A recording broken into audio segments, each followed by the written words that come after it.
Marshall Peak Chapter 5148 to Chapter 5195.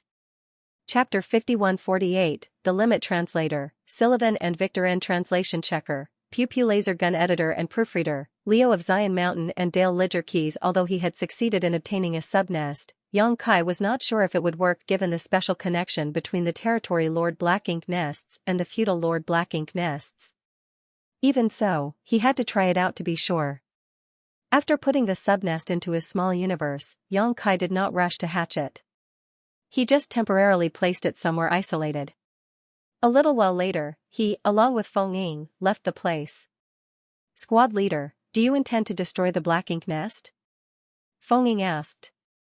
Xianxia nodded. "Of course, I can't leave it for the Black Ink clan to use." Feng Ying flicked out her sword, sending out a flying slash that split the Black Ink nest in half in an instant. Rich black ink strength gushed out from the two halves and it began to wither away. Xianxia kept checking up on the subnest in small universe, and after a moment, he could not help but sigh. "I thought as much." The subnest that he had spent a lot of resources to obtain withered rapidly after the Territory Lord Black Ink nest was destroyed. Although he had expected this outcome, he still felt disappointed. It seemed that the connection between this mid-rank Black Ink nest and the low-rank Black Ink nests bred from it were unbreakable, and not even moving it to his small universe could isolate it. If the mid-rank Black Ink nest connected to it was destroyed, the low-rank Black Ink subnests would not be spared either. It was only when the mid-rank Black Ink nest was left in place that Xianxia would be able to preserve the subnest. However, this was obviously unrealistic.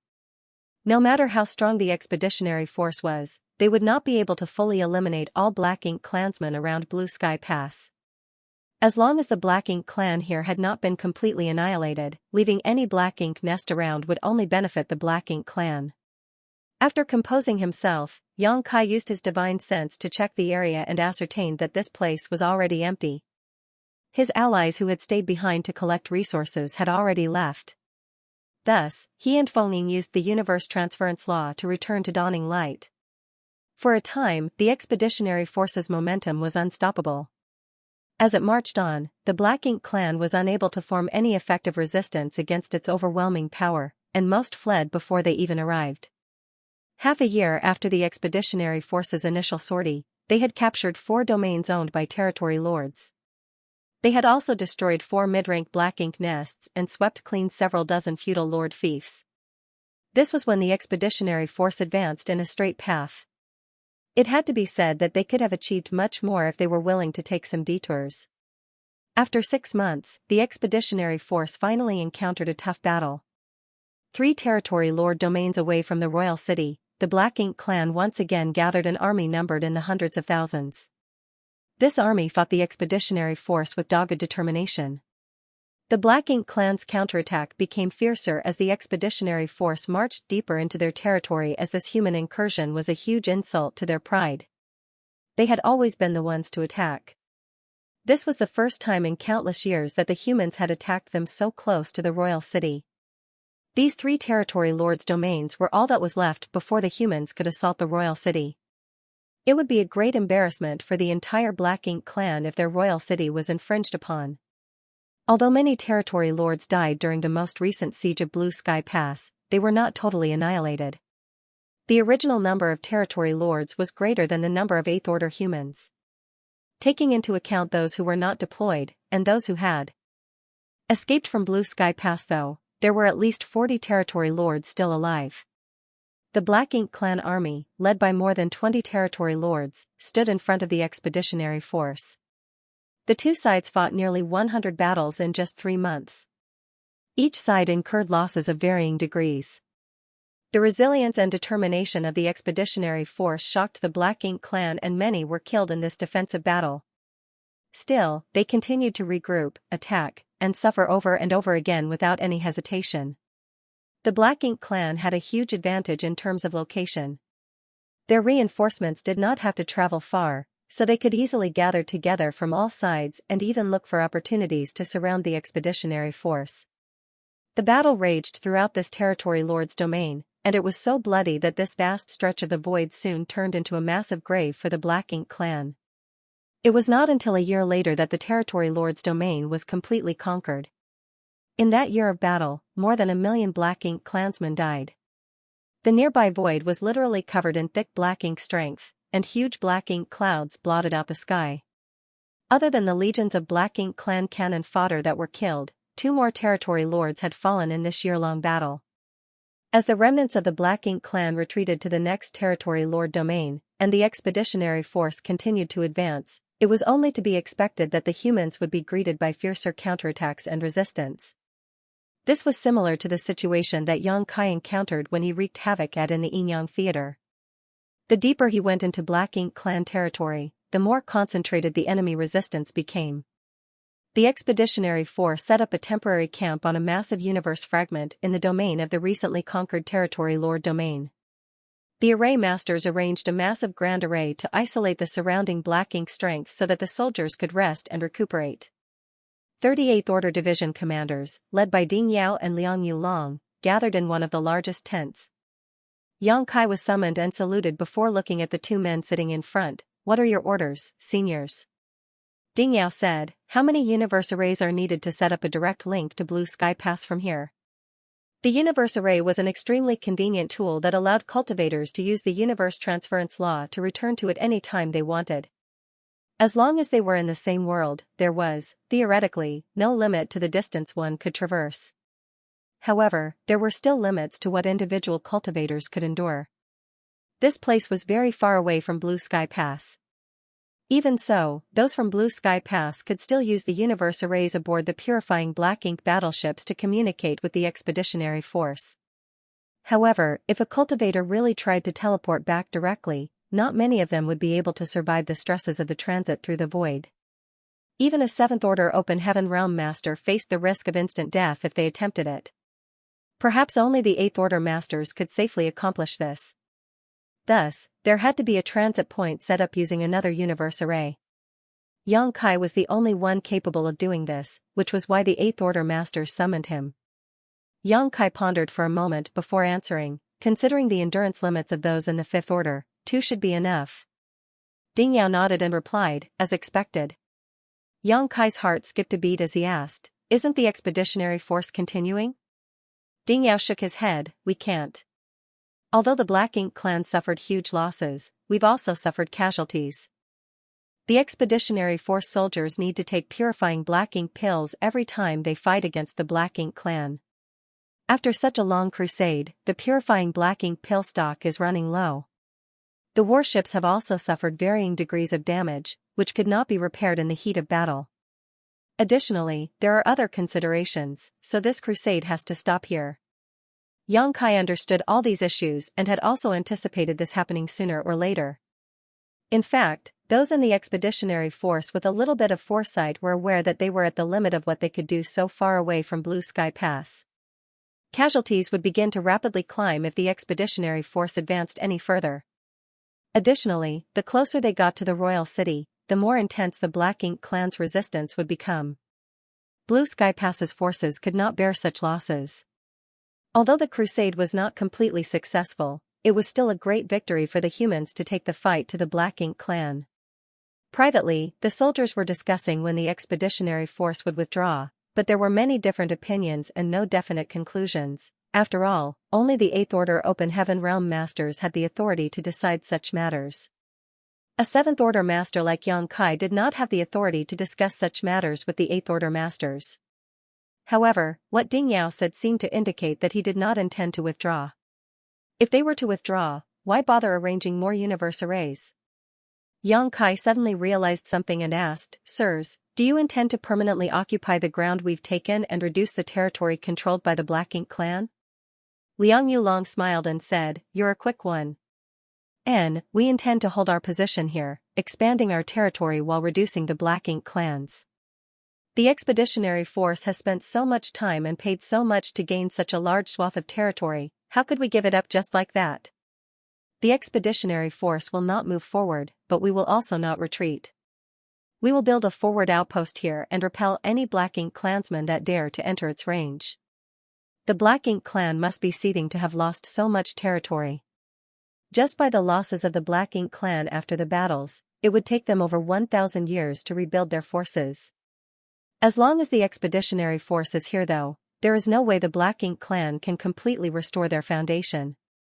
Xianxia was shocked by the boldness of these 8th Order masters. By doing this, the Black Ink clan would surely have hard times ahead. Not only would they lose almost half of their territories, all the resources of those territories would be denied to them. Without those resources, rebuilding their army would take twice as long. Thus, even if the expeditionary force was not as powerful as the whole of Blue Sky Pass, as long as they held their ground here, they would be able to restrict the restoration of the Black Ink clan in this theater. Xianxia even predicted that the expeditionary force would continue to launch attacks from time to time in order to hamper the Black Ink clan's recovery efforts. When the time was right, assaulting and conquering the royal city was certainly a possibility. Such a glorious goal could not be accomplished overnight though and would take many years of effort. Compared to a direct attack on the royal city, this tactic was much slower, but it was more secure and assured. Furthermore, the current situation did not allow the expeditionary force to continue their march forward. Their logistics could not keep up and the soldiers of the expeditionary force needed to rest and recuperate just as much as the Black Ink clan. Blue Sky Pass only had some 30,000 to 40,000 soldiers, so building a forward outpost here would spread its forces thin. On top of that, the universe arrays that needed to be set up between the two had to be guarded, which would consume more manpower. Even so, these were none of Xianxia's concern, as the 8th Order Open Heaven Realm Masters would be the ones working out the details. What he needed to do now was to find suitable locations for the two universe arrays, and then link the expeditionary force and Blue Sky Pass together, to ensure that they could support each other rapidly. That was the reason the 8th Order Open Heaven Realm Masters had summoned him to the meeting. Chapter 5149, I'll be back soon. Translator, Sylvan and Victor N. Translation Checker, Pew Pew Laser Gun Editor and Proofreader, Leo of Zion Mountain and Dale Lidger Keys. A universe fragment inside a certain territory lord's domain, which was captured, became the forward base of Blue Sky Pass. Although the crusade was over for now, the Great War with the Black Ink clan would not stop anytime soon. The expeditionary force had advanced in a straight line, capturing any Black Ink clan territories along the way. However, those on either side of their advance could not be ignored. That meant that they had disregarded a lot of potential enemies, who were now technically behind their lines. If the expeditionary force were to withdraw, they would not need to pay attention to these enemies. However, now that they wanted to hold their position here and establish a forward base, they had to go back and clear out those territories. At the very least, the forward base had to be protected from a Black Ink clan siege on all sides. The Black Ink clan had lost a lot of resources and manpower in this battle, and with less than 40 territory lords left, which was basically half of their previous total, they had pulled back most of their forces to protect the royal city and no longer dared to move around freely. Thus, while the forward base was surrounded by Black Ink clansmen, they were mostly stragglers and weaklings. The humans only needed to spend a little time and effort to clear up all those Black Ink clansmen behind them. It was foreseeable that clearing the Black Ink clansmen between Blue Sky Pass and the forward base would be the next big task required of Blue Sky Pass. The forward base was soon bustling with activity. Several warships began to deploy to certain locations in the void and formed a defense perimeter. Then, a remote area was selected and several warships descended to ensure that it was safe. After a few moments of searching around, a depression in a mountain valley was identified. There were countless of such places like this in Void, and this valley was very well hidden, making it suitable for setting up a universe array. Obviously, even if the Black Ink clan were to pass by this place, they would not be able to find anything without intentionally searching for it. Furthermore, if the universe array was really set up here, it would be covered by spirit arrays and guarded by soldiers. Thus, if there was an attack, reinforcements would soon be able to come and provide support. The warships were led by Dawning Light, and 2 8th Order Open Heaven Division commanders went along just in case they were needed. Xianxia began arranging the universe array while the array masters who came along with him began to set up various spirit arrays around the mountain valley. Some for cover, some for protection, and various other kinds of support and auxiliary purposes. In the past, Blue Sky Pass did not have the amount of resources necessary to engage in such an endeavor. After all, spirit arrays of this size and quality required a huge amount of resources. The more powerful the spirit array, the more resources were needed. In the past, Blue Sky Pass was so poor that it could not do these things, but now, it was different. Apart from the resources collected from their previous conquests, they could now easily mine more from the vast territory they had occupied. After the work was completed, everyone left their imprints on the universe array, and an 8th Order master and a battalion worth of soldiers stayed behind to guard it while the rest continued to the next location. Taking into account the capacity of those 5th Order Open Heaven Realm masters, only 2 universe arrays were required. A few months later, the 2nd universe array was completely set up, connecting Blue Sky Pass to the forward base. Cultivators only needed to leave their imprints in each universe arrays, and they could quickly move between the 2 places. Of course, this meant that all the soldiers had to first leave their imprints in the 2 universe arrays in transit to facilitate future use. The easiest way to do this was to have the 8th Order Division commanders leave their imprints first, then for them to shuttle the weaker cultivators back and forth between the universe arrays. An 8th Order Master's small universe was large enough to carry a large amount of Open Heaven Realms masters, thus, all the soldiers of Blue Sky Pass could quickly leave their marks on the new universe arrays. Still, this was not something that Xianxia needed to think about, as it would be left to the 8th Order Masters to handle. After completing the 2nd universe array, Xianxia returned to Blue Sky Pass. This could not be helped. When Zhongliang, who stayed behind at Blue Sky Pass, sent a message for Xianxia to return, Xianxia had already departed to set up the universe arrays. Thus, the message had not reached him until now. Xianxia hastily returned to Blue Sky Pass and reported to Zhongliang, where he was then told about what had happened. Martial Uncle Lu has disappeared? Xianxia was extremely surprised. The Martial Uncle Lu he was referring to was Luan of Yinyang Cave Heaven, an 8th Order Open Heaven Realm Master. He was a Western Army Division commander, and due to their shared background, he had taken care of Xianxia since he came to Blue Sky Pass. Although Luan was old, his cultivation was high, thus, Xianxia could not understand how he had just disappeared. "Come with me," Zhongliang did not explain. He just waved Xianxia to follow him outside. Soon the 2 of them left the gates. The battlefield from the previous war had been cleaned up, and now the area outside Blue Sky Pass was empty. No one could have imagined from this scene that just 2 years ago the Black Ink clan army had come in full force and engaged Blue Sky Pass in a huge battle.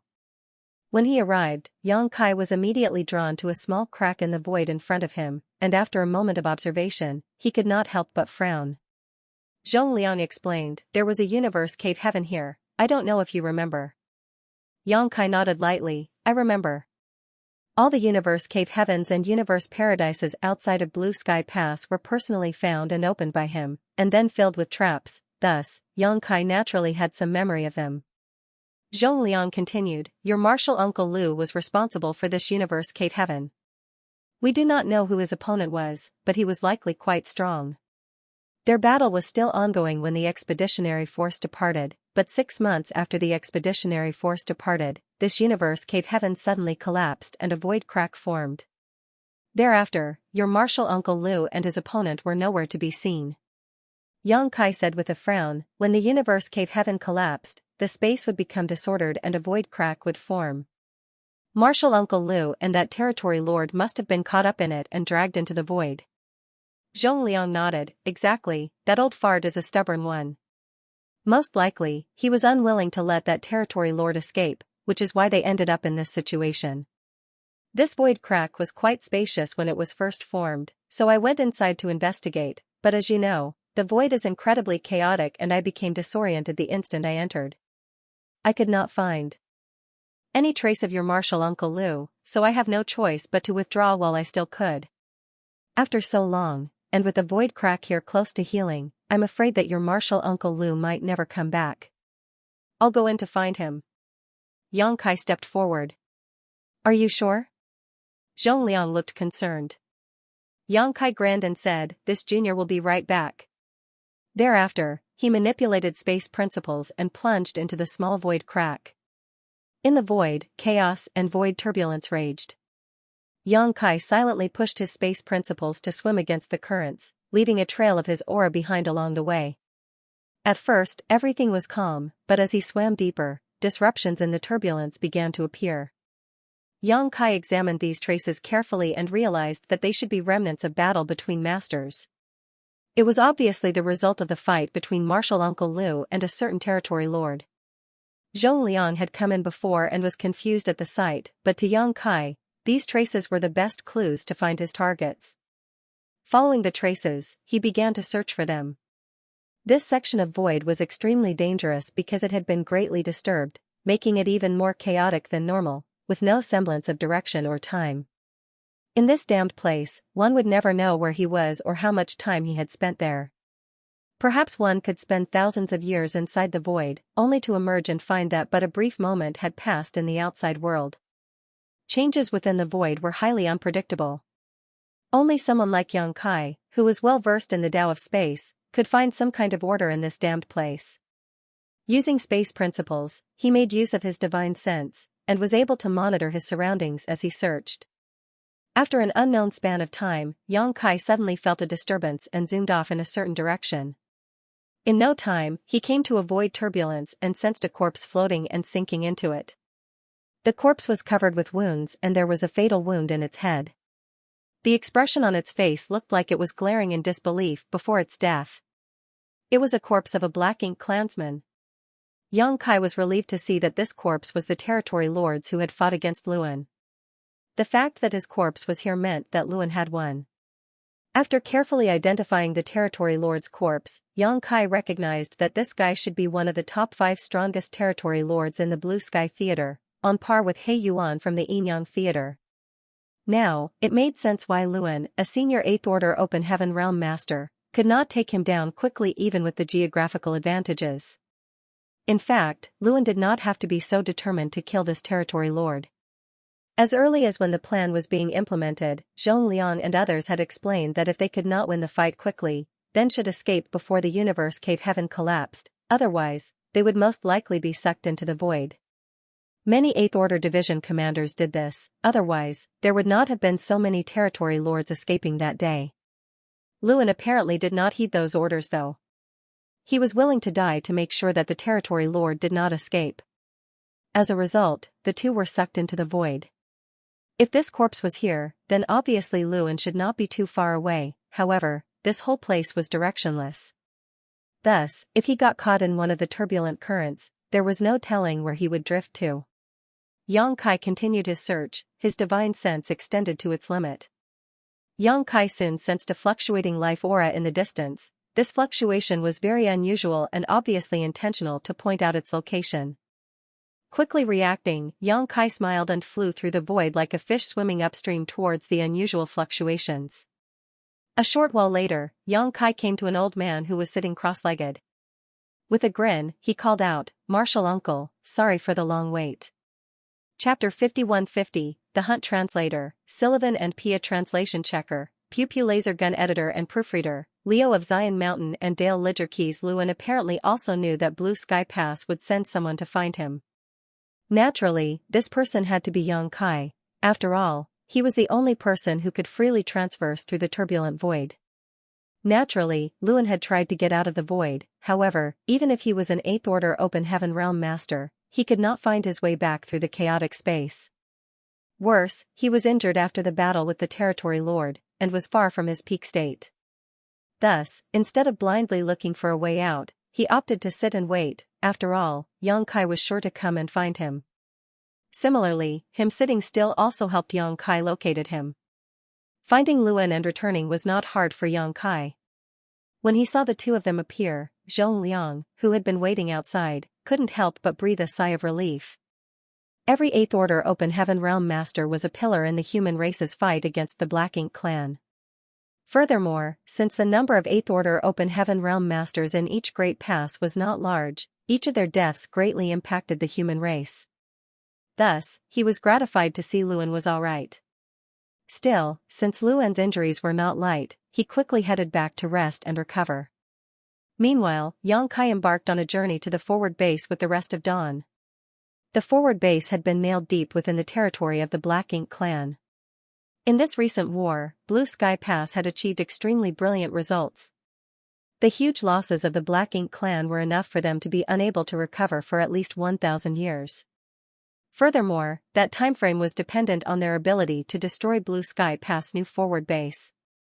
If Blue Sky Pass could gain a solid foothold, and suppress nearly half of the Black Ink clan's territory here, then the Black Ink clan might not ever be able to recover to its previous strength. However, if the humans lost the forward base, their victorious outcome would be greatly diminished. Therefore, the existence of the forward base was critical to both sides. However, they could not just defend their current position. They had to take the initiative or they would eventually be pushed back. Blue Sky Pass deployed 20,000 soldiers from the previous crusade, but now more than 10,000 more have been deployed to provide support with the help of 2 transit universe arrays Xianxia had set up. Currently, in Blue Sky Pass, only the most basic personnel were left behind. The rest had been moved outside. They had been passively defending for so many years, so when they finally had a chance to take the initiative, the decisions those at the top made were all bold and aggressive. Nonetheless, the movements of troops made sense. After all, there was no need to worry about Blue Sky Pass being attacked. Since they were now deep within the Black Ink clan's territory, the enemy would be too preoccupied with those forces close to their royal city to target Blue Sky Pass itself. The Black Ink clan could also not expect reinforcements from other theaters as each war zone had their own issues to deal with. It was no different for the humans, who could not send large-scale reinforcements to each other. Thus, for both sides, they were basically fighting an independent war. While Xianxia was arranging the universe arrays, the soldiers at the forward base had been recuperating. After Blue Sky Pass's 10,000 reinforcements had arrived at the forward base, a slew of construction projects were implemented.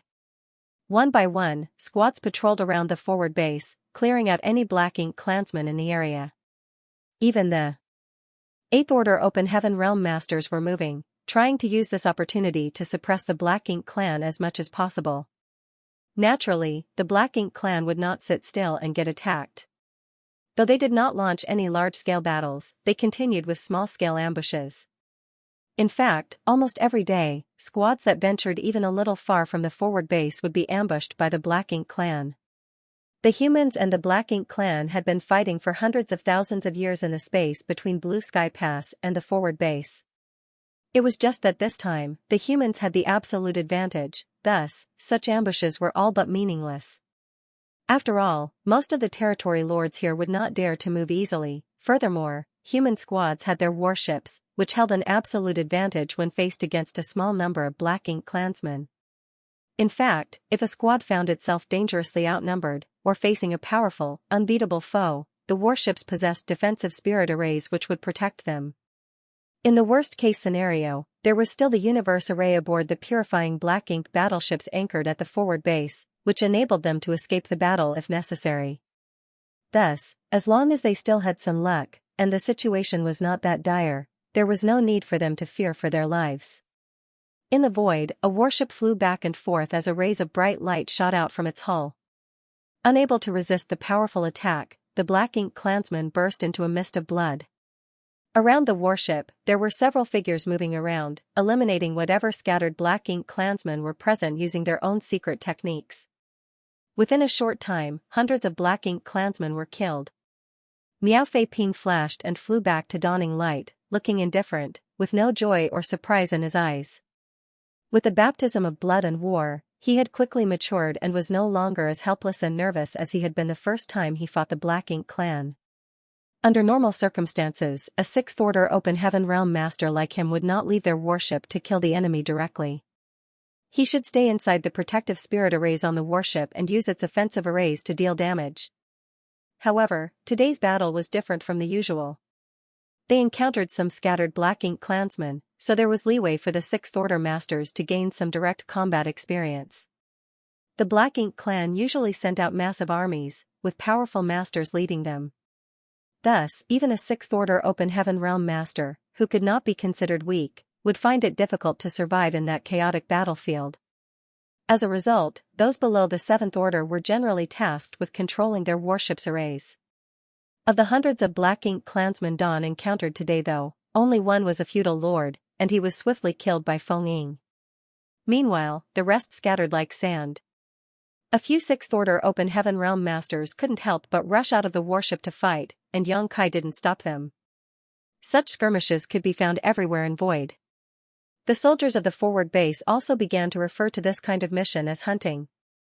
Furthermore, these hunts did not only occur with small groups of Black Ink clansmen. Sometimes, bigger hunts were organized where several squads would cooperate to deal large amounts of damage to the scattered Black Ink clansmen. As a result, the Black Ink clan began to worry that if this kept up, the human army would begin advancing towards the royal city again. With their situation being what it was, the Black Ink clan was forced to concentrate the vast majority of its masters into defending the royal city. Naturally, that meant that the space between Blue Sky Pass and the forward base had no powerful Black Ink masters at all. Squad leader, it's time. Feng Ying reminded Yang Kai. Yang Kai nodded, let's head back, we've been at it long enough. In order to ensure the combat effectiveness of all soldiers, the forward base also established some rules, including time limits on each squad's hunts, and the range of activities that they could operate in. This was done out of fear that the soldiers would get carried away in killing the enemy, reveal openings, and cause unnecessary tragedies. It had been half a year since Dawn last set out from the forward base, and the area they were active in had always been at the outermost reaches allowed by the rules. Naturally, it was because the further out they went, the larger the number of Black Ink clansmen there were. Half a year was the time limit stipulated by the forward base before they had to return. Beyond that, military merits would not be calculated, and there might even be penalties, such as sending them back to Blue Sky Pass. Naturally, such penalties were meant for the safety of the soldiers. After all, establishing a fortified position was a long-term plan. It was impossible to achieve this overnight, so it is necessary to ensure the integrity and combat effectiveness of the soldiers at the forward base. After half a year of battle, they would then rest for the next half a year, maintaining a balance. At Yang Kai's command, Dawn's members began using the universal transference law to return. At the end, Yang Kai was the only one remaining as he stored dawning light into his small universe. After that, he flickered and disappeared. Back at the forward base, where the universe array was, those from the dawn appeared, one after another. As soon as they appeared, they skillfully moved out of the way so as not to interfere with the transference of others who were also returning. Get some rest and cultivate. After half a year, we will gather again. Yang Kai gave the order and the crowd immediately dispersed. He then strolled towards the merit hall. Military merits obtained by hunting for half a year had to be registered, and dawning light had also taken some damage, so it needed to be sent to the refining hall for repairs. Yang Kai was traversing this familiar path at this point. It had been 10 years since the expeditionary force established the forward base, and every time he came back from a hunt, as the leader of Dawn's squad, he needed to fulfill these duties. Arriving first at the merit hall, registration of military contributions were recorded by Fifth Order Open Heaven Realm Masters. Such positions didn't involve directly fighting against the Black Ink clan, so they were usually filled by the cultivators with the lowest orders. Registration of military merits was naturally very smooth. All Yang Kai needed to do was provide evidence for the kills. Next, Yang Kai went to the refining hall and handed over dawning light. After that was done, he need not worry about his ship anymore. He would just need to get it after half a year, when Dawn went out on its next hunt. The refining hall was now the busiest location in the entire forward base, however, this couldn't be helped. One by one, squads would go out, hunt down enemies, then return with a damaged warship that needed repairs. Since there was a limited number of artifact refiners, the refining hall was always kept busy. In the past, when the Great Pass was under siege by the Black Ink clan, the artifact refiners would be so busy they did not even have the time to breathe, but after the siege ended, they would have time to rest. However, that was in the past. Since the forward base was established, artifact refiners were now busy round the clock, with no time for rest at all. When the forward base created the rules, limiting hunting to only half a year and a minimum of half a year of cultivating afterwards, they did not really take into account the artifact refiners' workload. After all, half a year was barely enough for an artifact refiner to fix up a warship. Although Yang Kai was now an artifact refining grandmaster, and he could patch up simple problems with dawning light, some of the damage were to its spirit arrays, and since he knew little about the Tao of Spirit Array, he had no choice but to ask for an array master to fix it, which was why he sent it to the refining hall. Just as he was about to walk back to where he stayed, he heard a divine sense transmission. He turned and then moved towards a particular direction. He quickly entered a grand hall, where the Eastern Army commander, Ding Yao, was talking to an 8th Order Open Heaven Realm Master. After briefly exchanging a few words, the 8th Order Masters turned and left, while Ding Yao turned to look at Yang Kai. Yang Kai kept his fist. "Greetings, sir." Ding Yao gave a light nod and said, "I have a task for you." Yang Kai looked solemn as he replied, "Please tell me more about it." "I need you to return back to Blue Sky Pass and pick someone up." "Pick someone up?" Yang Kai frowned, puzzled, and asked, "Pick who up?" "You don't have to know. You'll understand when the time comes." Yang Kai was a little displeased with this strange order and couldn't help but object. "Sir, wouldn't it be better for an 8th Order Division commander to act as a guard? I'm only in the 7th Order, so even if I want to store someone inside my small universe, I at most can only bring those in the 6th Order or below. How would I be of any help in this case?" Ding Yao glanced at him. "I don't need you to use your small universe to store this person, I just need you to show the way here. What's more, this person is in the 8th Order, so other 8th Order Masters would not be able to store them either and would have to travel side by side." 8th Order? Yang Kai was surprised. "Since it's someone in the 8th Order Open Heaven Realm, I believe that person has enough strength to ensure his own safety. Why do I need to fetch them here?" Chapter 5151, Welcoming the Newcomers. Translator, Sylvan and Pia. Translation Checker, Pew Pew Laser Gun Editor and Proofreader, Leo of Zion Mountain and Dale Lidger Keys. "Stop spouting so much rubbish." Ding Yao glared at him and rebuked. "This person is a newcomer to the Black Ink battlefield. While it's true they are an 8th Order Master, they aren't well versed in fighting. Since this person is someone who is still not used to the Black Ink battlefield yet, I've tasked you to be this person's escort." "Someone new?" Yang Kai's heart started to race. "From the 3,000 worlds?" Ding Yao nodded. "That's right." He then added meaningfully, "Perhaps there'll be someone you know. So, would you like to go?" "Yes, of course," Yang Kai responded decisively. If it was just picking up someone, it wasn't a difficult task. Though, it was still somewhat pointless for him to escort such a person all the way here, it would still be interesting to meet this newcomer.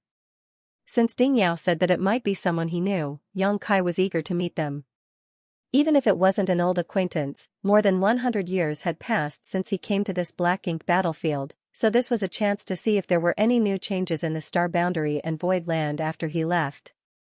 Similarly, Yang Kai understood that the dispatch of an 8th Order Division commander for this kind of small matter was wasteful. After all, there were only a handful of people in the 8th Order Open Heaven Realm and each of them had their own important tasks which kept them perpetually busy. Thus, such matters were best left to those in the 7th Order. Even among those in the 7th Order, Yang Kai's strength was obvious to all. He was also the one who set up the new universe arrays, thus, it was certainly much more convenient to have him personally lead the way, which was probably the biggest reason why Ding Yao tasked him to do so. "In that case, I'll leave this to you. Take note of the time. The newcomers should arrive in a few days. For now, get back to the pass." Ding Yao waved his hand. Yang Kai kept his fist and turned to leave. First, he went back to the place where Dawn was stationed and told Feng about his mission. He also informed her that he should be back in time for the next hunting mission. If not, she should just take the squad out without him, which Feng agreed to. Since he had nothing to prepare before the trip to the pass, Yang Kai immediately activated the universe transference law. He focused on the universe array of Blue Sky Pass, and it was not long before light engulfed him starting from his feet.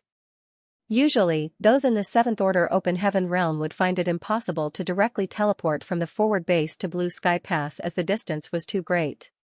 The stress of transiting that far through the void would more than likely crush an ordinary 7th Order Master, hence the two universe arrays arranged between them to serve as waypoints. Since Yang Kai was proficient in the Tao of Space, however, he could mitigate such effects. Space principles fluctuated, and Yang Kai reappeared inside Blue Sky Pass. With the mission in mind, he directly headed to the Western Army's headquarters to greet Zhong Liang. Sir Ding asked me to come back to welcome a newcomer. Are they here yet?" Zhong Liang shook his head and replied, "Not yet, but news has already arrived a few days ago." "Well, as you know, it's not easy for those from 3,000 worlds to come here, just wait for the time being." Yang Kai nodded. "Can you tell me who this is?" "People coming from the 3,000 worlds are all arranged by the cave heavens and paradises, we are only responsible for receiving them. We don't know exactly how many people are coming, or which sects they are from. Just that they will be sent over from the no-return pass. Xianxia gritted his teeth. He couldn't help but hold some anticipation. It seemed there was more than one person arriving, so he couldn't help wondering if there were any newcomers from the star boundary or void land among them. There were also a lot of open heaven realm masters on the star boundary and void land, thus, it would be normal if some were assigned to the Black Ink battlefield. However, neither the star boundary nor void land were part of the cave heavens and paradises, thus, according to long-standing practice, they were not eligible to set foot onto the Black Ink battlefield. Although he had been in the Black Ink battlefield for over 100 years, and had also fought in 2 different theaters, even infiltrating the Black Ink clan's territory twice, Xianxia still didn't know much about a variety of things. One such thing was how the 3,000 worlds assigned reinforcements to the Black Ink battlefield. Since there was nothing for him to do, Xianxia decided to ask Zhongliang. Zhongliang explained, basically every 100 years, the cave heavens and paradises will dispatch some people to reinforce the great passes. The number of people sent varies, as a lot can happen in 100 years. Even so, as you know, every time we fight against the Black Ink clan, it will always result in casualties. Though not many, over time they accumulate. Eventually, if there are too many casualties, and few left to defend our lines, wouldn't the great passes fall? So, regular reinforcements from the cave heavens and paradises are a necessity. This was also the reason why Xianxia used to think that cave heavens and paradises were not worthy of their reputations, as the forces they showcased in the 3,000 worlds did not seem as imposing as they should have been. One would expect the cave heavens and paradises, with their extremely long histories and deep foundations, coupled with the long lifespans of cultivators in the open heaven realm, to slowly amass an enormous number of open heaven realm masters. However, when Xianxia visited a few of them in the past, the number of open heaven realm masters he saw in the cave heavens and paradises were not as numerous as he had anticipated. Now, everything made sense. After all, these top forces had been sending the vast majority of their strongest masters to the Black Ink battlefield over the years. The reinforcements will be first gathered at the no-return pass, then they will be dispatched from there to the various great passes. This is done to ensure the integrity of each great pass. The number of people dispatched to each pass will depend on the loss and demand of the great pass itself. Take this time as an example. Our Blue Sky Pass losses during the recent crusade were not small, so there should be more reinforcements who'll be assigned to us. Furthermore, because of the forward base, there will be a need for many people with a variety of skill sets.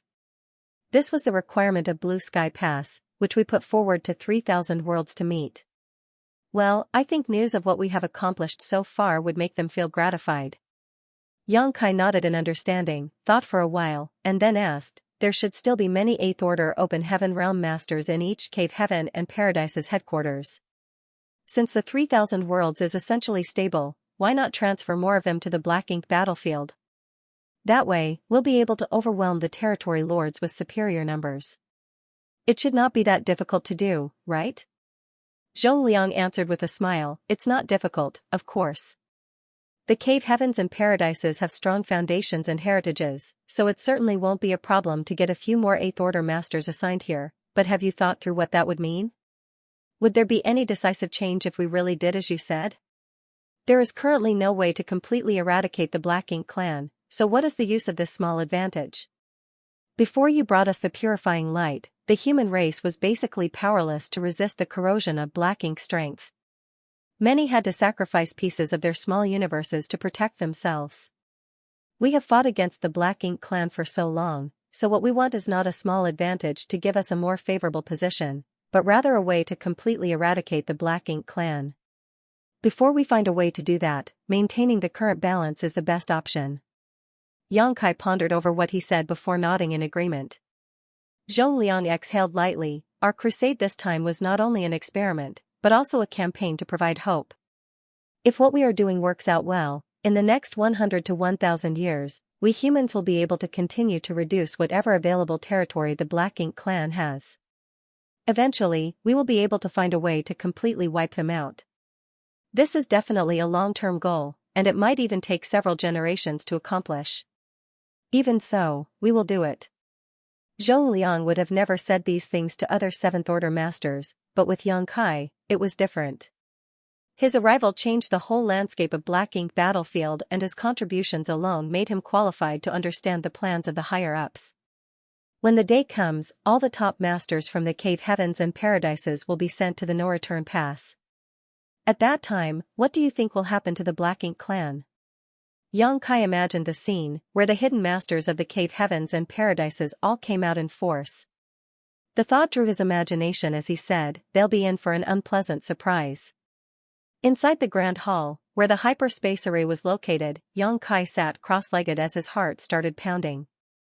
His conversation with Zhongliang made him understand one thing: since he was not in that high of a position, he failed to see the grand scheme of things. What he was thinking about was how to win the battles in front of him. Meanwhile, what those at the top were thinking about was how to win the war and completely annihilate the Black Ink clan. It was a distinct difference of perspective. It's not that he was short-sighted, after all, he was in the 7th Order Open Heaven realm. He was the leader of a squad, and has been in the Black Ink battlefield for more than 100 years, so he could not be called inexperienced. Even so, how could he possibly be compared to people like Zhongliang and the others who had been fighting this war for thousands of years? Thus, now, it was made clear. It was not that the cave heavens and paradises could not send more 8th Order Open Heaven realm masters to gain an advantage over the Black Ink clan. They were just accumulating strength, preparing to give Black Ink clan a fatal blow when the time came. Blue Sky Pass Expeditionary Force had taken a crucial step in that direction. The crusade was a bold attempt to change the course of the war, and if all went well, one day in the near future, all the great passes would be able to form large-scale expeditionary forces and send them out to crusade. They would finally be able to suppress the Black Ink clan, until it was uprooted entirely. "There are signs of activity," one of the people guarding the Grand Array suddenly shouted. Yang Kai raised his eyes and looked ahead. He saw that the Grand Array, which had been silent for several days, suddenly lit up. It hummed gently, and there were obvious space principle fluctuations coming out of it. That was a clear sign that the Grand Array had been activated, which was what Yang Kai had been waiting for. The no-return pass was the only gateway to the 3,000 worlds, and it was also the transit point for those in the 3,000 worlds to enter the Black Ink battlefield. As such, a hyperspace array was arranged there which could connect to all the great passes. These were all set up by ancient great experts who were simply incomparable to today's cultivators. With the hyperspace arrays set up by such experts, ultra-long-distance teleportation could be done without worrying about one's life. However, the consumption of materials would be extremely large, thus, between the great passes, they tried not to unnecessarily send people over. In most cases, they would teleport some jade slips as a means to communicate with the other great passes.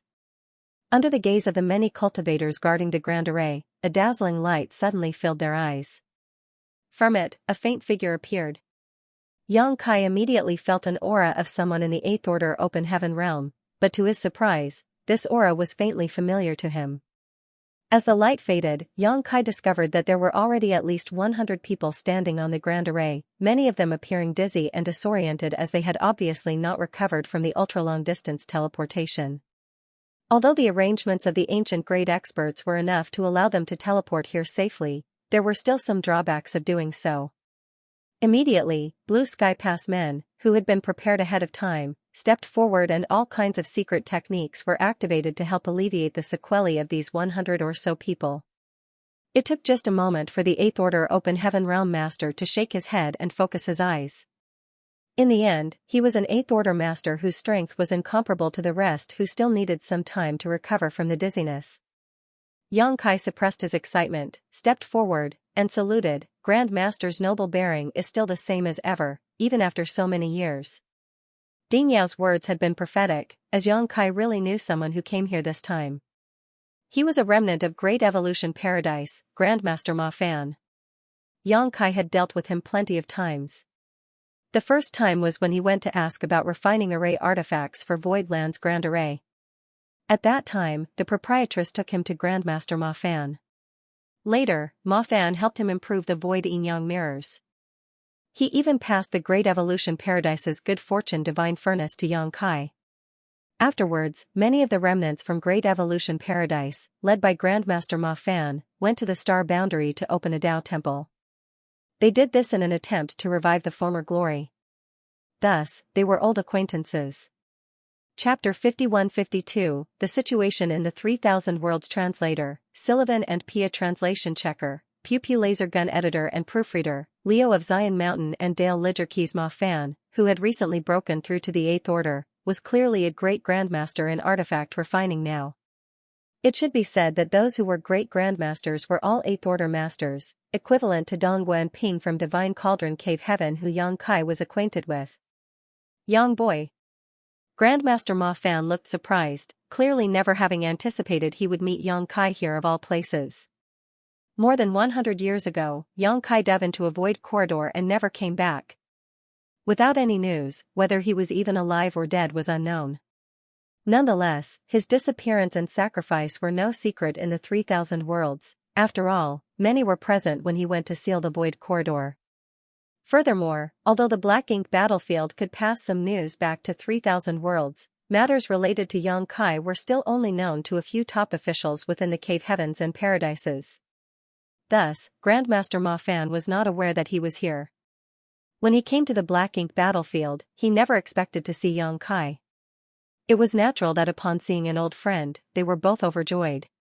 Suddenly, Grandmaster Ma Fan's face cramped up as he said, "Yang boy, find me an open space, this old man can't hold them in any longer." Yang Kai wondered, hold them in? Hold who in? Grandmaster Ma Fan snickered, you don't think it's just us, right? There are more in my small universe. Yang Kai instantly understood what he meant. For those that were transported here, except for one 8th Order Open Heaven Realm Master like Grandmaster Ma Fan, the rest were all in the 7th Order. Since teleporting from the no-return pass to any of the Great Passes required a massive amount of resources, the high-rank masters would all store those in the mid-rank inside their small universes in order to save on consumption. The no-return pass had always done it like this. Since Yang Kai came to the Black Ink battlefield through an unconventional method, he had no experience in this. Thus, in his moment of elation, he forgot how people normally traveled through hyperspace arrays. After realizing his mistake, he quickly led the way. Not long after, they arrived at the square where Yang Kai had first stepped into when he initially arrived at Blue Sky Pass. This was also where the first purifying Black Ink battleship had been built. The square was huge. During the non-war period, the soldiers liked to exchange pointers here, thus, this place was often full of people, but now, it was empty. After all, most of the soldiers of Blue Sky Pass had been moved to the forward base, leaving only a small contingent behind. In the meantime, everyone dispersed and kept a distance from the newcomers. Then their small universes opened, and from the various portals, numerous figures walked out, one after another. They were all in the 6th Order Open Heaven realm. Yang Kai initially thought that there would not be too many newcomers arriving at Blue Sky Pass, a few hundred at most. However, when the hundreds of portals were opened, with 6th Order Open Heaven realm masters continuously pouring out, he realized that his initial assumption was wrong. Grandmaster Ma Fan's small universe alone could accommodate more than 40 people, while others in the 7th Order, whose small universes were not large as his, could only hold a dozen or so people. After everyone came out, Yang Kai was surprised to find that there were over 1,000 newcomers this time.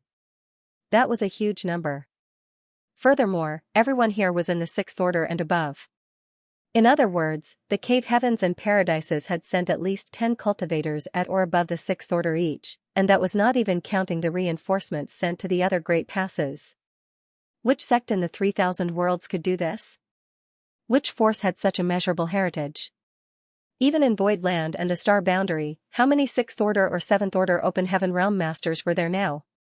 In fact, even if the whole Void Land and the Star Boundary were hollowed out, they would not be able to provide such a force. This just went to show how powerful and deep the heritages of the Cave Heavens and Paradises were. A stream of light suddenly shot over from somewhere in Blue Sky Pass before coming to a hover above the square. It was none other than Zhong Liang. Everyone looked up, and Zhong Liang nodded lightly before saying out loud, "You have come from afar. This is Blue Sky Pass, and this Zhong is the Western Army commander."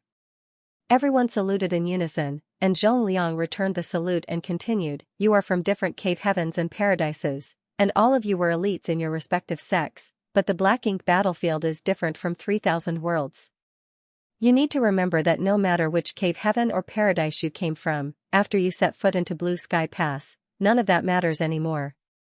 You are all Blue Sky Pass soldiers here, and we have only one enemy, the Black Ink clan.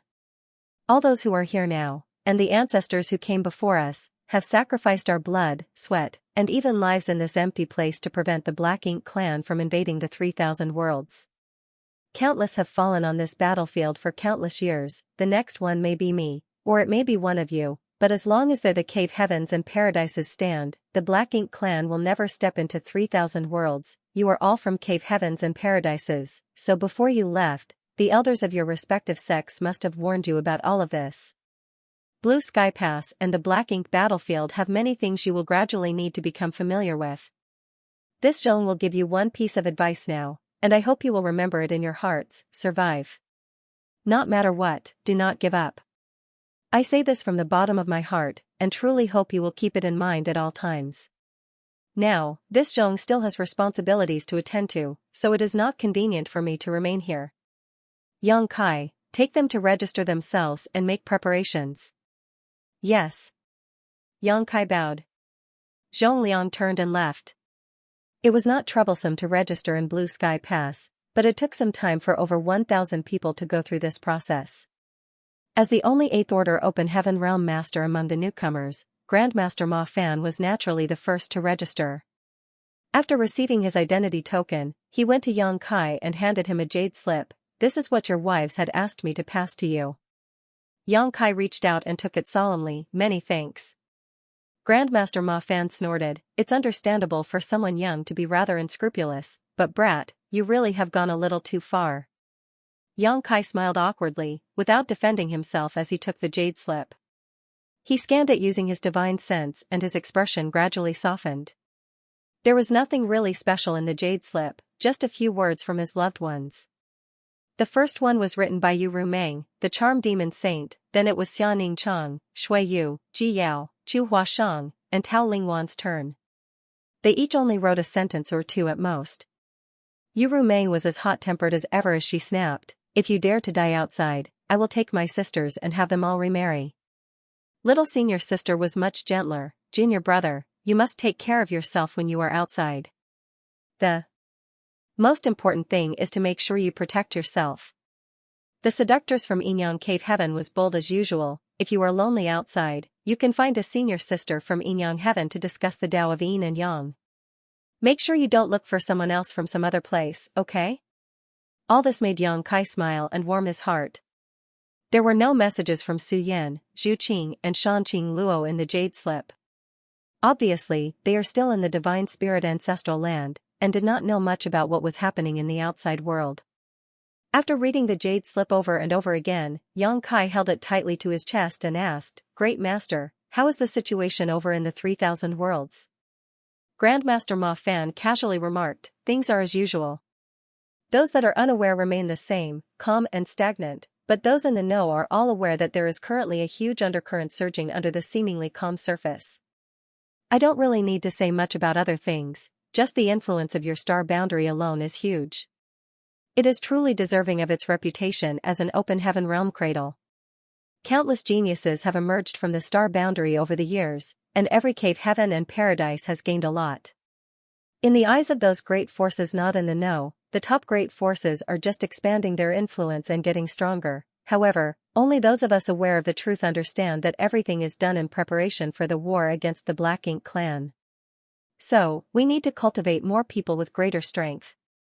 Still, the one that gained the most is not the cave heavens and paradises, but your high heaven palace." Yang Kai suddenly became interested. "How so?" Grandmaster Ma Fan explained, "High Heaven Palace is the greatest native sect of the star boundary, and with how the great emperors there have turned the tide and saved the whole world not once, but twice, all natives of the star boundary recognize it. Many remain unaware, or simply cannot comprehend how great the cave heavens and paradises are, so in the end, High Heaven Palace is still the best place in their eyes, and many of them still choose to worship under its banner. With so many genius disciples having been taught by strong elders since birth, if this trend continues, after a few thousand years, your high heaven palace will be able to stand on equal footing with the cave heavens and paradises. Xianxia smiled and said, that's still a long way from now. Who can clearly say what will happen over such a great span of time? Grandmaster Ma Fan nodded and said, it is said that fate is full of uncertainties, and no one can say what will be until it is. If it was in the past, High Heaven Palace would definitely not be allowed to exist by the cave heavens and paradises. It's not that they are intolerant and greedy, but rather that so many excellent disciples could not be taken away by one sect. Each of them wants to cultivate more elite disciples to fight against the Black Ink clan. Even so, they will not move against your sect. After all, your wives are now direct disciples of various different powerful ancestors. Each of them has someone powerful standing behind them, giving them close relationships with several cave heavens and paradises. What's more, now that you, High Heaven Palace's Palace Master, have entered the Black Ink battlefield, and the higher-ups of High Heaven Palace are themselves aware of the real situation, no one wants to hinder its development, which has paved a smooth road for its growth. Xianxia nodded happily. Before he set off from Black Territory to the Black Ink battlefield, several of his wives were indeed taken in as direct disciples of 8th Order Open Heaven Masters. Among them, Shuiyu became a disciple of Golden Antelope Paradise's Lu Mu. Yuru Meng became a disciple of Myriad Demons Heaven's Mo Sha. Xianing Chang became a disciple of Divine Medicine Heaven's Ziyu. Ji Yao became a disciple of Great Battle Heaven's Pai Li. Meanwhile, Chu Huashang and Tao Ling Wan, needless to say, were part of Yinyang Cave Heaven and held strong positions within their sect. The reason why these 8th Order Masters took them as disciples was not just due to their aptitude. After all, there were countless geniuses in their own cave heavens or paradises. Their aptitudes might be the same or even better than his wives, so the main reason why they took them on was because Xianxia was going to sacrifice himself for the peace and stability of the 3,000 worlds. Thus, they wanted to give Xianxia some form of reassurance. It was to indicate that even if something were to happen once he entered that void corridor back then, his wives would be taken care of, and by extension High Heaven Palace and Void Land would be protected. In short, we old fogies will ensure your widows and sect are taken care of, so that may rest assured and go all out. This was also a kind of compensation from the cave heavens and paradises.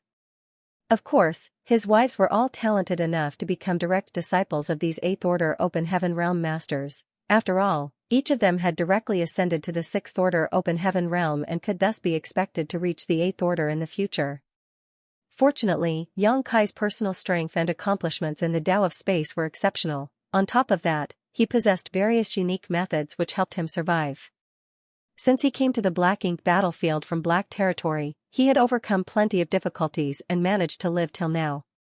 Now that his wives in the Star Boundary had the backing of 8th Order Open Heaven Realm Masters, coupled with Xianxia's previous efforts to, alone, seal up the Void Corridor, High Heaven Palace had the opportunity to grow and develop without interference. If not, with the cave heavens and paradises needing excellent disciples to send to the Black Ink battlefield, how could they possibly sit back and watch a small sect take up so many talents? It had nothing to do with avarice or envy, they simply had no choice as they held the responsibility of protecting the human race. In the face of such a noble goal, anyone or anything that stood in their way would be crushed to dust without the slightest hesitation. Now, knowing that everything in the Star Boundary was alright, Xianxia could finally rest easy.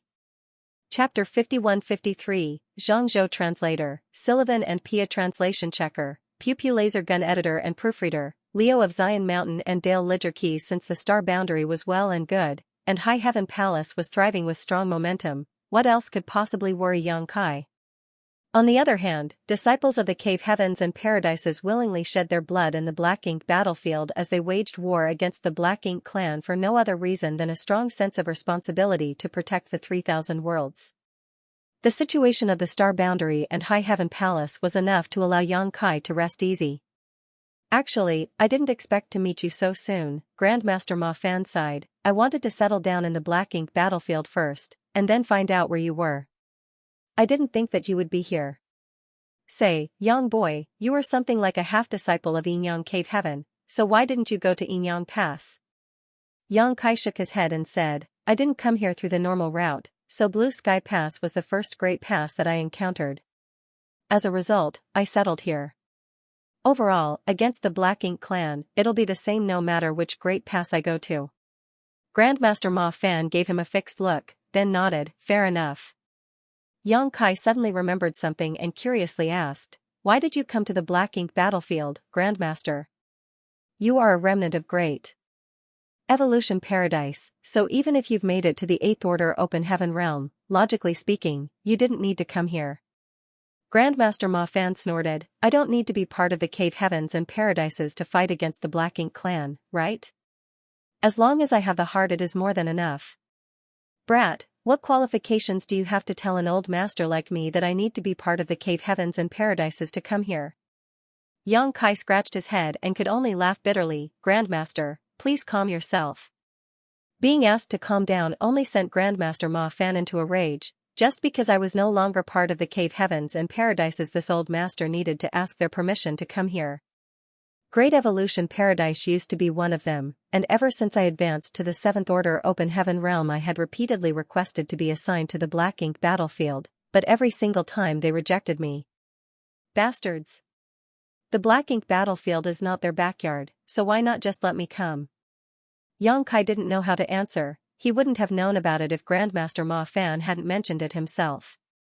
However, he guessed that it was probably because of this very fact that Grandmaster Ma Fan always seemed unhappy with the Cave Heavens and Paradises. But from another standpoint, were the Cave Heavens and Paradises not trying to protect Grandmaster Ma Fan?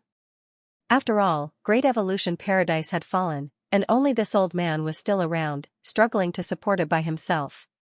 If he was sent to the Black Ink battlefield, then the whole legacy of Great Evolution Paradise would probably end with him. Even Grandmaster Ma Fan must have known how the Cave Heavens and Paradises felt about this situation. However, anger does not listen to rational explanations. If you weren't allowed to come before, why did they let you come this time? Yang Kai asked. Grandmaster Ma Fan explained, isn't Blue Sky Pass in dire need of artifact refiners? This old master may be sloppy, but artifact refining is my specialty. So, this time, a few of those old ghosts actually came to me and asked me to come and support this pass. Of course, I refused. Those bastards refused father here so many times in the past, yet they had the gall to ask their father to come out here on a whim now?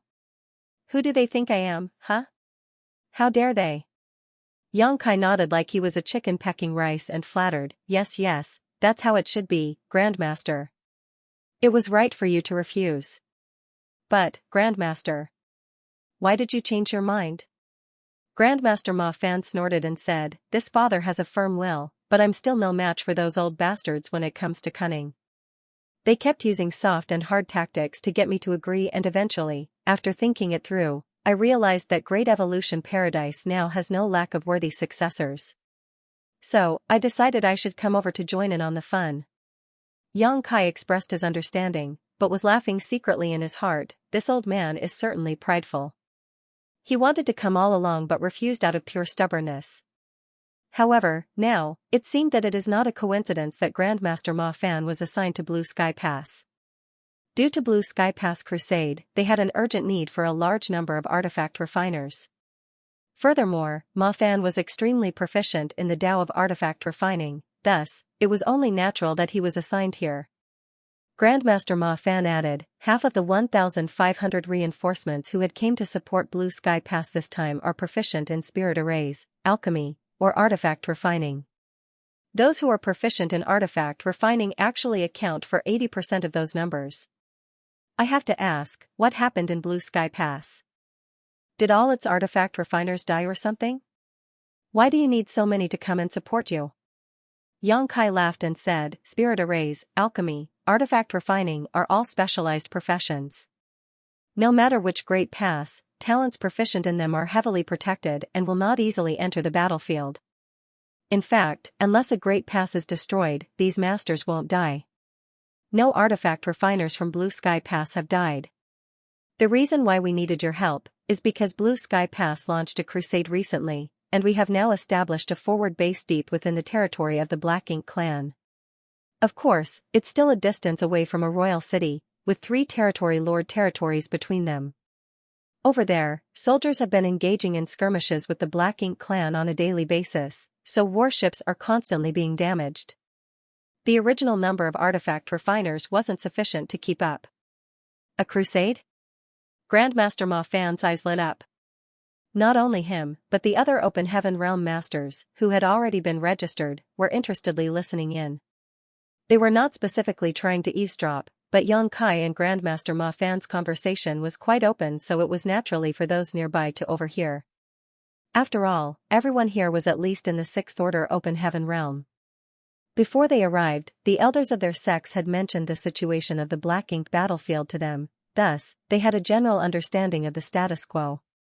But, as far as they knew, the armies of the Great Passes on the Black Ink battlefield were extremely passive and defensive. Every 100 years or so, the Great Passes would fall under siege.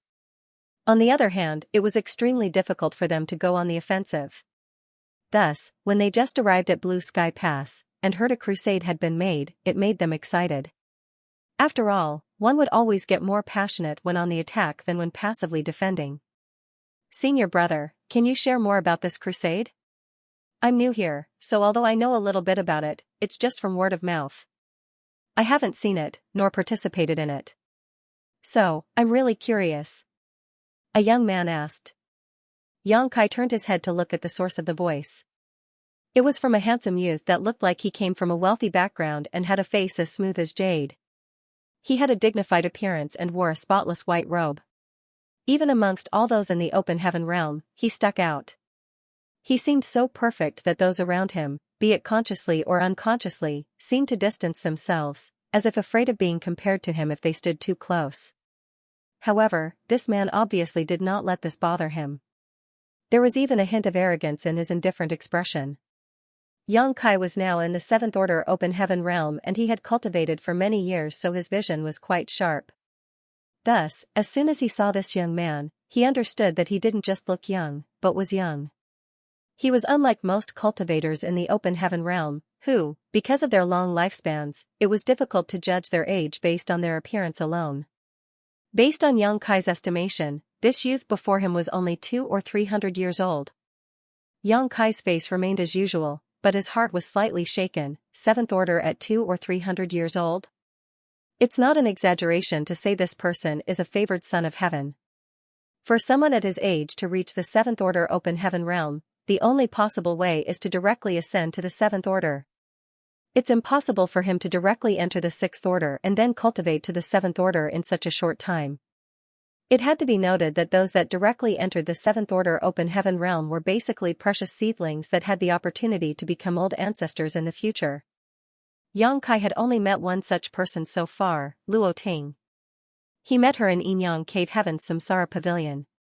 However, at that time, Luo Ting he had already been in the Seventh Order for thousands of years and she had broken through to the Eighth Order shortly after, so her temperament was naturally very different from this man. At such a young age, to achieve such a cultivation, he certainly had every right to be arrogant. After all, he had the capital to back up his haughtiness. This junior brother is. Yang Kai looked at him with a smile. The young man cupped his fist and saluted, Azura Cave Heaven, Zhangzhou. Yang Kai was a little stunned. Junior brother is from Azura Cave Heaven? He had also come into contact with those from Azura Cave Heaven, and all of them were fierce and vicious, completely different from Zhangzhou's gentle and dignified demeanor. In fact, if Xianxia had not said where he was from, Yang Kai would never have guessed that he was actually from Azura Cave Heaven. That was just how different he was to the usual militant cultivators from Azura Cave Heaven. Looking at the 3,000 worlds, out of all the cave heavens and paradises, there were two that stood out when it came to militant behavior. One was Azura Cave Heaven and the other was Great Battle Heaven. The latter obviously developed this personality in order to fight against the Black Ink clan on the Black Ink battlefield. Meanwhile, the former cultivated based on the Tao of battle and slaughter. Thus, Azura Cave Heaven disciples all fought endlessly to cultivate. If they wanted to get stronger, they just had to risk their lives in life or death battles. Still, in the 3,000 worlds, Azura Cave Heaven was still one of the 36 cave heavens, so it was impossible for their disciples to go around wantonly killing innocents just for the sake of their cultivation. Doing so would damage their prestige too heavily for them to remain stable. Even so, they still needed some way to continue to cultivate, thus, when their disciples wanted to practice, they just needed to go to the Asura arenas. In the arena, they could battle it out and even kill their opponents. Furthermore, the Asura arenas were extremely popular and existed in every major star city. Even the Void Star City and High Heaven Star City had Asura arenas. These arenas also brought in a hefty profit for Asura Cave Heaven, thus, it served two purposes at once. It could be said that the Asura arenas were the foundation of Asura Cave Heaven. In the Asura arena, life and death battles were to be honored, thus, even if an Asura Heaven disciple died inside, the sect would not take revenge. This wasn't just rhetoric, but an established truth, as many Asura Cave Heaven disciples had died in the various Asura arenas over the years, yet the sect never pursued the matter. Xianxia had also fought people in the Asura arena, so he was familiar with their rules. Xianxia directly broke through to the 7th Order Open Heaven realm, so if he had come from any other cave heaven or paradise, he would definitely be guarded carefully. He would be allowed to completely immerse himself in cultivation, and strive to become an old ancestor in the future. But since he was from Asura Cave Heaven, such a thing was not allowed. There were no 7th Order Open Heaven realm masters in the Asura arena who would engage in life or death fights. After all, the better use for such masters was being sent to the Black Ink battlefield. Thus, Xianxia had come here. Xianxia had been on the Black Ink battlefield for more than 100 years, and although he was usually dealing with the Black Ink clan or cultivating, he had heard a lot of things unrelated to the war itself as well. This included things about Asura Cave Heaven. All the cave heavens and paradises would only sparingly send reinforcements to the Black Ink battlefield every 100 years, deploying only the personnel that were really needed. However, Asura Cave Heaven was the sole exception to that trend. They could not wait to send all their Open Heaven realm master here. In fact, they wished they really could send in all their 6th Order Open Heaven realm masters. If someone calculated which sect had the largest proportion of disciples sent to the Black Ink battlefield, Asura Cave Heaven would definitely take first place. In fact, Xianxia could not think of any other sect that had sent as many or more than Asura Cave Heaven. However, due to how they cultivated, requiring them to engage in killing, it was not uncommon for them to die in the process of growing up. Thus, the number of disciples who would advance to the Open Heaven realm was much less than other cave heavens and paradises. Even so, in terms of combat capability, Asura Cave Heaven would definitely rank among the top 3 of all cave heavens and paradises. Whenever those from Asura Cave Heaven fought, they would do so as though they held no regard for their own lives, and this gave rise to a nickname, Asura Lunatics. They were so notorious for this that it had become widespread throughout the Black Ink battlefield. Chapter 51-54, 2 Rising Stars Translator, Sylvan and Pia Translation Checker, Pew Pew Laser Gun Editor and Proofreader, Leo of Zion Mountain and Dale Lidgerkeys Dawn also had a disciple from Asura Cave Heaven. He was just in the 6th Order Open Heaven realm though. So, when fighting against the Black Ink clan army, he could only remain inside Dawning Light and control the various arrays to kill the enemy. He had no chance to leave the warship, which caused him to complain to Xianxia many times. It was only when the forward base started hunting that he finally got the chance to directly fight against those scattered Black Ink clansmen. It was the only time when someone like him, who was in the 6th Order Open Heaven realm, could finally come out and fight. In fact, it was when Dawn was out hunting that he was the happiest. He would not hesitate to put himself in danger just to be able to kill off his enemies. In fact, after each hunt, he would always be covered in blood and leak out an incomparable murderous intent. It was not a stretch to say that he was a madman when it came to combat. Even so, Xianxia was relieved that his subordinate was a brave fighter. It was just that, this brave fighter was also somewhat prickly. Xianxia still liked those from Asura Cave Heaven though. He did not mind youngsters being arrogant, as long as they had the ability to back it up. Grandmaster Ma Fan whispered, "This kid is the most outstanding genius in his generation from Asura Cave Heaven." He advanced to the Emperor realm while he was around 100 years old. He then managed to advance to the 7th Order after less than 20 years. Right now, he should be somewhere around 200.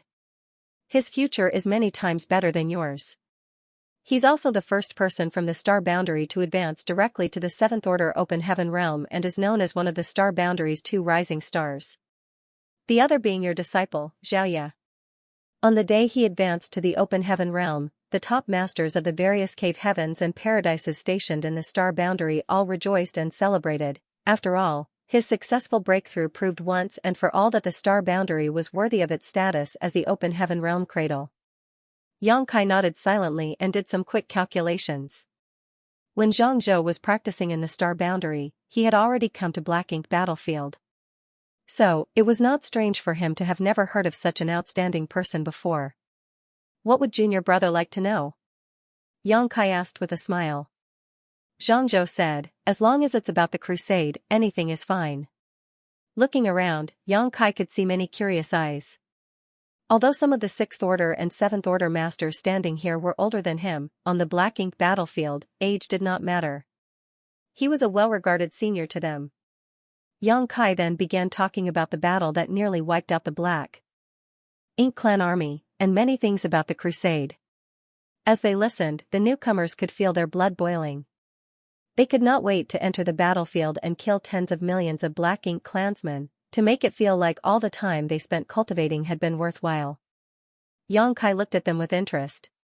He didn't want to throw cold water on them, as it was normal for new recruits to be eager to kill the enemy and accomplish meritorious deeds. It was only after one had actually dealt with Black Ink clan a few times that they could appreciate the hardships involved in each battle. There were 1,500 people in this group of reinforcements, so it took almost 2 hours to register everyone. Once they were all registered, Xianxia led them to the universe array of Blue Sky Pass, and asked them to leave their imprints on it. This was essential. After all, they might have to use the universe array here to escape in the future. Then, someone from the pill hall came and took away several of the alchemists. For alchemists, they did not need to be posted at the forward base, considering spirit pills could be refined in Blue Sky Pass and then sent to the front lines, which would ensure the safety of the alchemists. Currently, the main task of the pill hall was to refine more purifying Black Ink pills. The consumption of this pill was extraordinarily high. After all, when each squad went out on a mission, they needed to have at least one such pill on hand to prevent accidents. Previously, the expeditionary force could not go deeper into enemy territory because of 2 reasons. 1. The resistance encountered was too strong, and 2. The logistics could not keep up with the consumption. Especially the consumption of purifying Black Ink pill, which was particularly serious. It could be said that 80% of what the pill hall was currently doing now was refining purifying Black Ink pills. After this whole experience with the expeditionary force, it was believed that the pill halls in every great pass would also shift their focus to refining more purifying Black Ink pills in the future. It was necessary to build up a reserve for any potential expeditionary force and to simply have the capital to push back against the Black Ink clan. After a few days in Blue Sky Pass, the newcomers were all set. In order to successfully send these 1,500 people to the forward base, Zhong Liang specially asked the War Materials Hall to bring out a massive ship. This ship had 10 floors and was over 100 meters tall while stretching more than 500 meters in length. It was an imposing sight to behold. The only downside was its combat capabilities. It had not yet reached the level of a mobile palace artifact nor a warship and was basically useless in a fight against the Black Ink clan. It was only useful as a large-scale transport. Before leaving, Zhong Liang and Shen Tumo, who stayed behind at Blue Sky Pass, showed up together and explained a few things to the newcomers. All the new recruits were at least in the 6th Order, thus, they moved like the wind, and soon, all of them had boarded the large ship. Zhong Liang turned to look at Xianxia. It's all up to you now. Sir, rest assured, they will all be sent to the forward base without a single one missing. In terms of safety, Xianxia need not worry about that.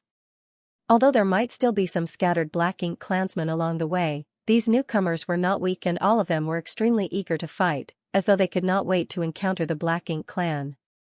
They also wanted to see if the so-called Black Ink clansmen had 3 heads and 6 arms. Even if they did not meet a Black Ink clansman along the way though, it would still be fine. In fact, if they did meet one, it just meant that the Black Ink clansman's luck had run out. With how much combat power was concentrated in this one ship, there was no way a territory lord would have sat back in their domain and let them pass by. However, all territory lords were currently huddled around the royal city to protect it. Furthermore, with the 8th Order Open Heaven Realm Masters watching them, how could they possibly show up so deep within enemy territory? Even so, Yang Kai still reminded the newcomers to be cautious and that they must remain vigilant. The large ship set sail, and Yang Kai arranged for the newcomers to take turns in managing the grand array to deliver power to the large ship. They would do so while he personally concentrated on controlling the direction the ship was headed. The deck was full of people, all of them were looking around curiously, with their divine senses scanning the surroundings, presumably looking for any hidden enemies nearby. However, to their disappointment, they did not see any Black Ink clansmen even a month after they left Blue Sky Pass. A little over a month later, they arrived at the first transit universe array. There was an 8th Order Open Heaven Realm Master and a battalion stationed here, guarding the universe array all year round. Naturally, there were also many spirit arrays around the universe array, some for protection, while others were to conceal its presence. In fact, if one did not know its location in advance, they probably would never have been able to find the universe array here, even if they were standing right next to it. After verifying their identities and the intention for their visit, the large ship was allowed to pass through the various barriers. Soon, the newcomers went to the universe array and one by one left their imprints behind before the ship set off again. This location was originally occupied by the Black Ink clan. In the past, it would have been impossible for the soldiers of Blue Sky Pass to dive this deep into enemy territory. However, after the Crusade, the Black Ink clan's domain was greatly diminished and this region now fell under the control of Blue Sky Pass. Currently, this far out from Blue Sky Pass, it was entirely possible to encounter scattered Black Ink clansmen. The expeditionary force had moved in a straight line, without clearing out all the enemies to the sides of the bridgehead. Although many squads were currently out hunting these remnants with the goal of cleaning up all Black Ink clansmen in the area, there would always be some fish that slipped through the net. Half a month after they passed by the first transit universe array, the newcomers finally encountered some Black Ink clansmen. It was just a group of a few dozen enemies without even a feudal lord around. With Yang Kai's consent, hundreds of newcomers rushed out and slaughtered the dozens of Black Ink clansmen. The battle ended as quickly as it broke out. Even the weakest of the newcomers was in the 6th Order Open Heaven realm, and there was no shortage of those in the 7th Order. Thus, how could such a small and weak team of Black Ink clansmen possibly be their opponent? After a dozen breaths of time, they were all slaughtered. It was so quick that most newcomers only had the time to take a look at what those Black Ink clansmen looked like, without the opportunity to make any moves at all. It was Xianxia who killed the most. He killed 3 Black Ink clansmen by himself, but he was left very dissatisfied. These Black Ink clansmen were too weak. They were at most equivalent to cultivators in the 5th Order Open Heaven realm. With him being in the 7th Order, he was basically playing with toddlers. Yang Kai had no intention of extending time on the road. After all, the newcomers would be quickly assigned to various squads when they reached the forward base, and they would soon get used to fighting against the Black Ink clan. Although he did not intend to dally, the Black Ink clan did take notice of the huge ship they were on. After all, it was too conspicuous to miss. Thus, after passing the first universe array, they would often encounter some scattered Black Ink clan groups. The largest groups had hundreds of enemies, but without at least one feudal lord, these Black Ink clan groups were just like the passing wind. Now, the newcomers were all standing on the deck, looking forward to seeing more, to have an opportunity to kill more Black Ink clansmen. As he approached the second universe array, Yang Kai suddenly frowned and looked in a particular direction.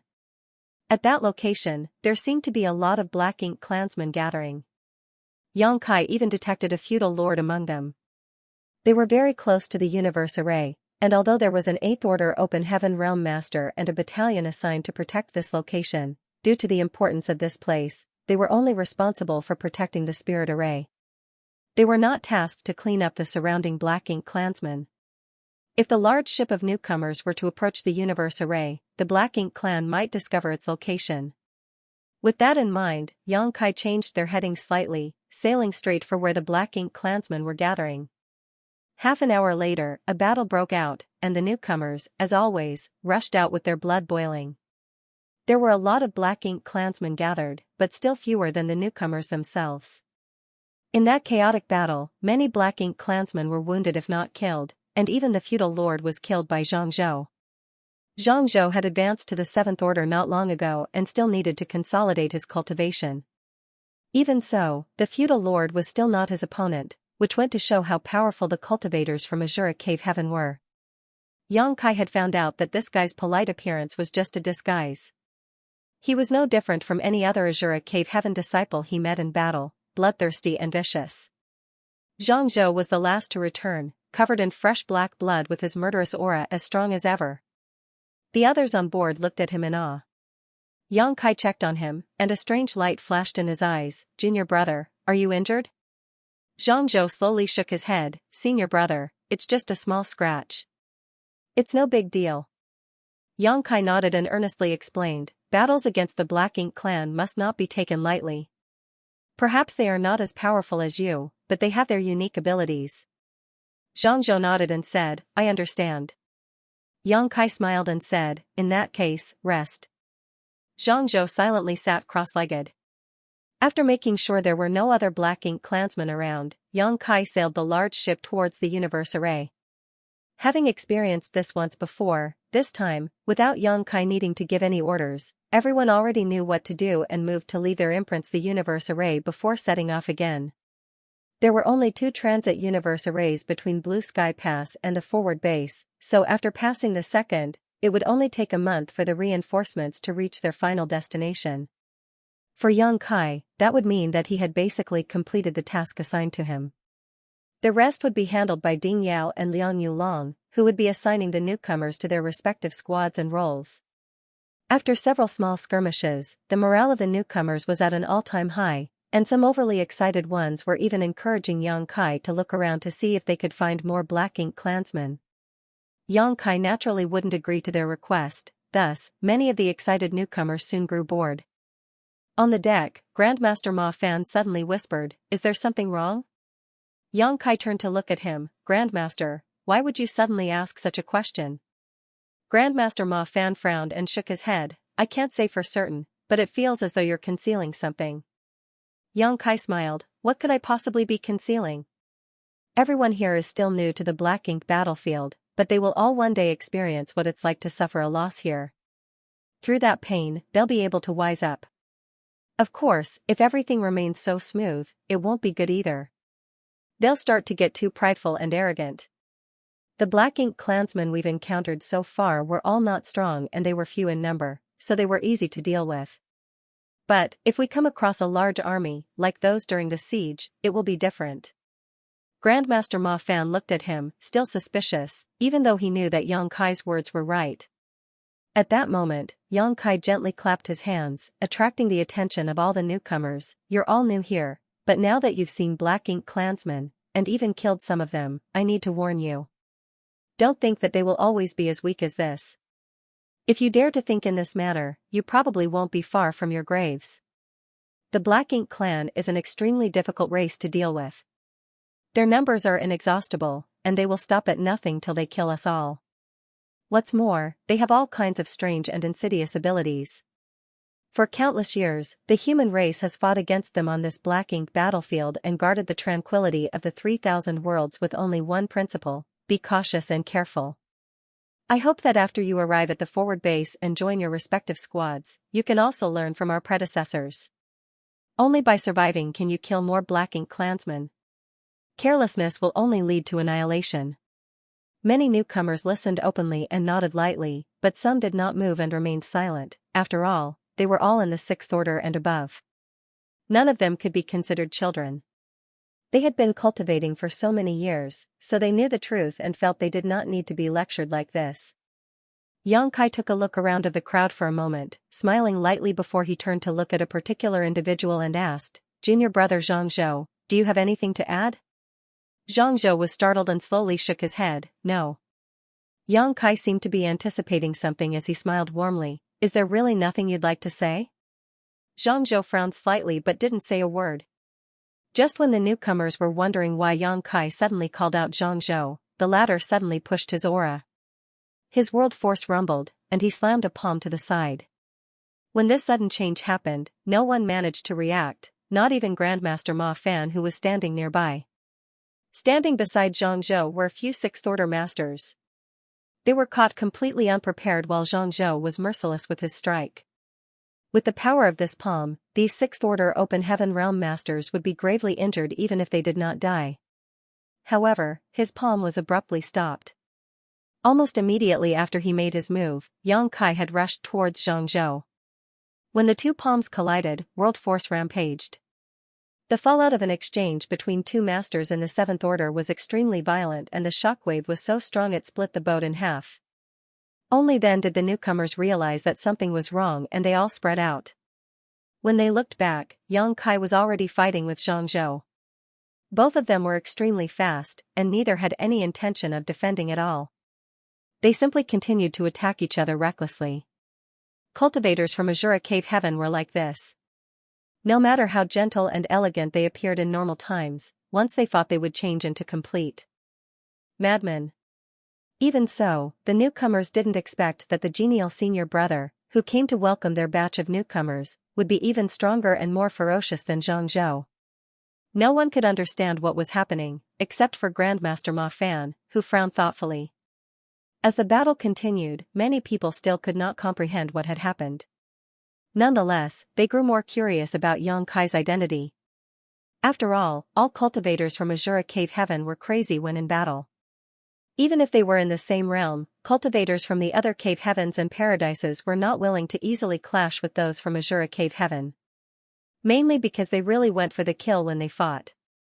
Even Xianxia, who was just a newcomer and who had just advanced to the seventh order, was not weaker than most veterans in the seventh order who had advanced more than 100 years ago. Even in the face of the most senior seventh order masters, Xianxia could still put up a fight. Therefore, many newcomers were surprised when they saw that Yang Kai had suppressed Xianxia within just a few breaths of time. Just next to Grandmaster Ma Fan, a seventh order master frowned and asked, "Grandmaster, which cave heaven or paradise does the senior brother come from?" Although they had been together for so many days, and Yang Kai was the person responsible for welcoming and guiding them, he had never once introduced himself. Meanwhile, the newcomers had only been thinking about fighting the Black Ink clan, so no one had asked about his origins. As a result, until now, no one knew much about Yang Kai, only that he was in the seventh order masters from some cave heaven or paradise. Grandmaster Ma Fan slowly sighed. "He's not from any of the cave heavens or paradises, he is the Lord of the Star Boundary." The person who asked the question was surprised. The Lord of the Star Boundary? Someone suddenly remembered something, raised his brow and said, "The one who left Black Territory to seal up a void corridor?" Black Territory and the Royal Lord. There was a major event in the 3,000 worlds. During that time, there was a lot of noise inside every cave heaven and paradise, and many had participated in the battle to kill the Royal Lord. All those who were sent to fight were in the seventh order or above. As for those that did not participate, many had still heard about Yang Kai before, as his name was just that famous.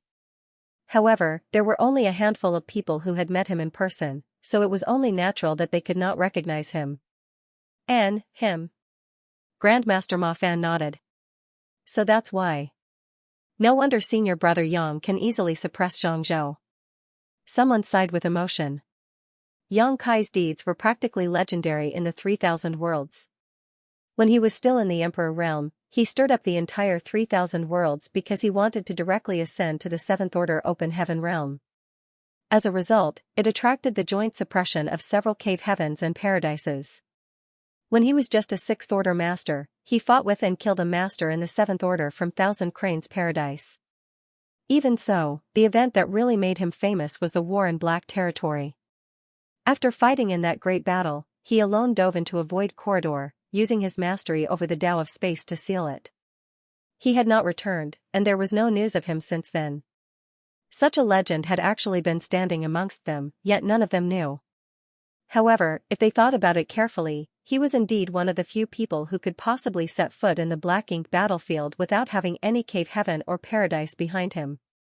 "Grandmaster, why did senior brother Xianxia suddenly try to kill me?" someone asked. Grandmaster Ma Fan sighed. "Before you came here, you must have been given some information by your elders, right? They must have at least warned you about the dangers of the Black Ink battlefield. Xianxia is someone from Azura Cave Heaven, so there would obviously be no reason for him to suddenly attack his allies if was still sane. Since he did so, there must be a reason for it, and you all must have your own guesses. so why bother to ask this old master? Someone immediately exclaimed, senior brother Xianxia was corrupted by black ink strength. Grandmaster Ma Fan nodded, besides that, there is no other explanation, Xianxia is now a black ink disciple. But, when did he get corrupted by black ink strength? I've been around him this whole time and didn't notice anything strange. Grandmaster Ma Fan thought carefully, didn't Xianxia dive into a black ink cloud to pursue that feudal lord some time ago? It is most likely when that happened. He must have been invaded by black ink strength at that time. Everyone was busy killing the enemy except for Grandmaster Ma Fan, who did not make a move at the time, thus, he noticed some finer details that others had missed. It was now obvious that when Xianxia returned, Yang Kai had already noticed, and that was the reason he asked Xianxia if something was wrong.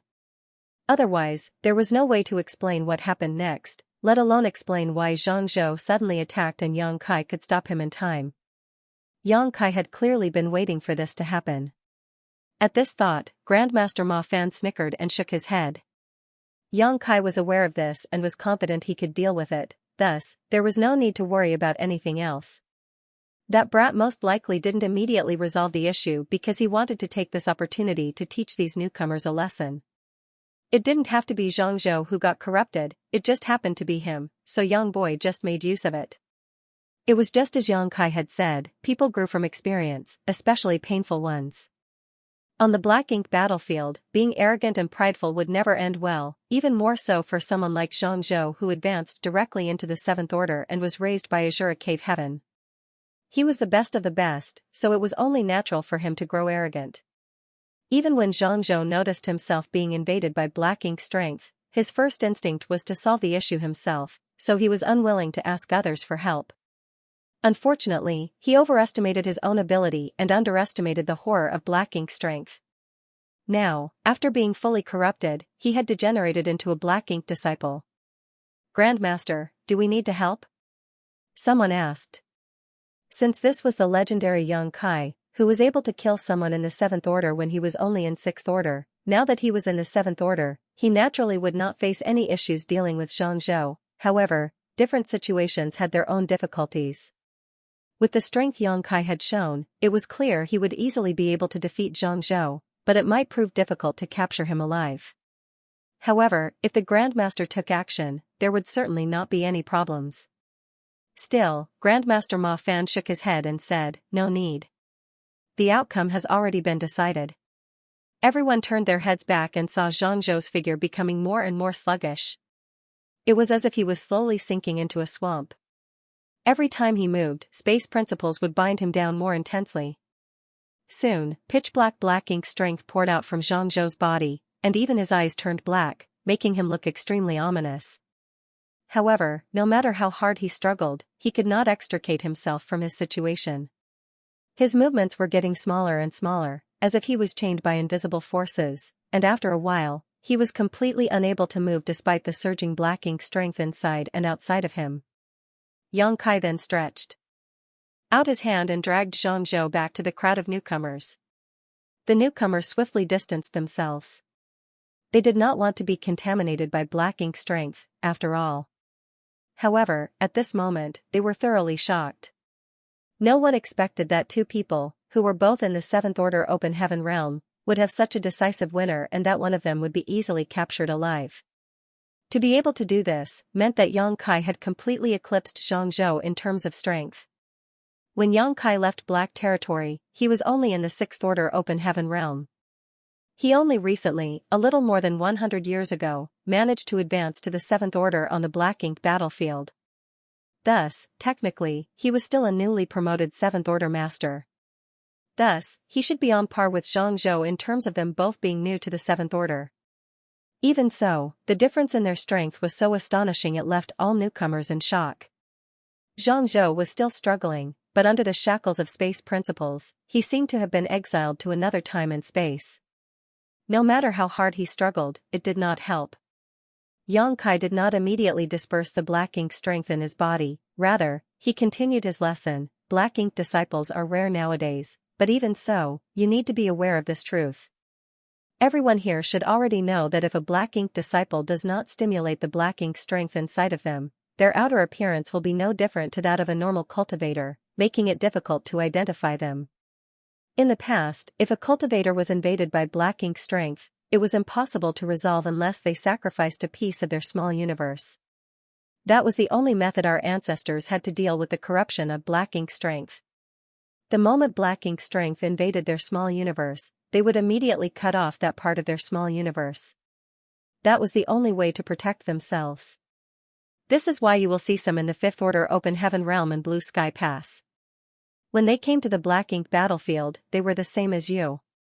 They were in the lowest order acceptable here, the Sixth Order, but after continuously sacrificing parts of their small universe, their order regressed. Naturally, sacrificing one's small universe comes with risks and side effects. Their future martial Tao was cut off, and their situation became more dangerous. With their more unstable foundation, it became harder to resist black ink strength. So, they either ended up dead, or could no longer resist the corruption of black ink strength and eventually degenerated into black ink disciples. For our ancestors, being reduced to becoming black ink disciples was a fate far worse than death. After all, once they became black ink disciples, they would become slaves of the black ink clan and would be enemies of the human race. So, most would choose to die rather than become black ink disciples. However, life is full of uncertainties, and after each war, there would be an indefinite number of humans who were corroded by black ink strength and reduced to black ink disciples. Fortunately, we humans now have means to fight back against the invasion of black ink strength. While speaking, Xianxia took out a spirit pill. Blue Sky Pass was fortunate enough to obtain an incomplete ancient pill recipe while exploring a sealed world.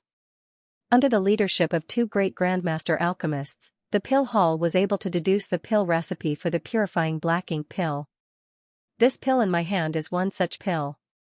Once taken, you will be able to resist black ink strength for a certain period of time.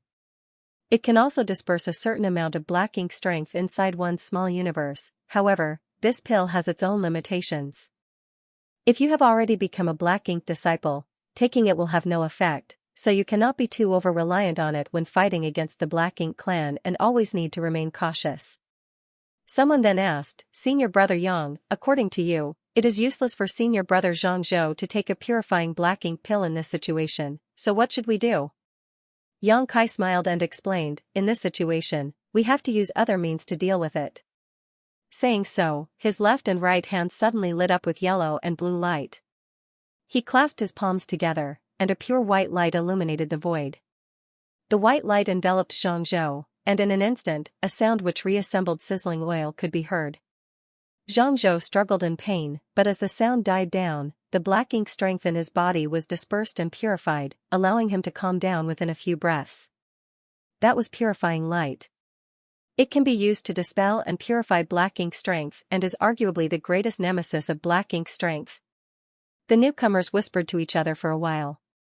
Many obviously held great interest in the purifying light. After all, if they could learn this secret technique, they would no longer need to fear the black ink strength's corruption when they fought on the black ink battlefield. Xianxia didn't tell them that only he could perform this secret technique. After all, they would stay on the black ink battlefield for a long time and would naturally learn more about it when the time was right. Even he had to learn how it could be used in the black territory. At that time, he had little understanding of purifying light's properties, but eventually, he learned and managed to restore most to the black ink disciples to their original states. He then turned his head to look at Xianxia. You should have asked for help as soon as possible. Before the appearance of purifying light and purifying black ink pills, the corruption of black ink strength was an unsolvable problem for the human race. Even those in the Eighth Order were helpless against it and would need to sacrifice part of their small universes just to maintain their sense of self, not to mention someone like you who has just entered the Seventh Order. Xianxia was drenched in a cold sweat as he fearfully said, this junior brother was careless. What Senior Brother has taught me will forever be engraved in my mind. Xianxia nodded and said, let's go. The group continued on their way, but because the large ship was destroyed in the conflict between Xianxia and Xianxia, everyone could only fly the rest of the way to the forward base. Fortunately, this place was not far from their destination, thus, they only needed to avoid some large black ink cloud on the way. For Xianxia, he had no intention to make Xianxia understand he was being too arrogant. It was just that as the person tasked to be their escort, he had the obligation and responsibility to teach these newcomers about the dangers of black ink strength. Furthermore, letting them witness these dangers with their own eyes was far more convincing than mere verbal warnings. He believed that after the incident with Xianxia, no one would dare to underestimate Black Ink Clan ever again. Grandmaster Ma Fan flew over to Xianxia and used his divine sense to send him a message, "Brat, who developed the purifying light secret technique. Is it difficult to learn?" Xianxia was a little speechless as he didn't expect that Grandmaster Ma Fan would be so interested in purifying light. "If I could teach you, I would, but this secret technique is unable to be used by anyone besides me. So, I have to apologize." Grandmaster Ma Fan then wondered, "If that's the case, why are you able to use it?" Xianxia replied, "Because of a gift from the sun's burning light and moon's serene glimmer." After some explanation, Grandmaster Ma Fan showed a regretful look, "So that's how it is. This secret technique can only be performed by you alone, and others cannot do it." Exactly. Although the number of people in this group was large, all of them were above the sixth order open heaven realm, thus, their pace was pretty quick. After another month, the forward base came into view. Along the way, the newcomers' enthusiasm for killing the Black Ink Clan was still high, but their initial careless attitude had been thoroughly ground down and they were now much more wary of the enemy. The arrival of the newcomers did not cause any waves. After all, there were not that many people idle in the forward base. Most of those who were stationed here were either resting, or out on hunting missions. Xianxia went straight to Dingyao, which marked the completion of his task. He then bid farewell to Grandmaster Ma Fan and returned to where Don was stationed. The squad members were all recuperating, and Xianxia did not want to bother them, so he just went back to his residence to cultivate. There was still a little time left before the next mission, so he took advantage of this time to restore his energy. 2 months later, Dawn was ready to go. Xianxia picked up the repaired dawning light from the refining hall and set sail once again. The plan of fortifying the forward base and clearing the area around it had been going smoothly. Now, all conflicts in the Blue Sky Theater would basically only break out around the forward base. As such, for the human race, it was necessary to eliminate the Black Ink Clan wandering around, and further reduce whatever territory the Black Ink Clan controlled. Meanwhile, for the Black Ink Clan, their priority was to recapture occupied territories, thus, both sides engaged in a continuous campaign around the forward base. However, major conflicts were rare, as it was even rarer for the territory lords and Eighth Order masters to get involved. The territory lords had suffered huge losses in the previous war, and it would be difficult for them to restore their numbers in a short time. Thus, none wanted to venture out too far from the royal city. On top of that, unless circumstances were special, if they wanted to withdraw from a fight, the Eighth Order humans could do nothing about it. As such, the top masters from both sides preferred to spend their time recuperating. After the newcomers joined the forward base, its strength increased greatly. The arrival of hundreds of artifact refiners alone was enough to ensure the continuous combat capability of each squad. Some years later, the small-scale skirmishes between the two sides only became fiercer. It was especially obvious to the squads who were out hunting. The biggest change being that when they were out of the forward base, they would encounter larger groups of Black Ink clansmen. Enemy groups were sometimes so large that they numbered in the tens of thousands. Thus, the initial plan to clear out the surrounding region and build up a solid defensive position got more difficult as time passed. Furthermore, they did not know why the Black Ink clan's resistance suddenly became so strong once again. There were more humans casualties, and even more in the Black Ink clan. Even the territory lords and the Eighth Order masters fought more frequently than before. Anyone with a discerning eye could see that this was basically the Black Ink clan's final stand. After all, as long as they could survive this period, the overall situation would stabilize. If the human race continued to push forward, and more territory was taken from them though, the royal city would be in peril. Not to mention, the flanks between the forward base and Blue Sky Pass would eventually also fall under the control of the human race. If this came to pass, Blue Sky Pass would completely change the landscape of the battlefield, and hold a significant advantage. Inside the forward base, in a sealed space, deep underground, a pillar was rooted to the ground. The floor was covered with spirit array, and there was a Black Ink clansman bound by the arrays to the pillar. no matter how the Black Ink clansman struggled, he could not break free from his shackles. Judging from the power emanating from this Black Ink clansman, he was obviously a feudal lord. In fact, even among the feudal lords, this one was quite strong. It was unfortunate that even he did not know who had captured him and imprisoned him here. Right in front of that feudal lord, two figures stood side by side. One was Xianxia, and the other was Grandmaster Ma Fan. After showcasing the power of purifying light in front of Grandmaster Ma Fan, the old man became extremely interested in it.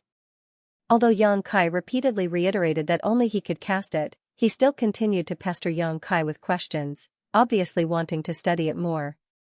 However, his research was built on the foundation of torturing Black Ink clansmen. For decades, in his spare time, Ma Fan had been researching and refining an artifact that could exert the power of the purifying light. He was, after all, an artifact refining great grandmaster, someone capable of even refining mobile palace artifacts and warships. Furthermore, Xianxia was not staying somewhere far away, thus, he would go up to him and get him to help in his research whenever possible. Naturally, Ma Fan was swamped with work most of the time. After all, he was an artifact refiner and needed to repair the damaged warships and fortify the forward base, so his research was somewhat intermittent. Nonetheless, a decade ago, he had a breakthrough in his research. He had developed a spear artifact, which was no more than 3 meters long. He named it the Evil Purging Divine Spear, an extremely rustic name. In fact, Xianxia had expressed his disdain for the name more than once, but the old man ignored him and continued to name it as he pleased. Xianxia also did not know who had captured the feudal lord, who was bound here. Nonetheless, it was easy to tell that the one who captured this feudal lord must have been an 8th Order master. Moreover, since the research of the old man involved purifying light, which would be of great benefit to the human race if it was successful, he was definitely being supported by Zhong Liang and the other army commanders. Xianxia was also looking forward to it. After all, if Grandmaster Ma Fan's research was successful, the human race would gain a powerful weapon against the Black Ink clan. It might even be able to disrupt the current stalemate. The war on the Black Ink battlefield had raged on for countless years, with neither side having a decisive advantage. The human race relied on their great passes and warships to resist the attacks of the Black Ink clan, making it difficult for them to break through and invade the 3,000 worlds.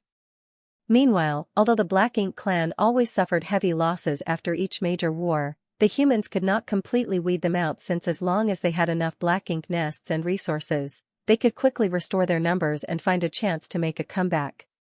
This was how the Black Ink battlefield had maintained its balance for countless years. Xianxia's arrival broke this pattern to a certain extent. He brought purifying light, universe arrays, and purifying Black Ink pills. These had allowed Blue Sky Pass enough leeway to launch a crusade and achieve something that countless ancestors could only dream of. Even so, currently, the crusade was at an impasse. They had reached another deadlock.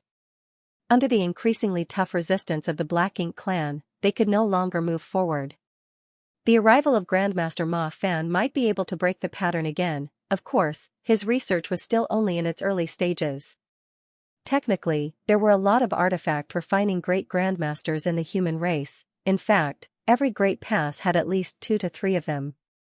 Furthermore, in terms of artifact refining skills, Grandmaster Ma Fan was only on par with them, with no one being better than the other. The key difference was in their way of thinking and overall perspective. He was given a problem and had a different way of seeing it from the other artifact refining great grandmasters, especially since he had just arrived at the Black Ink battlefield.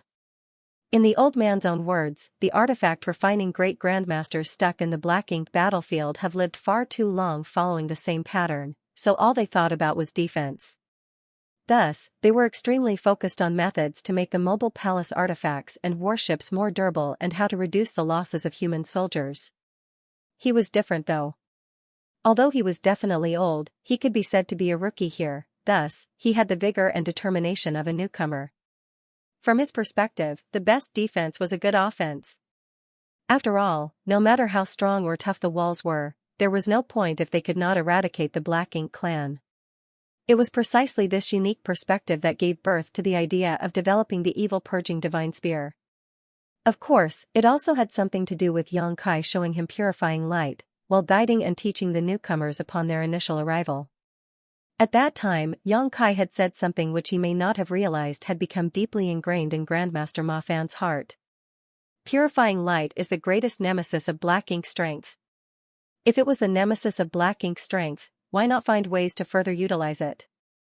Since purifying light could only be cast by Xianxia, Ma Fan wanted to further strengthen it by using an artifact. This would allow it to be used offensively.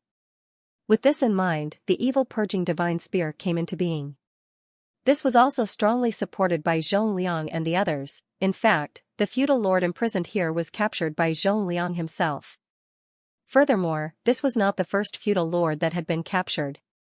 Before this, there were plenty of other feudal lords, but they had eventually been killed as the old man continued his research. Come. The same old thing. This version of the evil purging divine spear has been improved by this old master after much careful consideration. Seal some purifying light inside. Grandmaster Ma Fan said, handing the long artifact in his hand to Xianxia. Xianxia took a look at it and nodded, I hope it won't be like last time. It exploded before I could even use it. The evil purging divine spear was meant to be used against the Black Ink clan, so it needed him to seal purifying light in it just like how he originally sealed purifying light in the purifying Black Ink battleships. However, the purifying Black Ink battleships were huge, and they had many spirit arrays, which were all properly arranged for different purposes. Thus, it was not that difficult to seal purifying light inside of them. The evil purging divine spear was very different. This artifact was only 3 meters long, but it not only had to seal purifying light inside, it also had to increase its lethality. This required great artifact refining skills and was something only an artifact refining great grandmaster like Ma Fan could do. The difficulty of accomplishing this was further proven when he, even after so long, had not succeeded. Every time during the experiment, there would always be some kind of problem, which would lead to the result being unsatisfactory. Last time was the most ridiculous.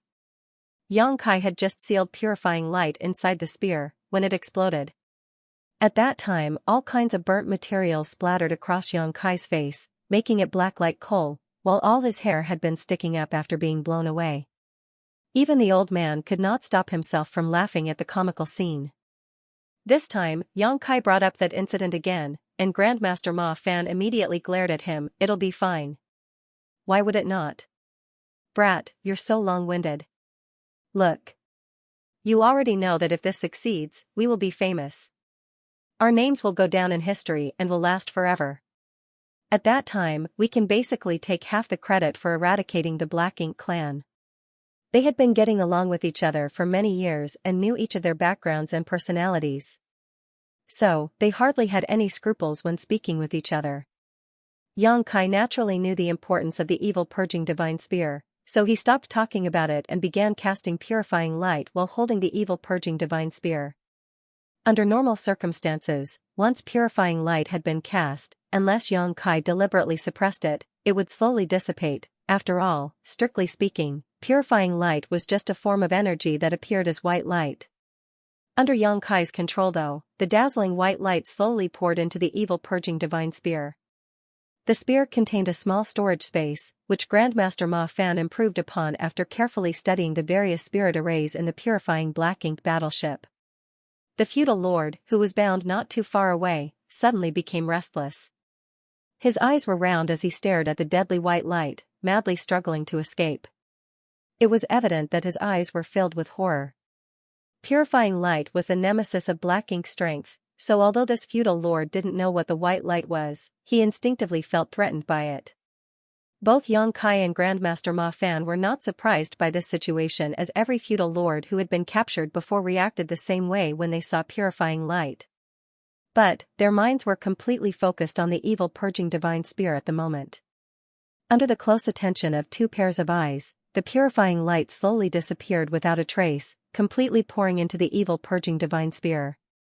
When the light disappeared entirely, Grandmaster Ma Fan heaved a sigh of relief. Success! It did not explode this time. The improvements I've taken so long to make have finally paid off. Now, it's time to test the efficacy of the evil purging divine spear. It was not easy to refine this spear, and even though it is only 3 meters long, it consumed a lot of precious materials. It also took Grandmaster Ma Fan a lot of effort to produce. All kinds of problems encountered during its development were solved by him alone, as he had never asked for help from others. He couldn't get help either. After all, the other artifact refiners had their own tasks and no one had the time or energy to help him. Grandmaster Ma Fan looked up at Yang Kai. Will you be the one that does it, or me? Yang Kai checked the evil purging divine spear and said, I'll do it. Grandmaster Ma Fan gave a nod and his hand seals changed. The spirit array in the secret room flickered, and the binding power suddenly disappeared. The feudal lord, who had been bound to the pillar, had been struggling the whole time. Naturally, it was futile with the restraint of the spirit arrays, but immediately after Grandmaster Ma Fan released the restraints, the feudal lord took action. There was no way out of this secret room, so the feudal lord only had one choice, which was to pounce on Yang Kai and Grandmaster Ma Fan. The black ink strength madly surged, turned into a mass of black mist that enveloped him. He then moved as swiftly as the wind. With a faint boom, the feudal lord let out a pained scream as a figure had rushed at him and struck him with a powerful force. The feudal lord noticed there was a sharp pain in his abdomen, and when he looked down to check, his pupils suddenly shrank. He did not know when, but there was now a spear lodged into his abdomen, the same one the two humans were mulling over before.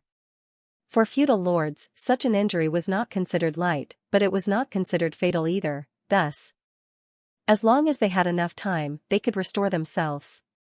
But the terror in the feudal lord's eyes at this moment was thick and overflowing. He sensed that from the spear, a mysterious energy was suddenly spreading out. It poured into his body, and quickly dissolved the foundation of his power. The feudal lord was horrified. He thought back to what he had seen before, and knew that it must have been that dazzling white light which had made him feel uneasy. Reaching out his hand, he ruthlessly pulled the spear out of his body, causing black blood to freely splatter around. He wanted to urge his black ink strength to stop the flow of blood spilling, and seal his wound, however, he could not stimulate it to heal his wound at all. The mysterious energy lingered in the wound, like maggots on rotting bones, dispersing any black ink strength he tried to condense there.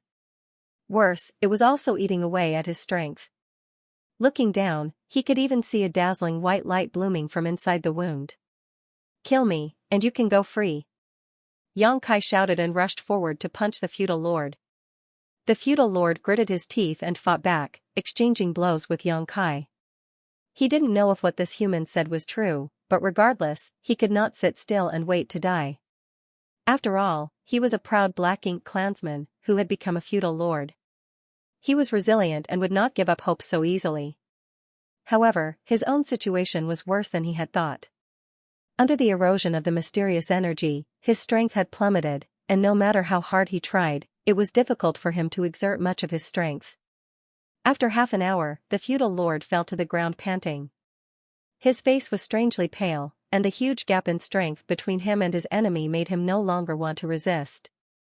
Even so, he was unwilling to die here in total ignorance, thus, he looked at Yang Kai and indignantly asked, "What kind of power is that?" Yang Kai looked down at him, his expression unfazed. "Us humans have been fighting against your Black Ink clan for countless years, and the situation has not changed much in all that time. Neither side holds the clear advantage, so it is obvious that you are not stronger than us. Instead, all you rely on is your Black Ink strength. Tell me. Without it, what are you? Simple, you are nothing." Black Ink strength possessed an overwhelming corruptive property, especially to the small universes of Open Heaven Realm Masters. Once Black Ink strength invaded one small universe, there was basically no solution.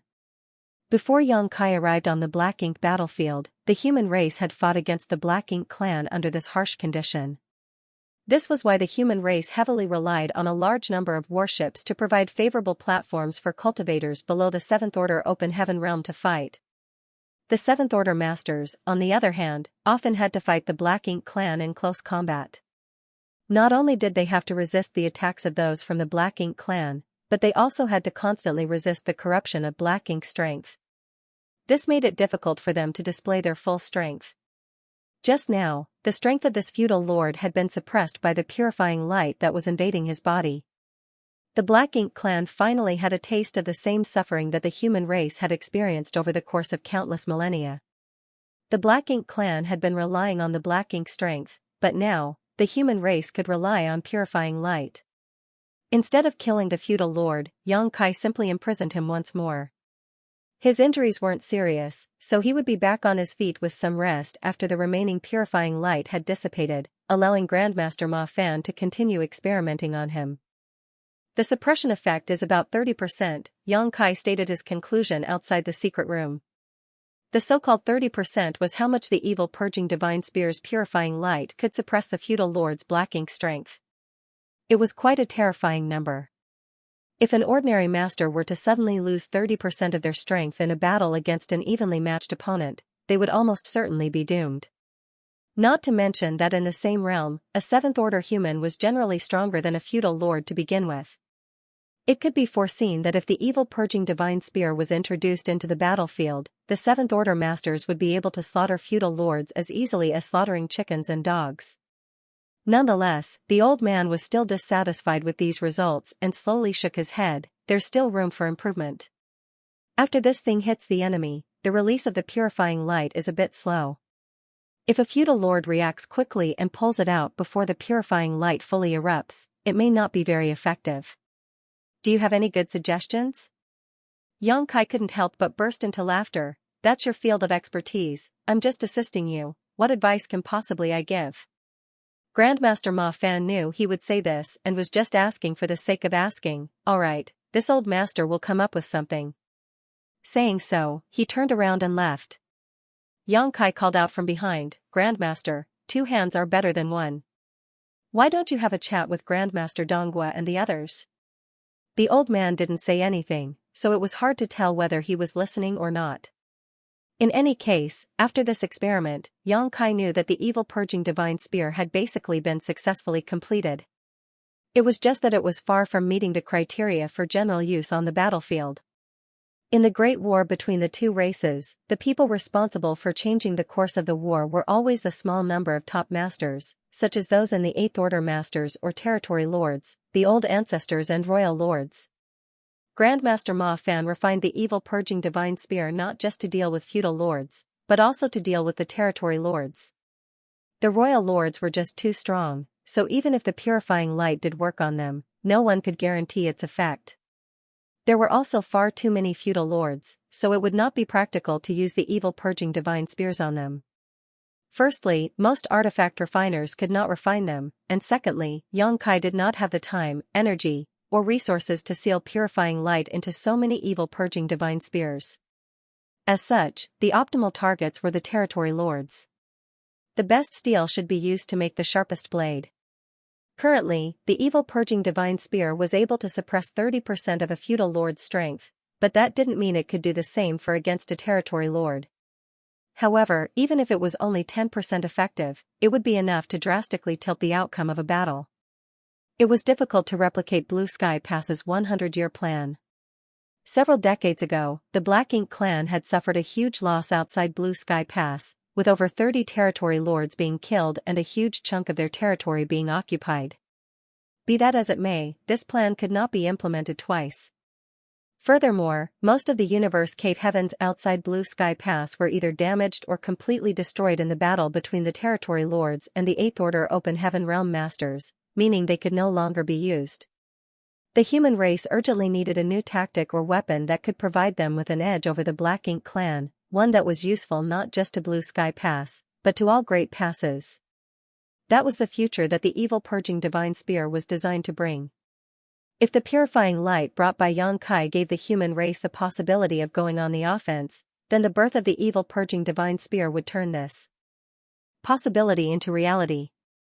Of course, the prerequisite was that Grandmaster Ma Fan could further improve the spear. After separating from the old man, Xianxia returned to Dawn Station. The last time they had returned from a hunting mission was only 2 months ago, so there was still a lot of time before they deployed again. Naturally, Xianxia couldn't afford to waste any time.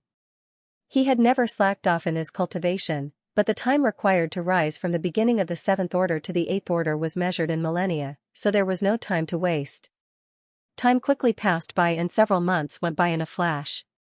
Dawn's hunting rotation had arrived, so its members exited their retreat and quickly convened.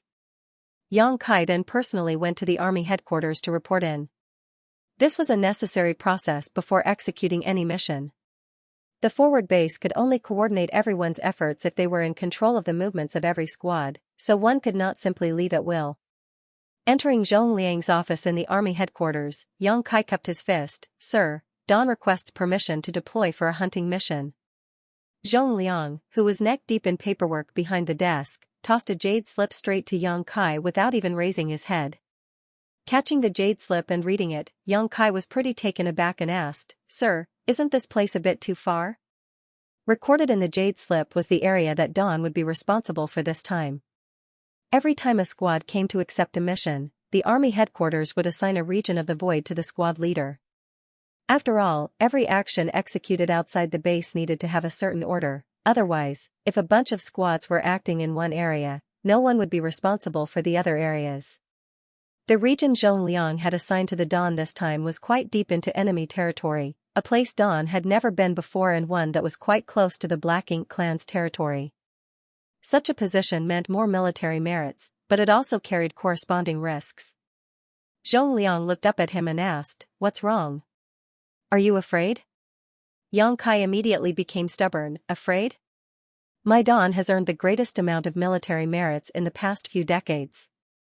We didn't back down even when we were up against tens of thousands of Black Ink clansmen, and even returned in triumph. When have we ever been afraid?" Zhong Liang snorted, "Since you're not afraid, why are you being so long-winded?"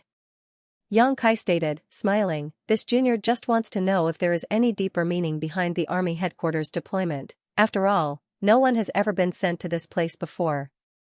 Zhong Liang snickered, "What kind of deeper meaning could there be? What nonsense have you been thinking all day? Just because no one has been to this place before doesn't mean no one will ever go there. In fact, several squads are carrying out missions there right now. If your Dawn is late, I'm afraid you won't even get a sip of soup." "Which squads are so reckless?" Yang Kai asked in surprise. Zhong Liang impatiently rebuked, "What does that have to do with you? Are you going or not? If not, I'll send another squad." "All right, we'll go." Quickly putting away the jade slip, Yang Kai bowed to Zhong Liang and left. This brat is as sharp as ever. Did he notice something? Other squad leaders didn't even ask any questions. Someone suddenly walked out from the shadows and muttered. It was none other than the Southern Army commander, Liang Yulong. Zhong Liang didn't even bat an eye. What can he notice? It's nothing more than curiosity. Liang Yulong asked, "Are you really not going to explain the deployment to them?" Zhong Liang replied, shaking his head, "No need. To deceive your enemies, you must first deceive your allies. There is no need to tell them the truth, it'll be fine." Liang Yulong couldn't help but worry. That might be the case, the ones deployed there are all elite squads, but if something does happen to them, wouldn't your overall force suffer as a result? Zhong Liang leaned back in his chair and indifferently stated, "What's the point of mourning for them? Life and death are perfectly normal in this damned place. If you can't accept this, this place is not suitable for you. Moreover, it's precisely because they're all elites that we deployed them, otherwise, how could they possibly succeed?" Liang Yulong lightly sighed. Zhong Liang stood up and continued, "The bait has been cast, it all depends on whether the Black Ink clan takes it or not. I'm afraid a big battle will break out very soon, and only by winning it will the forward base become completely stable. This is a matter of great importance, so we should make all the preparations we can." In the void, dawning light sailed forward towards the hunting region. After half a year of rest, the squad members were all in high spirits and quite enthusiastic for their next mission. Dawning light was extremely fast, but as the region they were deployed to was quite far, it still took them 10 days to arrive after leaving the forward base. There was no fixed requirement for the mission this time, so the squads assigned here would just search around and kill any Black Ink clansmen they ran into.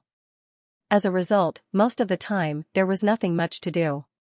After several dozen years of hunting, the Black Ink clan had suffered a great loss of manpower and no longer dared to easily show their faces. Although they were recently showing signs of rising from the ashes, anyone with a discerning eye could tell that this was going to be the last counterattack the Black Ink clan made. The area where Dawn was deployed for the mission was a place they had never been to before, so there were many enemies here. In fact, they had run into several groups of Black Ink clansmen in the span of a few days, though their numbers weren't high.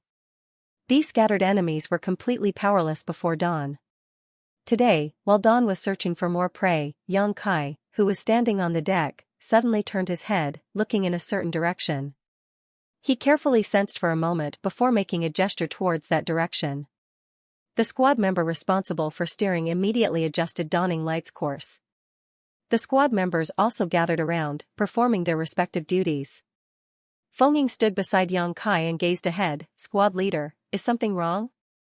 Both might be 7th Order masters and Feng may be just on the verge of breaking through to the 8th Order, but when it came to the divine senses, she was still lacking compared to Xianxia. So, while Xianxia might have discovered something, she might not have been able to detect it. Xianxia replied with a slight nod, some people should be fighting there. Feng understood, other squads? It should be. Feng Ying's expression became somewhat unusual, squad leader, it's not polite to steal other people's kills. Xianxia broke into laughter as he gave an excuse, we're just going there to watch, we won't be snatching anything. But, if there's an opponent they can't handle, as fellow soldiers of Blue Sky Pass, we should help them, shouldn't we? Feng Ying couldn't help but sigh. Not long after, they spotted swirling black ink clouds ahead. A large number of Black Ink clansmen happened to be fleeing towards them from these black ink clouds in panic, like stray dogs. They looked as if they were being chased by a tide of ferocious beasts. More importantly, several among them were feudal lords as well. Standing on the deck, Xianxia broke into joyous laughter when he focused his gaze ahead. Great, there are hundreds of them. There were several hundred Black Ink clansmen, including a few feudal lords. It was a force to reckon with and an ordinary squad might not be able to take them down, making fleeing their only option. But at this moment, this fearsome enemy force was being chased and forced to flee. It was obvious that the group pursuing them was quite strong. Xianxia did not need to use his brain to tell that it was one of the special operations squads.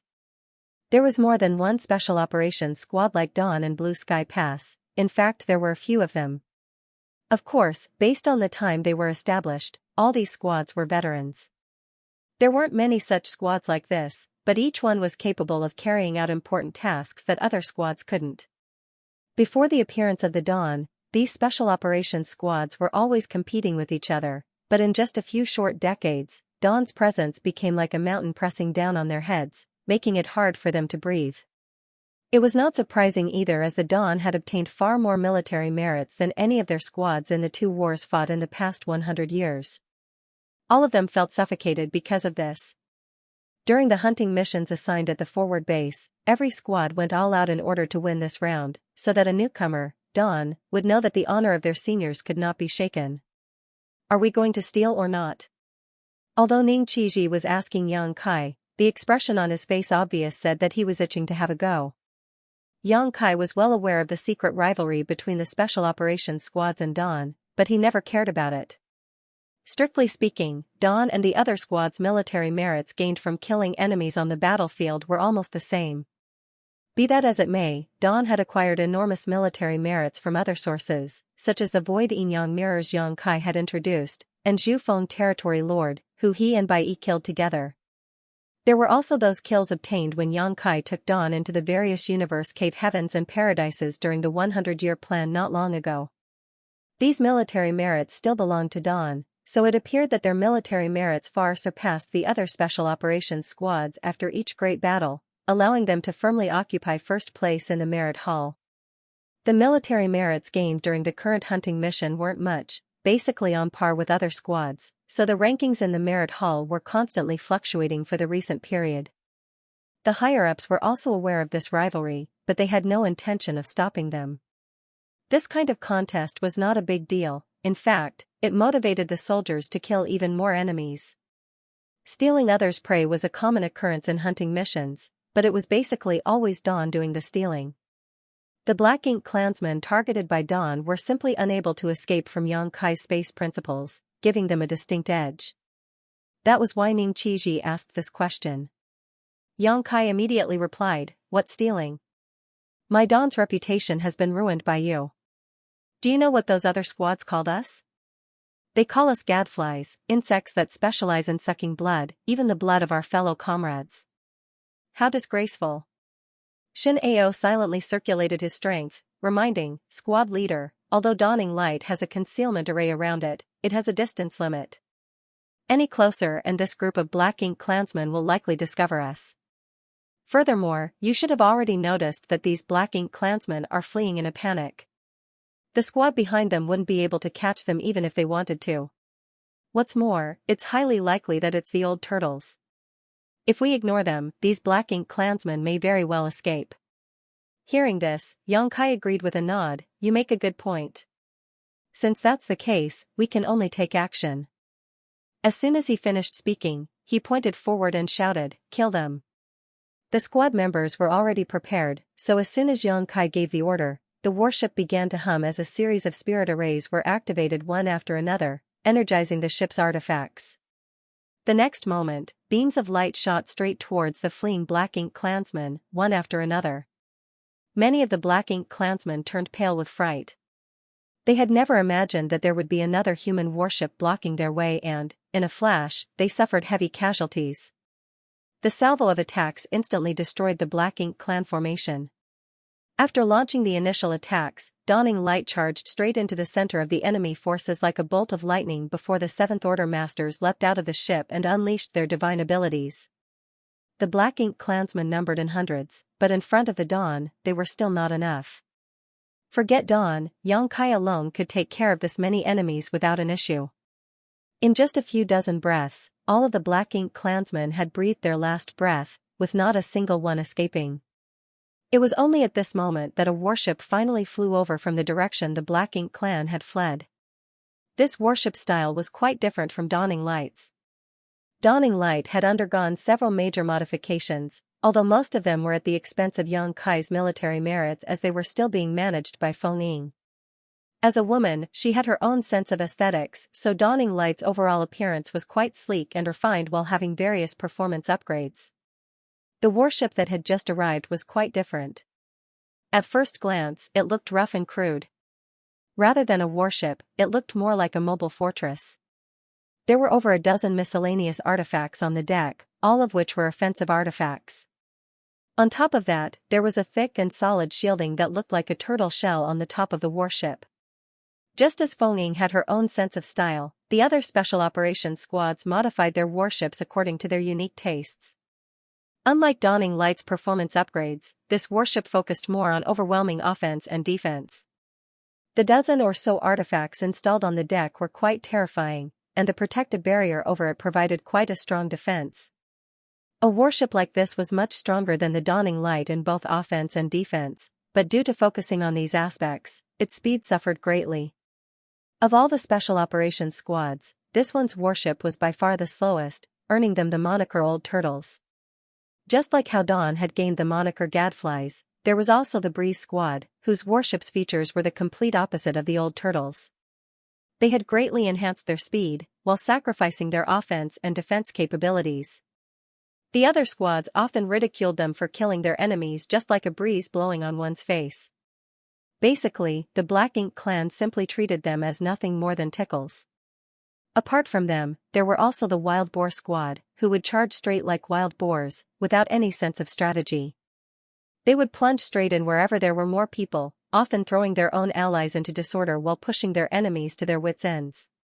Finally, there was the Water Snake Squad, which was basically a balanced force, but since everyone else had aliases, they could be no exception.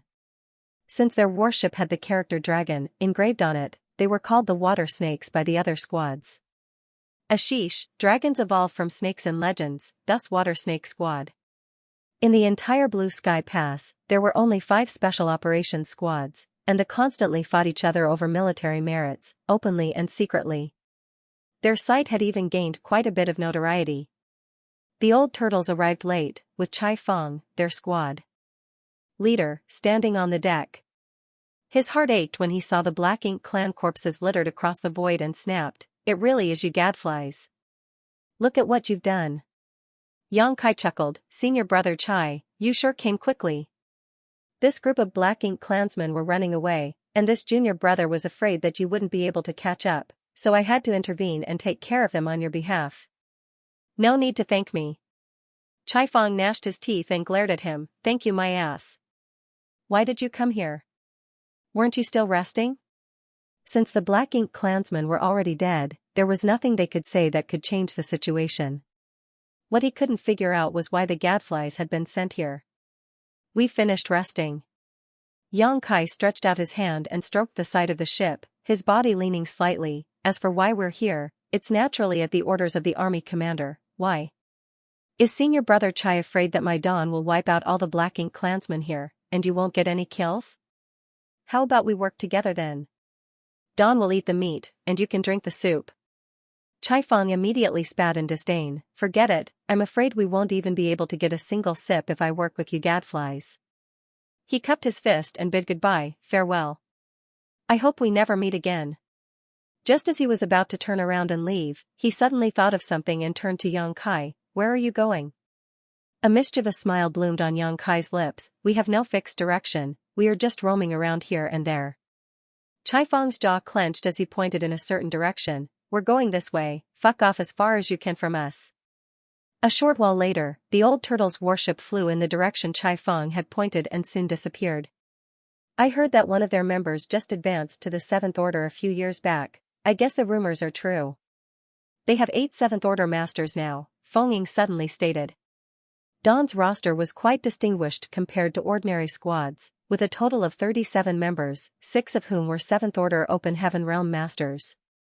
In fact, there were only 5 of them at first, but later, when Yang Kai brought Bai Yi back, Zhong Liang assigned her to Dawn, increasing the count to 6.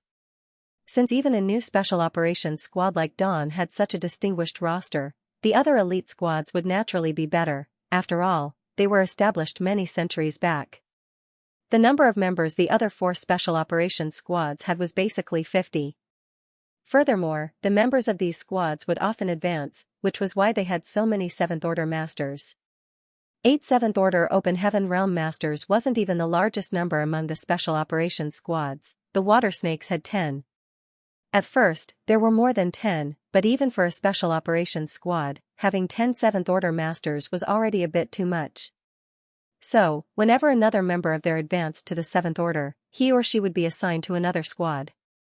In terms of the number of 7th Order masters, Dawn had the least among the 5 special operations squads. Even so, their military merits from hunting missions were not inferior to others.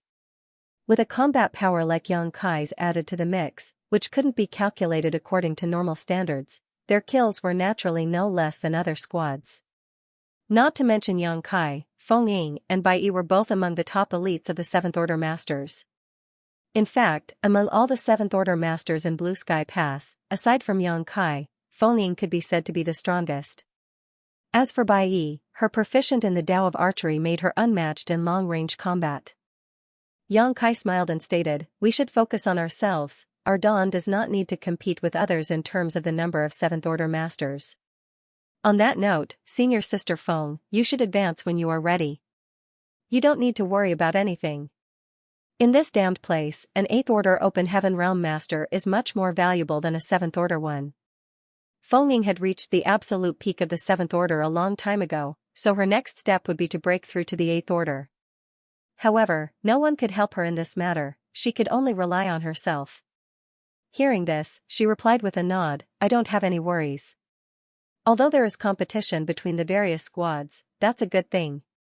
As for me, I still need some time to prepare. In the matters of cultivation, one's own state of mind was the most important. Since Feng Ying was so meticulous, Yang Kai naturally wouldn't add anything. Following this small event, Dawn continued with its hunting mission in their designated area. According to the past rules, such missions would be carried out for half a year. 2 months later, dawning light was flying across the void. Yang Kai was standing on the deck, using his divine sense to search for the enemy, when Feng Ying suddenly approached him and reported, Squad leader, there's something wrong. You also felt so? Yang Kai looked at her. Feng Ying added, obviously, this region has never been explored before and the Black Ink clan is quite active here. If it was our Dawn as the vanguard, it would be reasonable as we have a higher degree of strength and thus a better chance of surviving, but apart from Dawn, the old turtles, breeze, and wild boars are all here. Of the 5 special operations squads, only the water snakes aren't accounted for. Although we haven't run into them, it's very likely that they're also here. Why would the army commander deploy all the special operations squads here? Over the past 2 months, Dawn had been hunting here and there, so they naturally had a few run-ins with the other squads that were carrying out missions in this region. As Feng had stated, of the 5 special operations squads of Blue Sky Pass, except for the water snakes, they had met all the others. This was obviously strange. It wasn't just Dawn who had noticed this, but the other squads also had similar doubts. Xianxia slightly furrowed his brow. He pondered on it for a moment before replying, since the army commander made such arrangements, there must be a deeper meaning behind it. Perhaps he could not say why, but it's also possible that we're overthinking things. It's entirely possible that because we've never explored this place before, we need special operations squads to act as scouts. Ordinary squads may not be able to protect themselves here. Even so, it's still quite strange. Feng slowly shook her head. Xianxia dismissed her worries with a smile. In any case, the most important thing we have to do is keep carrying out our mission. As for the rest, we'll cross that bridge when we reach it. While they were speaking, a faint aura fluctuation suddenly appeared from the depths of the void. These fluctuations were extremely strange in that they were quite noticeable even though they were so faint. Xianxia and Feng immediately looked in the direction of their source. But these fluctuations disappeared as quickly as they had appeared, vanishing without a trace before the two of them could perceive anything. Xianxia and Feng looked at each other and could clearly see the surprise in each other's eyes. But even after waiting for a long time, nothing eventful happened. Just as the two settled down, the strange aura fluctuations appeared once more, this time even more obvious than before. Xianxia's expression changed. Someone is breaking through? Feng solemnly nodded her agreement. It seems so. Xianxia immediately started cursing. Who is so eager to die? They actually dared to break through here?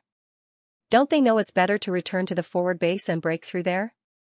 He might have said so, but he was also aware that if a cultivator really reached the point of breaking through, they might not have the time to find a suitable place to do so. For years, there had been many who had broken through directly on the battlefield. This was not intentional, but rather that it was easier to break through one's shackles and reach an epiphany when wandering the boundaries between life or death in battle with the Black Ink clan. Although one could use the universe transference law to instantly return to the forward base, if they did so, it was highly likely that they would disrupt or even interrupt their moment of enlightenment, which would be detrimental to their breakthrough. However, advancing in this region was simply too reckless. This place was too deep behind enemy lines and the Black Ink clan was frequently active in this region. If they were disturbed while they were advancing, the consequences would be deadly. At the very least, if it was Xianxia, he would definitely not choose to advance here and would have returned to the forward base. Be that as it may, there were always exceptions to everything. Although he was annoyed, Xianxia had no choice but to turn dawning light around and rush towards the source of the aura. If they could sense the aura, so could the Black Ink clan, who were quite active in this region. In other words, this aura was as bright as the lighthouse in the dark night. The Black Ink clan would definitely not miss this great opportunity which dropped onto their doorstep. Along the way, the aura fluctuations became more frequent and more obvious. Obviously, it had reached a point where it could no longer be suppressed. Dawn Squad members could also now sense the situation more clearly. On the deck, Xianxia's face sank. Shin Ao was bewildered as he voiced his thoughts. Judging by the intensity, it doesn't seem like someone is breaking through to the Seventh Order, but rather, he didn't dare to say the rest, mainly because it was too outrageous. Everyone knew that advancing to the Seventh Order would not produce such strong energy fluctuations, which mean this disturbance had to be caused by someone advancing from the Seventh Order to the Eighth Order. Who is it? Xianxia looked at Feng. In Dawn, Feng had the highest cultivation and most experience. Furthermore, Xianxia had only been in Blue Sky Pass for a little over 100 years while the rest of the Seventh Order Masters were rescued from the Black Ink clan's territory by Xianxia. Only Feng had constantly lived in Blue Sky Pass and thus had a deep understanding of its residents. Although there were many Seventh Order Open Heaven Realm Masters, and there were many who were qualified to advance to the Eighth Order, There were only a few who were truly hovering at the threshold, so Feng should be acquainted with them. After all, she too was counted among their ranks. She should be interacting with these others often. This seems to be Martial Uncle Xianxia's aura. Feng slightly furrowed her brow. Xiangshan? Yang Kai seemed to have heard his name, the one who fell from the 8th order to the 7th order because he sacrificed a large part of his small universe? Feng nodded. That's him. How could it be him? Yang Kai was confused. Yang Kai had heard of him from Feng Ying's mouth during a casual conversation, but that was it.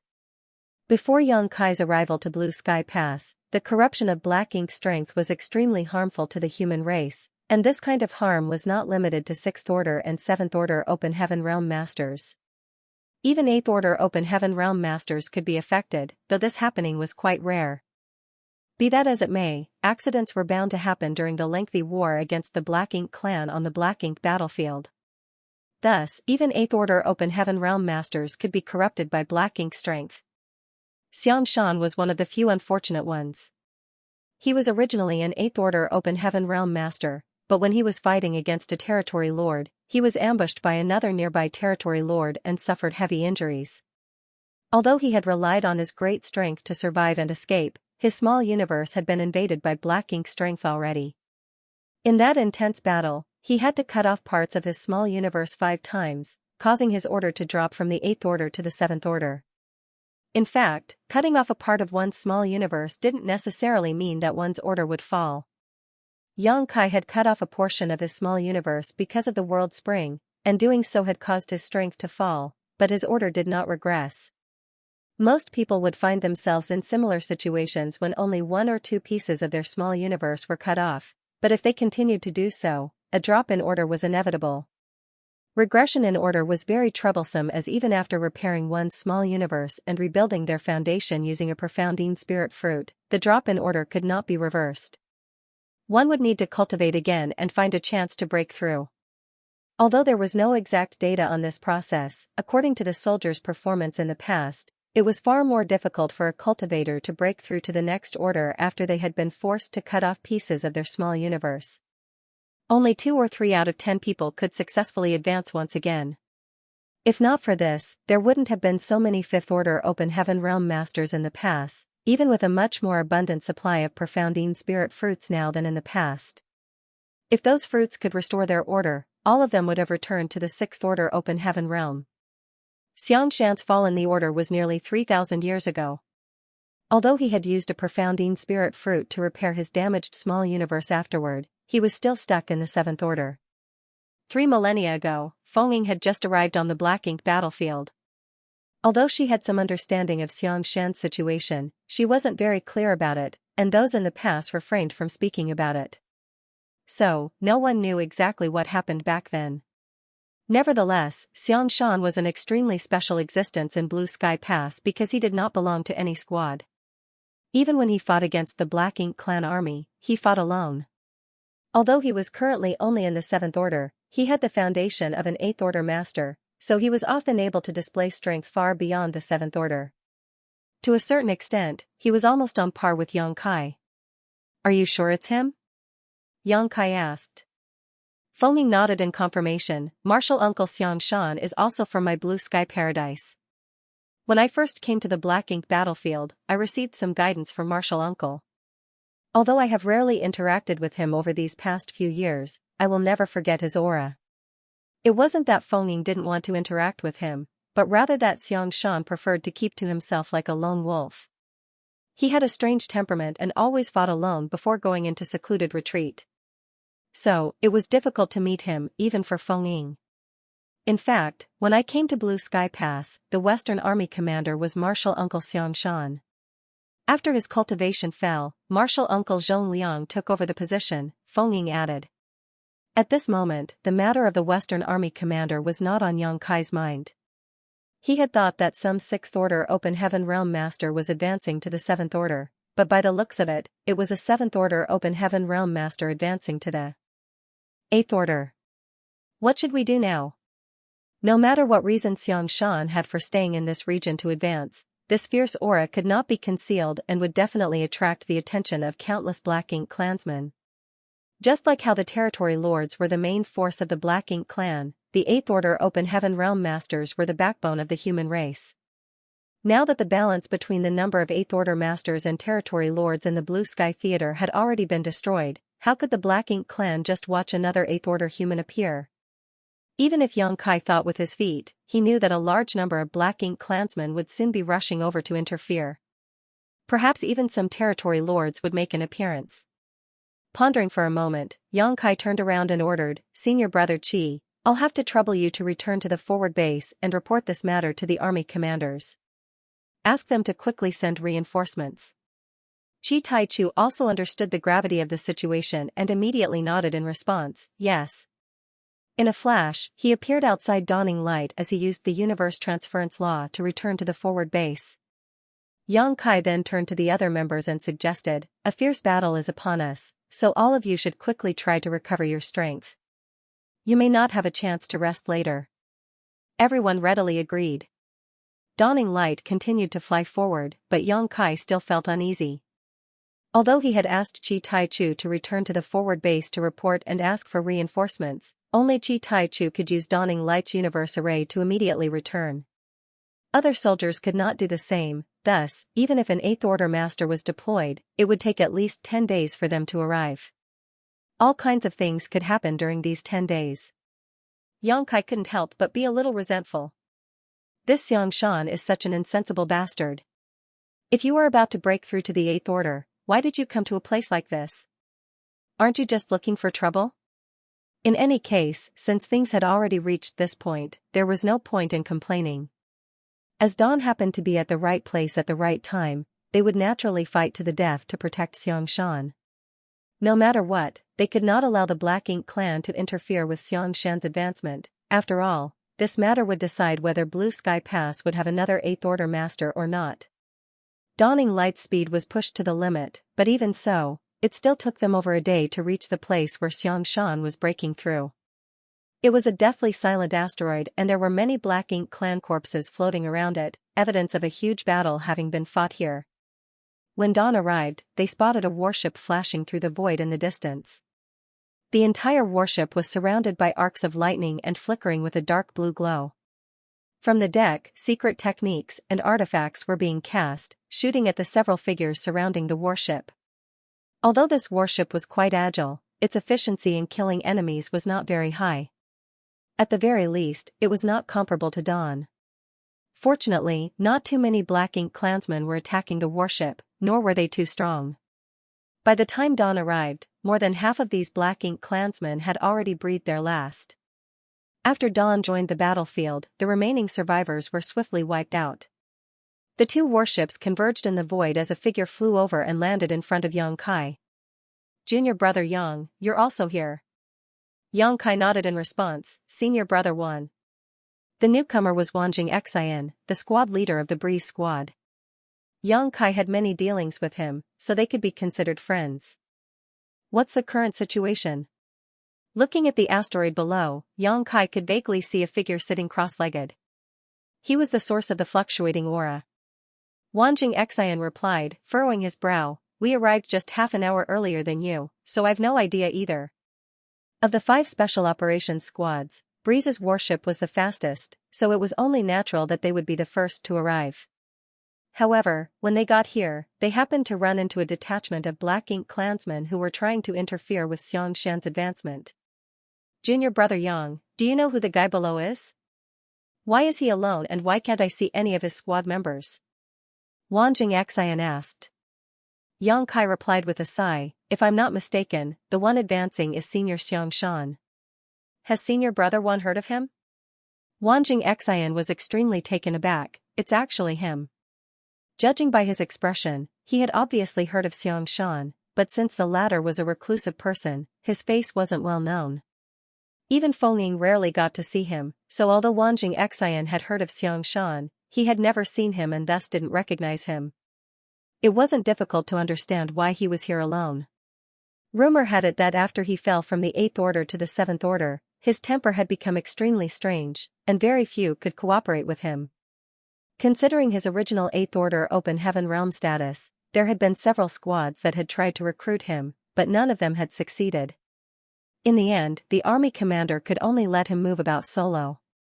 This is going to be a bit troublesome, Xianxia furrowed his brow. He originally wanted to persuade the person advancing to return to the forward base and break through there, but since it was Xianxia, he couldn't interfere at all. Since his order had already fallen, it would be much more difficult for him to break through than an ordinary 7th Order Open Heaven Realm Master. Now that Xianxia finally managed to grasp an opportunity to break through, he would naturally go all out and could not be disturbed in the slightest. It was probably for this reason that Xianxia immediately chose to go through with it when he sensed the opportunity to break through. Otherwise, he would have used the universe transference law to return to the forward base camp. The old turtles and water snakes are also in this area. They will be arriving to support us soon. It looks like we need to protect him well. Xianxia glanced at him. The wild boars are also in this area. Xianxia was surprised. All 5 special operations squads are here? Xianxia earnestly nodded. 5 special operations squads just happen to be hunting in this area while there are no signs of any other squads active here, and now there is someone breaking through to the 8th Order. Do you think the army commander knows something? Xianxia asked thoughtfully. Xianxia lowered his head, looking below. Whether the army commander knows something or not is beside the point. Now that things have reached this point, we must stand guard here and wait for reinforcements. I've already sent someone to report back to the forward base. Since the senior is here, we should pay him a visit. At the very least, we should let him know that someone is guarding him so he can safely advance. But of course, Xianxia nodded. The two of them immediately flew down together, but didn't get too close. Xianxia's aura was fluctuating more and more rapidly, so if they got too close, they might disturb him. As such, the two stopped after reaching a certain distance from the asteroid. Xianxia kept his fist and introduced in a loud and clear voice, "The members of Dawn and Breeze Squad are here. Senior, please focus on your breakthrough. There is no need to worry about external factors." There was no response from below, but Xianxia didn't expect one. After all, at this juncture, Xianxia wouldn't be distracted by answering them. After making the announcement, the two returned to Dawning Light. "Senior Brother Juan, is there anyone in Breeze who is proficient in spirit arrays? We can arrange some around the asteroid just in case." Although true array masters were not allowed to enter the battlefield, every cultivator had a hobby or two which they practiced in their free time. Owing to this, every cultivator had developed various abilities over the course of their long lives. For instance, Xianxia had mastered a little bit of both the alchemic Tao and the Tao of artifact refining. Although none of the members of the two squads majored in the array Tao, there were still a few who were a little proficient in arranging spirit arrays. Xianxia agreed, nodding, "There is, but his attainments aren't high. Furthermore, if he is asked to set up an array in a hurry, its power won't be very high." Xianxia replied, "It's still better than nothing." "That's true, but setting up a spirit array requires resources, and we don't have any. In a special environment like the Black Ink battlefield, where the cultivators were not sure whether they would be able to make it back alive or not, everyone would not bring anything other than essential healing and restorative items. After all, if they were to die outside, the resources they brought with them would be wasted. Therefore, even if they wanted to set up a spirit array, they had no resources to do it with. Even the cleverest housewife couldn't cook a meal without rice." Xianxia stated as a smile appeared on his lips, "I have some on me. I can provide whatever he needs." The Black Ink battlefield had an unspoken rule that didn't allow anyone to carry any extra resources, but Xianxia never followed it, nor had anyone asked him to do so. As such, all of his possessions were stored in his small universe and space ring. Since he had resources, there was nothing else to say. The two of them immediately gathered all those capable from their respective squads and began setting up arrays around the asteroid. None of them had high attainments in the array Tao, so their work was completely worthless compared to a true array grandmaster.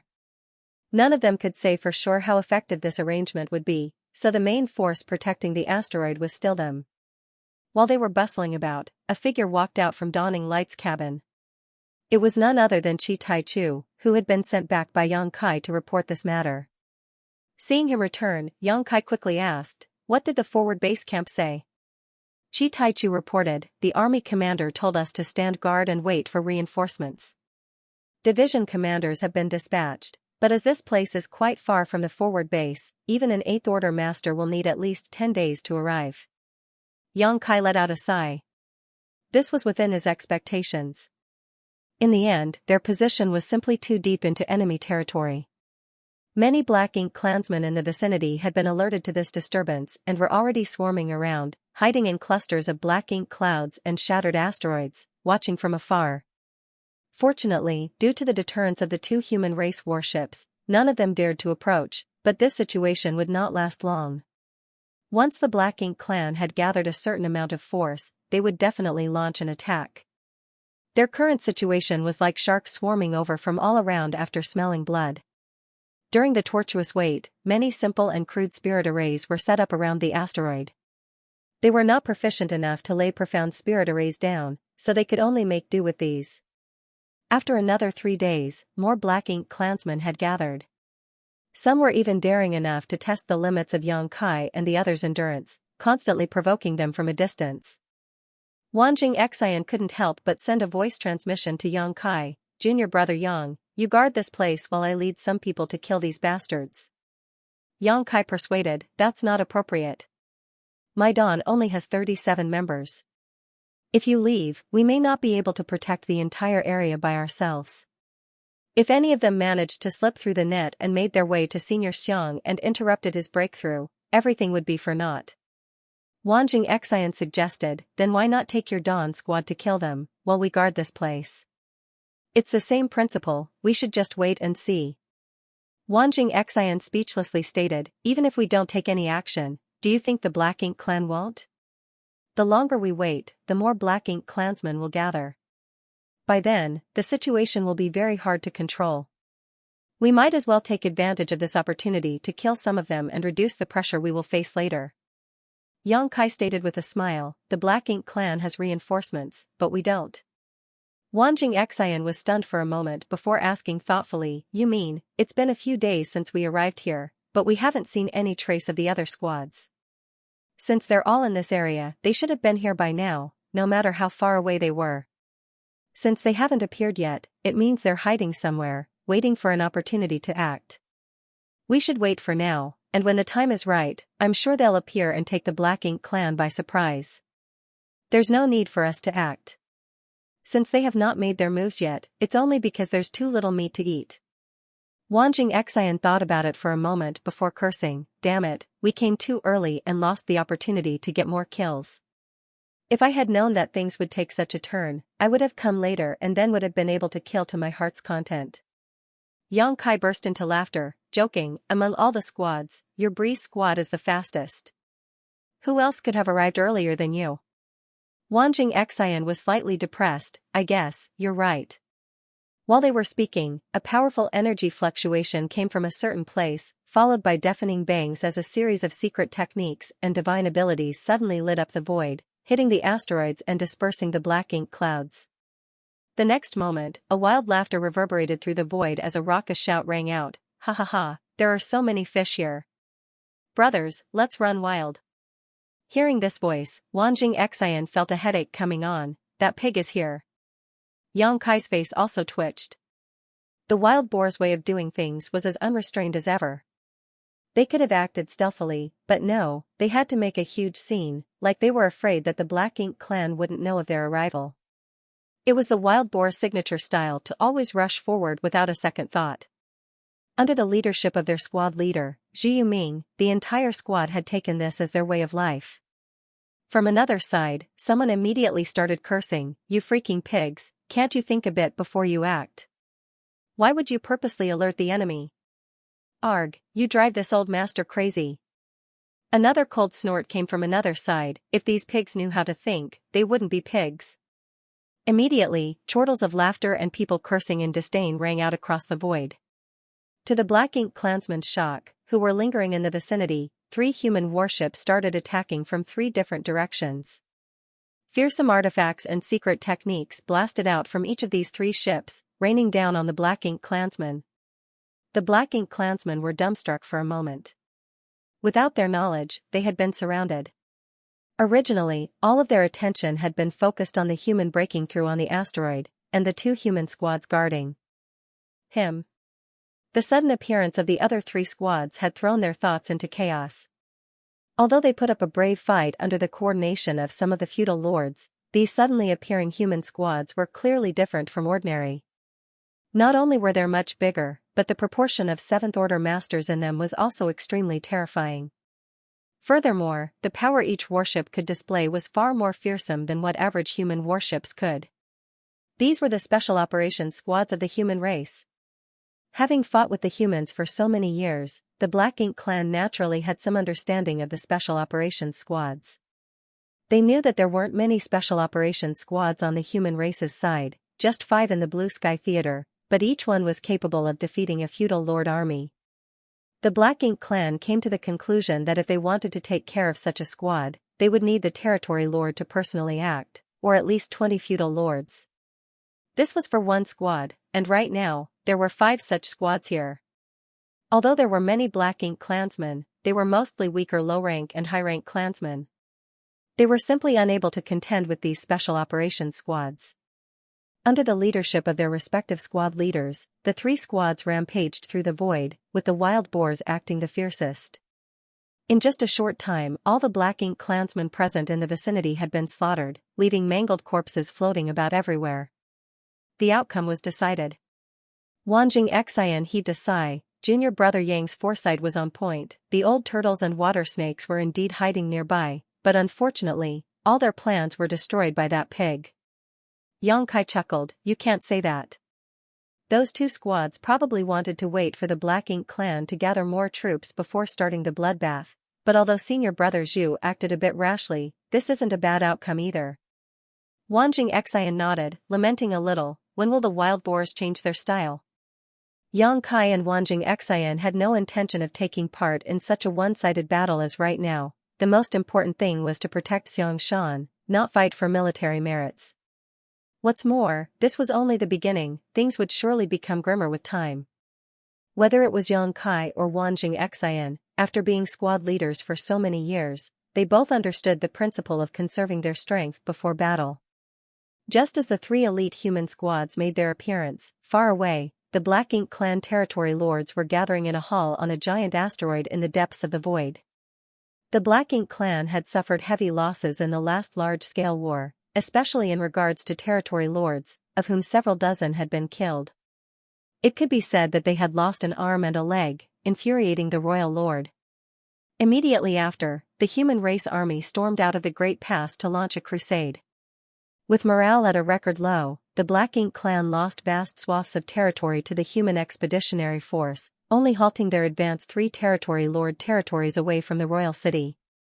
This was something that had never happened before. The human race and Black Ink clan had been fighting on the Black Ink battlefield for countless years, but the Black Ink clan had never suffered such a great loss before. It had always been the Black Ink clan who attacked the human race Great Passes, whereas the human race were always passive. The humans might launch a raid every now and then, but this time, it was completely different. What was even more frustrating to the Black Ink clan was that the human race had actually built a forward base camp at the very front of the territory they had conquered. By the looks of it, they were planning to completely settle in there. How could the Black Ink clan tolerate this? If the human race succeeded, the entire Black Ink clan of the Blue Sky Theater would lose all face. In the future, they wouldn't be able to hold their heads up high in front of their fellow clansmen in other theaters. Over the past few decades, the Black Ink clan had also mounted counterattacks, but their efforts had been fruitless. With so many of their territory lords dead, it was difficult for them to suppress the 8th Order humans. Although the Black Ink clan held the advantage in terms of overall numbers, that was only among the weaker realms, while their top masters were now completely outnumbered. The majority of the Black Ink clansmen were far too weak. If the troops they sent out were too small in number, any human squad would be able to wipe them out, and if they deployed a bigger army, they would be met by a fierce assault from the human race's forward base. Thus, the Black Ink clan was caught in a dilemma. The lack of action by the higher-ups caused the lower-ranked Black Ink clansmen to bitterly grieve and spontaneously gather their forces to fight against the human race. On the other hand, the humans had been hunting down these scattered groups over the past few decades. How could the Black Ink clan not try hunting them down in return? This kind of scattered battle had basically become a kind of tacit agreement between the masters on both sides. No one knew how long this situation would last, and no one knew what kind of variables would appear in the future.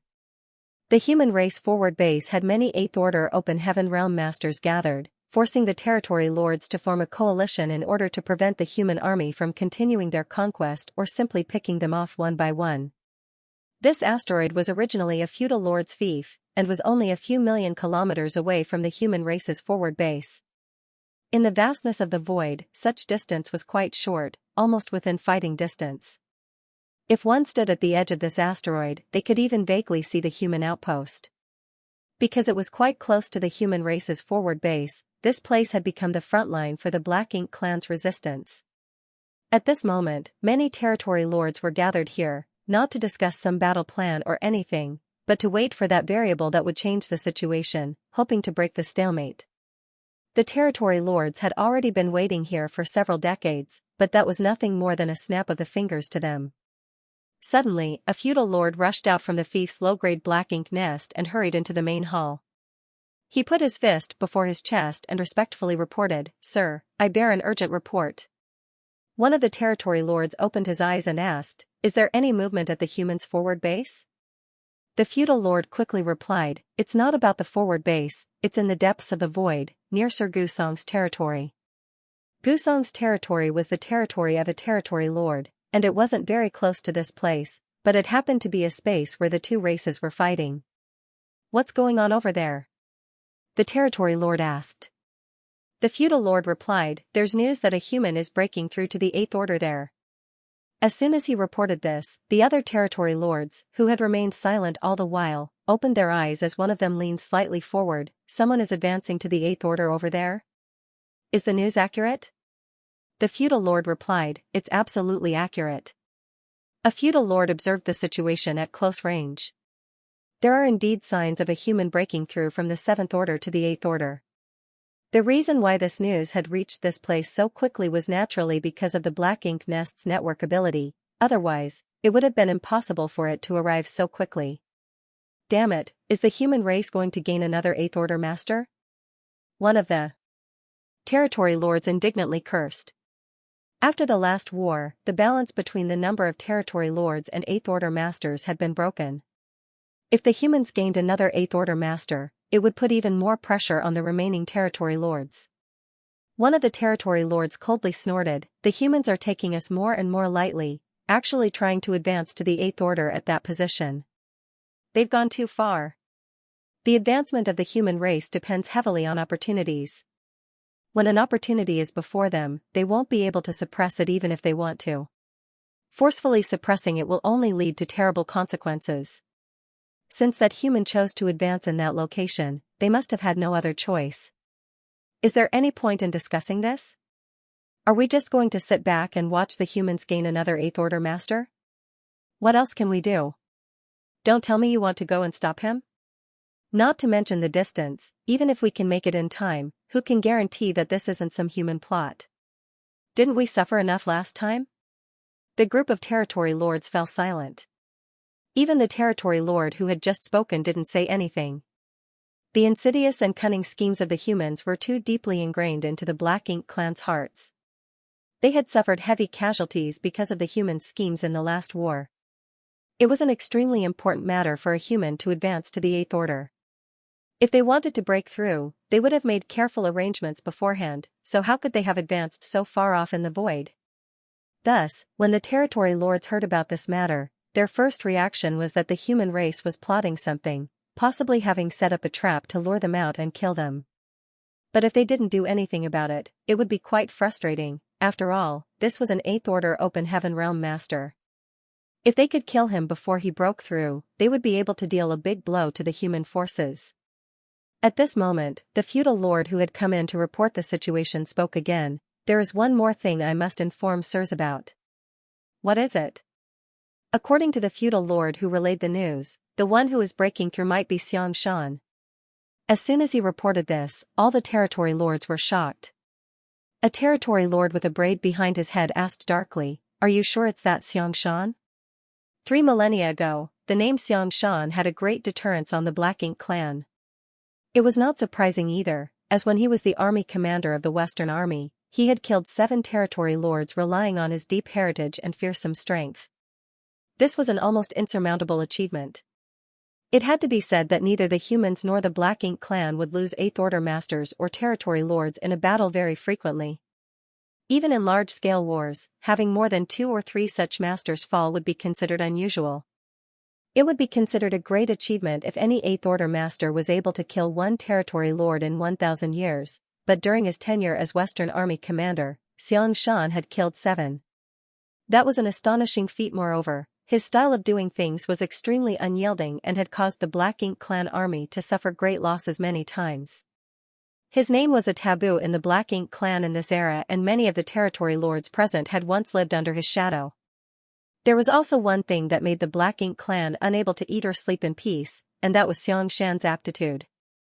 According to various Black Ink disciples' reports, Xianxia's aptitude was extremely high, and when he broke through to the open heaven realm, he had advanced straight to the 7th Order. In other words, the 8th Order was not his limit. He had a chance of reaching the 9th Order and becoming an old ancestor. An 8th Order Xianxia was already so difficult to deal with, so if he were to break through to the 9th Order, what would happen? Because of these considerations, the Black Ink clan in the Blue Sky Theater only had one goal 3,000 years ago, which was to destroy Xianxia. During one battle, the royal lord severely wounded Xianxia even at the expense of taking a fierce blow from the human old ancestor. After that, the territory lords swarmed him, wanting to cut weeds and pull out roots, but the 8th Order humans all came to his aid one after another, and a chaotic battle ensued. Although Xianxia had luckily escaped death in that battle, his cultivation had fallen from the 8th Order to the 7th Order, and he slowly faded from the eyes of the Black Ink clan. The royal lord's attack might have failed to kill Xianxia, but they had achieved their goal, albeit barely. The royal lord was severely wounded by the old ancestor in that battle and had to recuperate for 300 years to return to his peak. Additionally, in that battle, more than 10 territory lords had died under the wrath of the human old ancestor. The battle that had taken place 3,000 years ago was still fresh in their minds, as most of the territory lords had personally experienced it. How could they forget such a tragic war? Originally, they thought that the threat of Xianxia had been eliminated. They never dreamed that they would once again hear news of him breaking through after 3,000 years. Had any other 7th Order human been breaking through to the 8th Order, they wouldn't have been too bothered. There had been many new 8th Order humans over the years, and many who had lost their lives in the war. Overall, the number of 8th Order humans had maintained a kind of balance, so one more wouldn't really affect the overall situation. But if it was Xianxia, they had no choice but to take it seriously. Counting the time, after 3,000 years of silence, even if Xianxia had regressed to a lower order, it was indeed possible for him to cultivate back up again. Thinking back to the dark times 3,000 years ago, which territory lord was willing to experience that again? Therefore, when the feudal lord first reported that a 7th Order open heaven realm master was breaking through to the 8th Order, most territory lords didn't take it seriously, but after hearing the name Xianxia, they couldn't remain calm. "Are you sure it's Xianxia?" The feudal lord confirmed, "I'm absolutely certain." The feudal lord who reported this news had also seen Xianxia's terror from afar in the past and clearly remembered his aura. Since the person reporting had said so, there could be no mistake. The territory lords looked at each other, and they could clearly see the seriousness in each other's eyes. After a long silence, a territory lord asked, "Are there any movements at the humans' forward base?"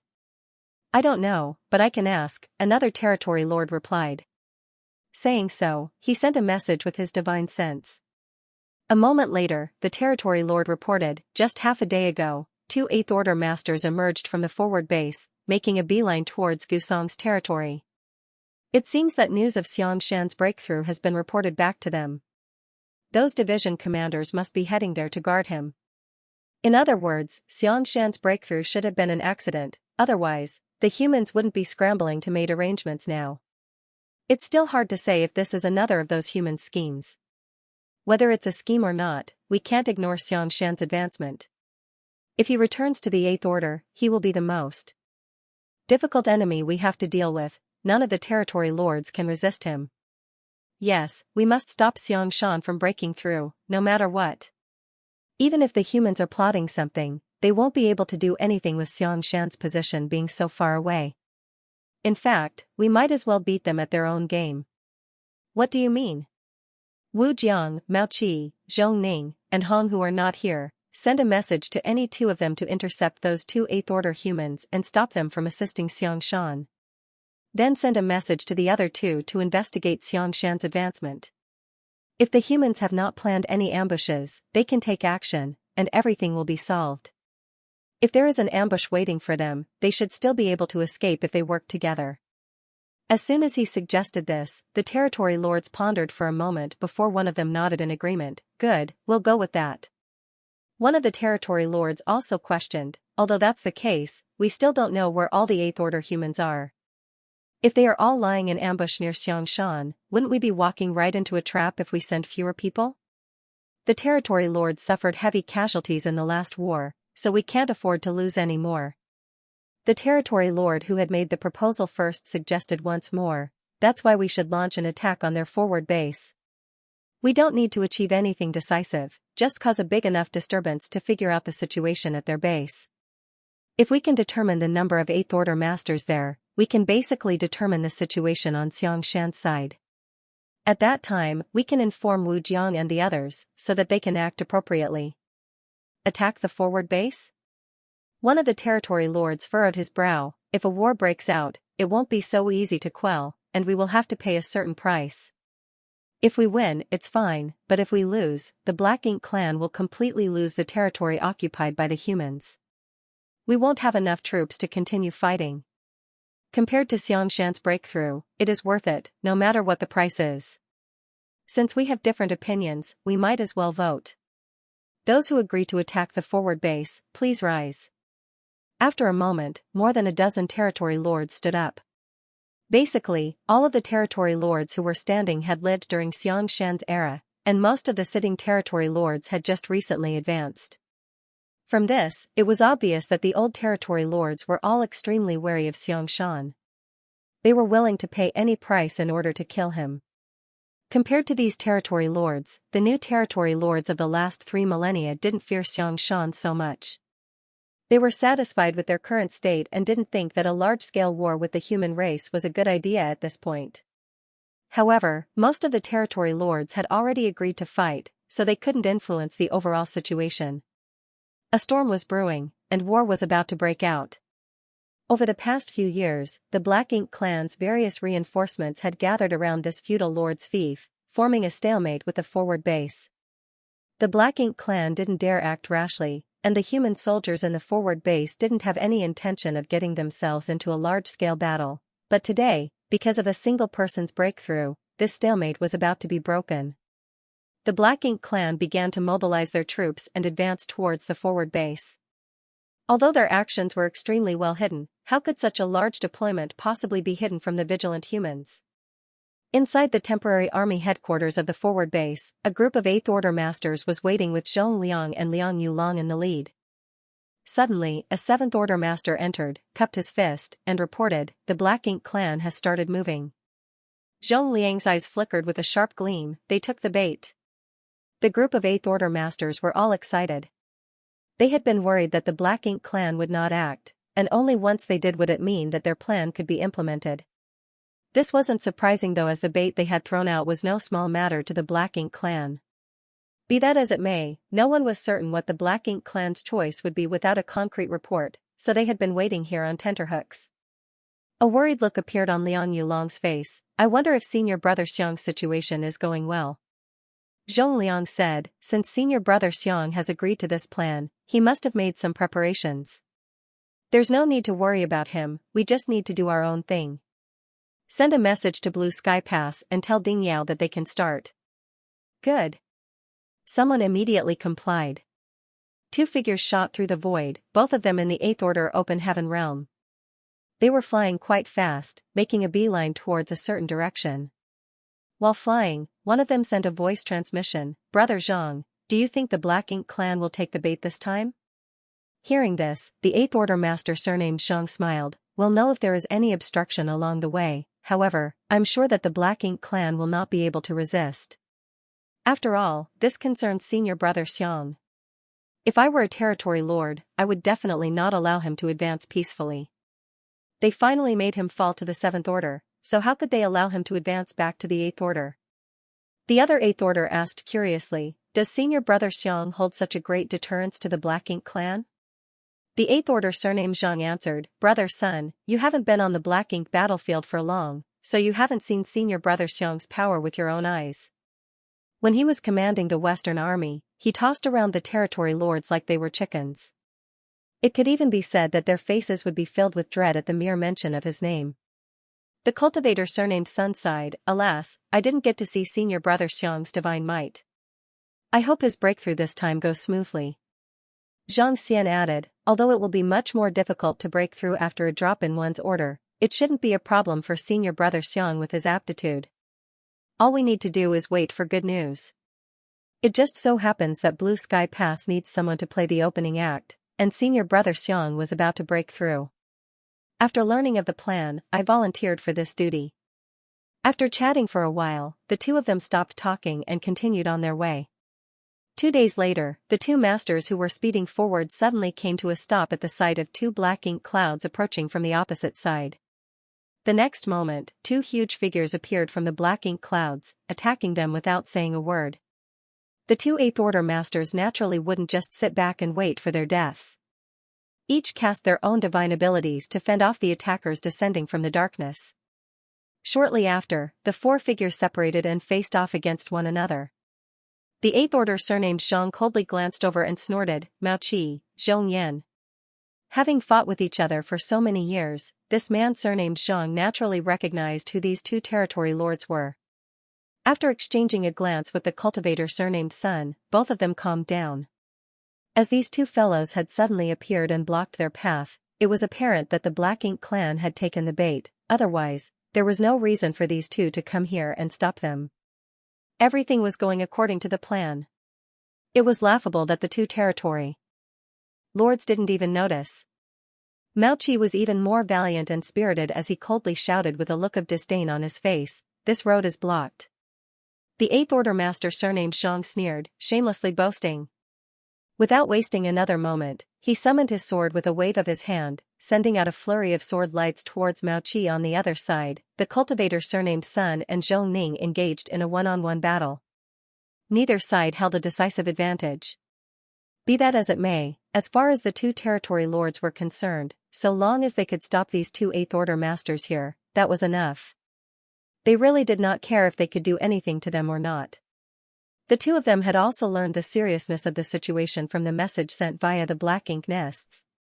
If not for this, they wouldn't have been lying in ambush here waiting to intercept the 8th Order division commanders. The 2 8th Order Open Heaven Realm Masters were intercepted by Mao Qi and Zhong Yan along the way and were now locked in a fierce battle. On the other side, the battle near the vicinity of the asteroid where Xiangshan was breaking through was also raging. The wild boars, water snakes, and old turtles, these 3 special operations squads, were rampaging through the void, killing the Black Ink clan to the point that they were unable to fight back. It had been several decades since the establishment of the forward base and every human squad had been carrying out hunting missions over this period, but none of them had ever been able to kill to their heart's content like this. The Black Ink clan's harassment and support kept coming unabated, seemingly never-ending. The scattered Black Ink clansmen emerged from all directions and kept charging towards the asteroid where Xiangshan was, obviously trying to disrupt his breakthrough at all costs. Most of the Black Ink clan forces had been intercepted by the 3 special operations squads, and even if some of them managed to slip through their net, they were unable to break through Dawn and Breeze's defenses. At first, not many Black Ink clansmen had been attracted by Xiangshan's breakthrough, so the 5 special operations squads were able to handle everything easily by working together. But more and more Black Ink clansmen were drawn in over time. Yang Kai and the others gradually started to feel the pressure, but they still held on. In order to avoid wasting too much energy, Yang Kai had a brief discussion with the other 4 squad leaders before coming to a decision of guarding Xiangshan in turns.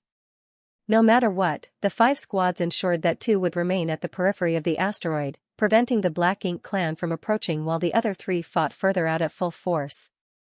No one knew how long this situation would last. Perhaps it would be over very soon, or perhaps it would be a drawn-out battle. Everything depended on Xianxia's progress. Nonetheless, no one had any thoughts of retreating. Xianxia was advancing without any protectors, so if they retreated, he would definitely be doomed. Although this battle was fierce, compared to the clash between the two armies at the forward base, it was just a small skirmish. Over the past few decades, the human race army and the Black Ink clan army had been confronting each other across several million kilometers. The humans had no intention of advancing, and the Black Ink clan didn't dare provoke them. The two races had only sent out small teams to harass each other from a distance. This balance lasted for several decades, with both sides bearing some casualties. But today, the balance was broken due to the sudden undeclared war by the Black Ink clan army. The empty space between the forward base and the Black Ink clan's temporary camp was instantly filled with the soldiers of the two races, and soon both armies were locked in a fierce battle. At every moment, someone's aura would vanish from existence as severed limbs and mangled corpses started piling up everywhere in the void. Human warships shuttled back and forth, protected by their respective 7th Order squad members, fighting bravely to cut down the enemy. On the other hand, the 8th Order masters were locked in combat with the territory lords on a separate battlefield. The forward base was not like Blue Sky Pass, which was a massive mobile palace artifact that had been slowly expanded and enhanced over countless years by the human soldiers. Relying on the power of Blue Sky Pass and its various offensive and defensive arrays, the human race's defenses were at least twice as effective. This was also one of the foundations that the human race's entire resistance was based on. The forward base didn't have such advantages. Although Blue Sky Pass soldiers had installed number arrays at the forward base over the past few decades, none of them were comparable to the ones at the headquarters. It would be difficult to resist the attacks of the Black Ink clan army under normal circumstances. Fortunately, the Black Ink clan had suffered heavy casualties in the war a few decades back, and the humans had not stopped hunting down the Black Ink clan in recent years. The Black Ink clan's casualties were so large now they were difficult to calculate. As a result, it was not that difficult to deal with the Black Ink clan forces attacking the forward base. The Black Ink clan army of several 100,000 might have appeared quite big, but the proportion of their elites couldn't even be compared to before. Not to mention that the number of territory lords was less than half, even the proportion of feudal lords was much smaller than in the past. Most of the Black Ink clan present were only low and high-rank clansmen. As such, when the soldiers of the forward base were facing the Black Ink clan army, not only did they not suffer any disadvantages, they even gained the upper hand. After several decades, the human race had accumulated enough purifying Black Ink pills to support a large-scale battle. Furthermore, they had even more artifact refiners than before, so whenever the damaged warships returned, the prepared grandmasters would immediately start repairing them at full speed. If they couldn't repair them, they would simply provide a new warship. With the lessons learned from the previous crusade, the forward base's logistics support had grown exponentially. Amassing purifying Black Ink pills and building additional warships was of paramount importance. Blue Sky Pass had decided to refine a large number of squad-rank warships, with the goal being to have at least one spare warship for each squad so as to enhance the staying power of the armies and prevent any more incidents like the ones during the last crusade from happening. In the last war, many warships became too damaged and lost all combat effectiveness, requiring them to be scrapped and for the squad using it to withdraw from the front lines. 200 years ago, Blue Sky Pass did not have the capacity to carry out such a plan. The refining of each warship required a massive amount of resources, and in the past, Blue Sky Pass didn't have the necessary foundation to make spares, but now it was different. Resources could no longer impede Blue Sky Pass development. Not to mention that Blue Sky Pass had accumulated a massive amount of resources using the Void Yin-Yang mirrors. If they were to win this most recent war, they would be able to completely occupy a large portion of the Black Ink clan's former territory. At that time, it would be an easy task to mine all the resources they needed. There were so many dead universe worlds in the void that the resources could essentially be considered endless. Any war between two large armies would take time, and victory and defeat could not be determined in a short period. It would be a long while before a conclusion was reached. A few days later, two warships stood side by side in the periphery of the asteroid where Xianxia was breaking through, with more than 10 7th Order open heaven realms scattered around, vigilantly observing their surroundings. Everyone, whether it was the scattered 7th Order masters, or the 5th and 6th Order humans aboard the warships, was taking advantage of this short respite to swallow spirit pills and recover some strength. After several days of fierce fighting, the several hundred members of the 5 elite squads had all consumed a great deal of energy. In the face of Black Ink Clan's continuous assault, they had to use every opportunity they got to recover. Xianxia was among these people. Dawn had already finished their 3rd combat rotation, so this time, they had returned along with the Water Snake Squad for guard duty. While adjusting his breathing, the Water Snake Squad leader, Dongfang Wenbing suddenly asked via voice divine sense, "Brother Yang, did you notice?" Xianxia's expression remained unchanged as he replied, "The Black Ink Clan's attack seems to be employing some sort of strategy." "So Brother Yang has noticed too." "Indeed. Initially, the Black Ink Clan was attacking in a disorderly manner, but for the last 2 days, something changed. Although the difference is subtle, it is still obvious when everything is taken into account." "That's right, there seems to be a master guiding them from behind," Dongfang Wenbing grinned. "How strong a master do you suspect? Someone as high as a territory lord?" "Great minds think alike." Xianxia lightly nodded his acknowledgement.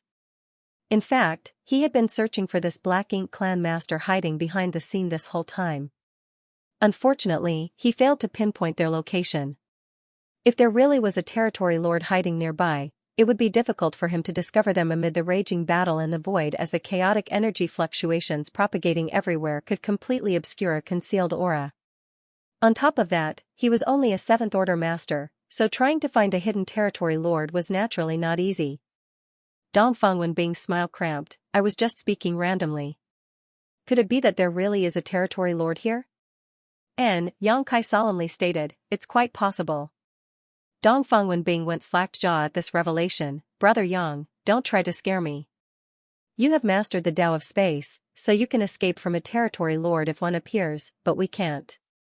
Besides, if there really is a territory lord, why would he hide in the shadows and not show up? Why would he just keep sending these trash to their deaths? Perhaps, they think we have laid some kind of ambush here? I think they are sending cannon fodder to probe us. There's a saying that the older one grows, the more timid they become. These territory lords have suffered quite a bit at the hands of the 8th Order masters recently, so they've become overcautious and indecisive. What ambush could we have laid here?" Dongfang Wenbing's head hurt as he listened to Xianxia's speculation. He then looked around, as if afraid that a territory lord would emerge out of thin air all of a sudden. "We know that, but the territory lords don't, so they are probing us." Dongfang Wenbing grimly asked, "Brother Yang, are you serious?" Xianxia didn't justify it with an answer and simply continued, "Whether it's true or not, we'll know after seeing the changes in the situation. It won't be long." Dongfang Wenbing couldn't help but cluck his tongue. Why is Senior Xiang's advancement not progressing?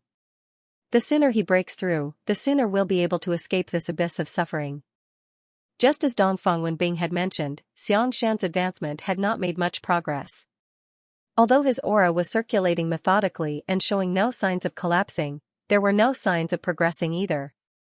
It was not as troublesome for a 7th Order Open Heaven Realm Master to reach the 8th Order as it was for a 6th Order Master to reach the 7th Order, as advancing from the 6th Order to the 7th Order was a watershed moment. Under normal circumstances, this kind of advancement would take from a few months to a few years or even more than a decade. The time one would take would depend on various conditions. This was also the reason why Zhong Liang and the others were so shocked when Xianxia broke through to the 7th Order in a matter of days. However, Xianxia was an exception, as when he was in the 6th Order, his small universe had already fully materialized, so he did not need to go through this transformation. Advancing from the 7th Order to the 8th Order was only an increase in order and not a transformation of the small universe. Although the increase in strength was enormous, it was not a fundamental change. If everything went smoothly, Xianxia should have succeeded in a short time. The time Xianxia had spent wasn't long, but it wasn't short either, and judging by the current situation, it seemed that he required even more time. Perhaps this had something to do with the fact that his order had once regressed. For an Open Heaven Realm Master, it would be even more difficult to progress once their order had fallen once. However, at the end of the day, Xianxia had already walked this path once, so he had more experience than an ordinary 7th Order master. As long as he could find an opportunity, everything should be simple. Therefore, it was quite possible for Xianxia to advance to the 8th Order in the next instant, but there was also a possibility that it could take him 10 days, half a month, several months, or even half a year. No one could say for sure. While the two were recuperating and chatting, they also killed the scattered Black Ink clansmen who had slipped through the outer perimeter. Meanwhile, on a feudal lord's territory, not far from this place, 2 territory lords were observing the situation. These two were Wu Jiang and Hong Hu. Like Mao Qi and Zhong Yan, who were responsible for intercepting the 2 8th Order Division commanders, they had immediately rushed over to oversee the things here after receiving the news. Although the distance between them wasn't far, it was not close either.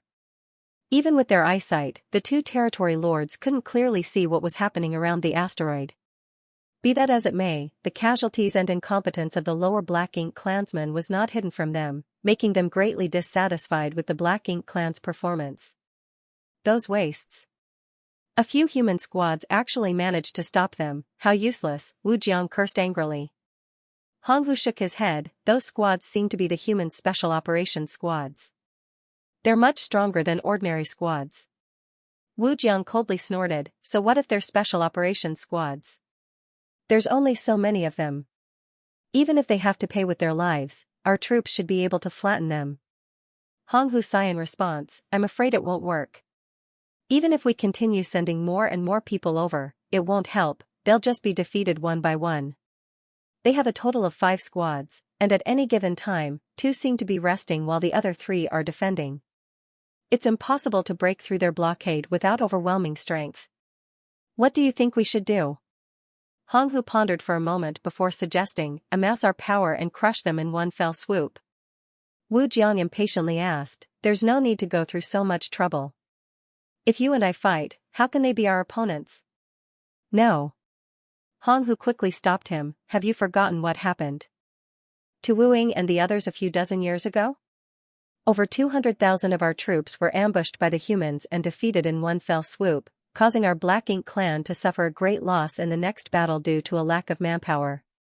Before we are sure that humans have not set some elaborate trap here, it's best if we don't act rashly.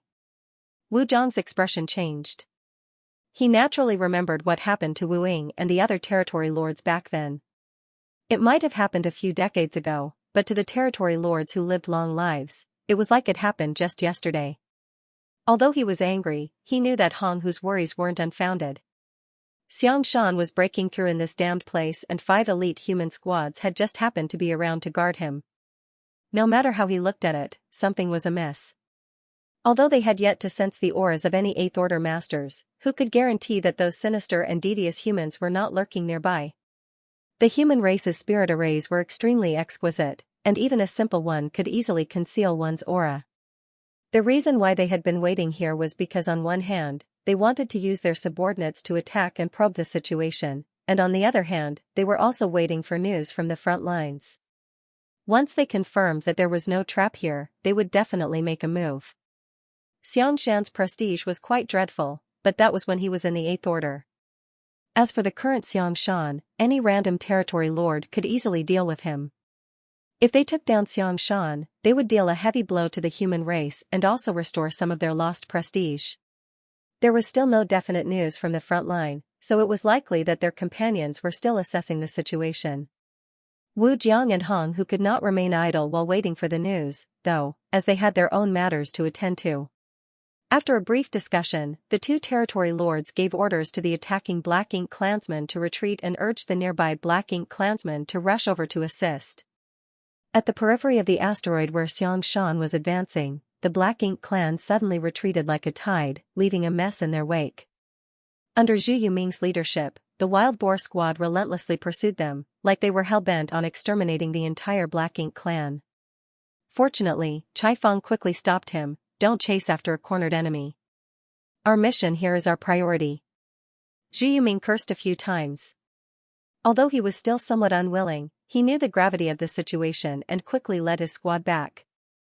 After a fierce battle, each squad had consumed a great deal of energy, so they seized this rare idle time to recover. The Black Ink clan has retreated. Dongfang Wenbing's eyes lit up. Yang Kai narrowed his eyes, focusing his gaze to observe before slowly shaking his head. It's just a temporary withdrawal. Although they couldn't see clearly, it was obvious that the retreating Black Ink clansmen hadn't really left. Instead, they were gathering in the distance, seemingly waiting for something. Dongfang Wenbing also realized this, and a solemn expression filled his face. Yang Kai consoled, the reinforcement from the forward base should be arriving soon, we just need to hold on for another 3 to 5 days. Dongfang Wenbing added in a grim voice, that may be the case, but judging from the Black Ink clan's movements, it's obvious they've made some arrangements. I'm afraid the reinforcements from the forward base will be intercepted halfway. No one who cultivated to the 7th order could be a fool. Dongfang Wenbing's worries were not unfounded, and Yang Kai was also aware of this, but right now, they could only place their hopes on the reinforcements from the forward base or Xianxia's quick promotion. What the two of them didn't know was that their worries had long since become reality. The 2 8th Order Open Heaven Realm Masters surnamed Zhang and Sun, who had set out from the forward base, had long been intercepted by 2 territory lords midway and were still fighting fiercely with them. Time slowly went by as every single member of the 5 elite human squads felt like the passage of each day was as lengthy as a year. The calm and silent void was filled with lingering murderous intent, keeping all of them on edge. Just outside the nearby feudal lord's territory, the number of Black Ink clansmen continued to increase, rising from 10,000 to 20,000, then reaching 50,000. Wu Jiang and Hong who stared at these tens of thousands of unappealing goods with great dissatisfaction.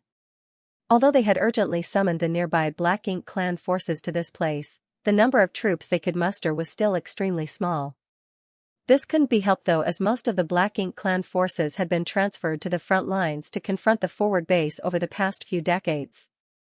Currently, the Black Ink clan forces remaining behind were extremely few in number. Furthermore, 80 to 90% of the Black Ink clansmen they had gathered here were nothing more than cannon fodder. Many of them weren't even low-rank clansmen yet. It was quite an awkward situation.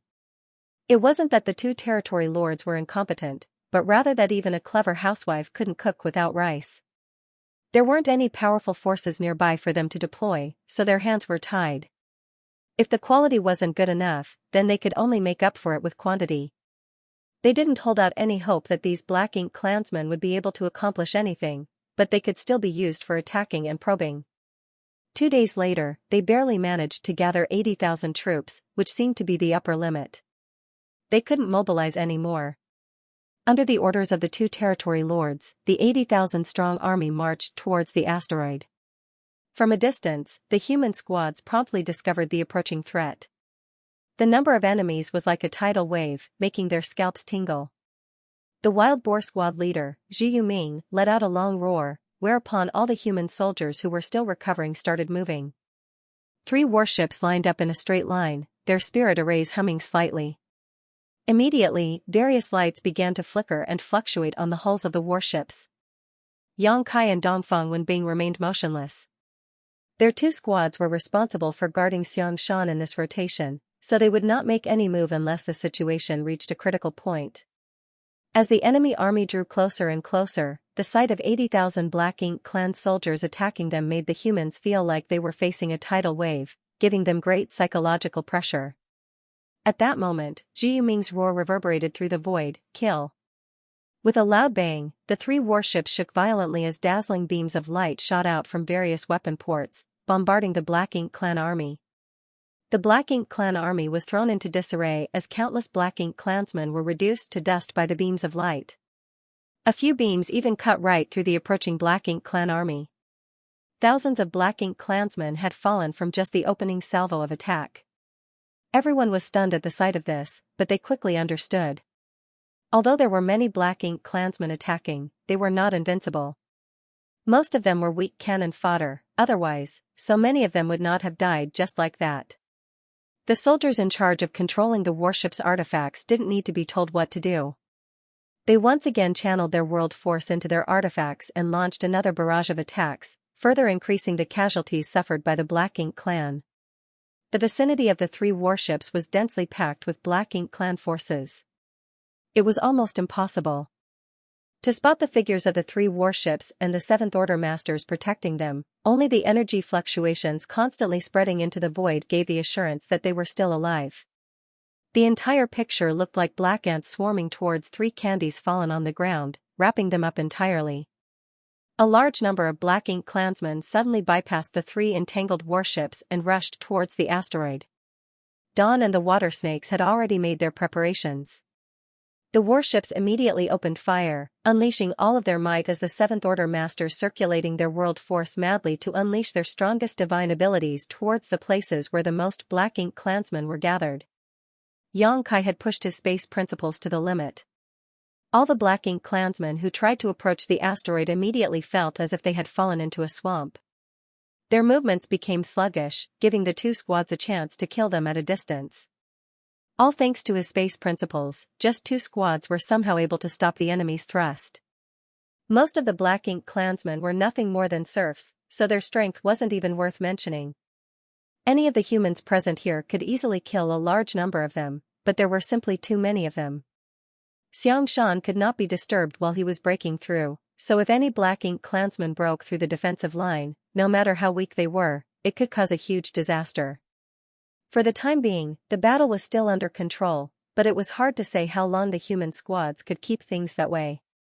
No one would be able to endure such a high-intensity battle forever. 1 hour, 2 hours. Half a day later, the 5 squads had all consumed a great deal of energy, which was reflected most obviously in their greatly decreased rate of killing. Although Xianxia was still able to hold on and use his space principles to delay the attacks of the Black Ink clansmen, Dawn and the water snakes were unable to keep up. There were more Black Ink clansmen on the periphery of the asteroid, so it wouldn't be long before even Xianxia was unable to stop them all. It's time. Thinking so, Xianxia shouted, "Senior brother Chai." Somewhere in the void in front of them, Chai Feng's voice rang out from a warship surrounded by countless Black Ink clans. "Ha ha ha ha, it's really pleasant to hear." "What's wrong, brother Yang, are you unable to hold on?" Dongfeng Wenbing smiled and scolded, "Old Chai, hurry up. Don't waste time." Coming. Chai Feng replied. As soon as his voice fell, a seemingly solid halo suddenly erupted. This halo didn't cause much damage, but it had an extremely strong repelling force. In an instant, countless Black Ink clansmen surrounding the Old Turtle's warship were all pushed away. The next moment, the vicinity of Old Turtle Squad's warship was all cleared up.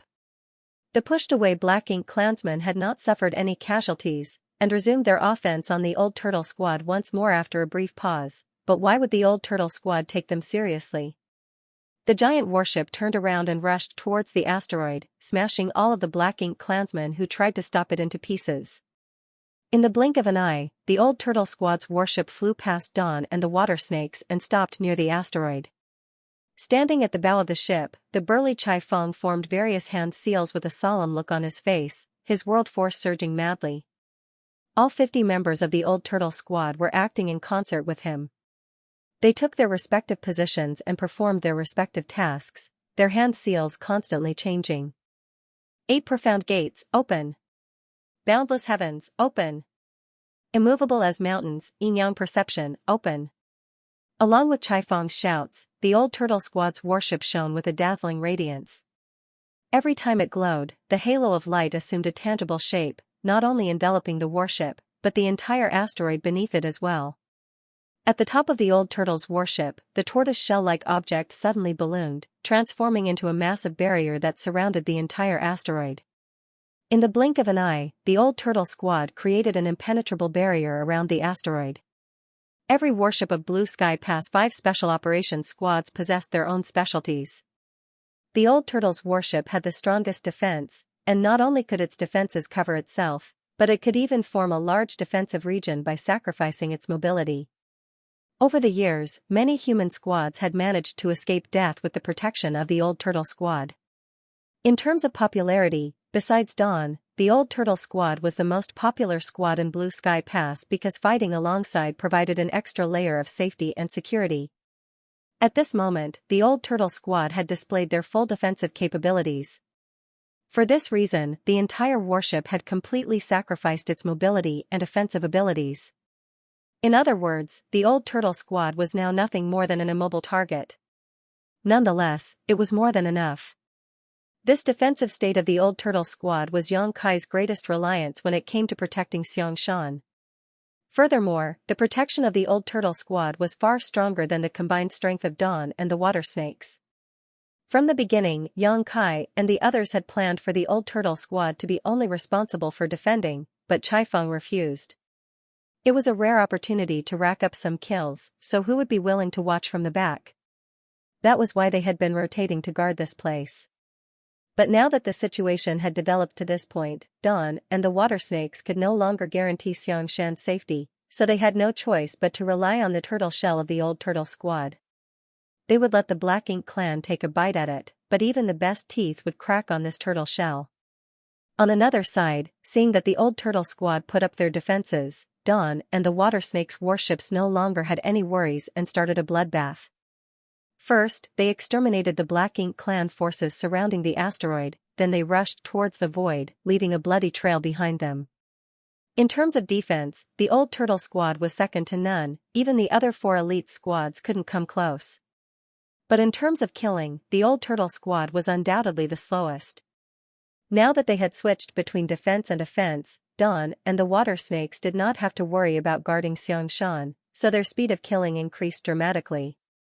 Most of the 80,000 Black Ink clan soldiers were cannon fodder, and more than half of them had already fallen in the battle already. Now that Dawn and the water snakes had joined the battle, the Black Ink clan was losing troops even more quickly. In the distance, a gloomy expression appeared on the faces of Wu Jiang and Hong Hu. Even though they knew that this ragtag bunch could do nothing to the special operations squads of the human race, how quickly the situation developed still took them by surprise. The performance of these 5 special operations squads was simply too amazing. The 2 territory lords also secretly rejoiced. Fortunately, there were only 5 special operations squads in Blue Sky Pass. If every human squad was so difficult to deal with, there would be no room for the ordinary Black Ink clansmen to survive. Although they hadn't achieved their goal, the 2 territory lords were able to determine something from the current situation. There really weren't any 8th Order masters lying in ambush here, or else they would not have sat still when the things got serious. After all, there had been several times when the human situation had gotten quite dangerous. They might have managed to resolve it in time, but that was mostly due to luck. Although the 2 territory lords had made their own conclusion, they still patiently waited for news from the front lines. Only when they got confirmation would they act. It should be about time. As expected, after another half a day, just when the Black Ink clan army they had gathered was about to be completely wiped out, a feudal lord rushed to them and reported, "The 8th Order humans stationed at the enemy forward base have all appeared, none of them is missing." Wu Jiang raised his brow, good. After decades of confrontation, it wasn't as if the 8th Order Open Heaven Realm Masters and Territory Lords hadn't fought each other before. They might not have fought many times, but they were already well aware of each other's ins and outs. The 8th Order humans were divided into 2 groups right now. One group was stationed at their new forward base, occupying about 80% of their numbers, while the other group was still nowhere to be seen.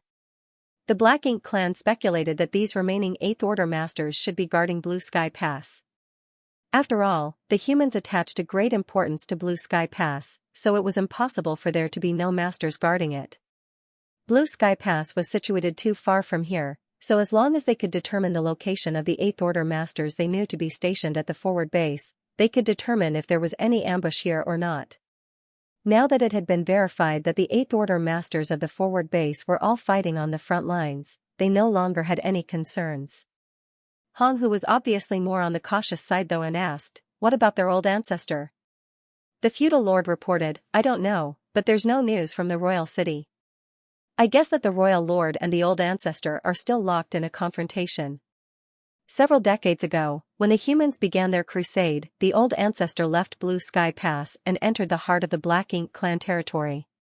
He didn't do anything, just stared down the royal lord, preventing him from doing anything rash. The Black Ink clan also had no idea where the old ancestor was hiding. The royal lord surely knew, but he never informed his subordinates. It was likely that he also knew that if the territory lords were to rashly participate in the battle of this level, they would only be courting death. The attitude of the old ancestor was very clear. So long as the royal lord did not make a move, he would not be making a move. Everything was left to their subordinates. The old ancestor's actions had undoubtedly provided a huge buffer for the forward base to strengthen their hold, otherwise, if the royal lord took action, the forward base wouldn't be able to survive. Let's begin, I can't wait any longer. Wu Jiang impatiently urged. The Eighth Order Open Heaven Realm Masters had already appeared at the forward base, and their old ancestor was held back by the royal lord. In light of this, there was only Xianxia and 5 human squads here, so there was nothing to hesitate about. In this situation, if the 2 territory lords couldn't take care of Xianxia, they should simply commit suicide. Although Hong Hu felt somewhat uneasy, he knew that there was no reason for them to not make a move now. After a moment of silence, he agreed with a nod, then let's move. Wu Zhang's figure flickered as he rushed towards the asteroid. Hong Hu followed closely behind, intentionally or unintentionally distancing himself from Wu Jiang. It wasn't that he was scheming anything, it was just his nature. He knew that the reason why Wu Jiang was so anxious was because he had suffered a great loss at Xianxia's hands 3 millennia ago. Wu Jiang nearly died under Xianxia's hands in a battle 3,000 years prior, and although he ultimately managed to survive, it had taken him a long time to recover. Since then, Wu Jiang had been constantly thinking about taking Xianxia's life to wash himself of the shame. However, Xianxia's order fell and disappeared from the territory lord's sight after a few years. Xianxia naturally participated whenever the 2 races fought, but when a battle of such a large scale was joined, the territory lord's responsibility was to keep an eye on the 8th Order Masters. Who would be in the mood to search for a lone 7th Order human on such a large battlefield? If it weren't for the news of Xianxia's advancement, no one would have thought that the former Western Army commander, who had made the territory lords all tremble in fear, would still be alive. The hatred that had been brewing for 3 millennia, once it started boiling, instantly filled Wu Zhang's mind. His momentum shot through the sky as he charged straight towards the asteroid from millions of kilometers away. In the midst of this chaotic battle, Yang Kai suddenly felt a sense of crisis completely enveloping him. He promptly looked up and saw an enormous black ink cloud shooting over from the distance. The aura of the territory lord inside the black ink cloud was like a bright light in the night, making it extremely obvious. A territory lord is attacking. Dongfeng Wenbing suddenly roared, realizing what was happening. The main reason Wu Jiang was charging so aggressively and had no intention of hiding was probably because he wanted to sow chaos. Formation! Zhi Yuming shouted. This time, he didn't dare to recklessly charge forward. The gap between a 7th Order Open Heaven Realm Master and a territory lord was too great. Without a formation's support, no one here could defend against the might of the territory lord. In an instant, the Open Heaven Realm Masters of the 4 squads released their auras and connected with one another, instantly assuming a formation. Because there were many secret arts and techniques in the Open Heaven Realm with no common origin, it was difficult to create a formation without extensive practice and deep knowledge gained over a long period of time. Be that as it may, a hastily created formation was still better than fighting alone. Fortunately, there were also simple formations that could largely ignore the effects of one's origin and cultivation. Almost every Open Heaven Realm Master on the Black Ink battlefield was required to practice this kind of formation. 10 Facets Formation. The biggest feature of this formation was that it was quite easy to set up and had a high degree of tolerance for error. To activate this formation, one needed at least 3 members, while at most there could be 10. In other words, as long as there were 3 people, they could arrange this formation, and so could 4, 5, 6, up to 10. Depending on the number of people participating, the formation formed had different names. 3 people linked together to form the 3 Fortunes formation, 4 people formed a 4 Symbols formation, 5 people formed a 5 Elements formation, and finally, 10 people formed a 10 Facets formation. Although it didn't have the power of a profound formation that was specially cultivated from youth using matching secret arts and techniques, it was extremely suitable for a place like the Black Ink battlefield. Many times, in the Great Battle, warships would be destroyed and the Open Heaven Realm Masters who were stranded outside would find themselves without protection. In times like these, all it took was 3 of these Open Heaven Realm Masters to rally together and they could make a formation, greatly increasing their chances of survival. Before now, Yang Kai and the others didn't have any intention of forming a formation. Because none of their opponents were individually very strong, despite being vast in number. Their efficiency in fighting alone was much higher than in forming a formation which concentrated their strength. However, now that a territory lord was attacking, the difference in strength was too great and only by making a formation could they protect themselves. Dawn had 6 7th Order Open Heaven Realm Masters, so they quickly formed a 6-paths formation, while the Wild Boar Squad, Bree Squad, and Water Snake Squad, which had even more 7th Order Masters, formed 7 Stars Formation, 8 Desolations Formation, and even the 10 Facets Formation. Wujiang Territory Lord arrived in an imposing manner. The first thing he encountered was the 10 Facets Formation formed by the 10 7th Order Open Heaven Realm Masters of the Water Snake Squad. The destructive energy radiating from the billowing black ink clouds was enough to destroy all obstacles in its way. Scram!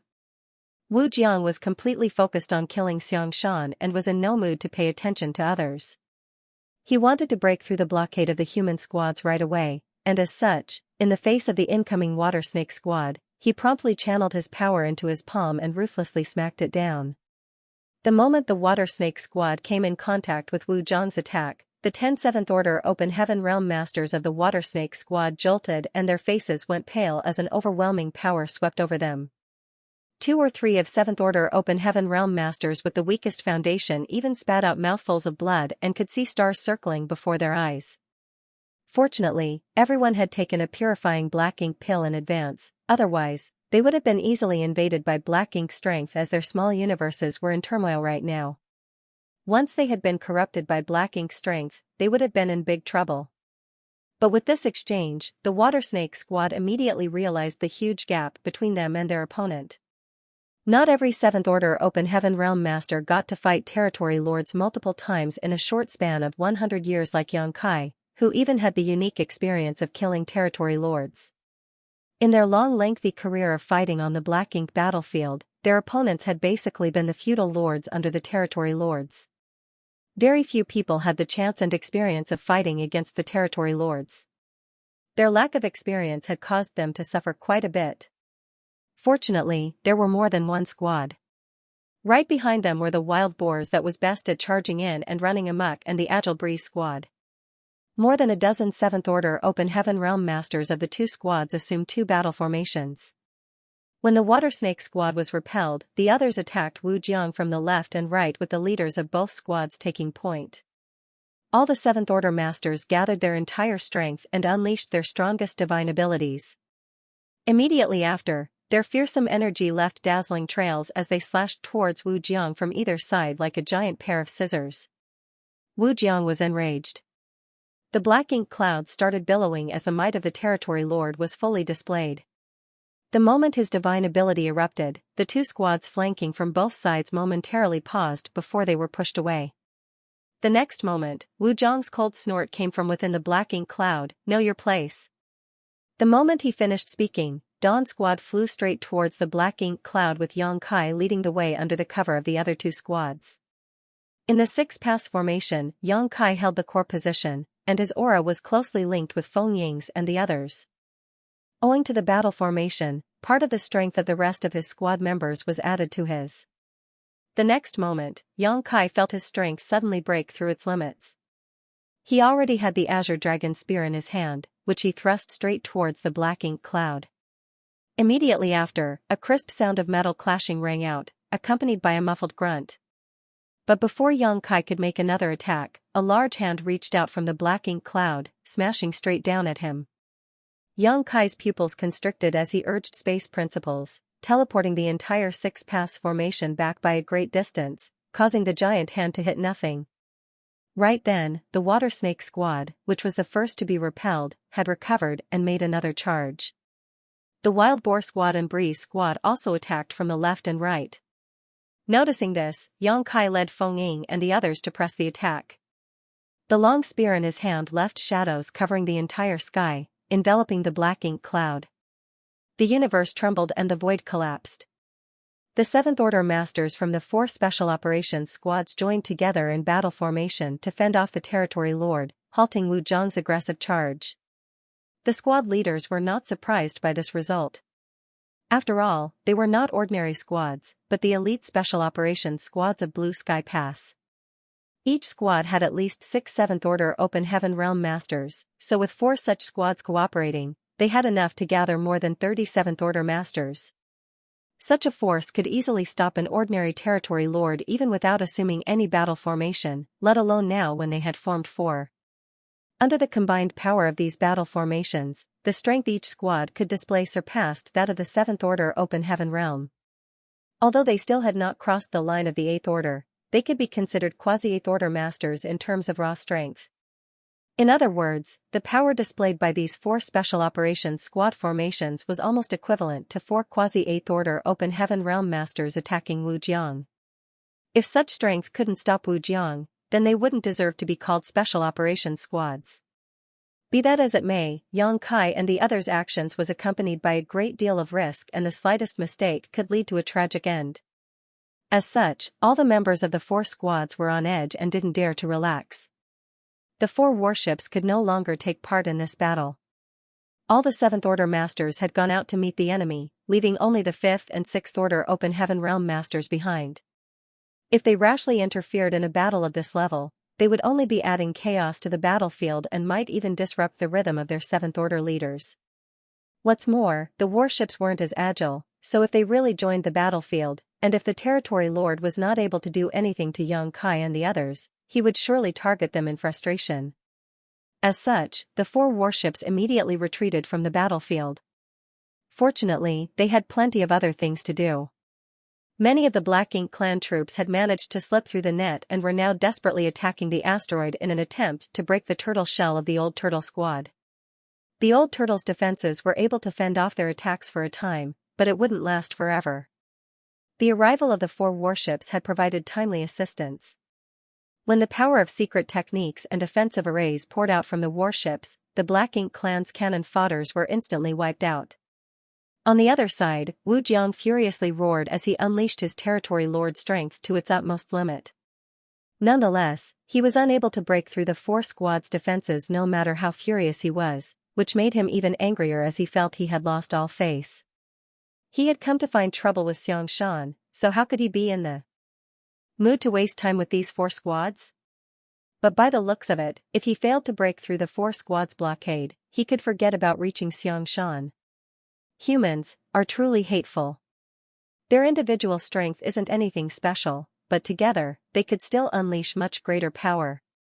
Fortunately, I didn't come alone, there is still Hong Hu. As long as I keep these 4 squads preoccupied here, Hong Hu will easily succeed. Although he felt somewhat regretful that he couldn't personally deal with Xianxia, as things had come to this, he was left with no other choice. In this fierce battle, Wu Jiang was facing the 4 Special Operations Squad's battle formation all alone, but not only was he not at a disadvantage, but rather he even appeared to have the upper hand, a testament to his great strength. In fact, in the entire Blue Sky Theater, Wu Jiang's strength was among the top 5 amongst all the territory lords. Even ordinary 8th Order Open Heaven Realm Masters might not be able to gain the upper hand in a one-on-one fight against him. His powerful strength had made him arrogant, which was why he had never forgotten the defeat he had tasted at Xianxia's hands 3 millennia ago, and he had marked Xianxia as his lifelong enemy. But what annoyed him the most was that Hong Hu had shown no signs of attacking even after so long. That cowardly trash! Wu Jiang cursed in his heart. He knew that Hong Hu had always been skittish. Since he hadn't taken action until now, he was obviously hiding in the shadows and observing. If I knew he would act like this, I would have let him fight these humans instead. Wu Jiang secretly regretted rushing out in the heat of the moment and not taking these human squads seriously, which ultimately put him in this awkward position. After waiting for a while, Wu Jiang couldn't bear it any longer and angrily roared, "Hong Hu, what are you waiting for?" Yang Kai and the others, who were attacking Wu Jiang, all went pale when they heard this. Their worst fears had come true. There was not just one territory lord here, but 2. Where is he? In the midst of the fierce battle, Yang Kai spread his divine sense to investigate, but to no avail. If a territory lord wanted to hide himself, it would indeed be difficult for Yang Kai to find him in this chaos. Fortunately, he did not need to investigate for long. After Wu Zhang's roar, a faint sigh suddenly came from somewhere as a figure soon appeared. It was none other than Hong Hu, territory lord, who had been hiding in the shadows. Hong Hu felt a headache coming on. Among all the territory lords, he hated working together with Wu Jiang the most, because his companion's recklessness would often lead him into trouble. Unfortunately, he didn't have a choice this time, because he and Wu Jiang were the only ones nearby, so he had no choice but to move with him. Originally, he had wanted to observe for a while longer, preferably until Wu Jiang had defeated the 4 squads. He would check for other variables before deciding whether to show himself or not, but after Wu Jiang's shout, no matter how he tried to hide, it would be meaningless. He had no other choice but to show himself. He might have been feeling a little frustrated, but it didn't affect the overall situation. Of the 5 elite human squads, 1 is responsible for guarding Xianxia while the other 4 are keeping Wu Jiang occupied. Even now, there are no 8th Order masters in sight. I guess, there is really no ambush here. Not to mention, the 8th Order's humans of the forward base had already appeared there. Nonetheless, he was still curious as to why Xianxia would choose to advance in such a place. An old veteran who had lived for countless years could not have lost his sense of vigilance. The place where Hong Hu appeared was not far away from the Breeze warship. The sudden appearance of a territory lord startled the humans aboard the swift warship, and the members in charge of controlling it hurriedly activated the various spirit arrays to open some distance. Be that as it may, it was too late already. Hong Hu took out a round hammer and swung it down on the Breeze squad's warship. The shadow of a giant hammer almost covered the entire warship, and immediately after, it struck, instantly breaking through its various defenses and smashing the hull to pieces. The attack's massive force sent the warship flying out tens of thousands of kilometers. It was unclear how many people aboard lost their lives.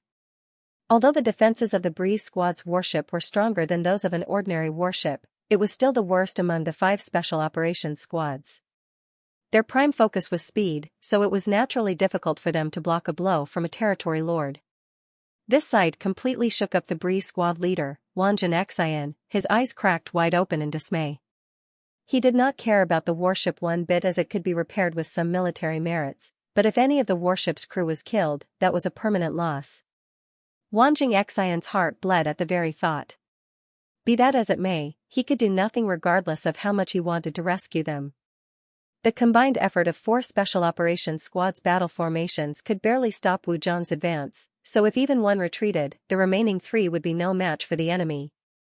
Once Wu Jiang broke through their blockade, the resulting casualties would be even worse. There existed an order of priorities, and people had to make difficult choices when faced with a crisis. Xianxia perfectly understood this point, and his fury and worries turned into boundless rage. He mobilized his world force madly, unleashing divine abilities and secret techniques at Wu Jiang recklessly. At the same time, Yang Kai roared, "Feng, formation change." Under the 6 pass formation, the 6 7th Order members of Dawn had their auras and even thoughts linked, so as soon as Yang Kai yelled, Feng understood what he was planning to do. Without any hesitation, when Yang Kai teleported out, she promptly assumed the core position. The other 4 simultaneously changed their positions as well. As such, the 6 pass formation rapidly changed into a 5 elements formation, where Yang Kai's position was replaced by Feng. Be careful. Feng Ying's voice rang in Yang Kai's ears as he appeared next to Hong Hu out of nowhere. A golden crow cried out and a great sun rose from the spear's tip as Yang Kai thrust his weapon out at Hong Hu.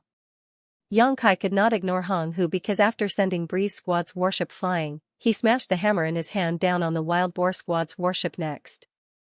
Although the defenses of the Wild Boar squad's warship were better than Breeze squad warships, they were still limited. Against the strength Hong Hu had just displayed, the Wild Boar's warship would simply be unable to resist. It was easy to imagine that if no one was there to intercept Hong Hu, the Wild Boar's warship would surely meet the same end as Breeze squad's, followed by Dawn, and then the water snakes. Although Yang Kai couldn't understand why Hong Hu didn't directly disturb Xianxia's breakthrough and instead attacked the warships, he couldn't just sit back and watch. Due to various reasons, the 7th Order Open Heaven Realm members of the other squads were unable to help, so Yang Kai had no choice but to step in. Furthermore, he had experience in fighting territory lords, and his strength was far greater than an ordinary 7th Order master's. He was also proficient in the Tao of space, so even if he was not an opponent of the Territory Lord, he would not fall so quickly. The other Seventh Order Masters could not do this, and only death awaited them if they tried. If an entire group came over, Wu Jiang would no longer be suppressed and would surely start a bloodbath. Yang Kai's sudden appearance took Hong Hu by surprise. In fact, he was just testing the waters when he attacked Breeze Squad's warship. After all, there had been no casualties on the human race's side up until now. Things might not be looking good for the humans at this moment, but in reality, everything was still in their control. If an Eighth Order Open Heaven Master was lying in wait nearby, he or she may have decided to not provide help. Attacking a warship was the best way to test the waters. If an Eighth Order Master was really hiding in the shadows, he or she would definitely try to stop him once casualties and deaths on the human side became inevitable. Much to his satisfaction, no Eighth Order Master stepped in, just a lone Seventh Order human. Hong Hu didn't take the Seventh Order Open Heaven Realm Masters seriously, even when the one attacking him displayed an extremely powerful divine ability. Hong Hu casually swung the hammer in his hand, hitting the tip of the spear, and annihilating the Great Sun. The spear in Yang Kai's hand almost flew out from the recoil, and the violent force which was transmitted to him sent him tumbling far away in the blink of an eye. After swatting away the annoying ant, Hong Hu gazed down at the asteroid. His gaze pierced through the thick protection surrounding the asteroid, whereupon he saw a familiar figure sitting cross-legged on the ground. Xianxia. It's been ages since we last met, but unfortunately, this place will be your grave. Since he was certain that there was no ambush here, Hong Hu didn't hesitate any longer. He raised his hammer high as the power of his black ink strength surged around him to the point that it seemed solid. The next moment, he brought his hammer down hard under the furious gazes of Chai Feng and the others. When the hammer fell, it was as if two universe worlds had collided. The surrounding 1,000,000 kilometers radius violently trembled as the violent blast of energy materialized into a shockwave that rapidly propagated out. Even the warships that were far away from the hammer's point of impact were instantly bobbed up and down like they were caught up in a storm. Kacha. With the hammer as the center, an enormous crack appeared on the defensive barrier of the old Turtle Squad's warship before it began spreading out like a spider web. Hong Hu was a little surprised at this sight and commented, "It's quite sturdy." Even with his fearsome Territory Lord strength, his full-powered blow was still unable to break through this barrier. The defensive power of this strange warship was surprisingly good. Nonetheless, no matter how strong its defenses were, it couldn't withstand such fierce attacks for long. With just one strike, Hong Hu came to the conclusion that he only needed 3 strikes to completely break this barrier. With another blow, the cracks became wider. Even the old Turtle Squad's warship flickered and cracking sounds came from its hull as it was unable to bear the attack. Hold fast. Channel all your power into the defenses. Chai Feng furiously roared as he ground his teeth. With him as the leader, the entire 50 members of the old Turtle Squad madly pushed their strength. Nonetheless, whether it was Chai Feng or his squad members, they all knew that when the Territory Lord's next attack landed, their shields would be broken. The gap in strength between the two sides was not something they could make up for with their efforts. Hong Hu raised his hammer once more as a giant shadow appeared. Just when it was about to fall though, Hong Hu suddenly turned his head and looked back. In the distant void, a great sun was slowly rising, followed by a full moon. Under the combined brilliance of this sun and moon, a strange power started surging. This power was hard to describe and difficult to understand, seemingly containing various kinds of mysteries. Hong Hu had never felt this kind of power before, but a sense of unease gripped his heart once he did. This strange power actually posed a certain threat to him. As the sun and moon intertwined with each other, this mysterious power became more and more sublime. At first, it was still at quite some distance away, but in the next instant, it was somehow right in front of him. Behind this swirl of light was the Seventh Order human he had sent flying not too long ago, wearing a stoic look on his face. In the end, Hong Hu's third strike never happened. He had always been cautious, so when facing this unknown threat, his choice was always to take care of it first. Black ink strength rapidly surged as a large black ink cloud emerged, enveloping Hong Hu, allowing him to disappear from everyone's sight. The sun and moon divine will struck the black ink clouds, and in that instant, space-time strength spread out into the surroundings. For that moment, everyone had the illusion that time was frozen and space had solidified. Everything happened in the blink of an eye, but it felt like hundreds of thousands of years had passed. A sigh escaped Yang Kai's lips as a desolate look appeared on his face. The Sun-Moon Divine Wheel was the strongest move in his arsenal, but even it failed to do anything to the territory lord. It simply lacked the strength to kill its target while the latter was on guard. On the old turtle squad's warship, Chai Feng and the others were staring in Hong Hu's direction with widened eyes, but when the solid black ink cloud dispersed, they didn't see the scene they were expecting. Much to their surprise, there was an enormous black shell inside the black ink cloud, like a cocoon that had been enlarged countless times. The cocoon was congealed from extremely dense black ink strength. Suddenly, cracks began to appear on its surface one after another before it shattered into pieces, revealing Hong Hu's figure. He glanced at Yang Kai and exclaimed, "Such an extraordinary move." In fact, if he hadn't promptly circulated his strength to condense the black cocoon, encasing himself and devoting his full attention to his defense, he would have been seriously injured by the last attack. A mere seventh-order human actually had the ability to injure him. If this was a moment ago, he would never have believed it possible, but having experienced it personally, he could not deny it. Fortunately for him, he had responded in timely and appropriate fashion. Although he had consumed a lot of energy, he was not injured. This seventh-order human is probably another elite no inferior to Xianxia. Hong Hu's spirits were immediately lifted. Not only could he kill Xianxia today, he could also destroy another promising seedling of the human race. While he was in a great mood, Yang Kai's heart sank into the abyss. Even his strongest attack failed to do anything to Hong Hu, so right now, apart from defending the old turtle squad to the death, he had no other way. The reinforcements from the forward base were nowhere in sight, most likely intercepted by the Black Ink clan. Furthermore, in the absence of his powerful combat strength, things were not looking good for Feng Ying and the other seventh-order masters. When Yang Kai was there, the four squads in battle formations were able to put up a good fight against Wu Jiang. Even if they were at a disadvantage, they would not have been defeated in short order. But as soon as he left, although the masters from the four squads were still in formation, Dawn's overall strength had decreased sharply, increasing Wu Jiang's advantage. By the looks of it, the four formations would be defeated by Wu Jiang in less than an hour, at which point they would suffer heavy casualties. Yang Kai couldn't see any hope. Although he still had a trump card he had yet to use, it was hard to say how effective it would be. Nonetheless, he couldn't back down even in this situation. Raising his hand, Yang Kai summoned the Azure Dragon Spear as he threw a spirit pill into his mouth. Yang Kai pointed his weapon towards Hong Hu and mobilized his space principles, instantly disappearing from sight. The next time he appeared, he was standing right before Hong Hu, the Azure Dragon Spear rapidly expanding in Hong Hu's eyes. Impudence! Hong Hu coldly snorted as he brought his hammer down to meet the Azure Dragon Spear. Yang Kai staggered from the impact, but before he could even regain his footing, a mass of black ink strength flew towards his face, enveloping his head and disturbing his five senses.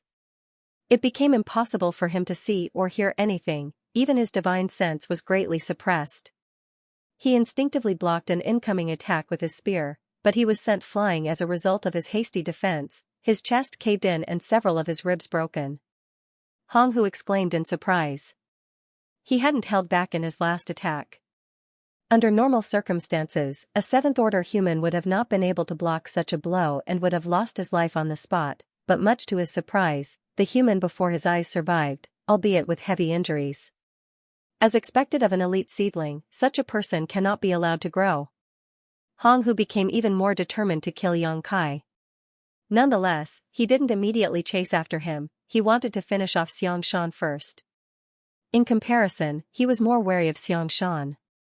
The hammer in his hand fell once more and the already cracked barrier finally couldn't bear the brunt and shattered into pieces. Even the old turtle squad's warship suffered great damage. Many of the members who had been linked to the warship to provide it with power spurted a mouthful of blood as their auras weakened. With the protective barrier broken, there was nothing stopping Hong Hu, who now coldly stared at Xianxia before he raised his hammer high and swung it down hard.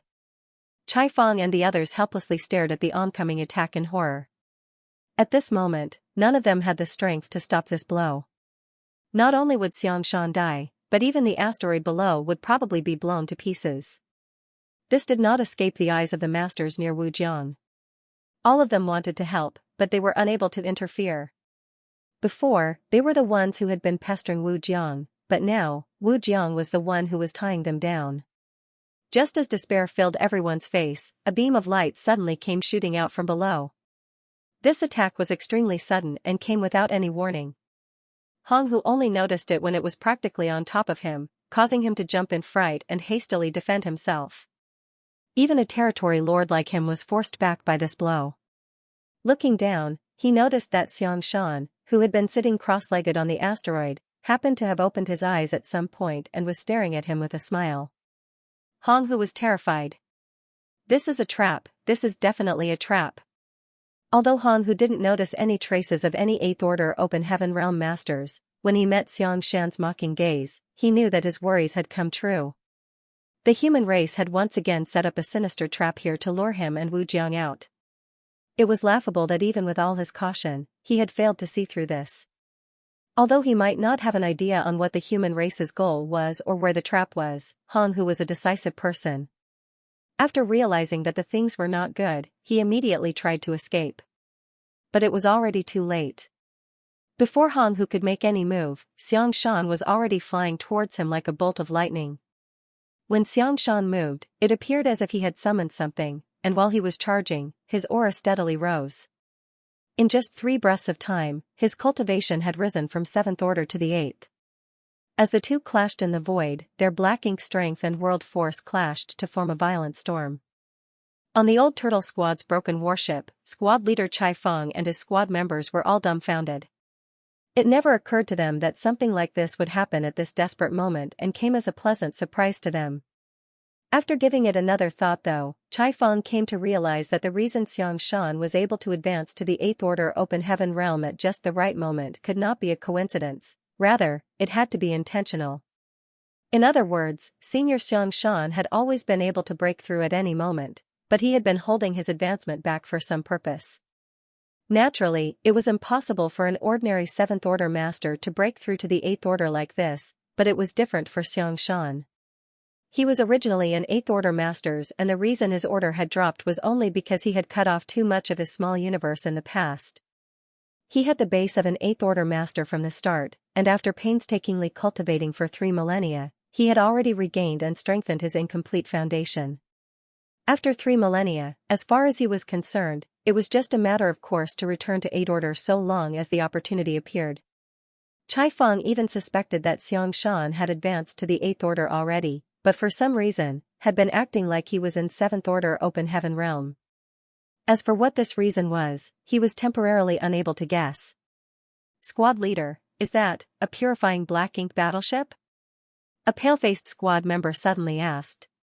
The old turtle squad's defensive barrier had been destroyed by Hong Hu's 3 hammer strikes, and the entire squad had suffered varying degrees of injuries while even their warship had been damaged. Nonetheless, when compared to having been killed by Hong Hu, this result was still acceptable. After hearing this squad member's question, Chai Feng turned his gaze towards the asteroid and indeed, he saw a warship there. This warship was far more magnificent than an ordinary squad-rank warships or even a battalion-rank warship. In the entire Blue Sky Pass, a warship of this scale could only be a purifying black ink battleship. Why is a purifying black ink battleship here? He vaguely remembered that when Xianxia moved just now, he seemed to have summoned something and tossed it out. Apparently, what he had summoned was this purifying black ink battleship. Although the warship was large, a 7th Order Open Heaven Realm Master could still easily store it in his or her small universe. In a flash, Chai Feng understood the various arrangements of the higher-ups and was shocked at the revelation. At a certain moment before Xianxia summoned the purifying black ink battleship, 7 or 8 8th Order Open Heaven Realm Masters, led by Ding Yao, had gathered together in Blue Sky Pass. Their hands were rapidly forming different seals one after another, but strangely, no matter what seals these 8th Order Open Heaven Realm Masters made, nothing happened. Furthermore, it had already been 2 days since they had begun doing this. Even an 8th Order Open Heaven Realm Master would find it quite tiring repeating such a boring task for a long time. Luan couldn't help but grumble, has senior brother Xiang not made his move yet? An Eighth Order master asked with a smile, Brother Liu, are you getting frustrated from all the waiting? Luan corrected, I'm just worried that those brats won't be able to hold on. I don't know how many territory lords senior brother Xiang managed to lure out, but if the number is too large, it might lead to casualties. The Eighth Order master stated, senior brother Xiang is a meticulous person. Since he hasn't made a move yet, it means that the situation is still under control. We should keep waiting until senior brother Xiang has made his move. In any case, before the Eighth Order master could finish his sentence, the light of the universe array appeared beneath his feet after he finished a set of hand seals. Ding Yao raised his brow and shouted, it's time. Everyone held their breaths and focused as the speed at which they formed hand seals sharply increased. In an instant, the light universe arrays appeared beneath their respective feet. After a few breaths, the light faded as the Eighth Order Open Heaven Realm Masters gathered here vanished.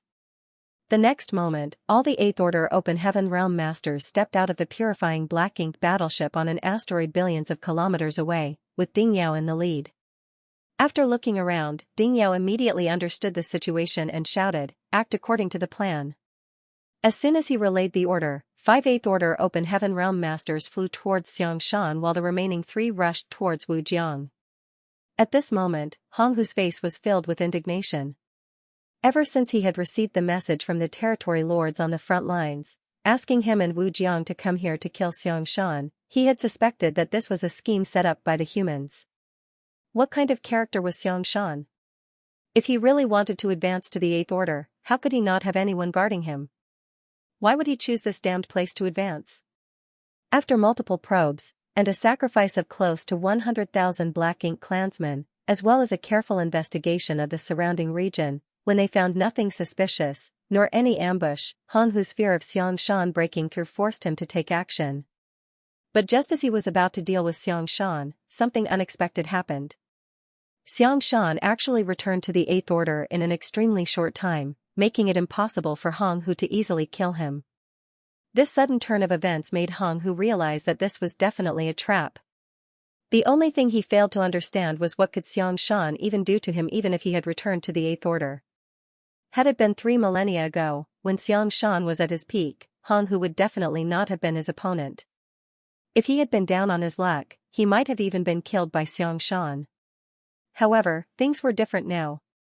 Xiangshan had just returned to the Eighth Order, and after exchanging a few blows with him, Hong Hu discovered that the former's current strength was only on par with his, perhaps even slightly inferior.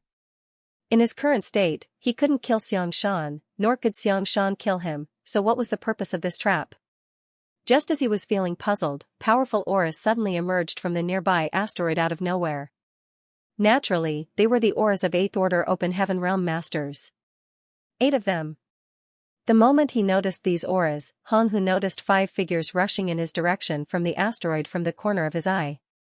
Hong Hu was filled with grief and unwillingness. No matter how he racked his brain, he couldn't figure out where these Eighth Order Masters popped out from and why he failed to notice them until now.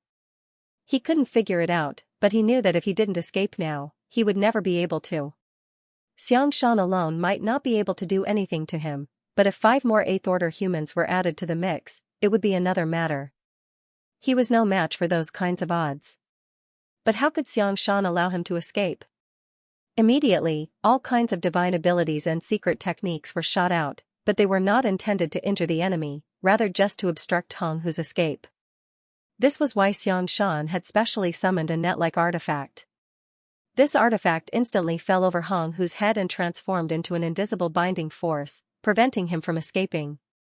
Although Hong Hu had quickly destroyed this artifact, the 5 Eighth Order Open Heaven Realm Masters had already arrived. Ding Yao.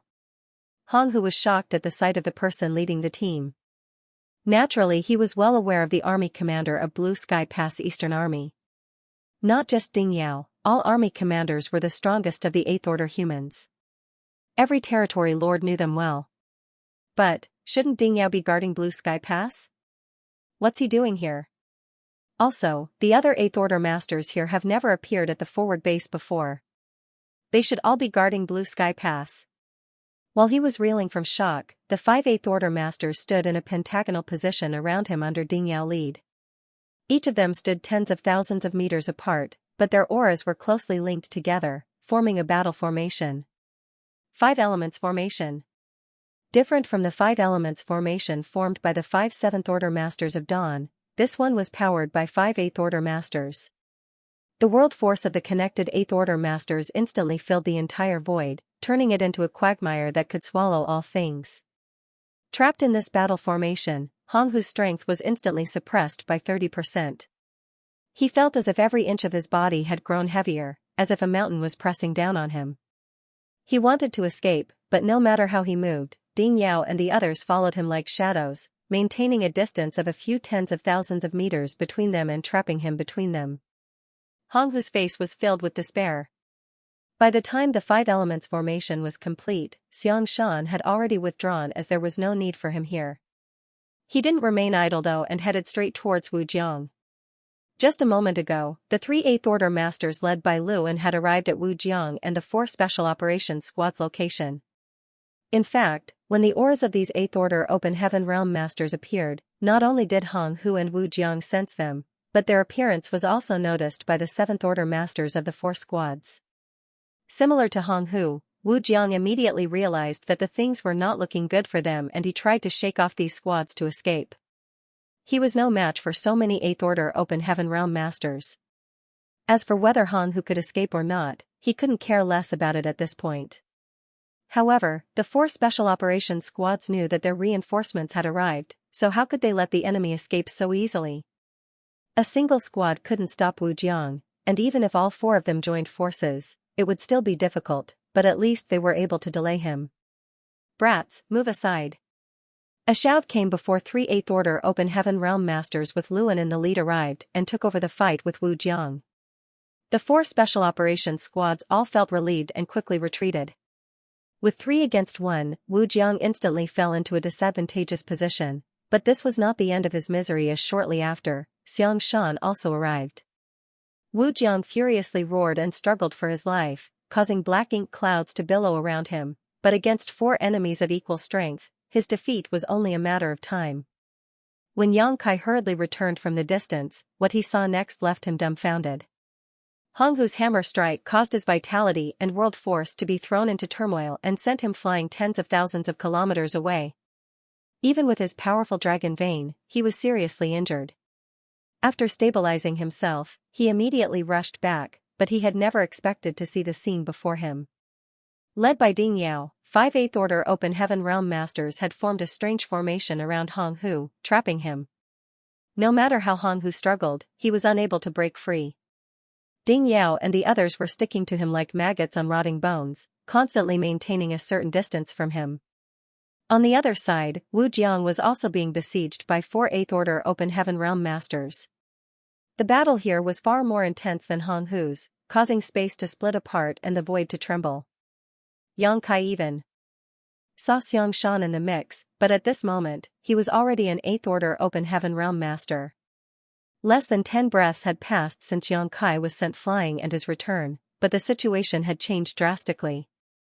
Fortunately, this change was extremely beneficial to Yang Kai's side, allowing him to finally let his racing heart rest. Turning his head to look, he instantly teleported to the Old Turtle Squad's warship and stood next to Chai Feng.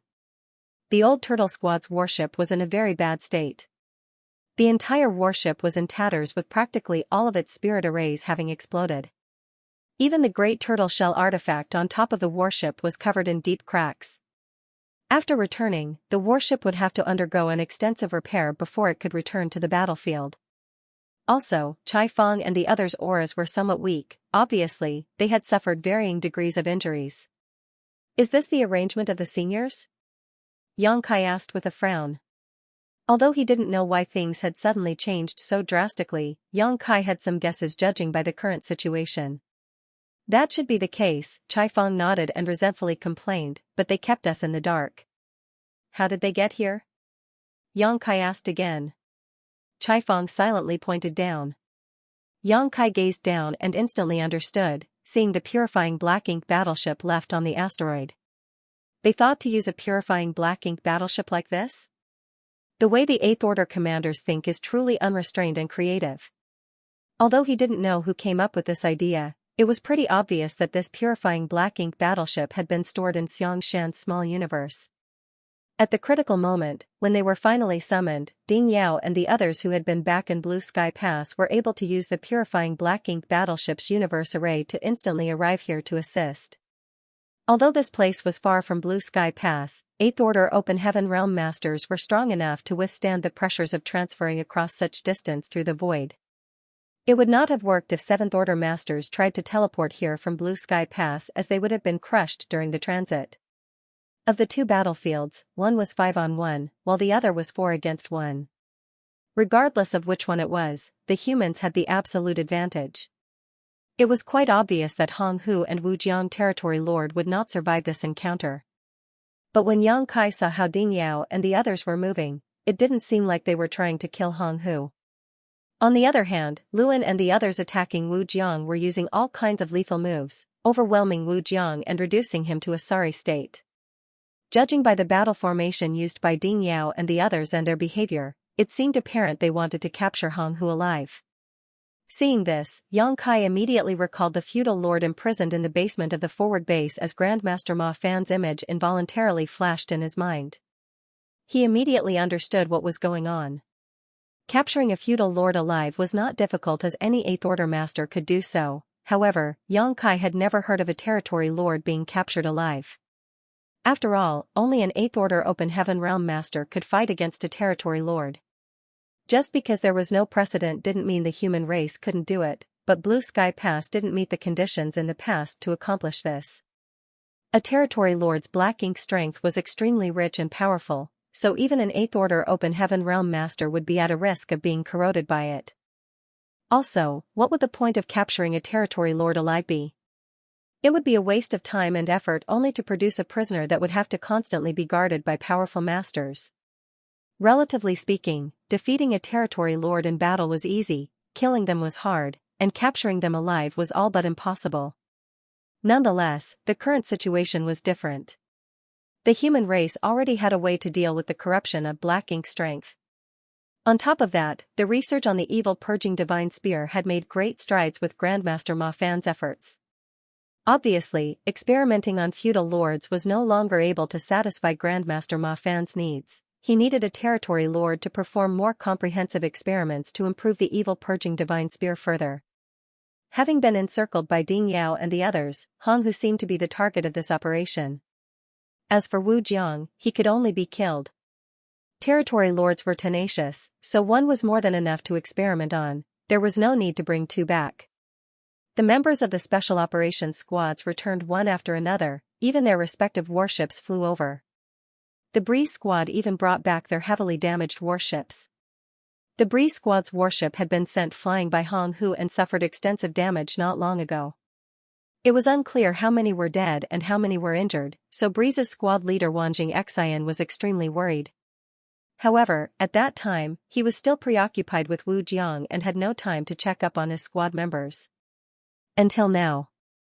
After a quick count, the Breeze Squad had suffered fatalities while all the others had been injured, with more than 10 having suffered serious wounds. Even the warship was severely damaged and in a much worse state than the old Turtle's warship. Although 3 of his squad members had fallen and a dozen or so were heavily injured, it was still an acceptable result. They were already extremely fortunate that they had only suffered such a small loss after taking the full-powered sneak attack of a territory lord. Any ordinary squad would have been completely wiped out from such a blow. No one tried to comfort him, as on the Black Ink battlefield, who hadn't experienced a few life and death battles. Those who had died had returned to dust, and those who had survived continued moving forward. Everyone had only 2 choices: either they sacrifice their life to the Black Ink battlefield, or win this war that had lasted for countless millennia and return home in glory. Everyone was silently adjusting their breathing as they observed the battle between the 2 groups of great experts. Wu Jiang's situation became worse and worse. His entire body was covered in wounds as black blood covered his body. He was unable to escape and was powerless to resist the siege of the 4 8th Order Open Heaven Realm Masters, so only death awaited him.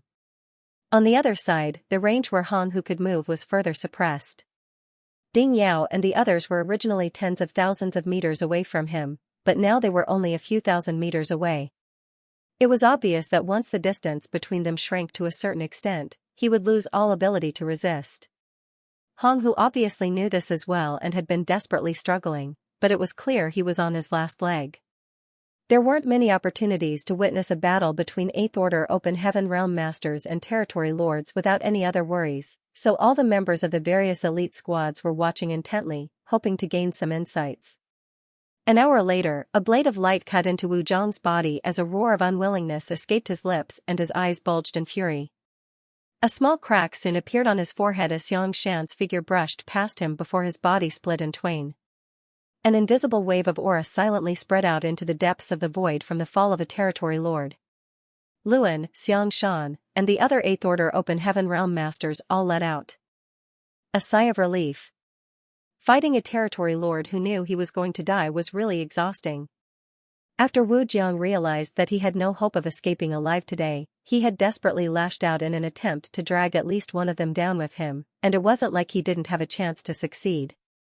Any negligence on the 8th Order Open Heaven Realm Master's part during the battle would give him that very chance. Fortunately, the 4 8th Order Open Heaven Realm Masters were all extremely cautious and didn't give Wu Jiang any chance to take one of them down with him. As such, the price they paid was marginal. The moment Wu Jiang died, Mao Qi and Zhong Yan, who were fighting with the 2 8th Order Open Heaven Realm Masters, surnamed Zhang and Sun, off in the depths of the void far away from this place, both felt something and exchanged a look of surprise. They couldn't understand how Wu Jiang had perished. Hong Hu and Wu Jiang should be together. Wu Jiang had fallen, so where is Hong Hu? Those two went to kill Xiangshan, so did they fail? Did the humans ambush them? Mao Qi and Zhong Yan had no idea what was happening on the other side, but their task was only to tie down these 2 8th Order Division commanders and prevent them from assisting Xiangshan. Now that Wu Jiang had fallen and Hong Hu's situation remained unclear, there was no need for them to continue fighting with these 2 8th Order humans. Without any need for discussion, the 2 territory lords made a feint before breaking away from the 8th Order humans. They then promptly summoned black ink clouds and quickly disappeared. The 2 8th Order masters surnamed Zhang and Sun didn't have any intention of giving chase. Although they had the upper hand in this battle, it was impossible for them to kill their opponents. Even without a full force deployment, it was easy to determine victory or defeat when both sides' numbers were equal, but it was difficult to kill their foes.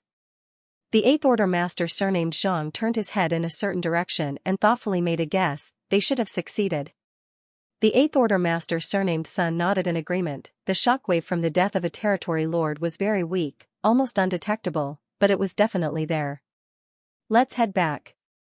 The 2 of them had originally been bait and had not intended to assist Xiangshan from the start. They had simply come out from the forward base to draw the attention of the territory lords. Otherwise, it would really be unreasonable for the forward base to show no response at all when Xiangshan was breaking through. Now that Xiangshan's side had succeeded and the territory lords fighting them had also escaped, there was no need for them to remain any longer. A battle should still be raging at the front lines, so if they rushed back now, they might be able to end things there. The 2 left dazzling streaks of light as they flew towards the forward base. Elsewhere, in the royal city, the dormant royal lord's aura suddenly awakened as a majestic will spread into the void for millions of kilometers in the blink of an eye with the royal city as its center. But the next moment, another majestic will spread out from a certain place in the void. This invisible will transformed into a tangible force as it ruthlessly clashed with the previous will. The violent burst of energy only lasted for a moment before everything returned to calm. Only a certain part of the void suddenly became fragmented and chaotic. It was the spot where the 2 wills clashed. Sooner or later, I will exterminate your human race. The will of the royal lord in the royal city flared with thick malicious intent. The old ancestor remained in a lotus position in the void and indifferently responded, "Try it." The royal lords will no longer responded and slowly fell dormant while the old ancestor also closed his eyes and his will was withdrawn. Wu Zhang's death was a huge blow to Hong Hu, which led to him losing focus while still under the combined assault of the 5 8th Order Open Heaven Realm Masters. How could Ding Yao and the others miss this opportunity? Their figures flickered as they instantly closed the distance between Hong Hu and them. The distance between both sides had shortened to only a few hundred meters. They were now so close that it was almost as if they were face to face. The connected auras of the 5/8 Order Masters formed a battle formation which acted to suppress the enemy in the center. The closer the 5 of them got, the stronger this suppression became. With the formation shrunk to this extent, Hong Hu found it difficult to even move. His black ink strength was not flowing smoothly, and his strength had decreased by nearly 50%. When the 5/8 Order Open Heaven Realm Masters closed the battle formation even further, Hong Hu was completely rooted to the spot. Although he struggled with all his might, trying to escape, his movements were countless times slower now. At this moment, let alone 5/8 Order Masters, even a 7th Order human could easily kill him.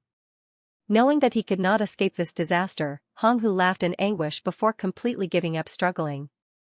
He stared at Ding Yao, and asked, "What do you want to do?" Ding Yao simply ignored him altogether and just took out a strange box from his space ring. The box was a perfect cube and made of some unidentifiable material. The moment this box appeared, not just Ding Yao, but even the other 4/8 Order Masters looked cautious and solemn with a slight trace of fear visible on their faces. Obviously, the contents of this box were something extraordinary and could even pose a threat to 8th Order Open Heaven Realm Masters like them. In fact, that was indeed the case. After all, it was meant to be used to deal with territory lords. Something that posed no threat to 8th Order Masters would naturally be useless against a territory lord. Their attitude made Hong Hu feel even more uneasy. Under nervous gazes, Ding Yao formed a hand seal and opened the box before gathering world energy in his mouth and gently blowing into it. Immediately after, a white mist-like object flew out from the box and enveloped Hong Hu. The next moment, Hong Hu's entire body was covered in frost, which quickly spread outward and enveloped him, turning him into a giant block of ice. The block of ice was crystal clear. Even looking from afar, Yang Kai and the others found the frozen Hong Hu looked alive. He still maintained the state before he was frozen, even the fear in his eyes was clearly visible. But this wasn't the end. Ding Yao raised his hand and took out something resembling a coffin. However, it was massive and obviously not something made for humans, but rather was specially made for the Black Ink clan. Ding Yao formed hand seals and under his guidance, the frozen Hong Hu was sent into the giant coffin before the lid closed. Ding Yao then formed another set of hand seals as dazzling streaks of light shot straight towards the coffin. Soon, the coffin's lid was spotted with faintly glowing runes. The runes formed a chain, wrapping around the giant coffin before slowly disappearing. Success! Ding Yao and the others glanced at each other before slightly nodding. It was the first time the 8th Order Open Heaven Realm Masters attempted capturing a territory lord alive. Fortunately, everything went smoothly and there were no major mistakes. With a territory lord in their hands, the weapon to deal with the Black Ink clan would be developed even faster. Good job. Just as Yang Kai and the others were watching everything with rapt attention, a voice suddenly rang in their ears.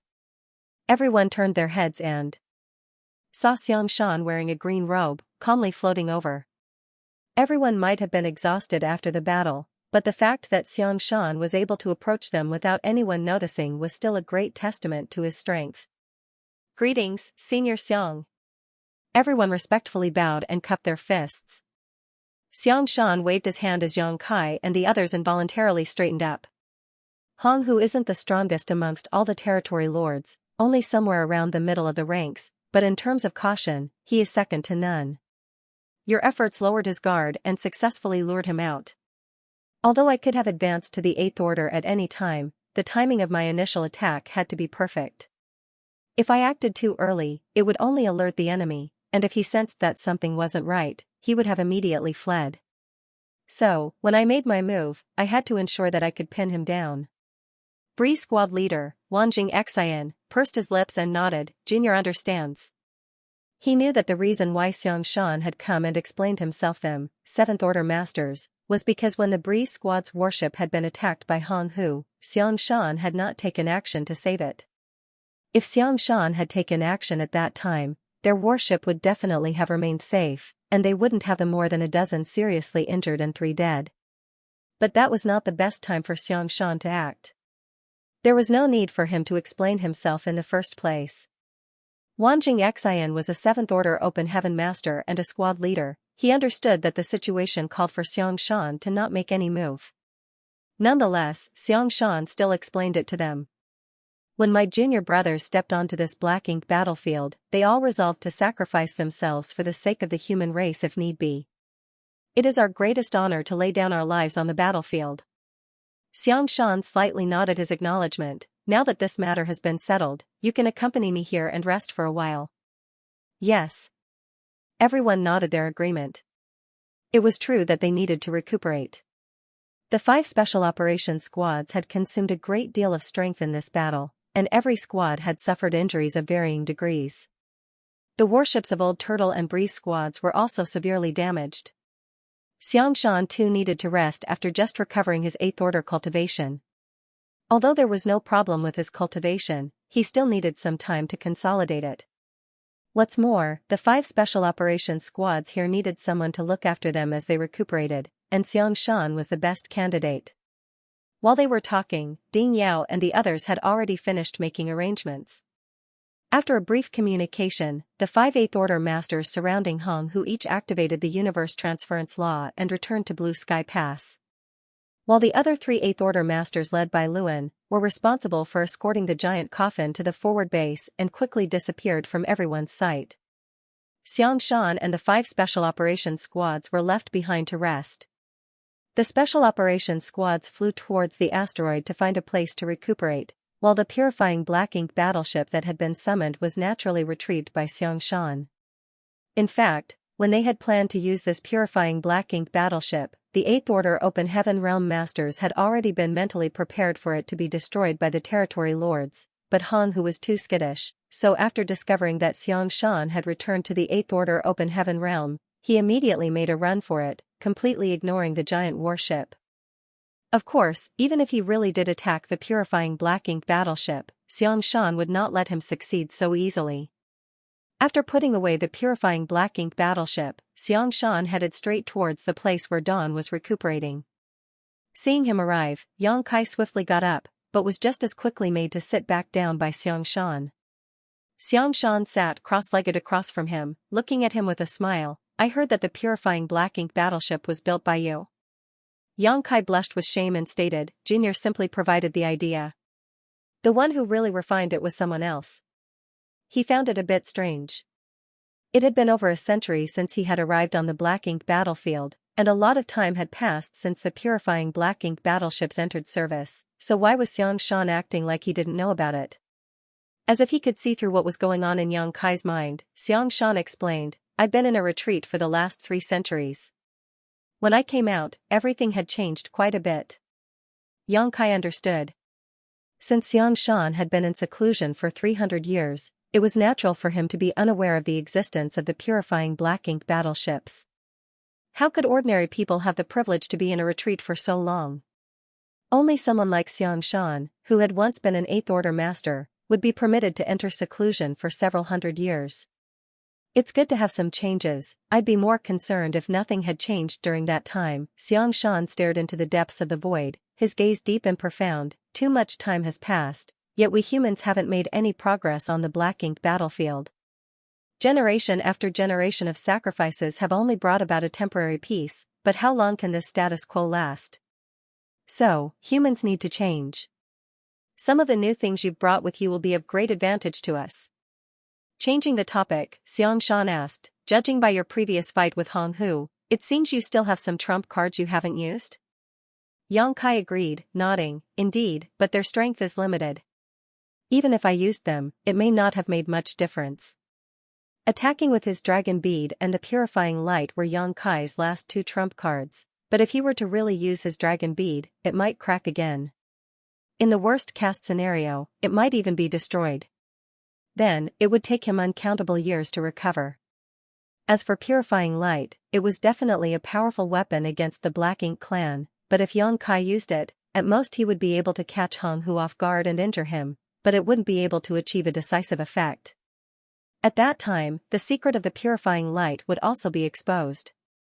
Aside from the fact that he might attract the attention of the Black Ink clan, even Grandmaster Ma Fan's research would be threatened. As such, Yang Kai had been holding himself back from using these 2 trump cards. Fortunately, Xianxia had taken action at the right time, so there was no need to play those cards. Among the 7th Order Open Heaven Realm Masters, I've seen many elites and geniuses, but you are the only one I know of who dares to challenge territory lords alone and yet is able to escape unscathed. Xianxia stated, embarrassed. Junior is seriously injured and my entire body is in excruciating pain. Xianxia smiled, at the very least, you're still alive. Surviving is the most important. If you survive, you can break through to the 8th Order. And when you become stronger, you'll be able to suppress those territory lords. Just like when he was the invincible Western Army commander, no one was his match. Xianxia had seen too many elites fall on the black ink battlefield in his life. All of them would have become pillars for the human race in the future. Even he himself had almost died in the great battle back then, but now, most of these pillars had fallen, with few surviving till today. Therefore, no matter what, only by surviving could one have hope. Senior, was this a plan to capture a territory lord alive? Xianxia asked. Xianxia replied, shaking his head, the plan here is just a smokescreen, the real plan is being carried out at the forward base. The forward base? Xianxia asked in surprise, has a fight broken out? The two races had been confronting each other on the front lines for decades now, engaging in small skirmishes over a wide range, but there had been no major battles. When Dawn left the forward base, there were no signs of a war breaking out, but judging from Xianxia's words, something was happening there now. Xianxia coldly snorted, the Black Ink clan wanted to stop me from breaking through to the 8th Order, so they couldn't allow the forward base to send reinforcements. The best way to do so was to start a war and restrain the 8th Order Open Heaven Realm Masters there. So, a large-scale conflict should have broken out over there. Xianxia was dumbfounded after hearing this. Just to prevent one man from advancing to the 8th Order, the Black Ink clan was willing to break the status quo that had been maintained for decades? It would undoubtedly have been arrogant if anyone else had said this, but since it was Xianxia, it was not far-fetched. Xianxia turned in the direction of the forward base, wondering how the battle was going, but with the current state of Dawn, it was impossible for them to participate right now. Xianxia reassured with a smile, rest for now. If we hurry back in a few days, we might be able to finish the job. The void became calm and peaceful. After a few days, everyone's condition had significantly improved. Every squad leader gathered their men and put away their respective warships before activating the universe transference law under Xianxia's leadership and returning to the forward base. By now, the battle at the front lines had come to an end, and as before, the Black Ink clan had once again suffered a great loss. Although the Black Ink clan had the absolute advantage in numbers, the human masters had long been accustomed to facing enemies that outnumbered them. Be that as it may, the reason why this battle had ended so quickly was because the Black Ink clan no longer wanted to continue fighting. In fact, when the territory lords sensed the death of Wu Jiang, they knew that their plan had failed. Although they didn't know what had happened to Wu Jiang and Hong Hu, they had clearly fallen into the human race's trap once more, which resulted in the demise of yet another territory lord. The reason they quickly pushed this war was to occupy the 8th Order Open Heaven Realm Masters so that Wu Jiang and Hong Hu could succeed in their task. Now that they had failed, there was no point in continuing to fight. Without knowing what other tricks the humans were hiding up their sleeves, the territory lords didn't want to take any more risks. As such, they decisively retreated over 10 million kilometers. The soldiers of the forward base chased for a while and managed to eliminate quite a lot of Black Ink clansmen, but under the 8th Order Open Heaven Realm Master's command, the human army did not go too far and returned after just a couple of days. By the time Xianxia and the others returned, they were facing a situation where they didn't have a chance to participate. According to post-war statistics, some 200,000 Black Ink clansmen were killed in this war, several hundred of whom were feudal lords, but no additional territory lords had been eliminated.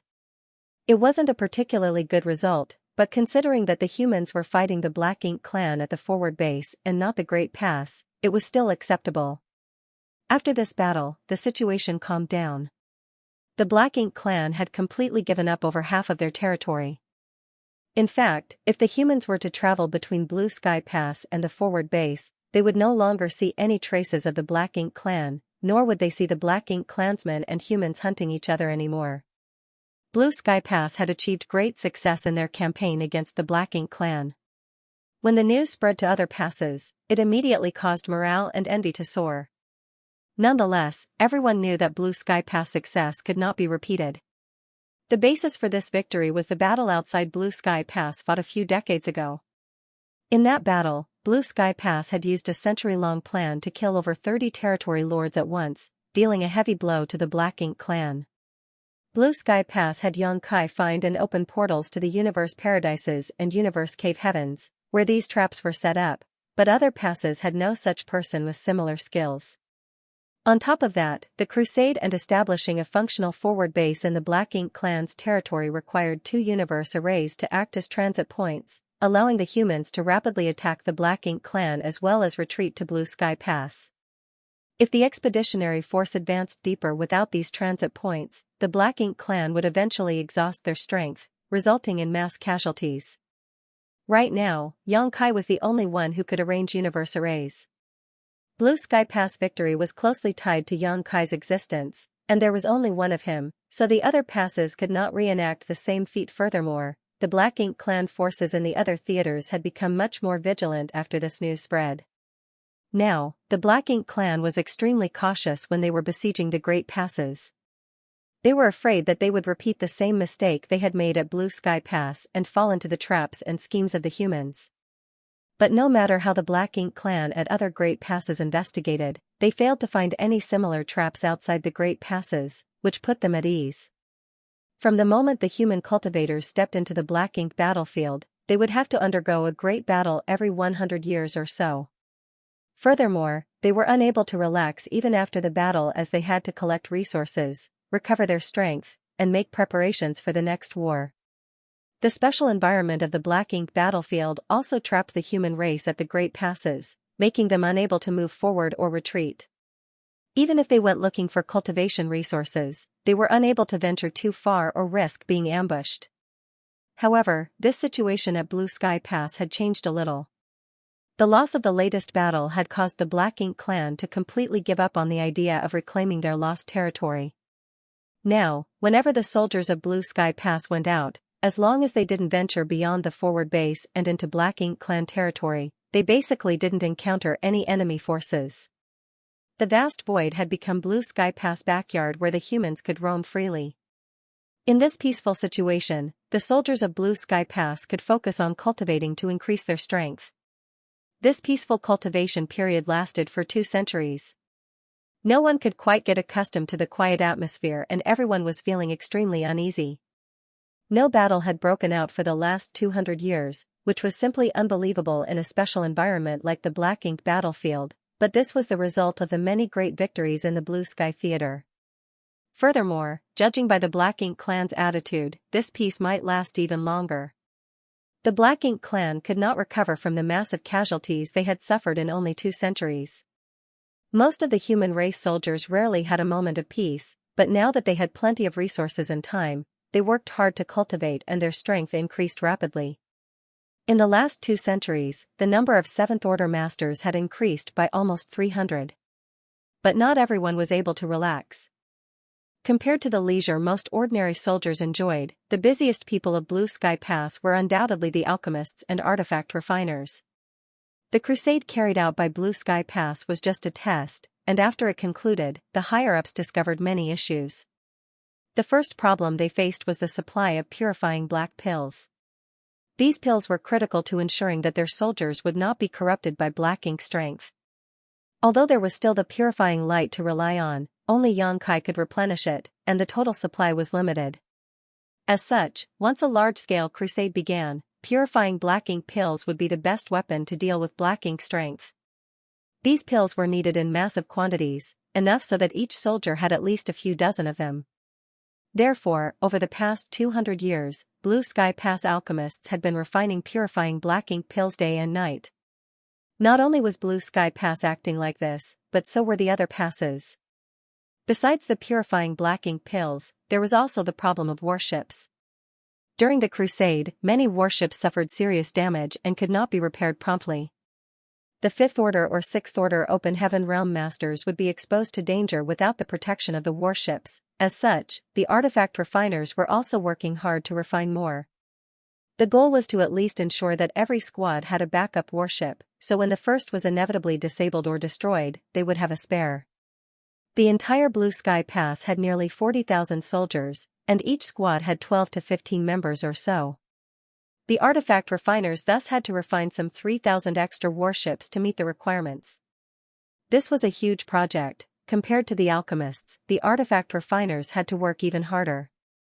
Be that as it may, all this effort was worth it, as in the near future, all of this hard work would pay dividends. Xianxia had been cultivating all the while. 2 centuries of accumulation was enough to raise his strength by another step.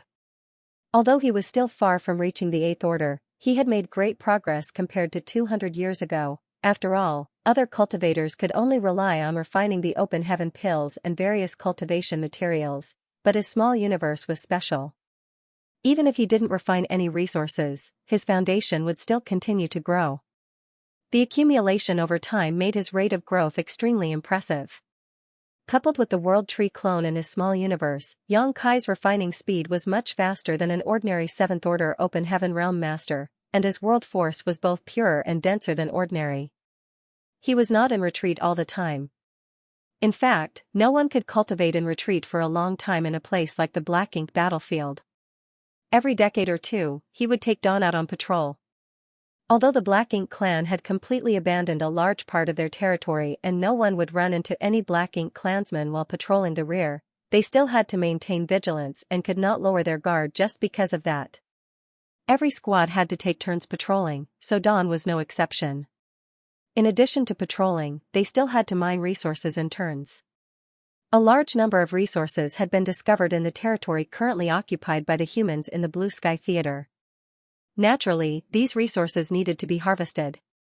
Fortunately, the soldiers could move these universe worlds to the nearby forward base or Blue Sky Pass with the help of the void yin-yang mirrors, which saved them a lot of time. Occasionally, after cultivating in retreat for too long, Xianxia would exit to relax on his own, either going to the pill hall to help refine purifying Black Ink pills or the refining hall to help refine the warships. He had some level of attainment in both alchemy and artifact refining, but compared to those great grandmasters, he was naturally far too lacking. Although he couldn't preside over a project, he could offer some help. He even took some time to visit Myriad Demon's Pass.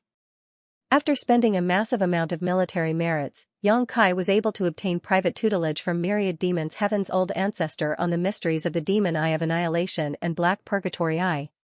After his last battle with Hong Hu, Xianxia realized that he still had too few trump cards. Although he was strong and could easily crush a feudal lord, facing a territory lord was a bit difficult. The Sun and Moon Divine Wheel's power was extraordinary, but territory lords had methods to deal with it. He could not summon his dragon bead right off the bat either, while purifying light was related to too many secret projects, so he could not use it whenever he wished. After thinking about it for a while, Xianxia still felt that he should put more effort into the Myriad Demon's Cave Heaven's 2-eye secret techniques. The various opportunities he had obtained from these 2-eye secret techniques had not been a result of his own cultivation. Although he had received some guidance from an 8th order open heaven realm master from Myriad Demon's Heaven before coming to the Black Ink battlefield, he had made minimal progress. He could not tap into the full power of these 2-eye secret techniques.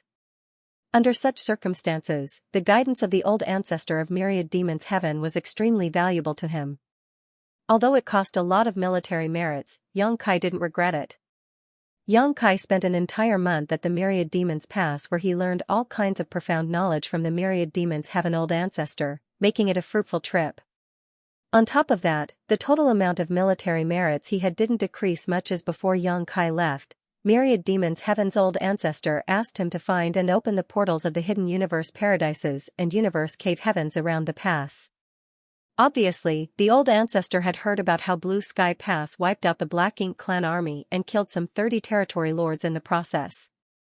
He was eager to follow suit. Be that as it may, the success of this plan would depend on how vigilant the Black Ink clan was. Xianxia naturally wouldn't refuse such a request.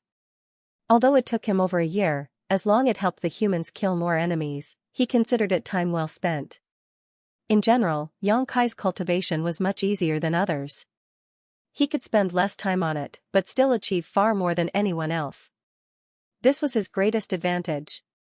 Yang Kai's cultivation was most frequently interrupted to assist Grandmaster Ma Fan further refine the evil purging divine spear and perform some experiments on the captured territory lord.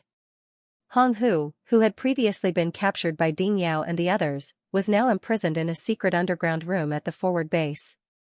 This secret room was filled with all kinds of arrays and restrictions, so even a territory lord like Hong Hu couldn't break out.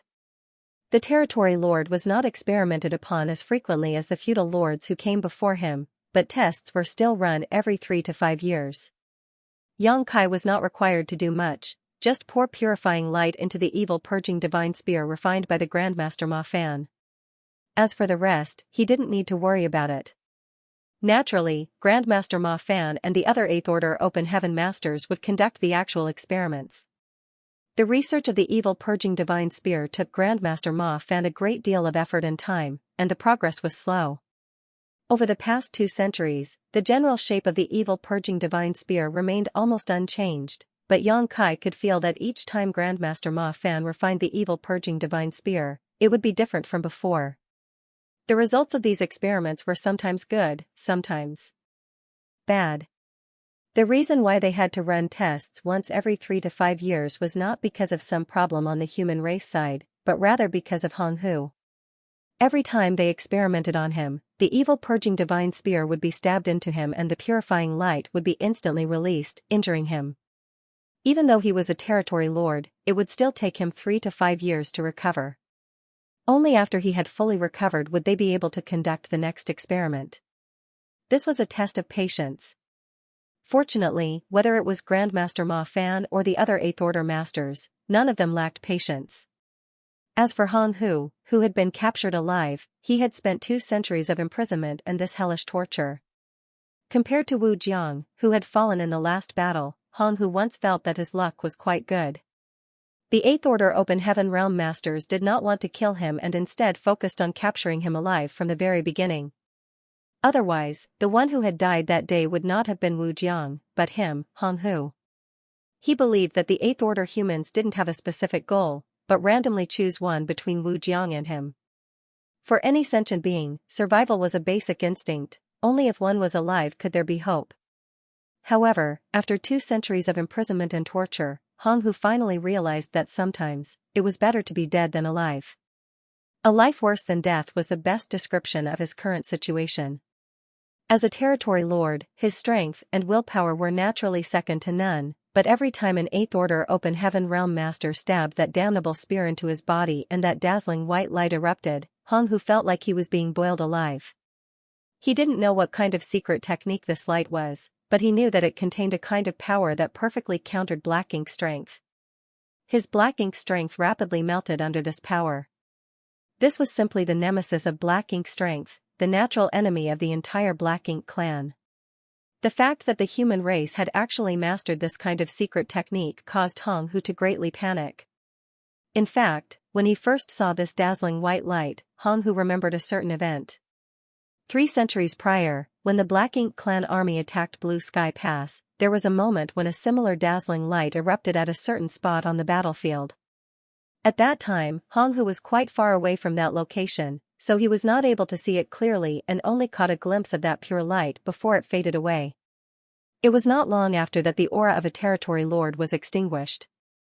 At that time, the territory lord had been fighting Zhong Liang, so Hong Hu subconsciously thought that Zhong Liang had used some kind of secret technique. Although he didn't see it clearly, the white light gave him a very dangerous feeling. After that, Hong Hu paid close attention to the battlefield, but he never sensed any signs of that secret technique being used again.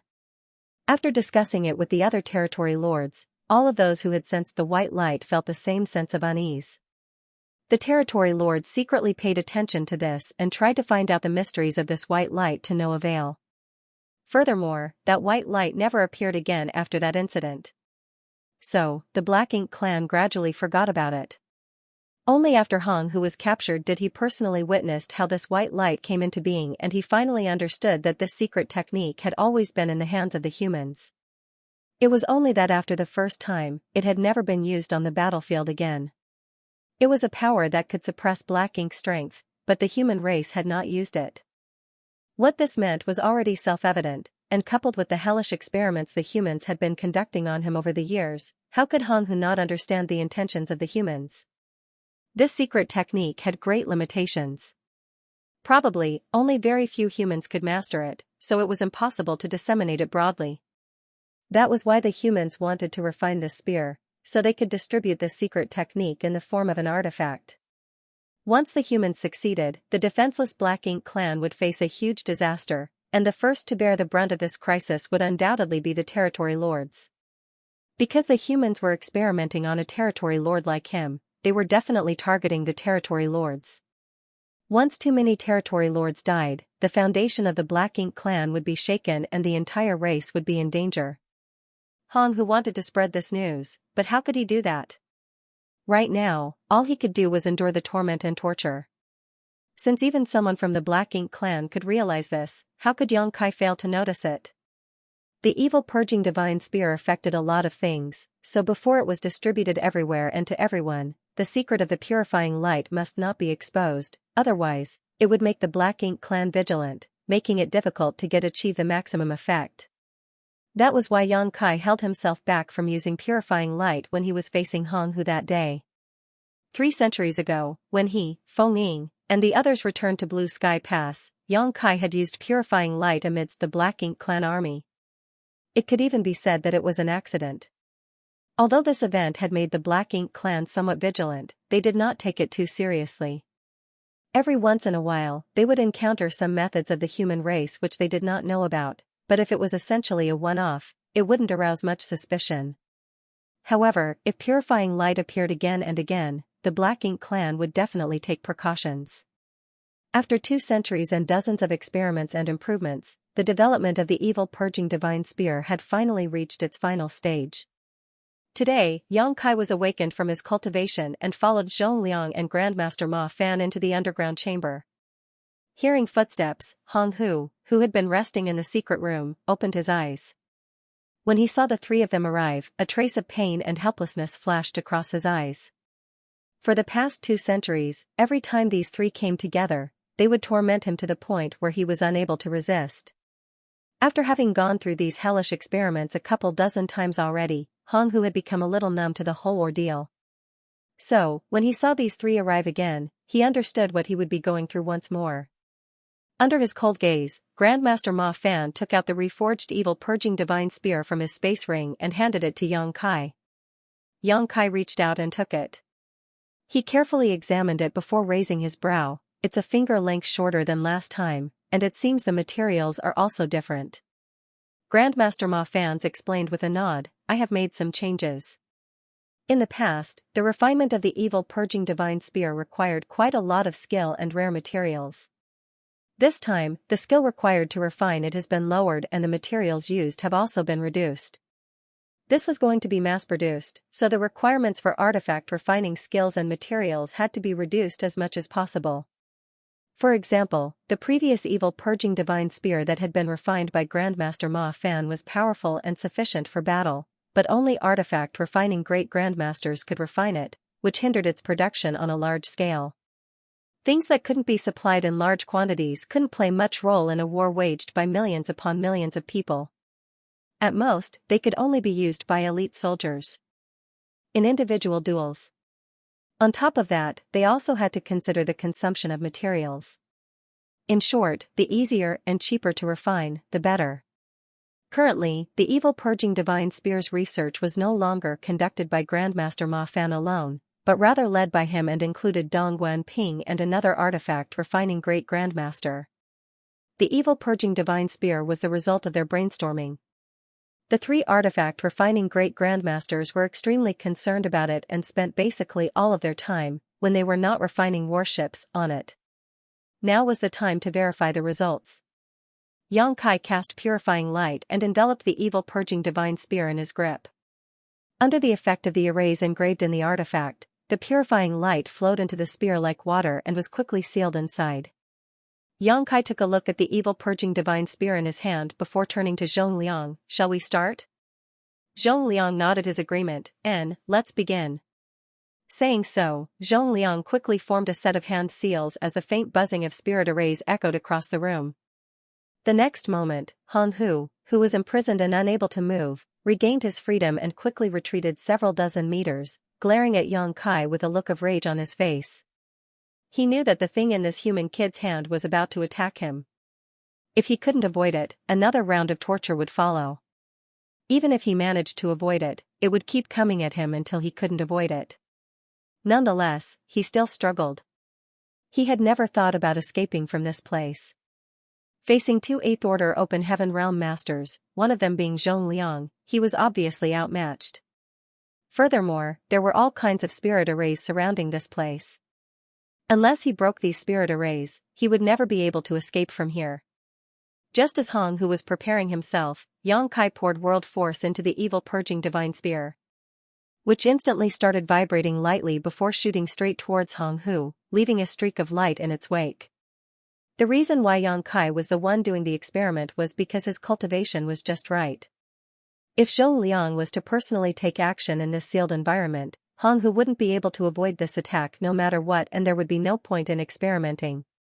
On the battlefield, one had to consider the unexpected situation where a 7th Order Open Heaven Realm Master would run into a territory lord. The results of this experiment would determine whether or not the evil purging divine spear could guarantee the lives of the 7th Order Masters under such dire circumstances. When he used the evil purging divine spear, Yang Kai felt that its speed was slightly faster than before. This was clearly because of a change in artifact refining process. The evil purging divine spear was fast, but Hong Hu was faster. By the time the streak of light shot towards him, Hong Hu was already prepared to react appropriately. His figure flickered about the room, dodging the oncoming streak of light. Yang Kai didn't care about his attack missing its target, for this had happened dozens of times in the past 2 centuries. Having fought several dozen times with each other, they were already familiar with each other's tricks and techniques. With a surge of Yang Kai's divine sense, the streak of light seemed to have been given life as it nimbly chased after Hong Hu like a shadow. If they were in the vast void and Hong Hu was already on guard, Yang Kai might not be able to do anything to him. After all, the difference in their strength was still quite large. But they were in a secret underground room at the forward base, and although it was quite spacious, it still had boundaries. In less than the time it takes to drink half a cup of tea, Hong Hu, who had been dodging the streak of light all this time, was forced into a corner where he was unable to dodge in any way. Seeing the streak of light rapidly approaching him, a trace of ruthlessness flashed on his face as he unleashed a punch.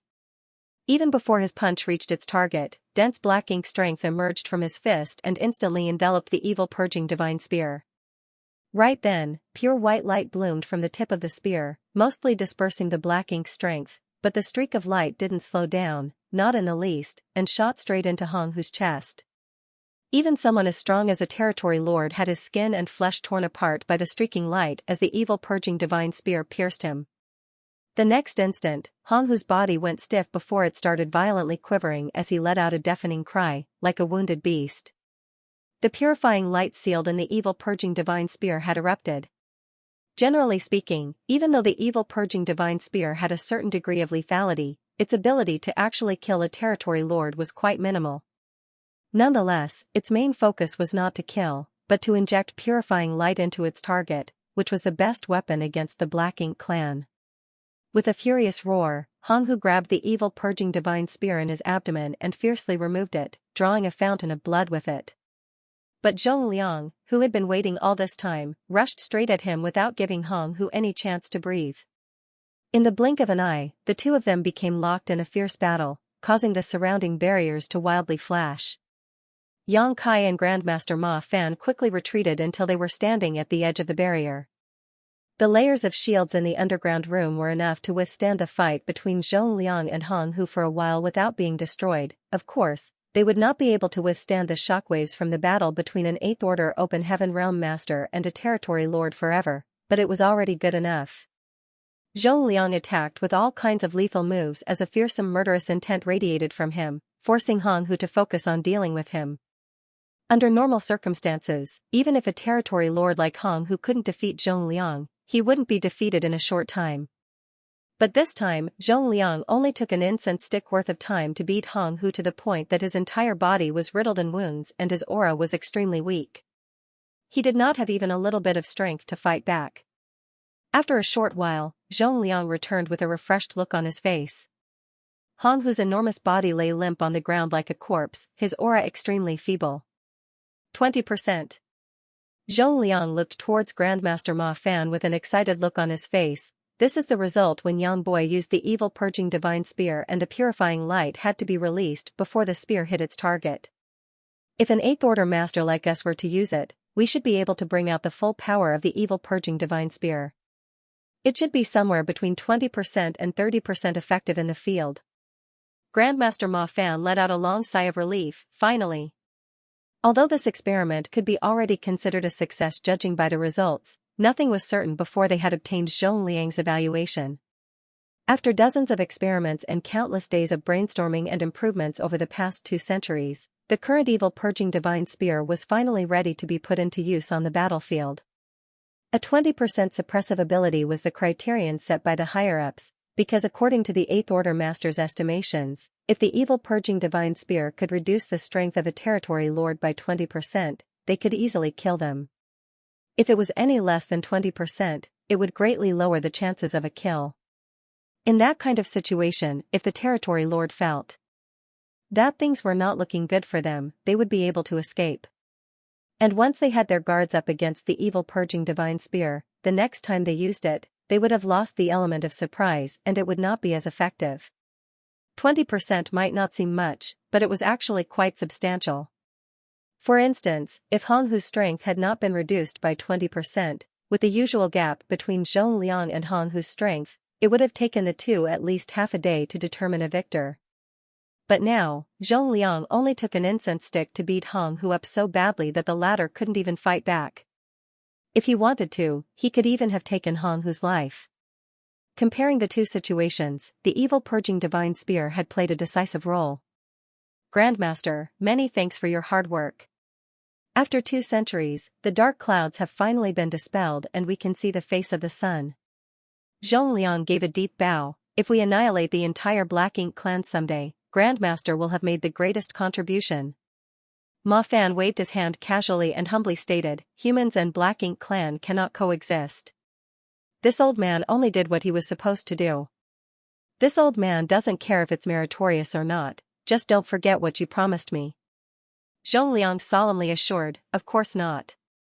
Yang Kai didn't know what kind of agreement Zhongliang had with Grandmaster Ma Fan, but since it related to someone's privacy, he wouldn't rashly ask about it. The successful development of the evil purging divine spear had lifted his spirits. With this artifact, the human race's crusade was just a matter of time, although much preparation would still need to be done. Furthermore, if Yang Kai's guess was correct, he would have his hands full in the near future. As expected, Zhongliang turned to look at Yang Kai and ordered, the matter of the evil purging divine spear will need you to cooperate. The refining method of this artifact will soon be sent to all the great passes, so it won't be long before a stockpile of evil purging divine spear will be sent to Blue Sky Pass. At that time, you will need to seal purifying light into all of them. The corners of Yang Kai's brow twitched as he accepted his fate. Junior understands. Once the refining method of the evil purging divine spear was made public, the others' passes would start mass-producing them. Any artifact refining Grandmaster could refine one, but only Yang Kai could seal purifying light into them. Yang Kai could vaguely see painful days ahead of him. The trio left the underground room after everything was settled. As for Hong Hu, who was lying on the ground, no one paid him any attention. Humans had spent a great deal of time and effort to capture him, even using Xianxia as bait to draw Hong Hu out and capture him alive so that Grandmaster Ma Fan could experiment on him. The humans kept him alive because he was the test subject for the evil purging divine spear, so he was useful.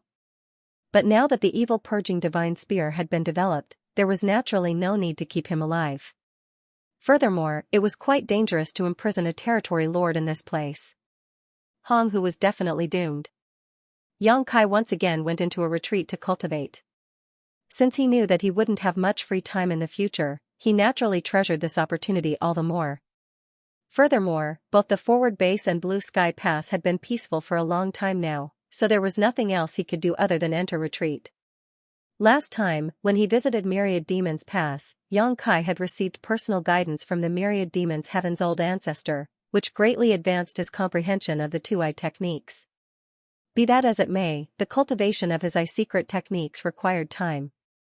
Before he left, the myriad demons cave heaven's old ancestor gave him a jade slip which recorded his insights on these 2 techniques. This was a good opportunity for Xianxia to carefully study them. In addition, cultivating the techniques would not interfere with refining cultivation materials and increasing his small universe's heritage. He could do all of this simultaneously.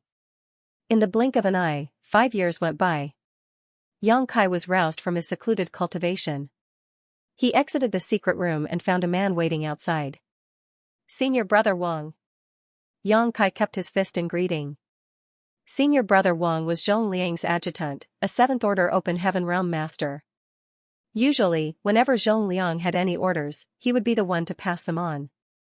Since Senior Brother Wang had personally come to find him, it must be at the behest of Zhong Liang. Sure enough, Senior Brother Wang reported, "Sir Army Commander has summoned you, Junior Brother. Please follow me." Xianxia nodded and followed Senior Brother Wang to the army headquarters of the forward base. Zhong Liang was waiting for him, and when he saw Xianxia arrive, he didn't beat around the bush and went straight to the point. "It's time. Return to Blue Sky Pass." Xianxia immediately understood what was going on after hearing this and accepted the order right away. Yes. Xianxia did not leave immediately after accepting the order though. Instead, he stood in his spot for a moment before suddenly waving his hand. The next moment, 2 figures appeared in front of him, a man and a woman, both of them at the peak of the Emperor realm. Zhong Liang's eyes lit up at the sight of the 2, another batch of good seedlings? The reason he said this was because Zhong Liang had seen this happen multiple times already. There were no Emperor Realm Masters on the Black Ink battlefield. Everyone who arrived here was at least a 6th Order Open Heaven Realm Master. Only Xianxia's small universe had Emperor Realm cultivators. It had already been more than 2 centuries since Miao Fei Ping was brought to the Black Ink battlefield by Xianxia. Before that, Xianxia had established the Void Dao Temple in his small universe to select outstanding geniuses. The flow of time in Xianxia's small universe was 4 times faster than the outside world, so while only 2 centuries had passed outside, 800 years had gone by in his small universe. Over the past 800 years, the mortals of his small universe had already given birth to dozens of generations. The World Tree clone had been very effective in nurturing these people, and there were now many cultivators with outstanding aptitudes in Xianxia's small universe. Currently, there were thousands of disciples in the Void Dao Temple, all of whom could be said to be dragons amongst men, the best of the best. It had to be known that the Void Dao Temple's selection criteria were extremely harsh.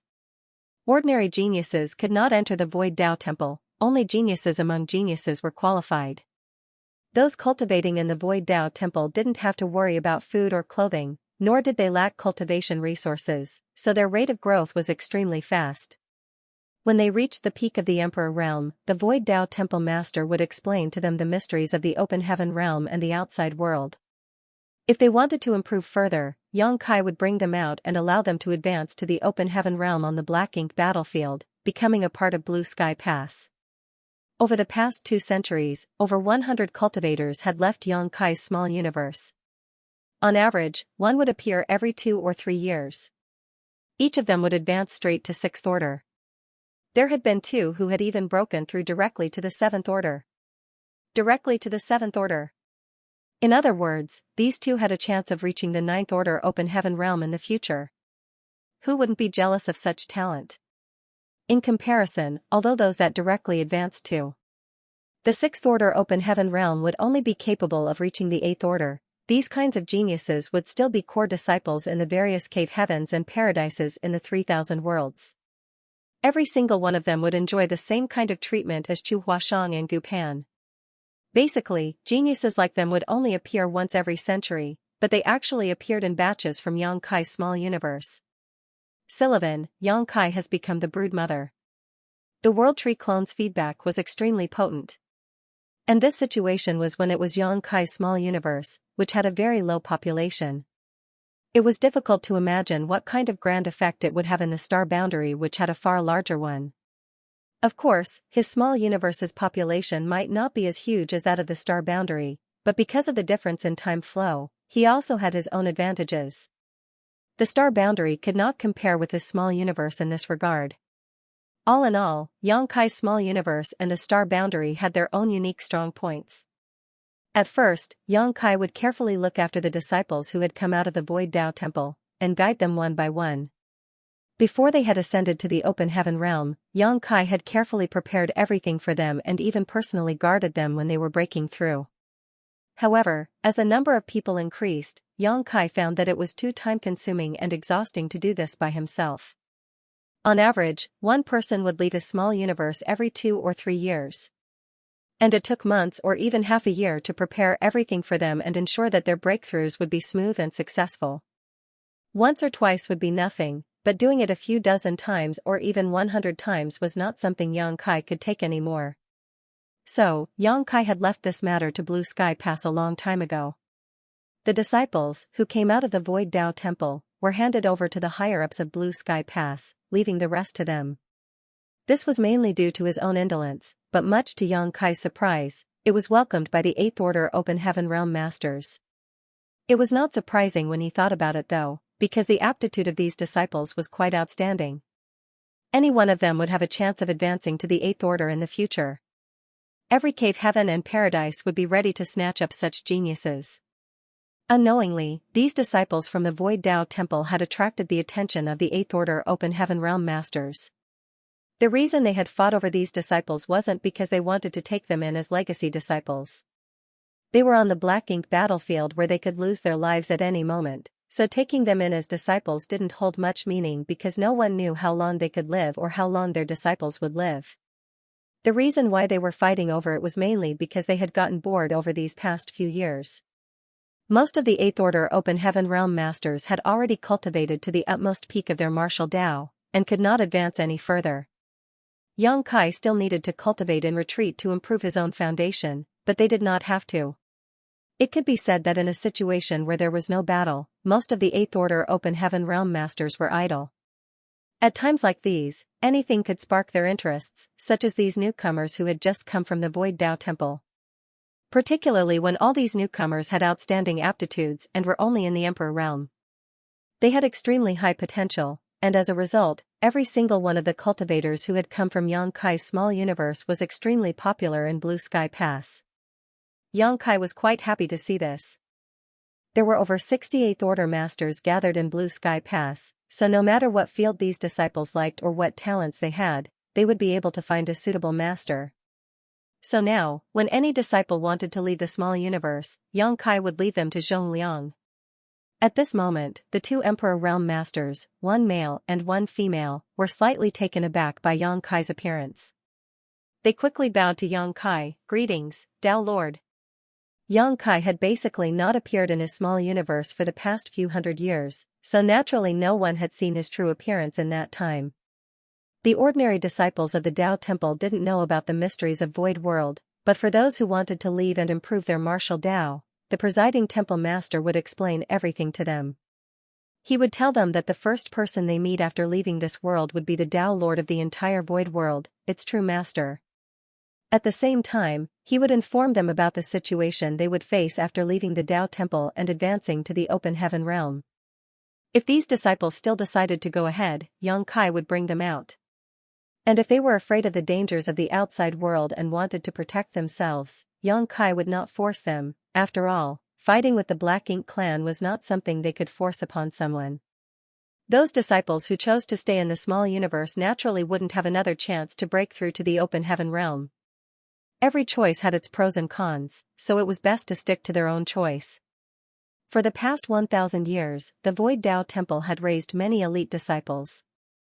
The disciples, who were eligible to leave and advance to the Open Heaven Realm, had basically all chosen to leave. Only a few of them remained in the small universe. Cultivators were basically obsessed with cultivation, so every one of them wanted to seek a higher martial Dao. This kind of temptation could not be quashed by some small dangers. Xianxia nodded to the 2 disciples in response before explaining, "Since you've left the Void Dao Temple, I'm sure you understand what's going on in the outside world. You'll slowly understand everything. As for the matter of advancing to the Open Heaven Realm, someone will help you prepare for it." The 2 disciples listened quietly and repeatedly nodded. Xianxia turned to Zhongliang, "Martial uncle, this junior will take his leave first." Zhongliang didn't even look at him and waved him away, intently gazing at the two disciples with a happy smile. Go, go. Yang Kai instantly disappeared from his spot. After he left, the two disciples glanced at each other before turning to Zhongliang.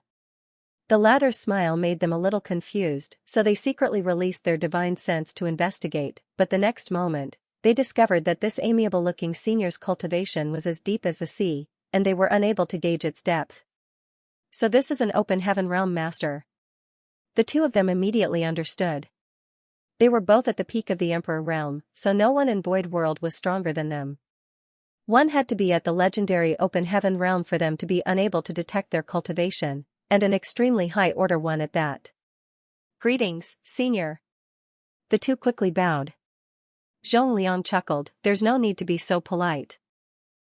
What order of materials did you use to complete your Dao seal? Although he knew that those who had come out from Yang Kai's small universe would at the very least advance straight to the 6th order, there was always a chance that one of them could break through straight to the 7th order, and naturally, Zhongliang was hoping that these two were such seedlings. The male disciple replied, Senior, both senior sister and I have 6th order powers in our Dao seals. 6th order, huh, he wasn't disappointed. After all, even in a place like Yang Kai's small universe, it wasn't easy to cultivate a 7th order open heaven realm master. There had only been 2 in the past 2 centuries. Zhongliang was still all smiles, great. While they were talking, a few figures suddenly barged in like bulls. Before the first person even stopped, a voice came from behind, another good seedling? It's finally this guy's turn, right? Hold on, this old master has been waiting for 150 years already, it should be this old master's turn. Someone sneered, scoffing, naturally, the one who strikes first has the advantage, who would want to discuss order with you, old fart? What kind of nonsense are you spouting in front of the juniors? It's not like we're fighting or killing enemies, so why does it come down to who strikes first? It should be all about fate. The one who spoke suddenly turned to look at the female disciple and put on an amiable smile, little girl, this king thinks you and I are fated, so why don't you join this king? This king is an 8th order open heaven realm master. With this king's guidance, killing the Black Ink clan in the future will be as easy as flipping your hand. Who isn't an 8th order open heaven realm master here? Immediately, some people became unhappy and released their 8th order open heaven realm aura. Before the 2 void disciples could figure out what was going on, a group of people suddenly rushed in and started shouting at each other, and the next moment, tremendous pressure fell upon them, making everything go black before their eyes. Damn it, these 2 kids fainted. Senior brother Yun, quickly withdraw your aura. They are only Emperor Realm juniors, how can they withstand your 8th order aura? Damn. I actually forgot about that. It's been a long time since I last saw an Emperor Realm brat. The corner of Zhongliang's mouth twitched, watching all the chaos that had descended into the hall. He started regretting sending a message to these idle and bored 8th order fools.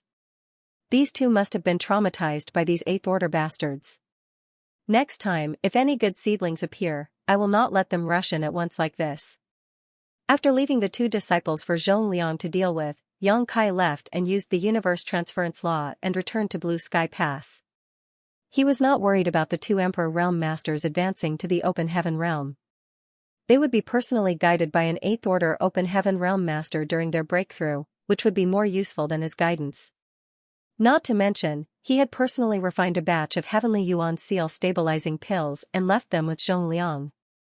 Every single one of these disciples who had come out of the Void Dao Temple had an outstanding aptitude to begin with, and they had reached their current cultivation with slow and steady steps. So, with the help of a Heavenly Yuan Seal stabilizing pill, it would be a snap for them to advance to the Open Heaven Realm. In fact, none of the Void Dao Temple's disciples had failed to break through to the Open Heaven Realm. This was partly because of their solid foundations, and partly because the Heavenly Yuan Seal stabilizing pill could increase the success rate of their breakthroughs. So, how could they fail? In comparison, the future prospects of these disciples far exceeded that of ordinary Cave Heaven and Paradise disciples because their starting point was extremely high. Nonetheless, cultivating in a special environment like the Void Dao Temple also had its drawbacks, which was their lack of real battle experience. There weren't many disputes in Void World right now, and even if there were some, they were minor and happened only between sects. The status of the Void Dao Temple was special. Besides sparring with fellow disciples, most of these kids had never seen blood, much less death. Growing in such a sheltered greenhouse was perhaps their greatest shortcoming, which might cause them to act poorly in a life-and-death situation. Nonetheless, the Blue Sky Theater had been peaceful for a long time, so even if they wanted to find some Black Ink clansmen to practice with after they had broken through to the open heaven realm, it was impossible.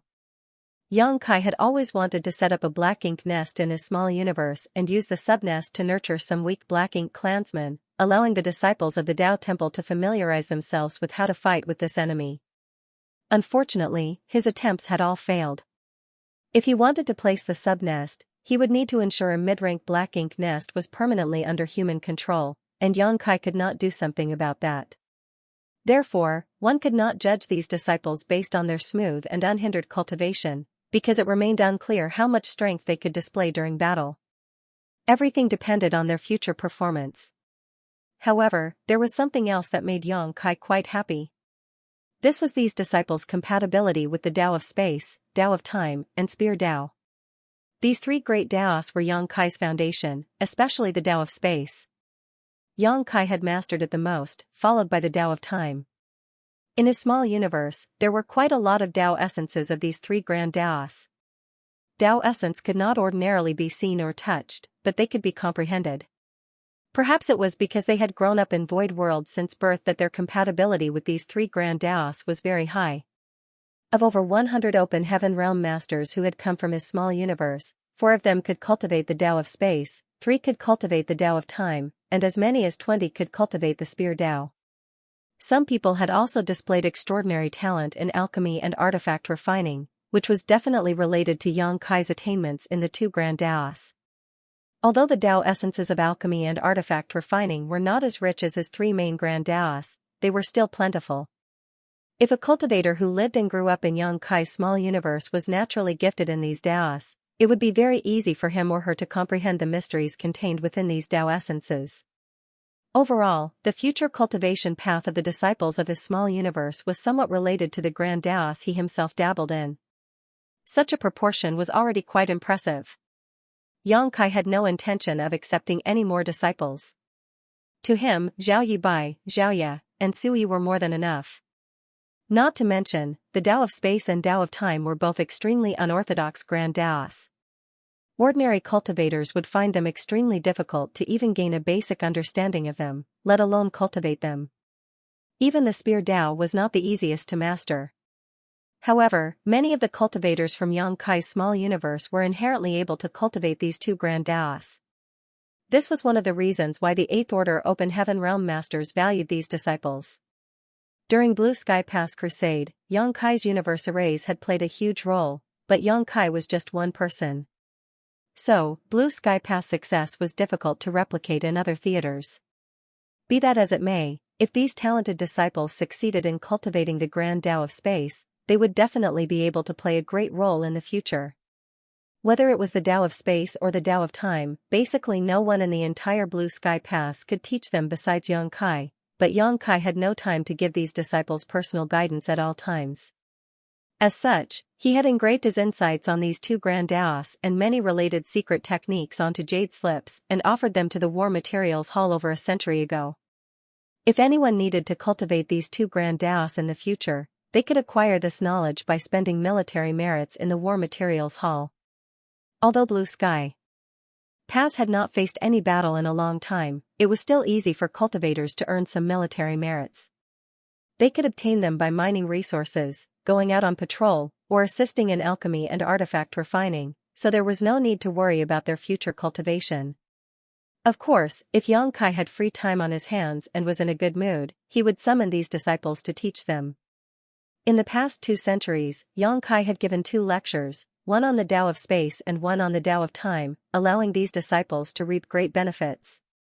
All in all, since Xianxia had already arranged things for the disciples coming out of his small universe, he did not need to rack his brain and waste any more effort. After returning to Blue Sky Pass through the universe array, Xianxia immediately went to report to the Eastern Army headquarters. Ding Yao didn't say anything to him and simply asked his adjutant to lead him to a storage room. Although he already knew what to expect, Xianxia still could not help but gasp in shock at the sight before him. There was nothing else in the secret room but piles and piles of evil purging divine spears. By a rough count, there were at least a few dozen piles in here, and if there were a few hundred evil purging divine spears in each pile, that would mean there were at least 10 or 20,000 in total. Xianxia felt his face twitch as he muttered, "So many." The adjutant smiled and stated, "Junior brother, sorry to trouble you, but this matter can only be handled by you. No one else can do this." Xianxia nodded, "I understand." He then asked, "Is everything here?" The adjutant replied, shaking his head, "Most of them are here, but some passes still haven't sent their batch yet. They should be coming soon." N. Xianxia resigned to his fate. The adjutant bid his leave, then, "I'll take my leave first." After he left, Xianxia began examining these evil purging divine spears. Very soon, he discovered the number of evil purging divine spears in each pile differed, ranging from between 200 to 300. Furthermore, there was an empty space ring in front of each pile, marked with a specific Great Pass name. Seeing this, Xianxia understood that each pile of evil purging divine spear corresponded to a different pass. After sealing the purifying light into the evil purging divine spears, he still had to store them back into the space ring and send it back through the hyperspace array. Refining the evil purging divine spear apparently wasn't easy. It had been 5 years since the evil purging divine spear was successfully tested on Hong Hu. In 5 years, even after mobilizing every artifact refiner in an entire Great Pass, they had only managed to refine 200 to 300 evil purging divine spears. One could only imagine how long it would take to refine each of these artifacts. Grandmaster Ma Fan had once mentioned casually that it would take at least a year for an artifact refining Great Grandmaster to refine an evil purging divine spear. After all, this was a weapon that would be used to deal with Black Ink clan territory lords, so its requirements for artifact refining were extremely harsh. The slightest mistake would cause the entire refining to fail. In other words, an artifact refining Great Grandmaster could only refine one artifact a year at most, and this was under the premise that everything went smoothly. If he failed once or twice, it would be normal for him to refine only one in a few years. How many artifact refining Grandmasters could a Great Pass have? Blue Sky Pass had 3, so it was reasonable to assume that most other passes had a similar number.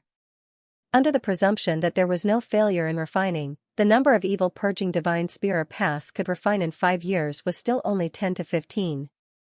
In fact, it might be even less than half of it. After all, the chances of failure were high when refining an unfamiliar artifact. Ergo, Xianxia was puzzled how each pass was able to refine between 200 and 300 in just half a decade. Their quantity was not matching with his estimates and far exceeded his calculations. But after he took a closer look, realization dawned upon Xianxia. These evil purging divine spears were divided into 2 categories. One matched the specs that had been successfully tested on Hong Hu. These were the evil purging divine spear that could reduce a territory lord's strength by more than 20%, while the other had the specs that had been tested on the feudal lord a long time ago and could reduce such a master's strength by around 30% while having minimal effect on territory lords. The latter was slightly longer than the former, and their refining technique was obviously cruder. According to Xianxia's estimations, the latter didn't require an artifact refining Great Grandmaster to refine. As long as one's skills had reached the artifact refining Grandmaster level, they could make one.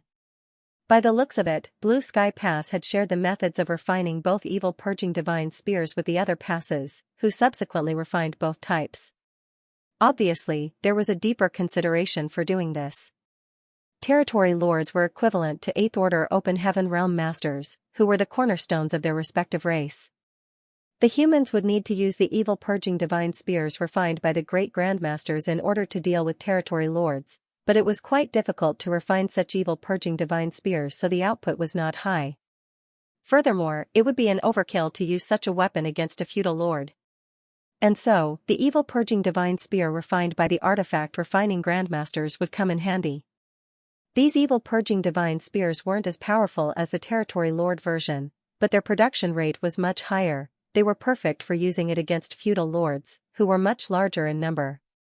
Yang Kai had no idea how the higher-ups of the human race categorized these evil purging divine spears, so for the time being, Yang Kai categorized the smaller number of evil purging divine spears refined by the great grandmasters as heaven grade, while the lower grade evil purging divine spears refined by the grandmaster were earth grade.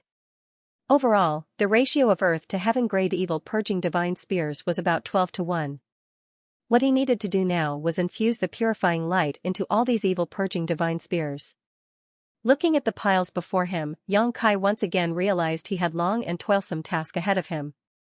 Yang Kai sat down cross-legged before casually picking up an evil purging divine spear from the closest pile. After discerning its grade, he enveloped it in purifying light. Just like before, the purifying light flowed into the evil purging divine spear like water under its influence and soon disappeared. Because he had to take the grade of the evil purging divine spears into consideration, when he infused the purifying light into the heaven-grade evil purging divine spear, Yang Kai chose higher quality yellow and blue crystals. This way, the strength of the purifying light infused into it would be even greater, allowing the 8th Order Open Heaven Realm Masters to deal with the Territory Lords more easily. As for the Earth-grade spears, the quality of the yellow and blue crystals he chose was slightly worse. In any case, they would only be used to deal with the feudal lords, so even if they were slightly weaker, it wouldn't matter either. Although Yang Kai wasn't slow, he was unable to stand the sheer number of evil purging divine spears. It took him a few days to just finish the pile closest to him, after which he picked up the space ring that was originally placed before the evil purging divine spears and stowed them into it. Soon after, Blue Sky Pass sent these items back to the Great Pass corresponding to the space ring. Days went by, and just when he was finished with a few dozen piles of evil purging divine spears, a few dozen rings carrying more evil purging divine spears were delivered to him. Yang Kai kept toiling away, but considering that each evil purging divine spear could take the life of a feudal lord or even a territory lord, all the effort was well worth it. By the time he was finished with the evil purging divine spears sent by all the passes, over half a year had already gone by. Afterward, Yang Kai exited the secret room and went to report to the Eastern Army headquarters. Ding Yao didn't say anything and just nodded slightly. This junior has finished arming the evil purging divine spears. I will be returning to the forward base now, Yang Kai reported. The forward base might not have faced any enemies for a long time, but they still needed to patrol occasionally. You don't need to return to the forward base. Remain at Blue Sky Pass for now.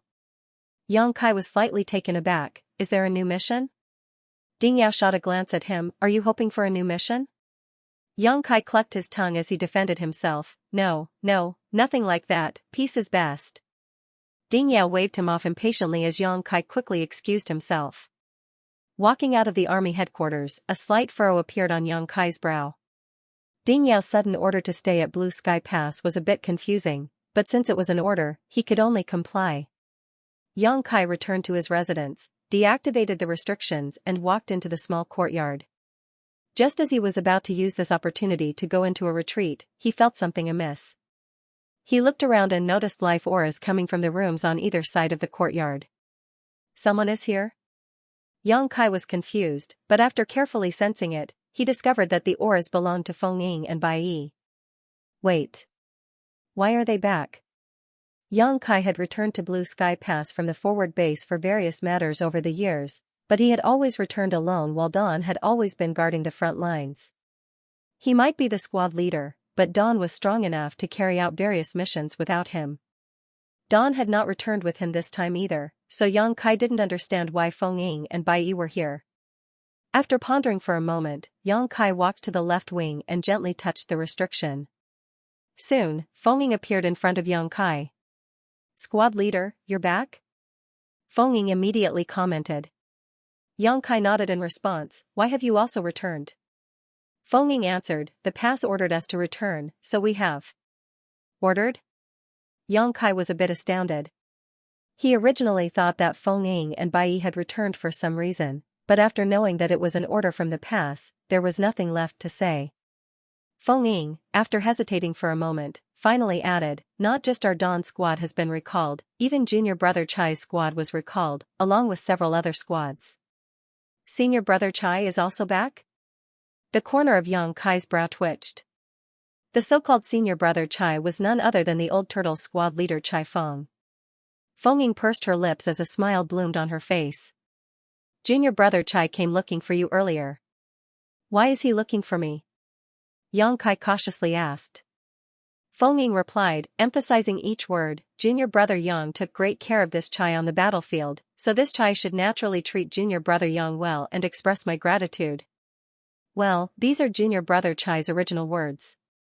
This was obviously a threat. As the old turtle's warship was slow, it was easier for them to be robbed of military merits on the battlefield, and Dawn had done this the most. Chai Fong had naturally marked this loss down. The Gadfly Squad's moniker was not just for show. But then again, it wasn't that Dawn's squad enjoyed snatching others' military merits, rather, when they saw other squads entangled with the Black Ink clan squads on the battlefield, there was nothing wrong in eliminating the enemies. Who would even care about military merits in that kind of situation? After all, the priority was to kill Black Ink clansmen. But obviously, Chai Fong didn't think so. When they were fighting on the front lines, it wasn't the right time to quibble with Dawn over this, but now that they had been recalled, he naturally wanted to settle accounts. Of course, he was not planning to fight it out with Yang Kai or Dawn. He also knew that many times Dawn was trying to help them. Nonetheless, as special operations squads, there was always some competition between them. Since they could not beat Dawn in kills, he naturally had to find something else to regain his face. Yang Kai immediately spat in disgust, he can go to hell. Feng Ying stated, pursing her lips, you should tell junior brother Chai this yourself. Forget it, let's just ignore him. I'll be going into retreat and cultivate. Senior sister, you should also rest. Saying so, Yang Kai turned around and entered his room. Be that as it may, Chai Fong was not going to let Yang Kai have his way. Who knew how he got the news, but the very day Yang Kai returned to his residence, Chai Fong rushed over. Although the courtyard had privacy restrictions, they were unable to withstand Chai Fong's all-out harassment. He also knew that Yang Kai and the others would not have entered a life-or-death closed-door cultivation at this moment, so he acted without scruples.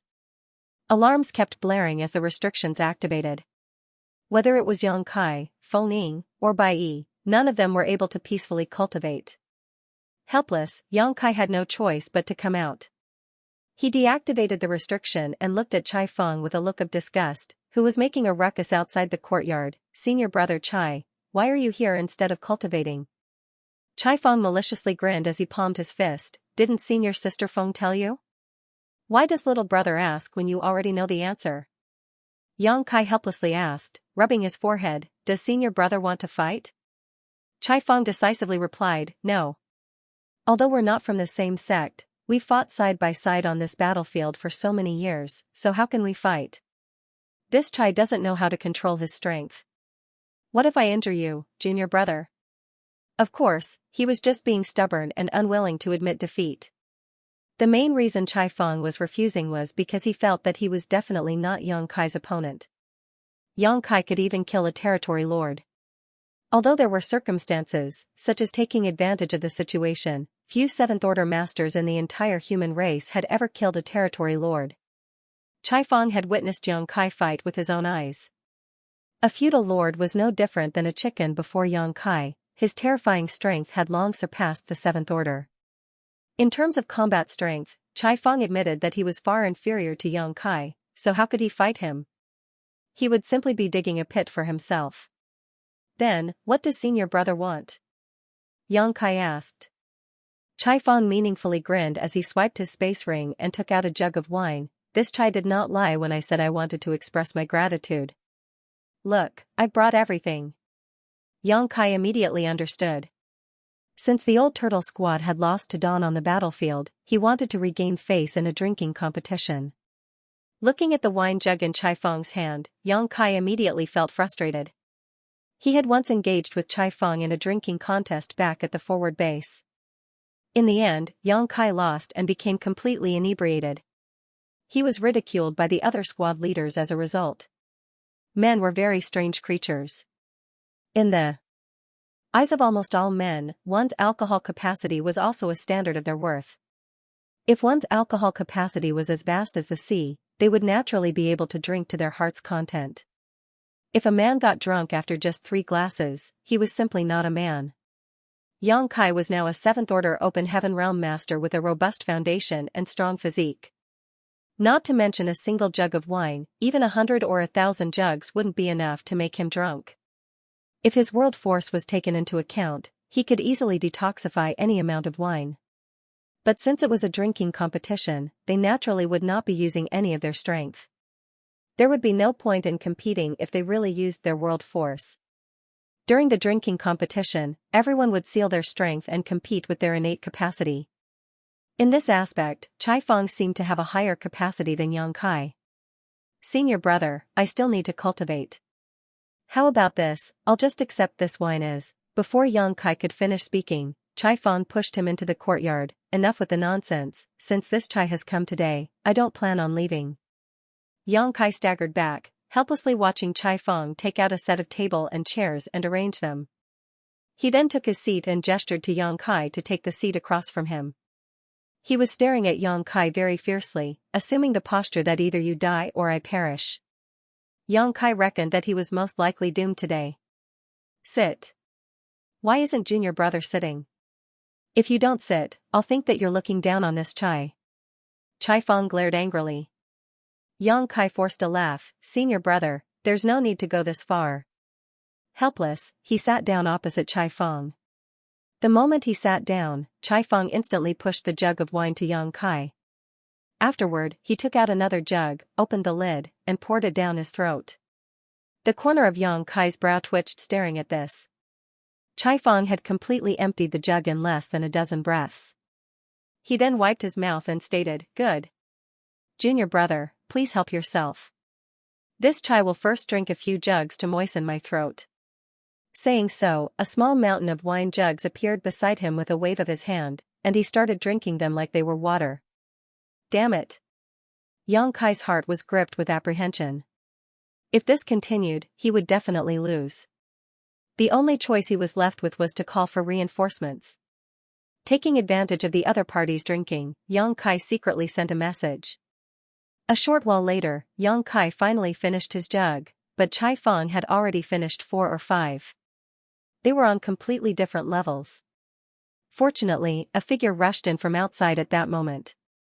Seeing the oncoming figure, Yang Kai called out enthusiastically before anyone could understand what was happening, "Fei Ping, you're here? Come, let me introduce you. This is the old turtle squad leader, Chai Fang." Chai Fang shot him an annoyed look. "Why are you introducing me? Do you think that I don't know everyone in your squad?" After so many years of competing with each other, how could he not know who was who? Yang Kai defended with a smile. "Fei Ping has admired Brother Chai for a long time and has praised Brother Chai many times to me, saying that Brother Chai's squad always took the lead and fought bravely when in battle. Fei Ping, now that squad leader Chai is here, why don't you offer him a few toasts?" Hearing Yang Kai's suggestion, Miao Fei Ping didn't dare act disrespectfully and had no choice but to pick up a wine jug and respectfully offer, "Squad leader Chai, this junior offers you a toast." Chai Fang didn't refuse and simply glanced at Yang Kai, "Treacherous bastard." Gulp gulp gulp, Miao Fei Ping quickly downed the entire jug of wine. Just as he was finished drinking, someone else came in. Yang Kai called out enthusiastically once again, "Senior brother Chi, you are here? What a coincidence, squad leader Chai is here as a guest." He was worried about no one being able to accompany him, but senior brother Chi, your capacity is like the sea, come here and drink with squad leader Chai. Chi Taichu chuckled, "That's exactly what I was thinking." A moment later, Yang Kai shouted again, "Senior brother Shen is here." One by one, the members of Dawn kept arriving. After 7 or 8 of them arrived, Chai Fang couldn't stand it any longer. He slapped his hand on the table and angrily shouted, "Bullying me with numbers, are you? You gadflies are too much. As expected, if the foundation is crooked, the house will be too. Yang Kai, you have reinforcements, but do you think that this old master doesn't?" Saying so, he took out a communication artifact and sent a message with his divine sense. Not long after, several figures flew over from all over Blue Sky Pass. Yang Kai didn't back down either and quickly summoned the remaining Dawn members. A moment later, some 90 people were gathered in the small courtyard, bustling with noise and excitement. Because of all the noise, Feng Ying and Bai Yi were unable to remain in seclusion. Yang Kai and Chai Feng, who were sitting across from each other at the table just as before, were now completely surrounded by members of their respective squads. Chai Feng fiercely glared at Yang Kai and shouted, "Brothers, sisters, squad leader Yang has taken care of us quite a lot on the battlefield. He has saved us so many times, but we never got a chance to repay him. Let's show him proper gratitude today." Yang Kai bitterly smiled, "Squad leader Chai, you're really too polite. It would be impolite not to repay your gift in return. Since squad leader Chai is such a good drinker, let's let him drink to his heart's content today." At first, whether it was Yang Kai or Chai Feng, both of them were conscious and could drink themselves, but soon their vision became blurry and stars began to shine before their eyes. Nonetheless, the other members of the squads were not willing to let them go and opened their mouths and poured wine into them. Gulp gulp, gulp gulp, Feng Ying and Bai Yi stood together, watching from afar, the former sighing, "A Pyrrhic victory indeed, sacrificing 800 soldiers just to slay 1,000 of the enemy." Bai Yi vigorously nodded like a chicken pecking rice. At one point, Yang Kai's body went limp and slid under the table. The drunken Chai Feng on the opposite side broke into loud laughter, "This old master one." Saying so, he also collapsed onto the table. Sullivan, haha. Really enjoy these kinds of chapters. But, the drinking part is true. Seriously annoying. Both squad leaders got knocked out together, but the members of both squads had yet to enjoy themselves to their heart's content. A few female members of the Old Turtles squad even took out some cooking utensils and started preparing some snacks to go with the drinking. Seeing this, Feng Ying and Bai Yi also stepped forward to help. The courtyard was bustling with noise and excitement. Both special operations squads were rivals on the battlefield, but they were also inseparable comrades in arms. It was the same during the drinking competition. Everyone was drinking in either groups of 3 or 5. At some point, everyone was drunk, their eyes were droopy and red. Even Feng Ying and the other women had a slight blush on their faces. Even though they were all open heaven realm masters, because no one used their world force to detoxify themselves, their alcohol tolerance was still limited. Of course, they could still hold their liquor because of their powerful physiques. The empty wine jugs piled higher and higher as more and more fell to the ground, dead drunk. After an unknown period of time, the entire courtyard had people lying here and there, knocked out, not a single person was left standing. As for Feng Ying and Bai Yi, they were unable to continue drinking long ago and had returned to their rooms to rest. The bustling courtyard had become completely silent and peaceful. Under the table, Yang Kai, who was knocked out, secretly opened his eyes. After confirming that the drinking competition was over, only then did he pop his head up, taking the support of the chair. But the next moment, he saw a pair of eyes staring at him from across the table. When their eyes met, both Yang Kai and Chai Feng were awkward and embarrassed. Yang Kai had secretly used his strength to detoxify himself, but he didn't expect Chai Feng to do the same. Shameless bastard.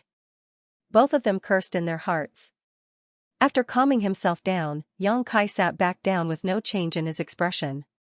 He then took out a tea set and started carefully brewing. Chai Feng remained silent and waited for the tea. A moment later, the fragrance of tea filled the air as Yang Kai poured 2 cups and pushed one to Chai Feng.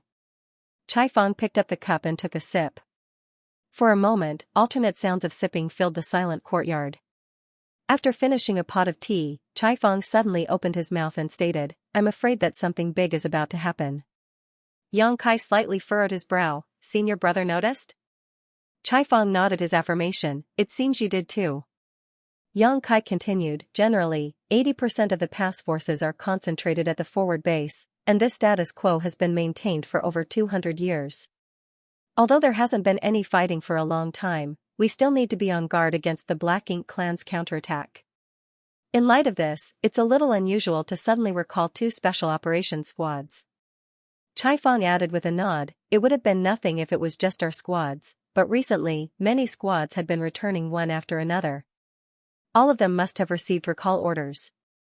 I don't know if you've noticed, but all these squads belong to the different divisions and battalions.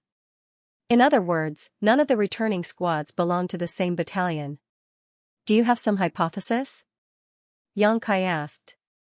Chai Fong shook his head, denying, I have no idea. I was hoping you had heard something. This was the main reason why he had come to Yang Kai.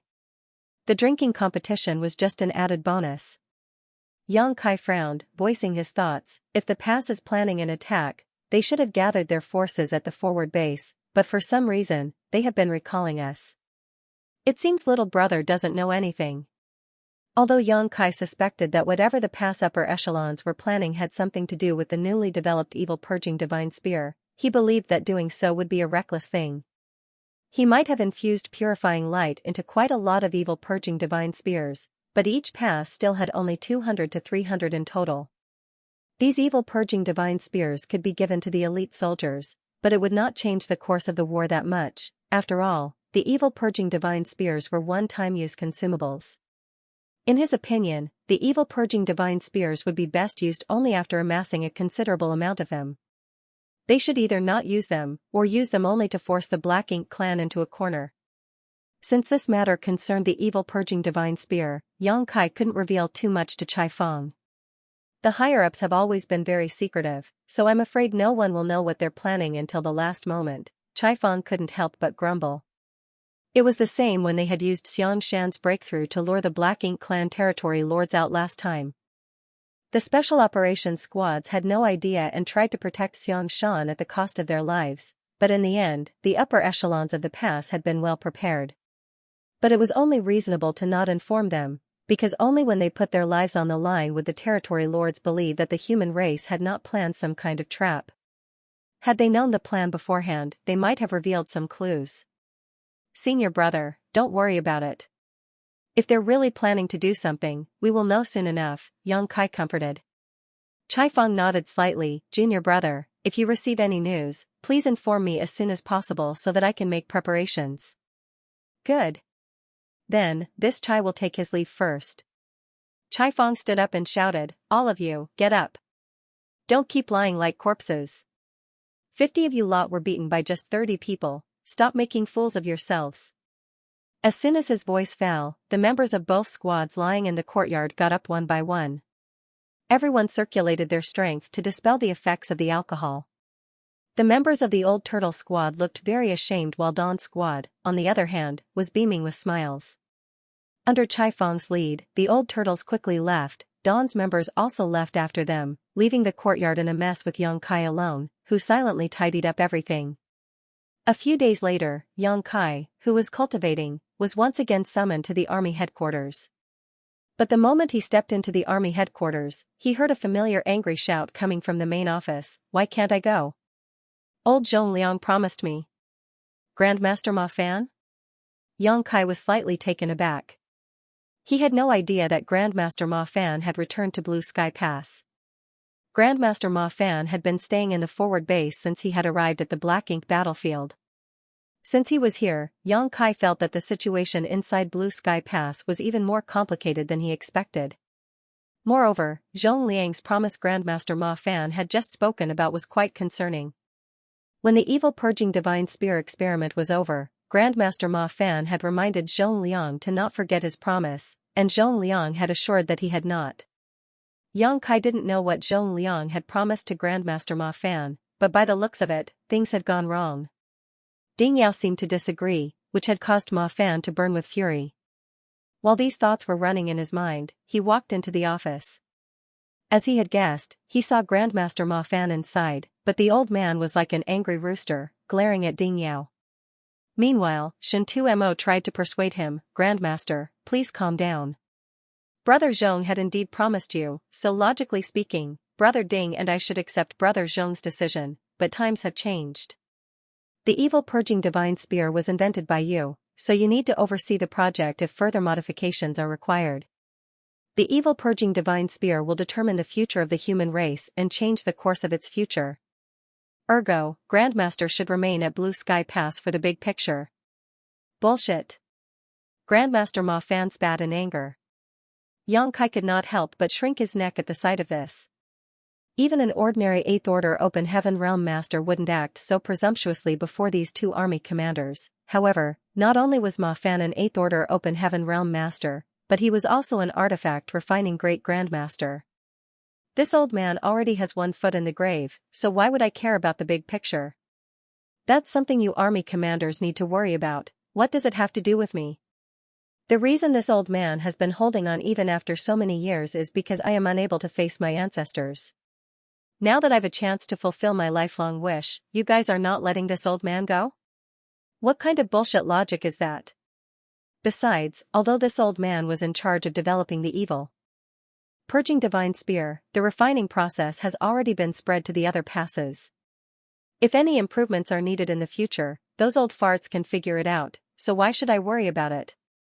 Xianxia earnestly advised, Grandmaster, the battlefield is dangerous, and this operation will be different from the past. No one can guarantee anything. Grandmaster Ma Fan shot him a sidelong look. What? Are you afraid this old man will be a burden? This old man doesn't just know how to refine artifacts, I also know how to kill enemies. If it weren't for your lack of artifact refiners, this old man wouldn't have been sitting in the rear and would have charged into the Black Ink clan's base many times already. Furthermore, if this old man really did die on the battlefield, it would be a worthy death. When I meet my ancestors in the next life, this old man can proudly tell them that I died on the Black Ink battlefield. My ancestors will definitely praise me. Xianxia was rendered speechless. Even he could not use force against someone like Grandmaster Ma Fan, and judging by the old man's attitude, it was pointless to persuade him. Grandmaster Ma Fan suddenly turned to Xianxia. You said that the evil purging divine spear is connected to the future of the entire human race, so you are afraid that something will happen to me and asked this old man not to go, but the true key to the evil purging divine spears is that brat. The evil purging divine spear would be nothing more than a piece of trash without his purifying light. You recalled him, so that means you plan to deploy him with the army? What the hell? A 7th order boy can go, but this old man can't? I don't give a damn. I'm going whether you like it or not, whether you allow me or not. Hell, this old man will go alone if I have to. Saying so, he turned around and left, not even giving Xianxia so much as a glance. Xianxia couldn't help but pucker his lips. He suddenly felt like he had run into an unexpected disaster. He couldn't understand why these big shots had to drag him into their quarrel. I was right, the pass is indeed planning something, and judging by Grandmaster Ma Fan's words, it seemed like we are going somewhere. This explains why all those squads have been recalled. That was all right too. Everything was peaceful at Blue Sky Pass, and the Black Ink clan had been holed up in their nests for the last 2 centuries. Since Blue Sky Pass won't be facing any battle anytime soon, deploying forces elsewhere where they might be needed was a good idea. The Great Passes had never been able to provide any real assistance to one another since ancient times, because they were too far apart and the amount of resources needed to transport so many people was too great. But since Blue Sky Pass had enough resources and leeway, they could ignore such a cost. While these thoughts were running through his mind, there was no change in Xianxia's expression as he cupped his fist. Sirs. Ding Yao and Xianxia both nodded slightly. Xianxia looked at him and asked, You heard everything, right? Xianxia nodded in response. What do you think? Xianxia didn't hesitate to voice his guess. Is the pass planning to send reinforcements to another pass to defend against the Black Ink clan? When Xianxia heard that, he answered, yes, and no. Xianxia was confused. Then, Xianxia fell silent as if he were thinking about how to explain this matter to Xianxia. After all, it was not a simple matter to understand. It took quite some time before Xianxia spoke again. It's been about 300 years since you arrived at the Black Ink battlefield, and although that's not a long time, you've already gathered more experience than the average soldier could gather after battling the Black Ink clan for thousands of years. Moreover, you've also been to places that even the 8th Order masters had never gone. Have you ever wondered why the entire Black Ink battlefield is so large and vast? Xianxia answered in his mind, why would I wonder about that? Even if I did, would I be able to find the answer? However, now that Xianxia had brought it up, it naturally evoked Xianxia's curiosity. He was right. Why was the Black Ink battlefield so vast? Among the 3,000 worlds, any great territory could be described as vast beyond what the eye could see. None was even comparable in scope and scale to the Black Ink battlefield. The area of the Black Ink battlefield had already gone way past the area of a great territory. It was like the Black Ink battlefield was never ending. After sighing, Shintuemo explained, according to some ancient texts, in the era when the universe was just created, the Black Ink battlefield was also divided up into many great territories, each of them flourishing and filled with life. Each great territory was separated by territory barriers, but connected through territory gates, similar to the 3,000 worlds. However, the rise of the Black Ink clan changed everything. Born out of nowhere, the Black Ink clan's natural aggressiveness and unique reproductive methods made it easy for them to dominate the great territories. Whenever the Black Ink clan fully conquered a great territory, that great territory would start to corrode and the territory barriers around it would collapse, resulting in it merging with the adjacent great territories to become an even larger area. Then, like a snowball rolling downhill, the great territory would become larger and larger, which is why the Black Ink battlefield is so vast. While scrunching his eyebrows, Xianxia asked, in other words, the Black Ink battlefield we're standing in now is the product of merging countless great territories? That's right. Shintuemo nodded. It was his first time hearing such a description. It was quite interesting. Xianxia continued, Sir, why does the territory barrier collapse after the Black Ink clan fully dominates a great territory?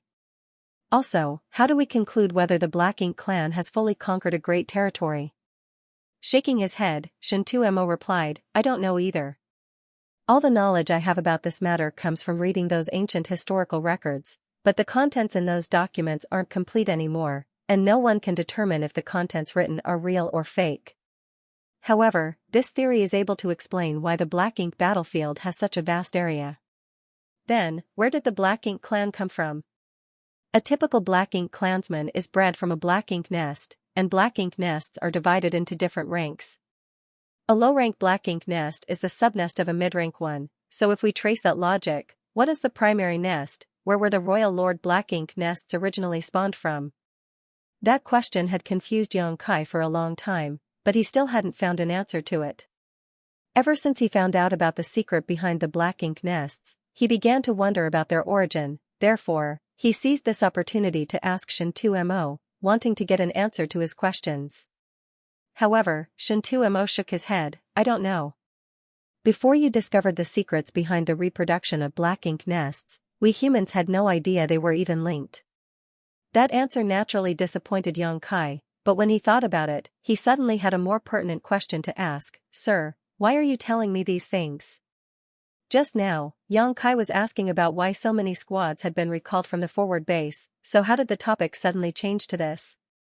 Shintuemo answered, I'm telling you these things because the higher-ups are planning a new operation, and it involves not only Blue Sky Pass, but all the great passes. Xianxia's eyes lit up, is an all-out crusade about to begin? Ding Yao, who had been silent throughout the conversation, finally spoke up, it has something to do with that, but before we begin the crusade, we must finish this first. Just shut up, listen, and don't ask any questions. Obediently, Xianxia stopped talking.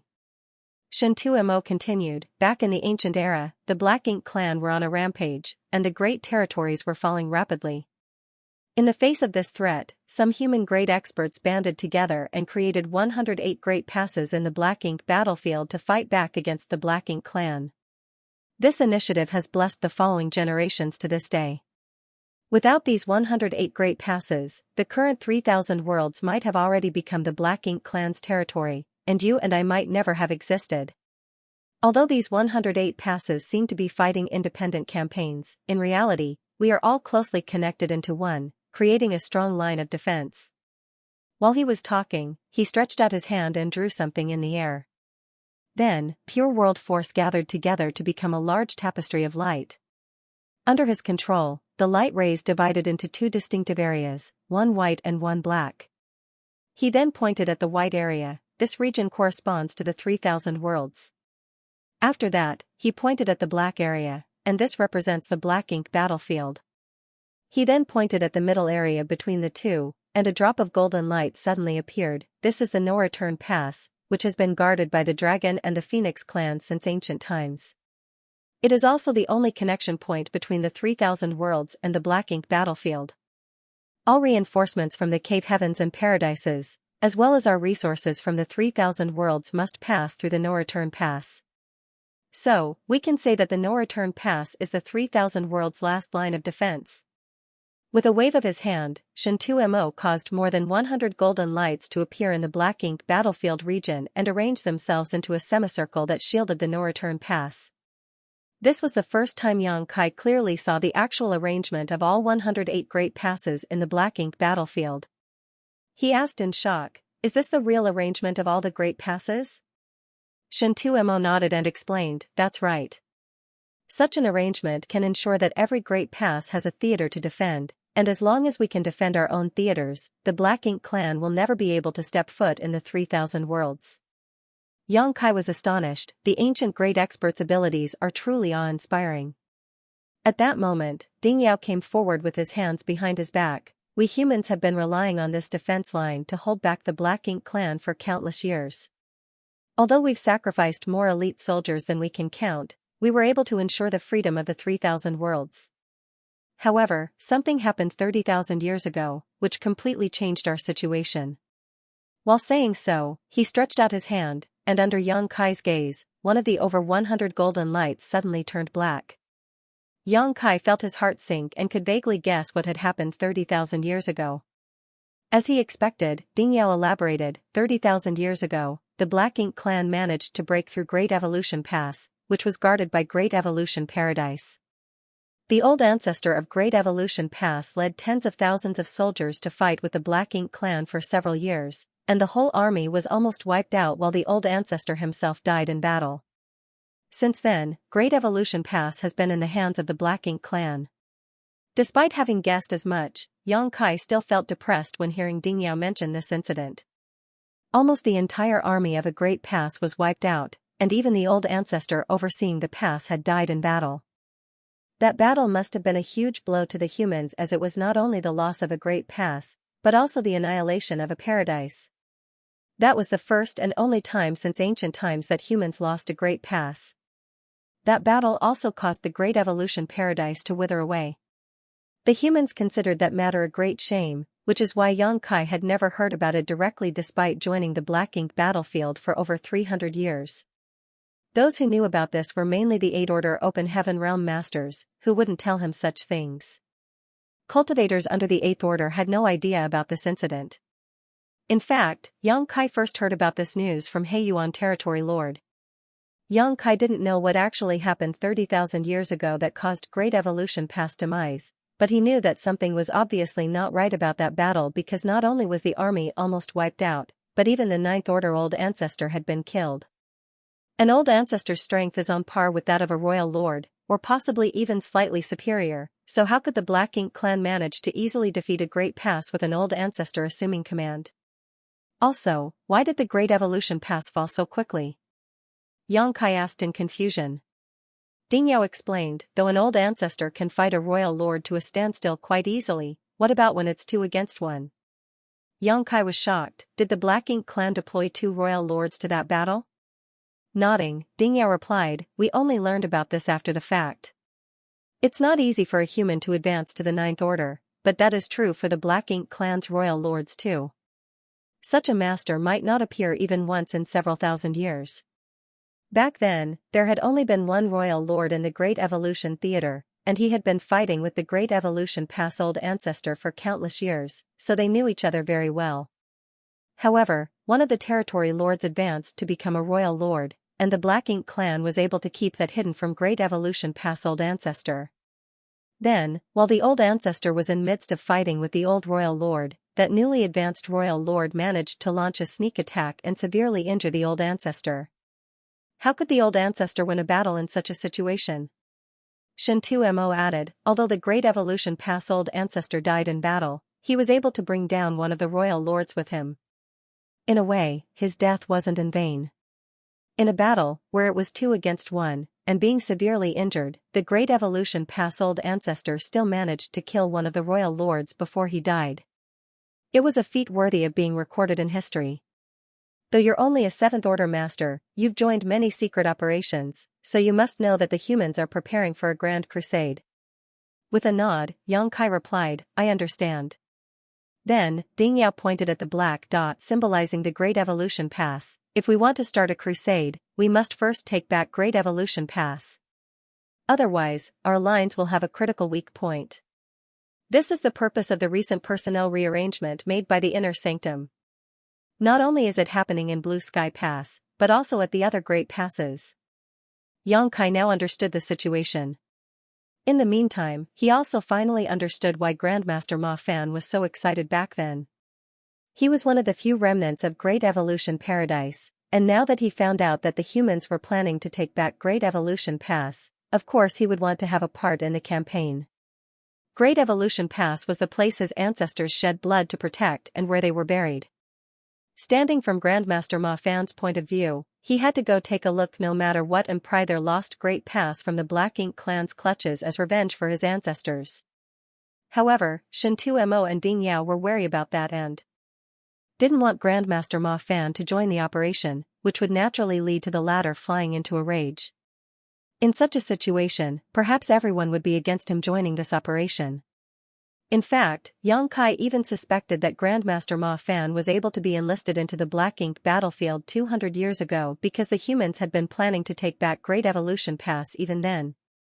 Of course, that was just his own speculation, and there was no way to confirm it. The humans wanted to take back Great Evolution Pass. That was big news, and just thinking about it made Xianxia feel excited.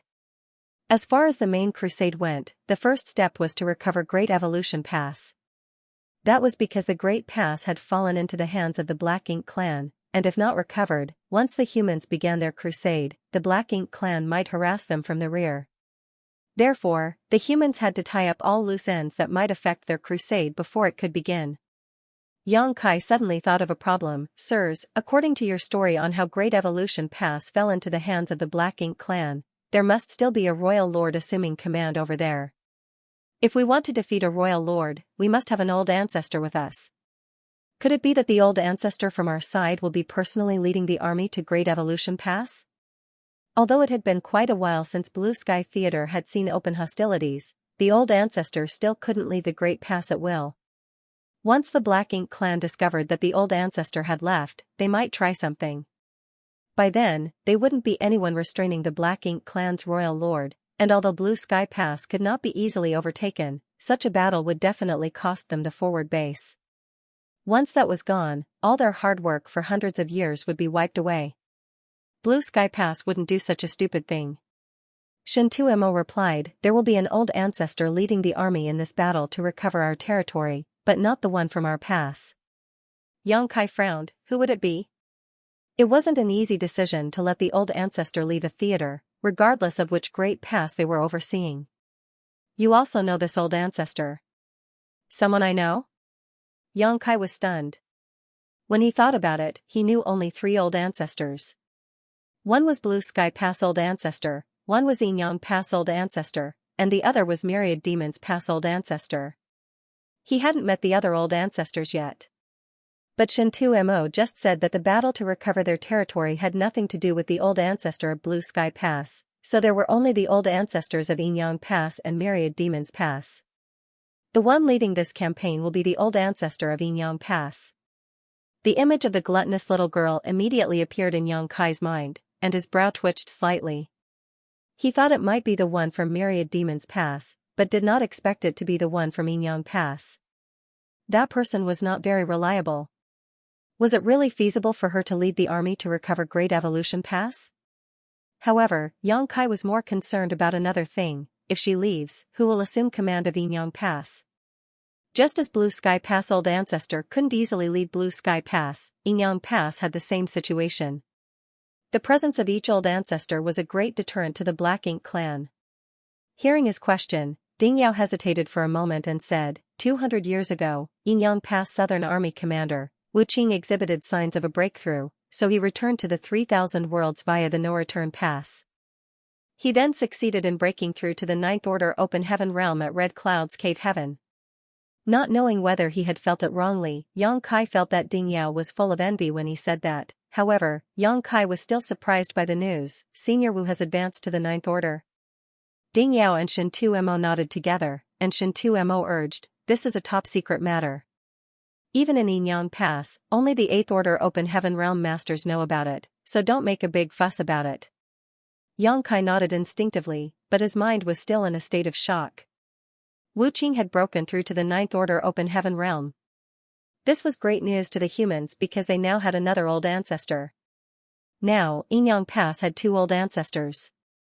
But then again, before he went to Yinyang Pass last time, he had heard about Wu Qing from the others.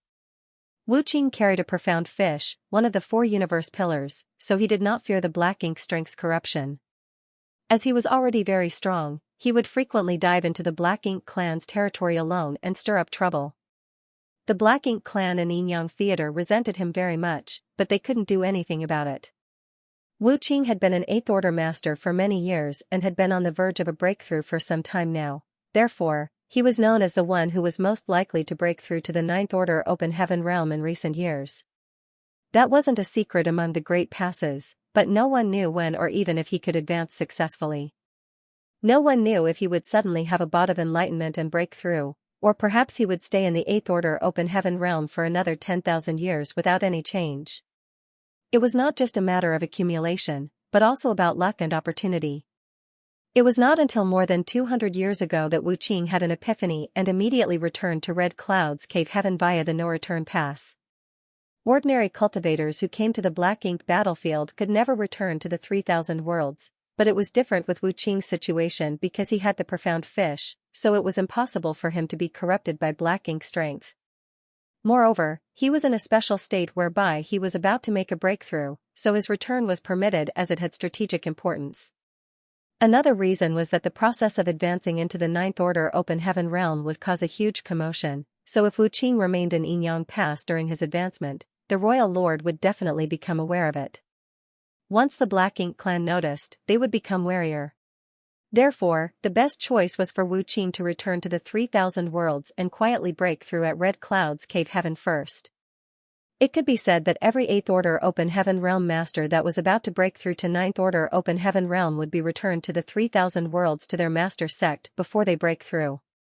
After Wu Qing had advanced to the Ninth Order Open Heaven realm, he stayed in Red Cloud's Cave Heaven for more than 200 years to stabilize his realm before secretly returning to Yinyang Pass. Only after his return did the humans prepare to implement the plan to recover Great Evolution Pass. With Wu Qing, the newly advanced Ninth Order Old Ancestor, assuming command of Yinyang Pass, the situation at Yinyang Theater would not change much, and the veteran Old Ancestor of Yinyang Pass would be free to lead the army to take back Great Evolution Pass. Yang Kai had met with Wu Qing during his previous trip to Yinyang Pass, but they hadn't said much to each other, so he wasn't very familiar with him. Regardless, Yang Kai was still happy that Wu Qing was able to advance into the Ninth Order Open Heaven realm. However, he soon thought of another thing: since Senior Wu has advanced into the Ninth Order Open Heaven realm without the knowledge of the Royal Lord and the Yinyang Theater, why doesn't he team up with the Old Ancestor at Yinyang Pass to deal with the Royal Lord there? The Old Ancestor of Great Evolution Paradise was sneak attacked by a newly advanced Royal Lord more than 30,000 years ago under similar circumstances, resulting in his demise. The humans could simply return the favor. While shaking his head, Ding Yao explained, "That's too big of a risk, and there are too many uncontrollable factors. A Royal Lord is not like a territory lord or a feudal lord. When it comes to life or death situations, even if there is no chance of survival, a Royal Lord has a high chance of dragging someone down with them. It's not easy for us humans to gain an Old Ancestor, so we cannot afford to take that risk." Back then, the Old Ancestor of Great Evolution Pass was still able to kill a Royal Lord despite being sneak attacked and outnumbered. A Royal Lord's strength was basically on par with that of a Ninth Order Open Heaven realm master, so there was also a chance that they could do the same. As long as there was such a chance, the humans would not risk it. Smiling, Shintuemo elaborated, "Because an Old Ancestor and a Royal Lord aren't that easy to kill, each Great Pass can barely maintain a balance. If the Black Ink clan acted according to what you just proposed, who knows how many Great Passes we would have lost." "What do you mean by that?" Yang Kai frowned in confusion. Shintuemo continued to explain, "There are a number of theaters with more than one Royal Lord. For example, the Great Battle Theater. There are 2 Royal Lords there while we only have 1 Old Ancestor standing guard." Hearing that, Yang Kai was very surprised. "There are 2 Royal Lords in the Great Battle Theater? What's so surprising about that?" Ding Yao glanced at him. Some human great passes have 2 old ancestors, but the total number of royal lords is most likely still higher. Yang Kai looked bewildered. I always thought that every great pass only had 1 old ancestor, and the corresponding theater only had 1 royal lord. Frowning, Shen Tumo asked, who told you that? While shaking his head, Yang Kai replied, no one. It was all his own assumption, but now it seemed that he was being naive. Thinking about it, no one had ever told him explicitly that each great pass had only 1 old ancestor that corresponded to 1 royal lord. Though there weren't many old ancestors, how could they possibly be distributed perfectly evenly so that all great passes only had 1? There had to be a few extras somewhere. It was the same for the royal lord. It just so happened that the 3 great passes he visited only had 1 old ancestor and 1 royal lord. On the Black Ink clan's side, both their feudal lords and territory lords outnumber our 7th order and 8th order masters, so it's only normal for their royal lords to outnumber our 9th masters too. However, the actual number is irrelevant to the overall situation. Although there are fewer 9th orders open heaven realm masters in some theaters, they are still able to maintain a balance with the royal lords and keep each other in check. Yang Kai nodded his head, indicating that he understood. Using Great Battle Pass as an example, although there was only 1 9th order old ancestor facing 2 royal lords, along with the risks of attacking the Great Pass, as long as the old ancestor acted prudently, there wouldn't be any danger. We've strayed a bit too far off topic. Shen Tumo waved his hand and said, let's put all these to the side. What we have to do now is to recover Great Evolution Pass. Originally, you weren't supposed to be involved in this matter because, as Grandmaster Ma Fan said, you are the key to the evil purging divine spear. The future of the human race is at stake, and we wouldn't allow you to head to such a dangerous battlefield so easily. If you were to have any accidents, the whole crusade would be in jeopardy. Smiling playfully, Yang Kai added, though I don't know the reason, Dawn will be participating in this battle to recover the Great Pass, right? I'm sure no human soldier would want to miss such an opportunity. Shen Tumo nodded, indeed. The old ancestor from Inyang Pass specifically requested you to join the army, saying that your small universe can help her restore her strength and recover from her injuries. We naturally need to cooperate when such a request is made. Yang Kai suddenly understood the situation. The last time he was in Inyang Pass, he had used his small universe to help the old ancestor heal from her wounds. It seemed like after tasting the benefits he could offer, she had developed a liking for them. This was only reasonable as she would turn into a child if she were seriously injured, and normal healing methods had little effect on her. She could only restore her injuries in a bustling world. Yang Kai's small universe just happened to be a place where countless ordinary beings flourished and was perfectly suitable for her healing process. Also, the flow of time inside his small universe was different from the outside world, so it could be said that if they had Yang Kai with them, the chances of success in this campaign to recover their territory would increase greatly. The recovery of Great Evolution Pass was related to their future crusade, and the old ancestor from Inyang Pass had personally requested Yang Kai to follow them. Therefore, considering the overall situation, Blue Sky Pass couldn't refuse. This was the reason Ding Yao and Shen Tumo told Yang Kai so much. Otherwise, how could a 7th order junior be qualified to know so many operational details? Since it was an order from the higher-ups, they were just carrying them out. All Great Passes will contribute to this mission to recover the Great Evolution Pass. Blue Sky Pass will probably deploy about 500 people, with senior brother Xiang leading the team. So, when you get there, you cannot act without senior brother Xiang's order. Ding Yao looked at Yang Kai with a serious face. Yang Kai accepted the order, understood. Then, he asked, when will we be leaving? Ding Yao answered, it won't be a long wait, within a few months at most. Shen Tumo added, I am telling you this today because I want you to be prepared, otherwise, you will be confused when you get there. On the other hand, Dawn doesn't have enough members, so the Inner Sanctum has chosen a 10-person squad to join Dawn. They will be heading over for the transition within these few days. Yes, sir. You can head back and make the necessary preparations. Shen Tumo waved his hand. Yang Kai kept his fist and left. After leaving the army headquarters, Yang Kai breathed in a light breath to calm his excitement. The humans were going to recover Great Evolution Pass. After countless years of defending against the Black Ink clan, Blue Sky Pass initial crusade could be said to be a small step forward for the humans, while taking back Great Evolution Pass was like a big step forward. Once Great Evolution Pass was retaken, the Real Crusade would not be too far away. By then, there would be a world-shaking battle to the death between the two races in this huge and vast black ink battlefield, and no one could predict what the final result would be. On this vast battlefield, a single human strength was too weak to matter, and Yang Kai was a mere 7th-order master. Even an old ancestor could only affect the situation of their own designated theater, not the entire situation of the war. The only thing Yang Kai could do now was to prepare himself for the upcoming campaign. After returning to his home, he entered retreat and began cultivating to improve his small universe's heritage as much as possible. A few days later, two 7th-order Open Heaven Realm Masters, Renbing Bai and Yu Ziyu, came for a visit. They were the squad leader and vice squad leader of a 10-man squad and were both veterans who had been on the Black Ink battlefield for at least 2,000 years, killing countless enemies and earning a lot of merits. Because they were about to embark on a campaign to recover Great Evolution Pass, Dawn naturally needed to be as strong as possible. However, since the establishment of Dawn, the squad had never filled its ranks, so after some consideration, Ding Yao took the initiative to choose a 10-member squad to fill in the vacancies and increase Dawn's strength. The team led by Renbing Bai and Yu Ziyu were the lucky squad. The two were not repulsed by this order and were even a bit happy. This couldn't be helped, as every ordinary squad's desire was to develop their squad to become an elite squad with grand accomplishments. Unfortunately, there were only 5 special operations squads here in Blue Sky Pass, so if the others wanted to be promoted, they had to perform exceptionally well and play a decisive role in battle, otherwise, promotion was impossible.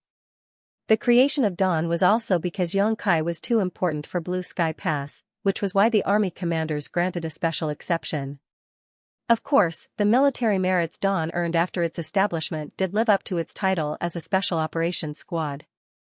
They even outshined the other 4 elite squads.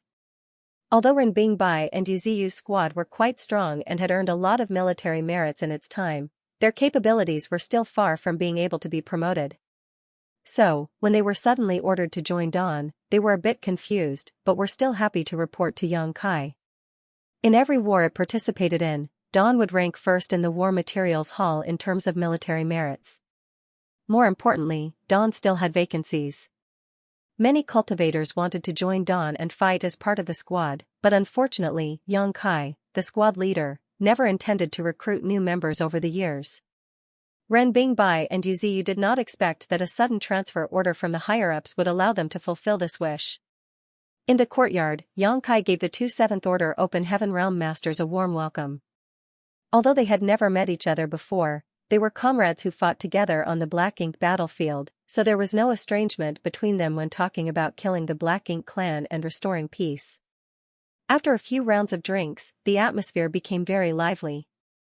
During that time, the two 7th-order masters had asked about the reason behind the transfer order given by the higher-ups, but Yang Kai dodged the question. The matters Ding Yao and Shen Tumo told him about had to be kept confidential for the time being. Although these secrets would soon be revealed during the battle to recover Great Evolution Pass, Yang Kai still couldn't say anything in this situation. At least, the announcement shouldn't be coming from him. After a while of chatting, both the host and guests were having a good time. With the addition of Renbing Bai and Yu Ziyu's 10-person squad, the number of Dawn team members instantly increased to 47. Though it wasn't completely full, it was not far off and there were as many as 8 7th-order masters in the squad. As time passed, some rumors gradually spread within Blue Sky Pass. No one knew where those rumors came from, but all the soldiers who were transferred back to the Inner Sanctum were soon vaguely aware of the news that the humans were going to take back Great Evolution Pass. Everyone was so excited that they could barely wait for that battle to start. Several months later, it was finally time. A message was sent to all the members of Dawn.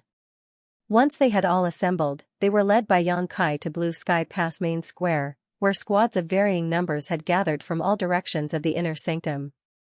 By the time Yang Kai arrived with Dawn, hundreds of people had already assembled and more were on their way. In less than a half cup of tea's time, about 500 people had gathered at the square, which was the number Ding Yao had revealed to Yang Kai earlier. Despite the large number of people, the square was silent. Under the calm exterior there was suppressed excitement. Chai Feng, the old turtle squad leader, was standing not far from Yang Kai while squinting at him to attract his attention. Chai Feng said, "Brother Yang, judging from this situation, it seems like the rumors about recovering Great Evolution Pass might be true." When the news of recovering the Great Pass began spreading around the inner sanctum, Chai Feng also came to Yang Kai to discuss this matter with him, but Yang Kai didn't dare to reveal anything and pretended not to know about it when talking to Chai Feng. However, everyone knew that without the tacit approval from the higher-ups, the news wouldn't have spread throughout the inner sanctum. Therefore, Chai Feng had expected it to be more than 80% true back then, and now it seemed like he was right. After realizing that, Chai Feng felt very excited. Since the battle 200 years ago, the soldiers of Blue Sky Pass had been bored and idle. It was unbearable for them not to kill any enemies for 200 years, but now they could finally kill as many enemies as they could during this campaign to recover Great Evolution Pass. "I think you're right," Yang Kai replied. Then, Chai Feng added, "For more than 30,000 years, Great Evolution Pass has been occupied by the Black Ink clan, resulting in a lot of pressure on the Great Passes to the left and right of the Great Evolution Theater. If we can take back Great Evolution Pass, the pressure on those two Great Passes will be greatly reduced." Every Great Pass had a corresponding theater, so when Great Evolution Pass fell, all the Black Ink clan in that theater would naturally free of constraints and would have extra manpower to reinforce their fellow clansmen in the two neighboring theaters. Although the efficiency of their reinforcements wasn't high due to the distance, they were still able to make the two Great Passes suffer a lot of hardships throughout the years. In comparison to the other Great Passes, the two Great Passes adjacent to Great Evolution Pass also had more troops. For example, there were about 30,000 to 40,000 soldiers in Blue Sky Pass, which was the same for most of the human Great Passes. Even if there were passes with over 40,000 soldiers, it still wouldn't exceed that number by much. But for those two Great Passes, they had more than 50,000 soldiers each. Otherwise, they would not be able to resist the Black Ink clan's attack because each of them needed to deal with an enemy with numbers equivalent to 1.5 theaters. Chai Feng added, "Blue Sky Pass alone is sending out 500 troops. If every Great Pass dispatches a similar amount, wouldn't we have gathered an army of 50,000 soldiers?" Adding on the reinforcements sent from the two Great Passes themselves, Tisk seems like the higher-ups are really determined to get back Great Evolution Pass. With a smile, Yang Kai elaborated, "Since we've decided to take it back, the higher-ups must have gone through a lot of consideration. Blue Sky Pass is a special case though, and deploying 500 people is not much of a burden for us, but the other Great Passes might not be able to send so many people." Because the war at Blue Sky Pass had entered a lull, it wouldn't affect them too much if they sent out more soldiers. However, the other Great Passes didn't have the same advantages as Blue Sky Pass, and although 500 people didn't sound like much, it was equivalent to the strength of several battalions. While the two of them were communicating secretly, a sudden stream of light came from Eastern Army headquarters and appeared before them in the blink of an eye. The light dispersed and revealed the figures of 10 Eighth Order Open Heaven Realm Masters, led by Xianxia and Ding Yao. Yang Kai saw that among these Eighth Order Masters was Grandmaster Ma Fan. It seemed like Ding Yao and Shen Tumo had finally given in to the old man's stubbornness. Then, in front of everyone's eyes, Xianxia took a step forward with his hands behind his back, looked around, and opened his mouth to speak. "Recently, there have been some rumors circulating in the inner sanctum, and I think you all have heard them, so today, I am here to tell you all that the matter of taking back Great Evolution Pass is true." Even though everyone standing here had guessed this already and was almost certain about it, there was still an uproar when Xianxia formally announced it. Ignoring the excitement of the soldiers, Xianxia continued, "Since the fall of Great Evolution Pass more than 30,000 years ago, it has been under the control of the Black Ink clan, and the strong defense line built by the ancient masters has become vulnerable. The Black Ink clan at Great Evolution Pass even dared to venture forward and challenge the no-return pass. That is a humiliation to the entire human race. For 30,000 years, we have been trying to recover Great Evolution Pass, but the situation here on the Black Ink battlefield was horrendous and each Great Pass couldn't afford to divide our forces, even if we wanted to. Now that 30,000 years have passed, after generations of hard work and effort, the chance has finally come. I can't comment on the rights and wrongs of my ancestors, but as one of their descendants, I have only one goal. To reclaim Great Evolution Pass. Today, all 500 of you will join me on this endeavor, and whether we face life or death in the days to come, we will not embarrass the human race's prestige. We will not forget the efforts of our forefathers and their original intention. The enemy stands before us, so let us prepare for battle. For victory! Victory! The crowd roared in excitement, and their shouts echoed across the sky. With a slight nod, Xianxia suddenly waved his hand, and dozens of streams of light scattered to all parts of the crowd. The streams of light hovered in front of each squad leader level 7th Order Open Heaven Realm Master, and in the streams of light was a space ring. Squad leaders, please take care of your own supplies. There are purifying black ink pills and a spare warship inside each space ring. You will distribute those pills accordingly when the time comes. Yes, sir. The squad leaders all responded. Xianxia nodded his head again and ordered, "Move out." Xianxia turned around and dashed towards the central hall, where the hyperspace array was located. Following behind him was Ding Yao and 9 other 8th Order Open Heaven Realm Masters, with the 500 human soldiers further back. Meanwhile, Yang Kai led Dawn at the front of the pack, followed by Chai Feng and the members of the Old Turtles. Soon, all the 8th Order Open Heaven Realm Masters and the 500 soldiers arrived at the hyperspace array. Fortunately, the central hall was spacious enough to hold hundreds of people without being crowded. An 8th Order Open Heaven Realm Master greeted them and cupped his fist to Xianxia. "Everything is prepared." Xianxia nodded, "Many thanks." The 8th Order Master moved aside, and Xianxia led hundreds of soldiers straight to the front of the space array. The array's light glowed brightly while the patterns flashed and the array hummed, obviously indicating that it was already opened and ready to use. Xianxia turned around, looked at the 500 people behind him and ordered, "Get into groups of 50 and spread out." The crowd followed the order, and under the leadership of their squad leaders, 3 to 4 squads formed groups of 50 each. Only Dawn and the Old Turtles did not need to move because the total number of members in those 2 special operations squads was about 50 people.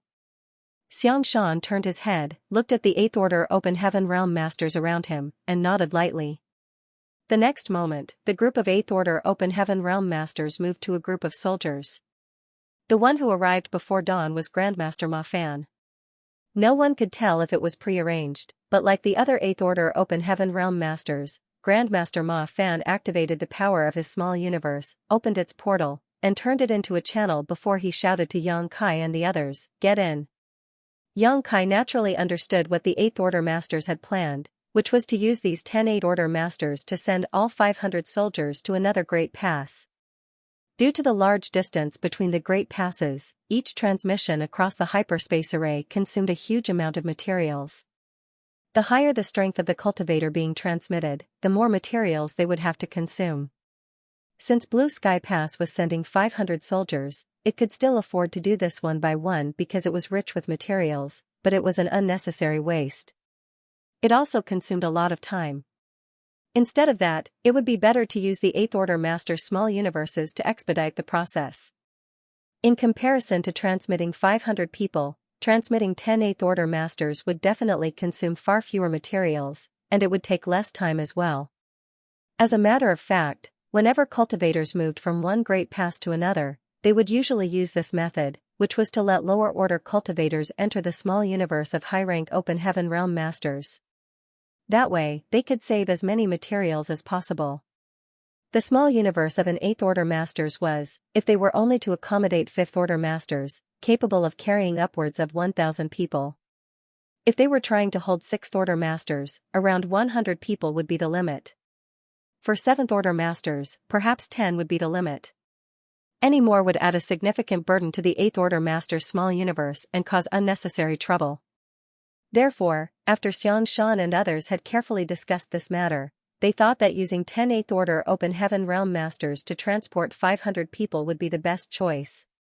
After Grandmaster Ma Fan's shout, Yang Kai charged into the portal first, followed by his team members. Then, one after another, each figure disappeared. Only after everyone had entered the small universe did Grandmaster Ma Fan close the portal. This was not the first time Ma Fan had done something like this, still, this was something that most would avoid doing if possible. Under normal circumstances, even if a high-rank open heaven realm master could store someone of a lower order in their small universe, they wouldn't, as the dangers of doing so were too great. It would be extremely difficult to stop their small universe from being damaged from the inside if someone they took in had malicious intentions. The high-rank masters could use their world force to suppress such behavior, but their small universe would still inevitably be contaminated with another person's world force as long as the other party simply circulated their strength, which was very troublesome to deal with. Therefore, the cultivators in Yang Kai's small universe had to leave when they were about to break through to the open heaven realm. Another reason was that everyone had different paths of cultivation, and the disciples of the Void Tao Temple would have a low chance of success if they stayed in Yang Kai's small universe when they wanted to break through. However, the Black Ink battlefield was a special case.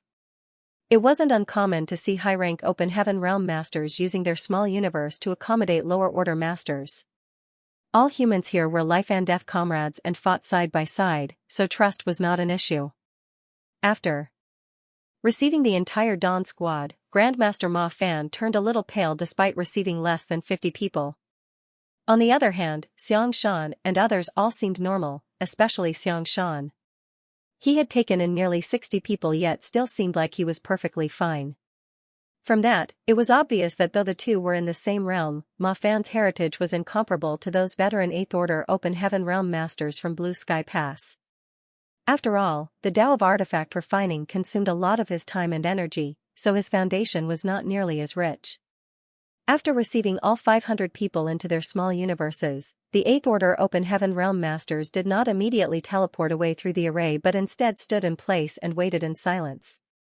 That was because Blue Sky Pass wasn't the only one sending people. As all the Great Passes were deploying some soldiers for the campaign, it was impossible for the receiving space array to support them all at once, so they had to wait for the signal from the other side. It wasn't a long wait. About half an hour later, the hyperspace array suddenly shone out a light that was extremely dazzling but was quickly withdrawn. It happened 3 times. That was the signal that had been agreed on. After the light around the array stabilized, Xianxia took the lead, stepping onto the array, followed by the other Open Heaven Realm Masters. Activate the array. The 8th Order Open Heaven Realm Master who was monitoring the central hall ordered. Then, the many already prepared soldiers around the array each formed a set of seals and started the array. A dazzling light shone out from the edge of the grand array and gradually diffused towards the center. It soon enveloped Xianxia and the other 10 8th Order Masters. The array hummed, and the hall shook. A dozen breaths later, the dazzling light suddenly disappeared, and the array became dark. Meanwhile, Xianxia and others who had been standing there had already disappeared. The crystals placed in the 7 array nodes around the grand array also dimmed. Those 7 array nodes corresponded to the 7 elements. These crystals were originally arranged here, created by a special technique that gathered energy from different materials. Even a crystal the size of a fingernail consumed a set of materials that could help create a 5th Order Open Heaven Realm Master. If the crystals used up in this one transfer were gathered together, they could fill up an entire wash basin. One could imagine how many materials this teleportation had consumed. Meanwhile, inside Ma Fan's small universe, Yang Kai and others sat down cross-legged, calmed their powers, and tried to remain motionless. This was the self-awareness every Open Heaven Realm Master that had been invited into a small universe should have. Perhaps because he had cultivated the Tao of artifact refining too, Yang Kai noticed that there was a lot of artifact refining Tao essences in this small universe as soon as he entered. They were inside Grandmaster Ma Fan's small universe after all, and as an artifact refining Great Grandmaster, it was normal to have such a dense Tao essence. If Grandmaster Ma Fan's small universe could rear living beings like Yang Kai's small universe, there would certainly be a lot of artifact refining prodigies to emerge from here. In fact, because of the special characteristic of the Open Heaven Realm Master's small universe, whenever a cultivator's strength had reached the 7th order, their small universe would turn from immaterial to material. By then, it wouldn't be difficult to find a legacy disciple because they could raise a batch of living beings themselves, and following the subtle influence of their own grand Tao essence, there would eventually a perfect candidate to inherit their legacy. Under normal circumstances, however, high-rank Open Heaven Realm Masters would not do such a thing because when fighting fierce battles, their small universe would easily become unstable, and the living creatures inside would be killed or injured. There was a possibility that hundreds of years of hard work would be lost in a single clash. According to Xianxia's knowledge of this place, only those high-rank open heaven from cave heavens and paradises who were about to die would do such a thing. They knew they didn't have long to live, and there was no hope for them in the future. Therefore, the only thing they could do before their lives came to an end was to contribute to the continuation of their sect. That was the reason why there was no shortage of alchemists and artifact refiners in the cave heavens and paradises, and why special sects like Divine Cauldron Heaven and Divine Medicine Heaven could ensure the continuation of their inheritance from generation to generation. Actually, Xianxia could have taken the chance to cultivate in this environment and perhaps gain something. But he did not care much about Tao of artifact refining, and the reason why he practiced it was simply because it was related to his mission. Now that his mission was long over, he hadn't actively cultivated the Tao of artifact refining for a long time. After waiting for almost an hour or so, the small universe suddenly buzzed, and a portal to the outside world opened. The members of Dawn got up and exited the portal under Xianxia's lead, leaving Grandmaster Ma Fan's small universe. When the world suddenly changed, they found themselves in the middle of a huge open area. Before the crowd could even stand firm, a vague buzzing noise entered their ears as they felt energy fluctuations coming at them from all directions. These signs were all very familiar as all of them had encountered such scenes many times in their lives. Xianxia, who was standing beside Xianxia, raised a brow and asked what everyone was thinking. Is the Black Ink clan attacking? Xianxia nodded lightly. He didn't know which Great Pass this was, but it must be one of the two adjacent to Great Evolution Pass. After all, in order to recover Great Evolution Pass, starting from the two adjacent Great Passes would be the shortest route. However, they didn't anticipate that they would bump into the Black Ink clan attacking the Great Passes. Also, Xianxia couldn't figure out whether this attack was a coincidence or a situation planned out by the humans. He guessed that it was most likely the latter. The Black Ink clan sieges would generally last for many years, but there would be an equally long period of rest in between, so if the humans were willing to, they could easily avoid such incidents. In this case, it seemed like the higher-ups had decided to inflict serious damage on the Black Ink clan forces in the neighboring theaters before retaking Great Evolution Pass so that the enemy wouldn't be able to send reinforcements. That was also a very natural choice. Turning his head to look at the 10th Order Open Heaven Realm Masters from Blue Sky Pass, Xianxia guessed that the Black Ink clan in this theater were about to suffer a heavy toll. Dawn's members were whispering to each other, just like in the other squads. They seemed to have noticed the special situation here. However, they were all still confused about which Great Pass they were in. The universe chart they brought over from Blue Sky Pass was useless because each theater had its own universe chart. Although the chart had details about some nearby theaters, the universe chart showed nothing of Great Passes that were further away. While the members of Dawn were talking amongst themselves, an 8th Order Open Heaven Realm Master suddenly came in from not far away and cupped his hand at Xianxia, Senior Brother Xiang. Xianxia returned the greeting, Junior Brother Hong. Though no one knew which Great Pass the man called Junior Brother Hong came from, he obviously was not a local. After he met up with Xianxia, they interacted via divine sense. Xianxia took the opportunity to look around and realized that many cultivators had gathered in different groups in the square. The number of people in each group varied from about 200 to 300, but none of them had 500 like Blue Sky Pass.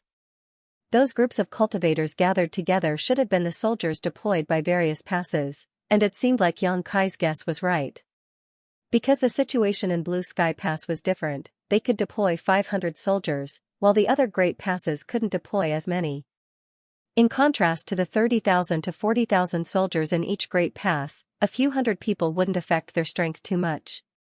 But once all of them had gathered in this place, it would be a considerable amount of manpower. Xianxia estimated that there were almost 6,000 to 7,000 people gathered in this square, and this was before everyone had arrived. Once everyone had assembled, there would likely be several tens of thousands in total. In every group of cultivators, there would also be 8th Order Masters, but their numbers varied as well. Each group basically had more than 5 though. It seemed like the other Great Passes, and Blue Sky Pass had made the same choice, using the small universes from 8th Order Masters to send their soldiers here. Xianxia was secretly speechless. Besides the 6,000 to 7,000 soldiers gathered in this square, there were already about 100 8th Order Open Heaven Realm Masters present. The Black Ink clan besieging this great pass at this moment were not only unlucky, they were about to feel miserable. Just as Yang Kai was about to ask Grandmaster Ma Fan which great pass they were at, a voice suddenly sounded beside his ear, "Brat, over here." Following the direction of the voice, Yang Kai looked around and saw someone waving his hand from one of the groups. It was Su Linggong. Yang Kai was stunned as he didn't expect to see Su Linggong there. Because Su Linggong was a 7th Order Master, he must have come here to take part in the mission to recover Great Evolution Pass. When Yang Kai saw Su Linggong, he was happy because he was still his elder after all, despite both of them having the same cultivation. Following that, Yang Kai went up to Ding Yao and said, "Martial uncle, there's someone I know over there. I'll head over and say hello." Ding Yao turned his head towards the areas where cultivators from Yinyang Pass were gathered and nodded lightly, "You're free to roam around, but do not leave the square." "Yes." Yang Kai replied and turned back to relay a message to the members of Dawn before heading towards Su Linggong. When he arrived before Su Linggong, Yang Kai bowed, "Martial Uncle Su." He also bowed to Tang Qiu and the others, "Greetings, seniors."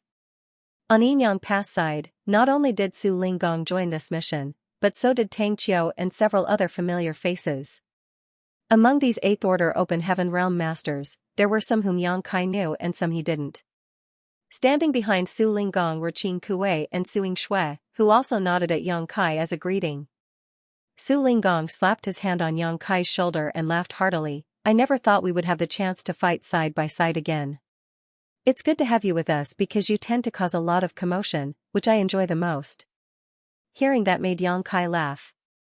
Unsure if it was a compliment, he replied casually, "Martial Uncle Su, you're flattering me. I feel assured seeing you and the others have been doing fine." Su Linggong nodded happily, "I'll take it as you being filial." Yang Kai added, "It looks like quite a number of Yinyang Pass soldiers came this time. How is the situation back there?" Just now, he had noticed that the number of soldiers from Yinyang Pass was similar to that of Blue Sky Pass, around 500 with 10 8th Order Open Heaven Realm Masters. Not only did the Eastern Army Commander, Tang Qiu, join this mission, but so did the Western Army Commander, Lu Zhiping. Yang Kai had a deep impression of the Western Army Commander, which couldn't be helped because the steamed stuffed buns she made were quite delicious. Back when he and the old ancestor of Yinyang Pass were hanging around at the marketplace, he frequented Lin's steamed bun restaurant quite frequently. Since 2 army commanders had come here in person, it obviously meant that everything was going well at Yinyang Pass, otherwise, these two wouldn't have had the spare time. One had to know that though Blue Sky Pass also had 10 8th Order Open Heaven Realm Masters present, only Ding Yao, the Eastern Army Commander, joined this mission. Hearing Yang Kai's question, Tang Qiu said smilingly, "Thanks to you, we won a big victory against the Black Ink clan more than 100 years ago and severely damaged their foundation. So, Yinyang Pass will have several hundred years of peace." Yang Kai understood what Tang Qin meant as soon as he heard it. The Universe Cave Heavens and Universe Paradises he opened outside Yinyang Pass must have made a great contribution to winning the most recent war. Like at Blue Sky Pass, Yinyang Pass took the Black Ink clan army by surprise with the help of those Universe Cave Heavens and Paradises. After activating countless traps, the Black Ink clan suffered heavy casualties. Almost the entire Black Ink clan army was killed in that war, while more than 20 territory lords had either died or were severely wounded. Despite having experienced those traps once in the Blue Sky Theater and being very cautious when attacking Yinyang Pass, unless the Black Ink clan stopped besieging the Great Passes entirely, it would just be a matter of time before they fell into those traps. For the Black Ink clan, there was no good solution to those death traps set by the humans, and they pay a high price when they encountered them whether they were prepared in advance or not. Originally, Yinyang Pass wanted to follow Blue Sky Pass example and organize a crusade, but unfortunately, we don't have a solution to our logistics problem, nor do we have someone to arrange universe arrays as transit points, so we had to give up on that idea, Tang Qiu said with some regret. In fact, Yinyang Pass had considered asking Yang Kai to help them set up some universe arrays as transit points for their crusade, however, due to various reasons, the plan was eventually shelved. Although they couldn't organize a crusade, the situation in the Yinyang Theater was quite stable right now, so they could deploy more people to support the mission to recover Great Evolution Pass. That was the reason why Yingyang Pass deployed 500 people and even 2 army commanders. Among the 2 army commanders, Lu Zhiping would be joining the campaign to recover Great Evolution Pass, while Tang Qiu would return to Yingyang Pass soon to oversee matters there. However, Yang Kai and the others weren't informed about the decisions made by the higher-ups. The only thing Yang Kai desperately wanted to know now was which Great Pass they were at. When he asked this question, Tang Qiu said, "Didn't Ding Yao tell you?" Yang Kai replied, "I haven't had time to ask yet." Tang Qiu explained, "This is Wind and Cloud Pass." Then it dawned on Yang Kai. Wind and Cloud Pass naturally corresponded to Wind and Cloud Paradise. Because of the Star Boundaries World Tree and the Good Fortune Divine Furnace, Yang Kai had dealt with people from almost all of the cave heavens and paradises and knew at least 1 or 2 people from each of them. In a way, he now had quite a wide network. When mentioning Wind and Cloud Paradise, Yang Kai's deepest impression of it was its auction houses. Thinking back, it was from Wind and Cloud Auction House that he got the pill recipe for Heavenly Yuan Seal Stabilizing Pill. If this place was Wind and Cloud Pass, the other Great Pass adjacent to Great Evolution Pass should be Azure Void Pass. Azure Void Pass corresponded to Azure Void Cave Heaven, and these 2 Great Passes sandwiched Great Evolution Pass between them. Originally, they could have helped each other in battle, but after the fall of Great Evolution Pass, both Azure Void Pass and Wind and Cloud Pass fell under even more pressure. Since the Black Ink clan of the Great Evolution Theater had no opponent to fight, they could gather their forces and develop without worry. They could frequently gather hundreds of thousands of soldiers to pass through the vast void and aid their fellow Black Ink clansmen in the Azure Void and Wind and Cloud theaters. On average, Azure Void Pass and Wind and Cloud Pass faced more frequent assaults from the Black Ink clan than other Great Passes. Usually, the Black Ink clan would rest for 100 years between attacks on a Great Pass, but these 2 would see assaults every 70 to 80 years, and with far greater force than at other Great Passes. Due to the immense pressure they faced, these 2 Great Passes had more than 50,000 troops each, or else they wouldn't be able to resist the attacks. Knowing that this place was Wind and Cloud Pass, Yang Kai nodded lightly and asked, "Senior, what's our situation? I noticed that there are only 20 to 30 groups of reinforcements here. When will the troops from other Great Passes arrive?" Tang Qiu explained, "Not all of the troops that the 108 Great Passes are deploying for this mission will be gathered at Wind and Cloud Pass. Only half of them will assemble here, while the other half will gather at Azure Void Pass, which is also facing an attack from the Black Ink clan at this very moment. With the strength from the other Great Passes and the strength from the local garrison, we will crush the besieging Black Ink clan armies first. Then, Great Evolution's eastern and western armies will be formed on the Wind and Cloud Pass side, while the northern and southern armies will be formed on the Azure Void Pass side. I'm not sure about the situation at Azure Void Pass, but here, the eastern army commander will be Xianxia from Blue Sky Pass, and the western army commander will be Lu Zhiping from Yingyang Pass. At that time, the 4 armies will set out from both Great Passes and advance together with the old ancestor from Yingyang Pass leading the army to recover Great Evolution Pass. Now that Yang Kai had the gist of the situation, he glanced at the troops in the square and silently estimated in his mind, "According to your words, each army will have about 10,000 soldiers, and all 4 armies will have a total of some 40,000 people, right?" Tang Qiu shook his head, "It will be more than that. According to the original plan, the estimated manpower needed to recover Great Evolution Pass should be around 60,000. In other words, each army will have at least 15,000 soldiers. The only way to take back Great Evolution Pass is to ensure we have 60,000 soldiers. A war to retake territory was different from simply defending it. 30,000 to 40,000 troops in a human Great Pass were sufficient to ensure that they wouldn't be defeated, but the risks of attacking an entrenched position also played a part in that. By the same token, the Black Ink clan had been occupying Great Evolution Pass for more than 30,000 years. Even if they didn't have the same means as humans, 30,000 years of managing that place would be enough for them to set up traps and other defensive arrangements. This time it was the Black Ink clan's turn to rely on the risk of attacking a Great Pass. If the humans wanted to conquer Great Evolution Pass, they had to ensure that they had a much superior force, so 60,000 was thought to be the minimum requirement. In the case of Wind and Cloud Pass, if they gathered all the troops deployed by the other great passes, they might be able to assemble 15,000 soldiers, equivalent to an army's strength. But considering that once Great Evolution Pass was successfully retaken, Wind and Cloud Pass wouldn't be under as much pressure anymore, so they wouldn't need 50,000 soldiers to hold the line anymore. Therefore, Wind and Cloud Pass would be deploying 15,000 troops to help fill in the vacancies for Great Evolution's eastern and western armies. It was the same for Azure Void Pass. They would assemble an army gathered from all the troops sent by the others' great passes and deploy an army of their own, forming two armies as well.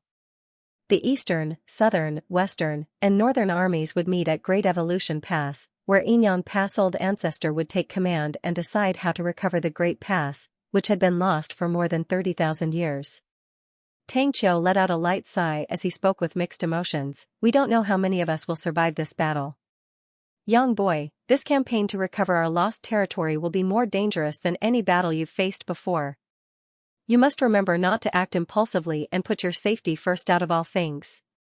Yes, sir. Xianxia nodded respectfully. After Xiao's explanation, Xianxia now had a deeper understanding of the situation now and the situation he would be facing later. On the other hand, these weren't exactly secrets, so he guessed the others might find out from all sorts of sources in short order. Back at the square, the atmosphere was becoming increasingly lively as cultivators from different great passes arrived one after another, and early birds, like Xianxia, were socializing with the others. Many fellow brothers and sisters came from the same cave heaven or paradise but were allocated to different great passes after arriving at the Black Ink battlefield. Once they separated, it would be hundreds to thousands of years, or even longer, before they could meet again. They might never even see each other again until they met in the afterlife. The battle for Great Evolution Pass had called for all great passes to deploy troops and gather in Wind and Cloud and Azure Void Pass, which provided those cultivators from the same sex a chance to reunite. Though everyone came here from different great passes, they only had one goal, which was to recover Great Evolution Pass. All the Open Heaven Realm Masters had thrown the thought of life and death out of their heads. Also, there wasn't much sadness in the air. Instead, they all felt proud and delighted to be reunited with their friends. Everyone couldn't stop talking about how their own great pass defended themselves against the Black Ink clan. Among all the cultivators present, the cultivators from Blue Sky Pass undoubtedly became the center of attention. That couldn't be helped as Blue Sky Pass was the only one that successfully launched and completed a crusade. Not only did they manage to secure a forward base in the Black Ink clan's territory, they also managed to snatch a large piece of territory from them. It had been over 200 years since then, yet the Black Ink clan still didn't dare to cross the new border. At the temporary camp of the 500 soldiers from Xianxia Pass, Xianxia chatted with Qin Kuei and Xianxia for a while longer before excusing himself and walking towards a quiet place where he stopped before a cultivator who was adjusting his breathing while sitting cross-legged on the ground. That person looked up at Xianxia and showed him an ugly expression. With a slight chuckle, Xianxia said, "Brother Blood Crow, we've crossed so much land to meet each other again. Can't you be at least a little happy to see an old friend?" That was right. Blood Crow was also included among the 500 people deployed by Xianxia Pass. Though Xianxia noticed him long ago, he had to speak to Xianxia, so he didn't have time to greet the former. Meanwhile, Blood Crow looked as if he didn't want anything to do with Xianxia and snarled, "There's bound to be trouble wherever you are, so you'd better stay away from me." Having arrived at the Black Ink battlefield for quite a while, Blood Crow had accepted his fate, but he couldn't help but think, if this brat hadn't got in the way, I wouldn't have ended up in this situation. Maybe I would have still been cultivating peacefully inside Blood Monster Cave Heaven, gathering more strength and restoring my cultivation to when I was an 8th Order Divine Monarch. Xianxia chuckled, "Brother Blood Crow, why are you still holding on to the past? Now that we're both here on the Black Ink battlefield, we'll have to fight side by side, so we should watch out for each other." However, Blood Crow just snapped, "Never. When we get on the battlefield, remember to tell me in advance where you will be. That way, I can stay as far as I can." At that moment, Su Linggong approached them. Enemies should be solved rather than settled. "Blood Crow, the way you acted before was too merciless, and Xianxia only did what he had to be safe. Why do you have to hold on to past grudges?" Su Linggong also heard about what happened back at the Blood Monster Cave Heaven, which was why he could understand what was going on after listening to Yang Kai and Blood Crow's conversation. Come on, have you heard of the saying, a smile dissolves hatred, while wine dissolves all resentment? After you finish these bottles, you'll let bygones be bygones. While saying so, Su Linggong took out 2 bottles of wine and tossed them to Yang Kai and Blood Crow respectfully. Blood Crow received it but still kept quiet.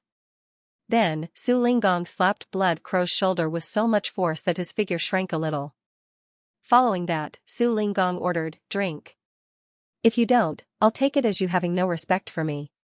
Feeling his lips twitching, Blood Crow complained in secret that if he still had his 8th-order cultivation, a mere 7th-order junior wouldn't have had the guts to act so arrogantly before him.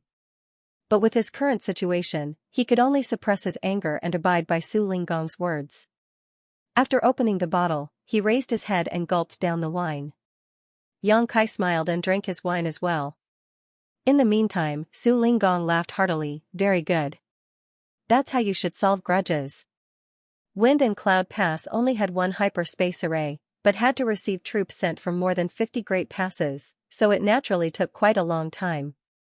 Moreover, running the hyperspace array continuously was troublesome, so that process was incredibly time-consuming. Under that premise, the hyperspace array could only be used once daily. In other words, only one Great Pass could send their troops here each day. The 500 people from Blue Sky Pass didn't arrive too early, and they weren't late either, as half of the 50 Great Passes were still waiting to send their troops over. On the other hand, the Black Ink clan was still restlessly attacking. There were times when they could feel the strong energy blasts that would pass through the multiple spirit array barriers and into the square. It was tough for those cultivators gathered in the square as they knew large groups of Black Ink clansmen were attacking outside, yet they couldn't go out to kill the enemy. Those cultivators from the other Great Passes had to stay put before all the others had arrived, and Great Evolution's Eastern and Western armies had officially been formed. This agony continued for 20 more days. When the last troops from the other Great Passes arrived at Wind and Cloud Pass, there were already 15,000 cultivators gathered in the square, including over 200 8th-order Open Heaven Realm Masters. It was an unprecedented lineup. Though the number of cultivators gathered here did not outnumber any of the Great Passes, the number of 8th-order Open Heaven Realm Masters far outnumbered all of them. All those 8th-order Open Heaven Realm Masters were here basically because they were tasked to send soldiers from their Great Passes over and had to stay in Wind and Cloud Pass temporarily because the hyperspace array here couldn't send them back for the moment. At the same time, their presence was also to lay the groundwork for the upcoming battle. Following the orders from the 8th-order Open Heaven Realm Masters from all Great Passes, those cultivators who were chatting with old friends immediately returned to their assigned spots, and the previously lively square immediately fell silent. A short while later, a large group of cultivators entered the square from all directions. The incoming troop had about 15,000 cultivators and was on par with those already in the square. After that, the square now had 30,000 soldiers. Seeing the situation, Yang Kai knew that if the previous 15,000 soldiers gathered in the square were from the other Great Passes, the 15,000 who had just arrived were soldiers that belonged to Wind and Cloud Pass. Their actions did seem more orderly. Though Yang Kai didn't mean to offend anyone, that group of soldiers were from the same Great Pass and had a tacit understanding, but Yang Kai and the others came from different Great Passes, so both troops were incomparable in terms of coordination. The scene of 30,000 soldiers gathering in one place was spectacular. At that moment, another 2 figures dashed over from a distance and stopped right in the middle of the square. It was a man and a woman, and they were both 8th-order Open Heaven Realm Masters. The man was Xianxia from Blue Sky Pass, while the woman was Lu Zhiping from Yinyang Pass. Xianxia had a dignified air to him, while Lu Zhiping had a heroic figure. Though there were many 8th-order Open Heaven Realm Masters present, these two both had strong and oppressive temperaments that allowed them to attract everyone's attention whenever they appeared. Looking around the square, Xianxia announced, "Today, there are soldiers gathered here from more than 50 Great Passes with only one goal, to take back Great Evolution Pass. We also have many soldiers from Wind and Cloud Pass joining us, and so, with the recommendations from each Great Pass, and the approval from all old ancestors, we will now form Great Evolution's Eastern and Western armies. All soldiers, hear my command. I declare Xianxia the army commander of Great Evolution's Eastern Army. I declare Lu Zhiping the army commander of Great Evolution's Western Army. Yes, sir. All the soldiers in the square responded in unison. Then, Xianxia continued, Yanjia? Step forward and receive your orders. Somewhere in the square, an elderly 8th-order Open Heaven Realm Master stepped out from the crowd, flew forward, and stopped before Xianxia while cupping his fists, Yanjia. Ready to receive my order. Xianxia then solemnly placed a token representing Yanjia's identity on the latter's hand while seriously ordering, I assign you as Division Commander of Great Evolution's Eastern Army's 1st Division. While holding the division commander's jade token, Yanjia yelled, Yes, sir. Then, he dashed back to his place. Following that, Lu Zhiping's crisp voice rang out, Lu Feng. Someone leapt up from within the crowd and landed before Lu Zhiping before cupping his fists and bowing, Lu Feng at your command. Looking at him, Lu Zhiping nodded lightly, I declare you Division Commander of Great Evolution's Western Army's 1st Division. I charge you to lead your fellow soldiers and bravely destroy the enemy. With a low shout, Lu Feng replied, I won't disappoint you. Then, Xianxia yelled again, Xu Yongde. Xu Yongde is at your disposal. I assign you as Division Commander of the Eastern Army 2nd Division. Yes, sir. Shuyin, come forward and receive your orders. I declare you as Division Commander for the Western Army 2nd Division. I humbly accept. As the orders were given out one by one, and the 8th Order Open Heaven Realm Masters were assigned their positions, the basis of Great Evolution's Eastern and Western armies was formed in Wind and Cloud Pass's central square. On the Azure Void Pass side, the Northern and Southern armies would similarly be organized. No one here was a newcomer who was unfamiliar with the Black Ink clan or the Black Ink battlefield, so the process was carried out smoothly. When Yang Kai had just arrived at Blue Sky Pass, Feng Ying explained all of this to him. Simply put, squads were the most basic grouping of human soldiers on the Black Ink battlefield. 10 to 15 people was the norm for a squad, with a 7th Order Open Heaven Realm Master as the squad leader. Of course, other specially formed elite squads like Dawn also existed in the other Great Passes. However, each Great Pass had different numbers of special operations squads. Above a squad was a battalion, which consisted of around 100 people. Above a battalion was a division, and above a division was an army, of which each Great Pass would have 4. Therefore, with over 30,000 people being separated into Eastern and Western armies, each army would have 15,000 people, and on average, each army would have 30 divisions each. As for the position of division commander, only 8th Order Open Heaven Realm Masters were eligible for such a post. In other words, the Eastern and Western armies would have a total of 68th Order division commanders. And that was only for the Eastern and Western armies. The Northern and Southern armies would be formed on Azure Void Pass side, and they would be in the same situation here. Under that premise, the Great Evolution Army would have over 108th Order Open Heaven Realm Masters. Having 60,000 soldiers, over 108th Order Masters, and being personally led by Yinyang Pass Old Ancestor, this was the confidence and capital the humans had to take back Great Evolution Pass. Of course, just as Tang Qiu had said, this battle would be very dangerous, and no one could tell how many of these 60,000 soldiers would survive till the end. It only took about 1 hour to appoint the several dozen division commanders. After the division commanders had been appointed, Xianxia announced, all divisions are to gather their own troops. Half a day later, you will all follow me and fight our way out of Wind and Cloud Pass. Yes, sir. After that, all the division commanders instantly busied themselves with their duties. Xianxia and Lu Zhiping only announced division commander positions. Below the division commanders were battalion commanders, which they had to deal with on their own as the 2 army commanders wouldn't interfere with this matter. However, the higher-ups had already devised a plan to divide the 30,000 soldiers in the square and allocated which battalion the troops from each Great Pass would belong to, so the division commanders only needed to gather the troops according to the provided lists.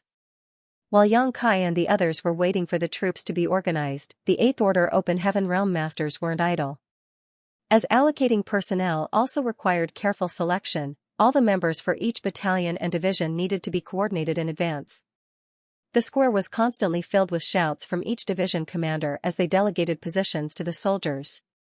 Meanwhile, troops from different Great Passes were also moving quickly around the square, finding which battalion they belonged to.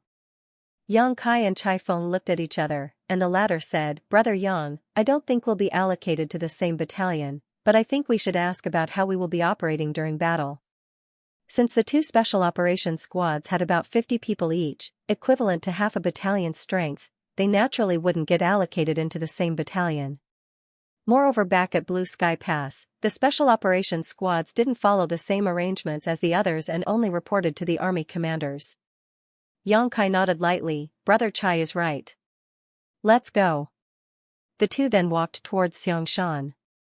When they arrived before him, they paid their respects, and Yang Kai asked, "Sir, what are both mine and Brother Chai's squads going to be doing during battle?" After glancing at them, Xianxia said only 5 words: "Act according to the situation." Yang Kai acknowledged Xianxia's words and replied, "Understood." By act according to the situation, Xianxia meant that there wouldn't be any restrictions for their two squads, and they wouldn't have to follow the ordinary chain of command. This was good news for the two squads because, without any hindrance, they could better utilize their strengths. Of course, there were also downsides to this arrangement. Because they were not collaborating with the other squads, they were unlikely to receive many reinforcements and had to rely on themselves during battle. Dawn and the old turtle were mentally prepared for that because it was the same as when they were back at Blue Sky Pass. The special operations squads were always free to do their own thing during battle, which had both risks and rewards. After getting Xianxia's reply, Yang Kai and Chai Feng felt reassured and returned to their spots. While watching the two leave, Lu Zhiping frowned slightly. "Senior brother Xiang, Yang Kai is an important factor in this war. Wouldn't it be better if we arranged for him to be in the Central Army?" The center position inside the army was the most important position within the Great Army and was also the safest place. If they could arrange for Yang Kai to be a member of the Central Army, it would be easier for them to protect him. Before they came here, Ding Yao had made the same suggestion as Lu Zhiping. Xianxia, however, replied, "While we're moving as an army, the center is indeed much safer, but once we engage in battle, nowhere is safe because it's chaos on the battlefield, and we have no one to rely on but ourselves. Since he came here, he must have come here to kill the enemy.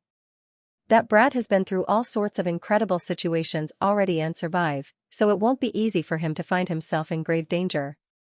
If it had been another 8th Order Open Heaven Realm Master, maybe that person would have paid more attention to Yang Kai's safety and might even arrange a safer position for him." However, Xianxia had always been straightforward and made a name for himself in the Blue Sky Theater by killing many Black Ink clan masters with his own blade.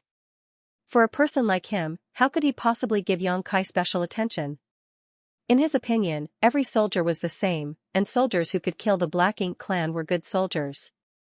No one should have special consideration. Though Yang Kai's safety was important to the bigger picture, Xianxia had previously done careful research on him and knew he was proficient in the Tao of Space, which was a very effective weapon to protect one's safety on the battlefield. If Yang Kai didn't make any foolish decisions, he wouldn't be in danger. Seeing that Xianxia was so determined, Lu Zhiping didn't say anything more.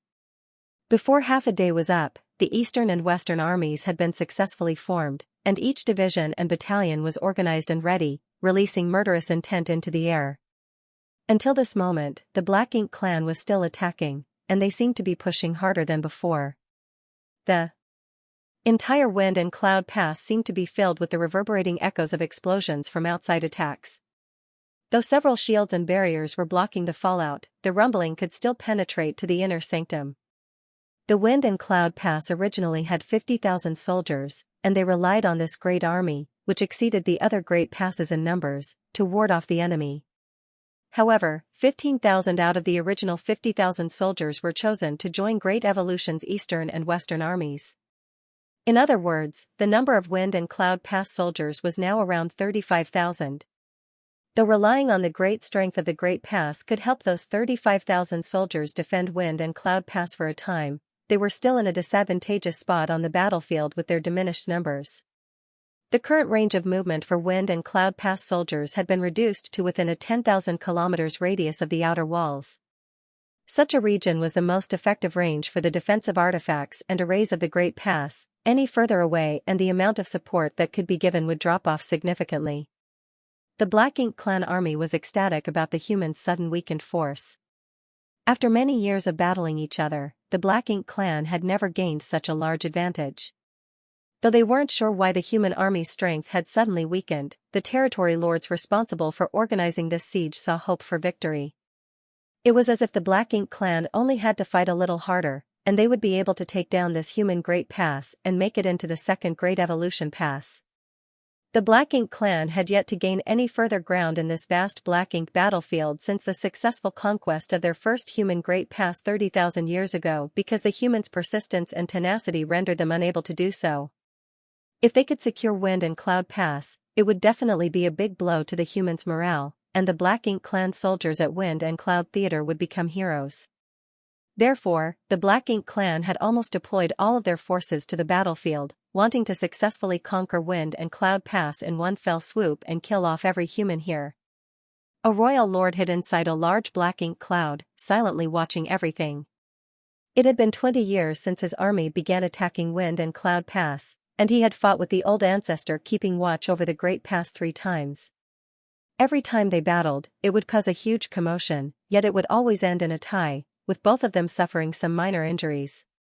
But those injuries wouldn't affect the overall situation on the battlefield, nor would they have any effect on his strength. He noticed the changes on the humans' side and knew it was a strange phenomenon. Though he had no idea what the humans were up to and why they would intentionally weaken their own forces, he had an instinctive feeling that Wind and Cloud Pass was plotting something. At first, he wanted to find a chance to sneak a look at the inner sanctum situation, but the Wind and Cloud Pass had all sorts of barriers protecting it, and despite his strength as a royal lord, he couldn't see through them. After hesitating for almost half a day, the royal lord decided that no matter what the humans were scheming, it was a great chance for his army to defeat their enemy. Moreover, he had gotten a message from the front lines, saying that 200,000 Black Ink clan soldiers from Great Evolution Theater would be coming to reinforce them soon. Once this 200,000-strong army arrived, no matter what the humans had in mind, his side would have an absolute advantage over them, so the humans could forget their plans. All he needed to do now was to create more pressure on the humans and not let them have any time to rest. After the 200,000 reinforcements arrived, they could easily conquer this eyesore of a Great Pass. Just as he was thinking about that, a figure suddenly flew out from within Wind and Cloud Pass and charged straight at the Black Ink cloud where he was hiding in. The royal lord was slightly shocked, but soon roared, "Old dog, you court death." He never expected the old ancestor of Wind and Cloud Pass would take the initiative to attack him in this situation.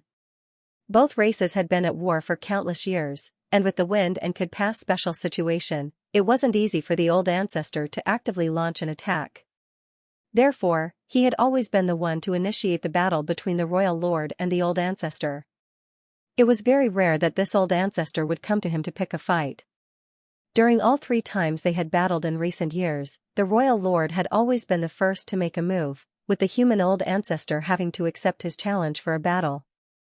However, he never anticipated that the old man would actually attack him first. Feeling like he was being disdained, the royal lord came forward in a rage. When the two figures clashed, chaos erupted all around them. The vigorous battle had only just begun, but the royal lord suddenly sensed something and turned around to look somewhere not far away. What he saw was a child charging at him from the void. That child looked so young that it was as if he could kill her with a snort. The royal lord was stunned. Is this a human child? Speaking of which, he had been battling the humans for so many years, yet he had never seen what a human child looked like. All the humans in the Black Ink battlefield were at least 5th Order Open Heaven Masters, so how could there be children here? But at that moment, the seemingly harmless little girl gave the royal lord a huge sense of danger. The royal lord didn't know where that sense of danger came from, as the little girl didn't seem to have a strong aura coming from her. However, just as he was in the midst of his confusion, he saw the little girl smiling mischievously before quickly forming a set of hand seals. Then, a shape of a yin-yang fish appeared and enveloped a huge portion of the void around her. At the same time, the little girl's expression suddenly transformed as she rapidly grew into a lovely young woman. That young woman was exuding the terrifying air of an old ancestor. The royal lord was so frightened his face drained of all color. Another old ancestor? Why do the humans have 2 old ancestors? For so many years, Wind and Cloud Pass only had one old ancestor, so it should have been impossible for a second to appear so suddenly. Was she a newly advanced old ancestor? Or did another great pass send her over as reinforcements? In just a short amount of time, the royal lord drew some conclusions. The young woman in front of him was not a recently advanced old ancestor. She was Xianxia Pass old ancestor, who had been sent here as reinforcements. Because the black ink nests were so efficient in spreading intelligence, the royal lords had naturally been communicating with each other. He had once communicated with the royal lord of the Xianxia theater and knew that the old ancestor from Xianxia Pass cultivated a strange secret art that allowed her to sometimes transform herself into a young woman or a child. Noting the special and obvious transformation of his opponent, the royal lord was sure that the old ancestor from Xianxia Pass had arrived here at Wind and Cloud Pass. That realization shocked the royal lord. Why would the old ancestor of Xianxia Pass come all the way here? Had the humans given up on Xianxia Pass? This was the first time the royal lord faced such a situation. Every old ancestor was responsible for overseeing their own great pass and would not easily leave. It didn't matter if he couldn't figure out the reason though, because the appearance of the old ancestor from Xianxia Pass was the biggest crisis he had faced in his entire lifetime. If it were a one-on-one fight, this royal lord could easily hold his ground against an old ancestor, but if it were 2 against 1, it would become an impossible fight to win, and if he was the slightest bit careless during the battle, he might even be killed. That was why he knew he had to leave and was about to escape when he sensed the old ancestor aura from the former little girl. But how could Wind and Cloud Pass old ancestor let him escape just like that? With all kinds of mysterious divine abilities and secret techniques at his disposal, he tied down the royal lord and stopped the latter from quickly escaping the battlefield. During that slight moment of hindrance, the Xianxia Pass old ancestor was able to use the Xianxia fish she condensed just now to envelop the royal lord. At that instant, the yin and yang energy began to swirly, and the universe seemed to invert. The royal lord felt as if an entire universe world was suddenly pressing down on him, causing his knees to bend. Then, because of his slight moment of carelessness, he was hit by Xianxia Pass old ancestor hard, the terrifying explosion of power drawing a groan of pain from his lips. When Xianxia Pass old ancestor arrived, it became 2 against 1, and the royal lord was quickly overwhelmed. The sudden appearance of another human old ancestor terrified the Black Ink clan army, and all the Black Ink clansmen on the battlefield stared in horror at the direction the old ancestor's aura appeared from, hoping that it was just their imagination. But they knew it wasn't their imagination when they saw their royal lord being besieged by 2 human old ancestors. The humans really have another old ancestor. Terrified, the Black Ink clan stopped attacking, and the once chaotic battlefield temporarily fell silent. The territory lords were particularly frightened and secretly rejoiced that the newly appearing old ancestor did not seek them out and instead directly went to battle the royal lord. Though the royal lord had to face 2 enemies at once, he was temporarily safe and didn't need to fear for his life, but if the new old ancestor came and attacked the territory lords, none of them would be able to withstand more than 3 strikes from her. By then, many territory lords would be seriously injured if not killed. Because of the sudden appearance of a second old ancestor, the Black Ink clan army lost all momentum, and just as the territory lords were hesitating about whether to continue the battle or retreat, all the main gates of Wind and Cloud Pass suddenly opened. Human warships sailed out in all directions and charged straight into the battlefield, quickly reinforcing the Wind and Cloud Pass soldiers. Great Evolution's 2 armies had a combined might of 30,000 soldiers, and all of them charged into battle at once. Some 8,000 masters dashed out from each gate and instantly doubled the strength of the human army battling against the Black Ink clan. The Black Ink clansmen's eyes bulged as the flood of warships appeared from all directions. What terrified them even more was the aura of 8th Order Open Heaven Realm Masters that exploded into the air after the warships arrived on the battlefield. The number of auras was so high that the Black Ink clan soldiers felt despair. 50 great passes had sent troops to Wind and Cloud Pass, and although each one sent a different number of 8th Order masters to escort these soldiers, the minimum number was 5 while some had sent as many as 10. As such, when all the troops sent by the other great passes had gathered, the number of 8th Order Open Heaven Realm Masters had reached a shocking 300 plus. Among those over 300 8th Order Open Heaven Realm Masters, dozens of them had been appointed as division commanders of the newly formed Great Evolution's Eastern and Western armies and would be leading them to take back Great Evolution Pass. As for the 200-plus other Eighth Order Masters, they didn't leave Wind and Cloud Pass immediately as they were waiting for this very moment. How terrifying would it be when more than 300 new Eighth Order Masters swarmed into the battlefield all at once? The Black Ink clan didn't dare to think about such a scenario before, but now they were witnessing it with their own eyes.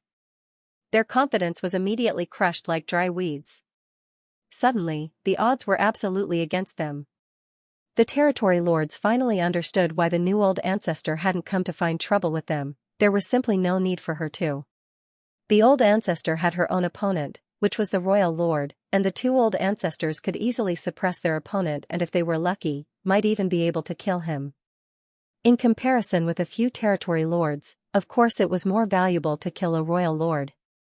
As for the territory lords, the swarm of Eighth Order Masters would deal with them. How many territory lords were there in the Wind and Cloud Theater? While there might be a few more than in other theaters, the number was definitely not higher than 90. With reinforcements from the Great Evolution Theater, that number might reach as high as 100 territory lords. With that amount of territory lords, the Black Ink clan had always had an advantage over the Eighth Order Masters from Wind and Cloud Pass, but that balance was shattered today. What's more, not all 100 territory lords were taking part in the siege as some of them naturally had to remain in the Black Ink clan's territory to stand guard and oversee the steady deployment of reinforcements. The huge difference in strength between the two armies made the territory lords immediately fall into a desperate struggle. When all of Great Evolution's Eastern and Western armies charged out of Wind and Cloud Pass, 3 to 4 Eighth Order Masters were able to target each territory lord. It only took a few breaths for the first territory lord aura to be extinguished. That unlucky territory lord just happened to be close to the very front of the Black Ink army and was swiftly surrounded by 5 Eighth Order Masters. He was killed on the spot without even being given a chance to defend himself. The first territory lord's demise was like a catalyst, and soon, the auras of territory lords were being snuffed out all across the battlefield. Not only had the territory lords fallen into a desperate situation though, the armies that belonged to those territory lords were all caught completely off guard by the sudden turn of events. The humans were suddenly attacking so viciously, and their army had dramatically increased in strength.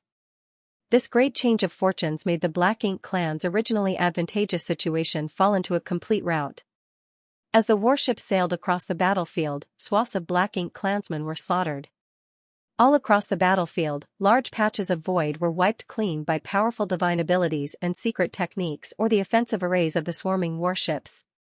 Since Great Evolution's Eastern and Western armies charged out of Wind and Cloud Pass, it only took them a cup of tea's time to severely injure or kill countless Black Ink clan soldiers and execute more than 10 territory lords. Though the rest of the territory lords weren't dead, they were all in dire states and were at risk of perishing at any moment. A long roar suddenly sounded throughout the void, and its sharp pitch seemed to echo right beside everyone's ear. That roar belonged to the royal lord. After he roared, rich Black Ink strength erupted from his body and he turned into a black-colored cloud before shooting away. The royal lord had ordered a retreat and fled. He knew that if he stayed any longer, all the territory lords he brought to this battle would die. If they left now, they would surely suffer heavy casualties while being chased down, but at least some of them could survive. Moreover, the longer they delayed, the fewer of them would be able to escape. If things went particularly poorly, even the royal lord himself might not be able to leave with his life. After so many years of battling each other, the royal lord knew the Wind and Cloud Pass old ancestors' temperament and methods very well. On the other hand, it was his first time battling the Xianxia Pass old ancestor, so he knew practically nothing about her capabilities. Moreover, the single divine ability she had shown today had already made him feel wary of her. He could still remember the painful feeling when that Xianxia fish pressed down on him, slowing all his movements while seemingly grinding apart his body. Unlike the Wind and Cloud Pass old ancestor, Xianxia Pass old ancestor's attack wasn't quick and penetrating, but instead longer lasting and difficult to grasp. Now that these two old ancestors had banded together, their seemingly opposite methods complemented each other and compensated for what the other lacked. Seeing the royal lord's obvious attempt to escape, both old ancestors naturally wouldn't let him go so easily. Trying to escape? In your dreams. Enyang Pass old ancestor mocked as her figure was engulfed in a stream of light and she raced after him like a shadow. At the same time, the Wind and Cloud Pass old ancestor was right behind the royal lord and was continuously launched a barrage of attacks at the flee enemy's back. While the three figures entangled with each other, they rapidly flew off into the distance. On the other hand, right after the royal lord's roar, one by one, the territory lords began to utilize their life-saving techniques to try and escape from the battlefield. But every territory lord had several 8th Order masters surrounding them, so how could they escape that easily? In the end, only about 20 territory lords managed to escape by using secret techniques that damaged their own foundations in exchange for bursts of strength and speed. As for those who failed, they were like cornered beasts that fought back wildly, despite knowing that death was inevitable. After the royal lord and a couple dozen territory lords escaped from the battlefield, the already flailing Black Ink clan army lost all will to resist. Along with the increasing number of fallen territory lords, it was certain that they would soon be wiped out, so the surviving Black Ink clansmen no longer even tried to fight back and only did everything they could to escape.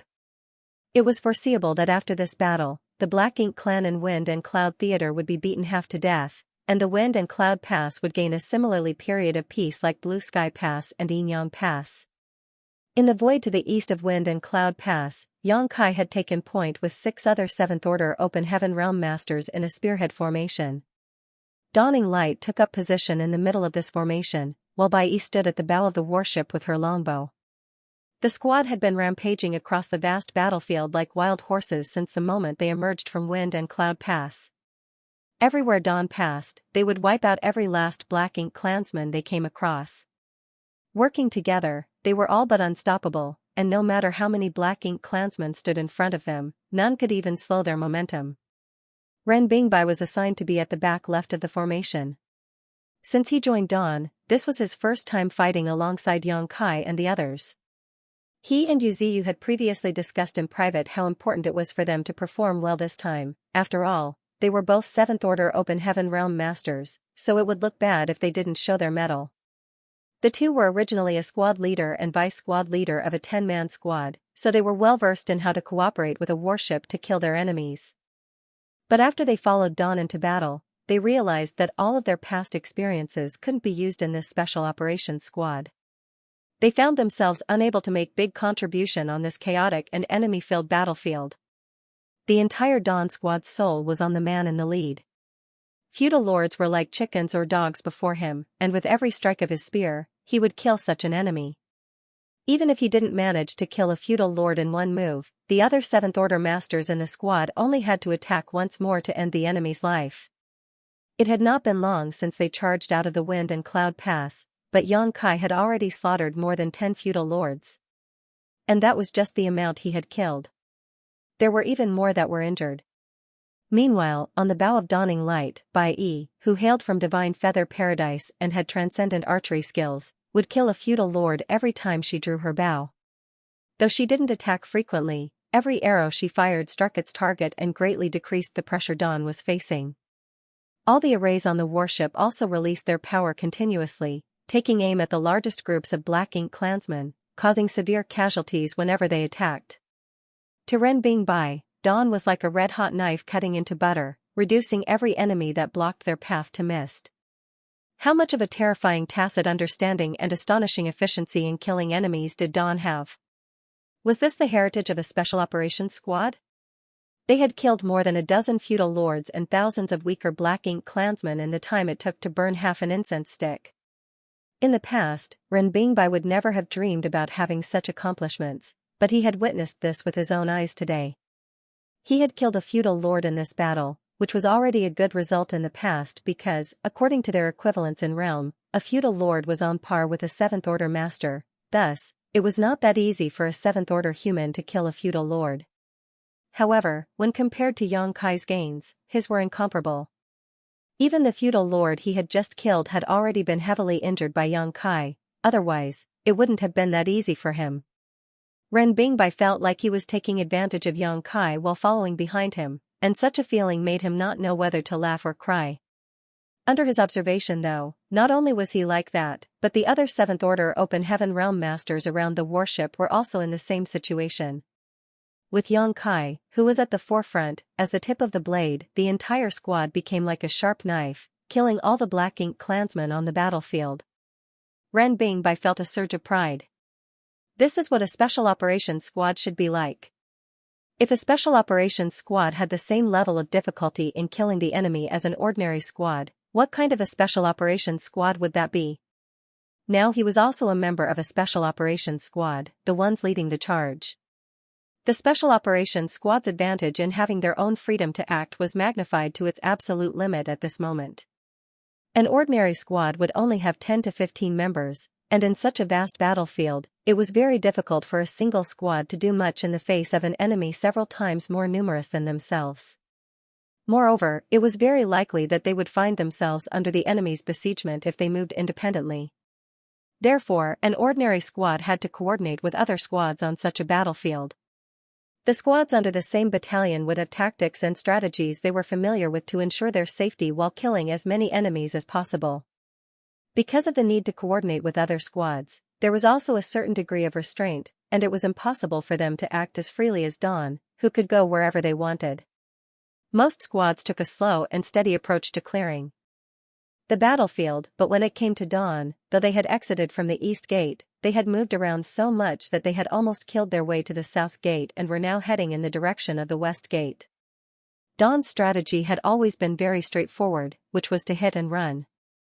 This strategy focused on mobility and prevented Dawn from being targeted by a powerful master because of their conspicuous performance. Of course, now that all territory lords on the battlefield were surrounded by Eighth Order masters, none of them had the time to keep an eye on Dawn. The territory lords were fleeing and dying, and those who still remained on the battlefield were struggling to live.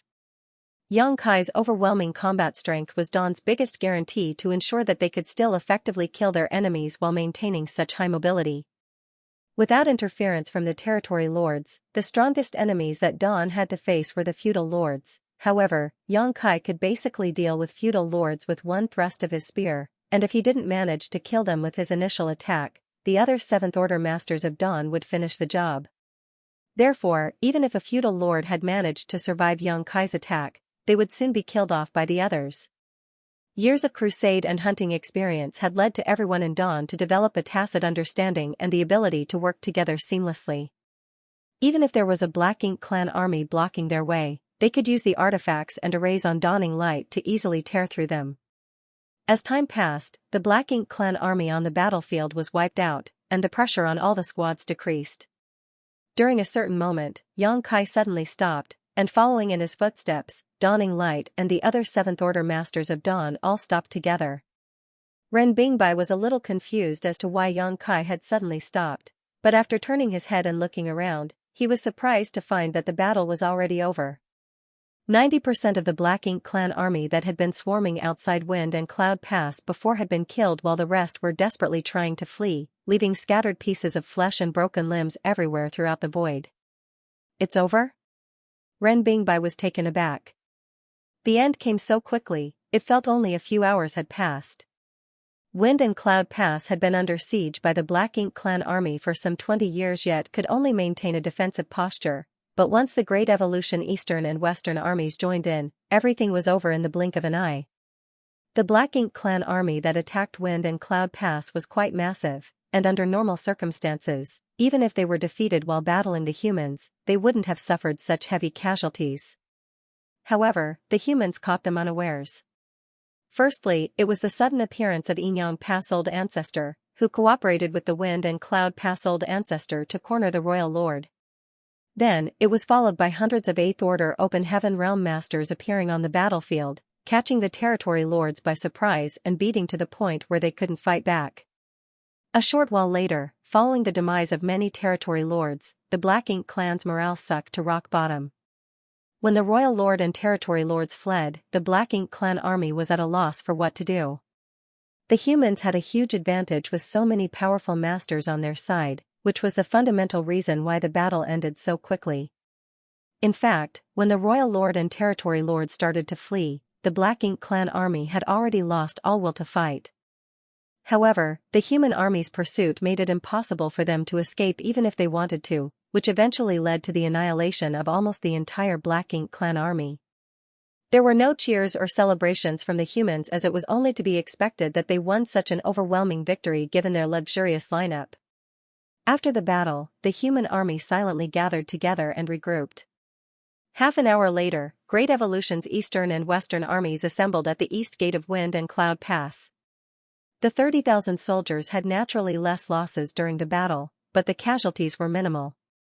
The soldiers were somewhat spent and needed time to recuperate, however, and some of their warships were also damaged in the fight. Still, those weren't much of a problem, as they had many artifact refiners, alchemists, array masters, and other support personnel following the army to Great Evolution Pass.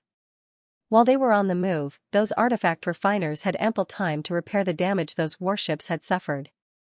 Soon, all the divisions and battalions had finished gathering their troops.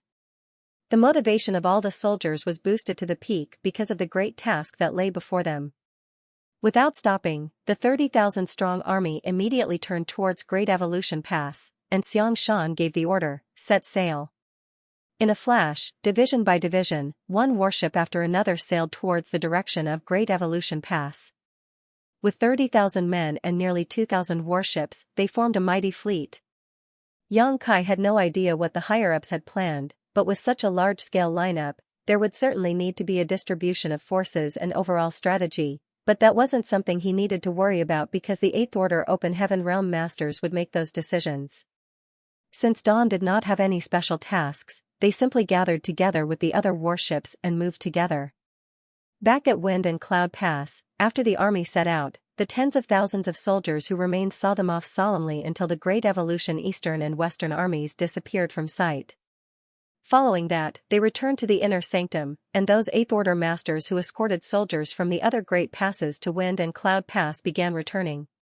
While the army moved forward, the members from each squad took turns to rest and recuperate, and the artifact refiners got to work, heading over to the warships that had been damaged in the battle and repairing them carefully. On the other hand, Dawn's squad suffered almost no damage and were simply recuperating on their own. After only half a day's travel though, a man suddenly appeared, landed on the deck, looked around, and bellowed, "Where is the squad leader for this warship?"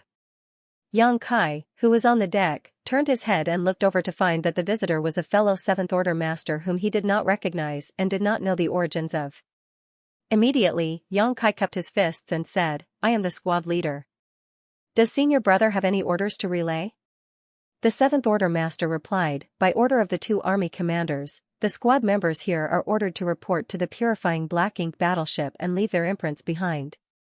While saying so, he pointed his finger in a specific direction. Xianxia was surprised. Did the army commanders bring a purifying black ink battleship with them?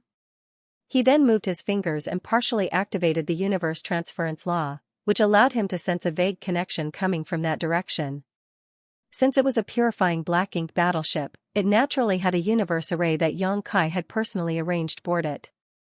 No matter where the purifying black ink battleship was brought out from, Xianxia would be able to sense a connection to it.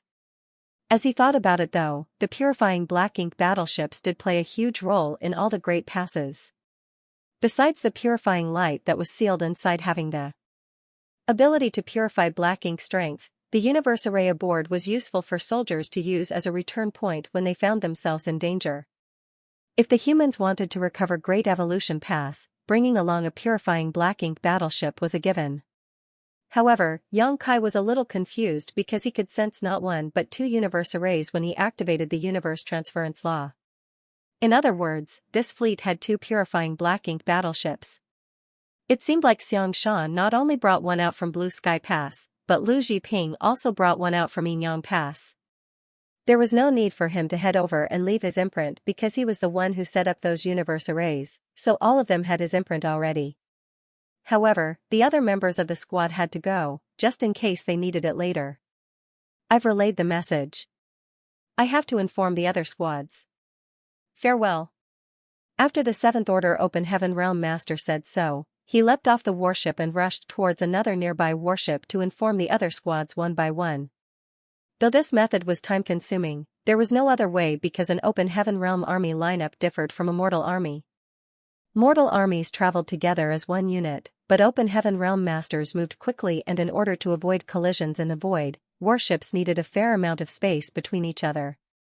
For example, the closest warship to dawning light was hundreds of kilometers away.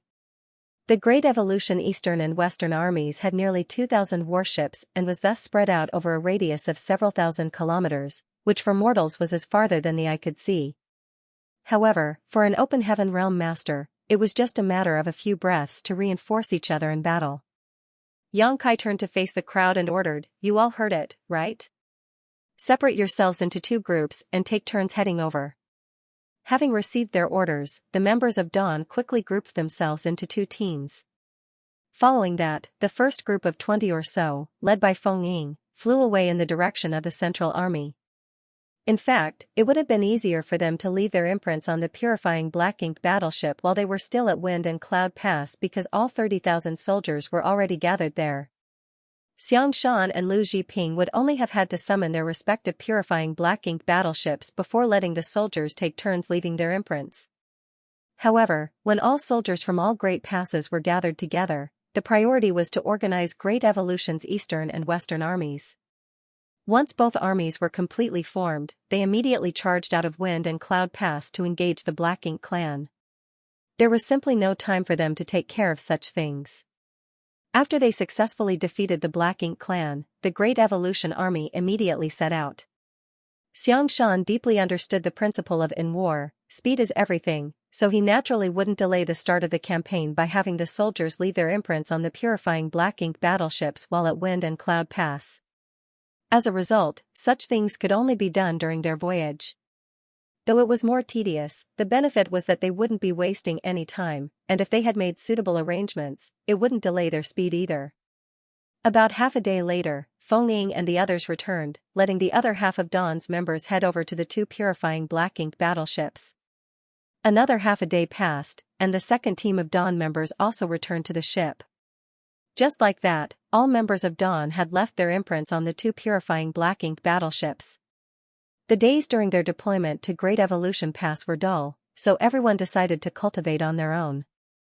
For days after the army's departure from Wind and Cloud Pass, Xianxia, whose eyes were closed while adjusting his breathing on the ship's deck, suddenly felt something and turned his head to look in a specific direction. What he saw was a stream of light coming from behind the army and heading right towards them. The speed at which the stream of light was moving had already surpassed the speed ordinary cultivators could comprehend, and even Xianxia's instantaneous movement couldn't surpass such speed. The stream of light should be heading in the direction of the Central Army, but then, as if it had sensed Xianxia's gaze, it suddenly changed directions and landed on dawning light. The stream of light dispersed and revealed a stunning figure. Xianxia was taken aback but quickly got up and saluted, "Greetings, old ancestor."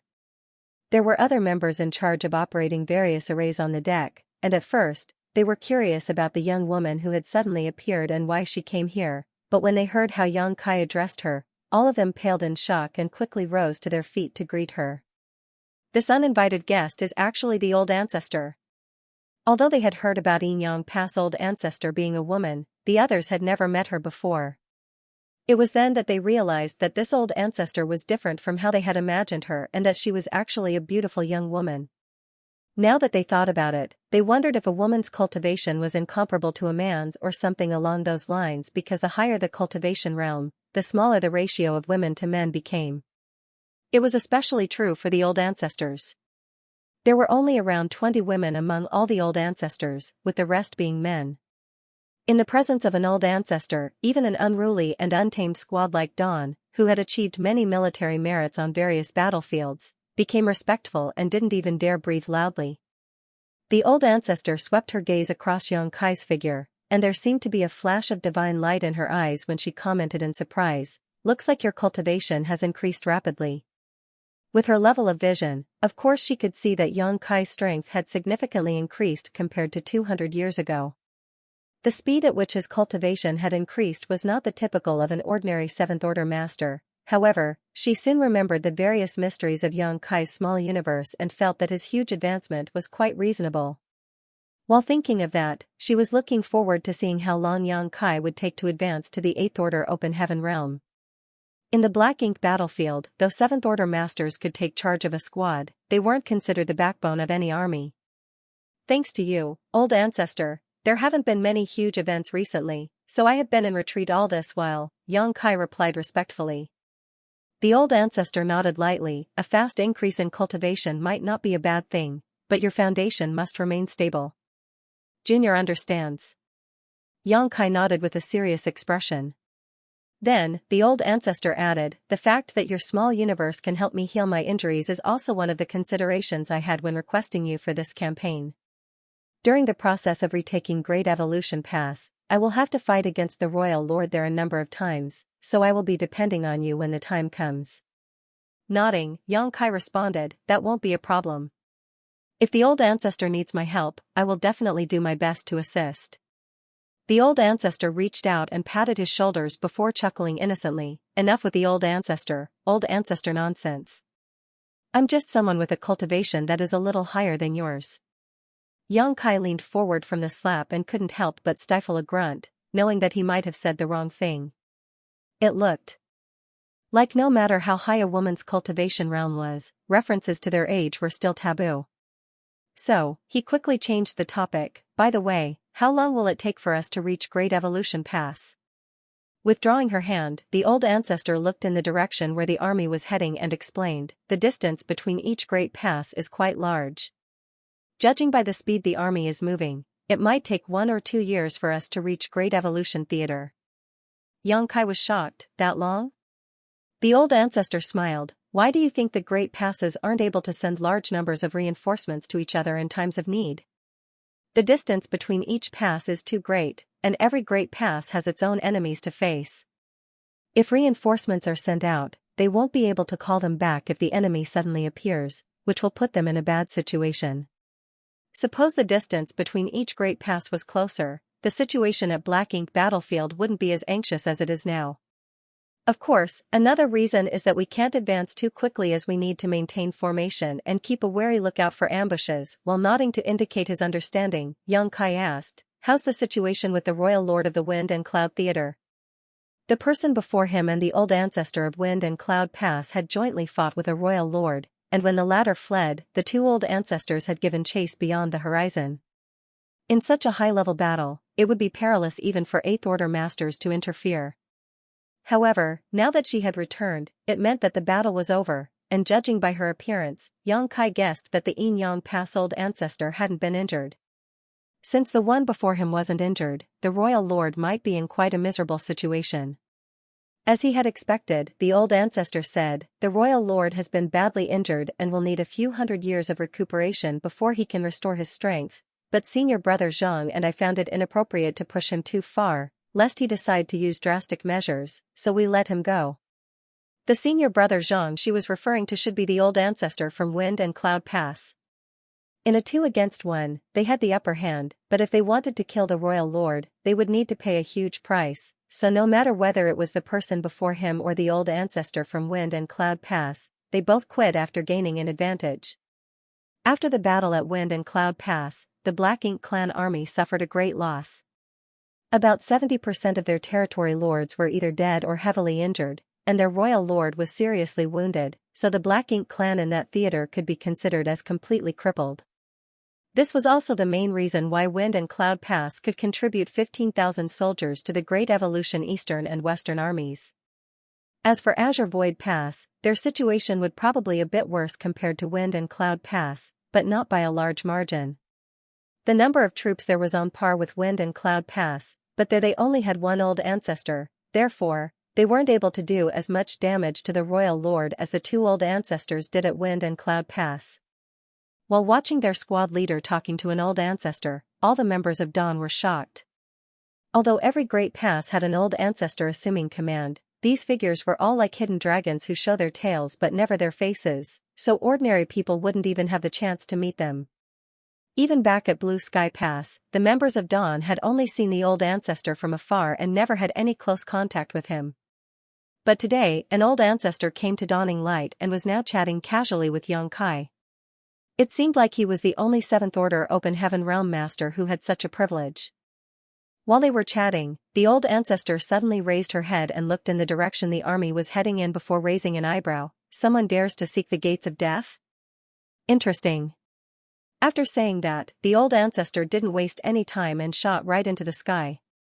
Then, from afar, her voice sounded in Yang Kai's ears, "Prepare for battle." Yang Kai was stunned at first, but quickly reacted and echoed, "Prepare for battle." With his command, everyone immediately assumed their post, and dawning light turned into a stream of light as it flew forward. Aboard the main purifying black ink battleship, where the Central Army was located, Xianxia was listening to a scout reporting their findings at this moment. When them deploying such a large army, the commanders naturally arranged for scouts to survey the area ahead of the main force. They were heading straight for Great Evolution Pass, and it was unlikely that they would encounter any Black Ink clan army because of the vast distance between the two passes, but it was better to be safe than sorry. However, a moment ago, the scouts actually came to report that they spotted a Black Ink clan army. According to their observation, the Black Ink clan army had about 300,000 members with about a dozen territory lords, and they were heading straight for Wind and Cloud Pass. Also, after calculating the speed of both armies, the scouts estimated that the two would meet in about an hour. Just as the scout finished reporting, the old ancestor arrived at the purifying black ink battleship. Xianxia and the others stood up and greeted her. After the old ancestor sat down, Xianxia reported, "The scouts have just reported that there is a Black Ink clan army of approximately 300,000 is heading right for us." When the old ancestor heard that, she nodded, "I've sensed them too. They're obviously reinforcements sent over from Great Evolution Pass." In the 30,000 years after the Black Ink clan took over Great Evolution Pass, they would occasionally send reinforcements to help the Black Ink clan armies in the Wind and Cloud and Azure Void theaters. Although it was a long distance to travel and the effectiveness of these reinforcements wasn't very high, the Black Ink clan had never stopped doing it. It was also due to these reinforcements from the Great Evolution Theater that Wind and Cloud Pass and Azure Void Pass suffered more pressure than the other Great Passes. About 2 years ago, this Black Ink clan army departed the Great Evolution Theater and traveled to aid the Black Ink clan army besieging Wind and Cloud Pass. The 300,000 Black Ink clansmen were expected to arrive at the Wind and Cloud Theater in a few days, at which point they would join the battle, adding tremendous pressure onto Wind and Cloud Pass. Unfortunately for them, the battle at Wind and Cloud Pass had ended before they got there. Also, since it was hard to communicate with others in the void, this reinforcement army had no way of knowing the drastic changes that occurred at Wind and Cloud Pass and was still moving forward according to their previous plan. The two sides were heading in opposite directions, so they would inevitably encounter each other. "Old Ancestor, please issue your command." Xianxia asked for instructions from the old ancestor. The old ancestor smiled and replied, "Marching and planning for battles aren't my strong suits, so everything on this trip will be up to you and Lu Zhiping's will. Just treat me as a soldier with a higher cultivation, and you don't have to ask for my opinion if you have an idea." Most old ancestors acted as more of a deterrent than as a commander for their armies in battle, and formulating strategies was generally the responsibilities of army commanders and division commanders. Therefore, many of the old ancestors weren't as proficient as those actively doing the job, so rashly intervening might not necessarily yield better results than when the Eighth Order Open Heaven Realm Masters. Without a doubt, the old ancestor from Yinyang Pass had great self-awareness, and her choosing not to intervene made Xianxia feel less restrained and have a place to show his talent.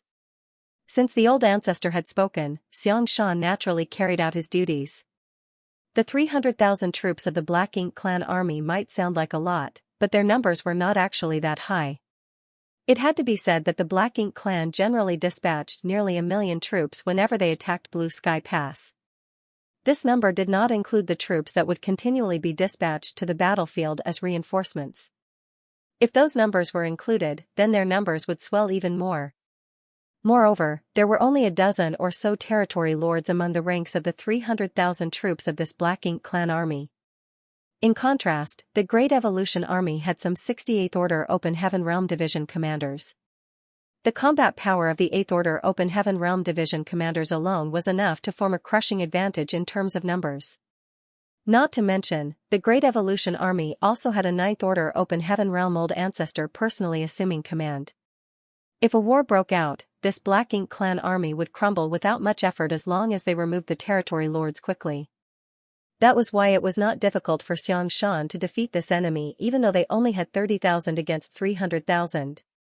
All he needed to consider at the moment was how he could reduce the damage dealt to the human army. Furthermore, he had deeper considerations.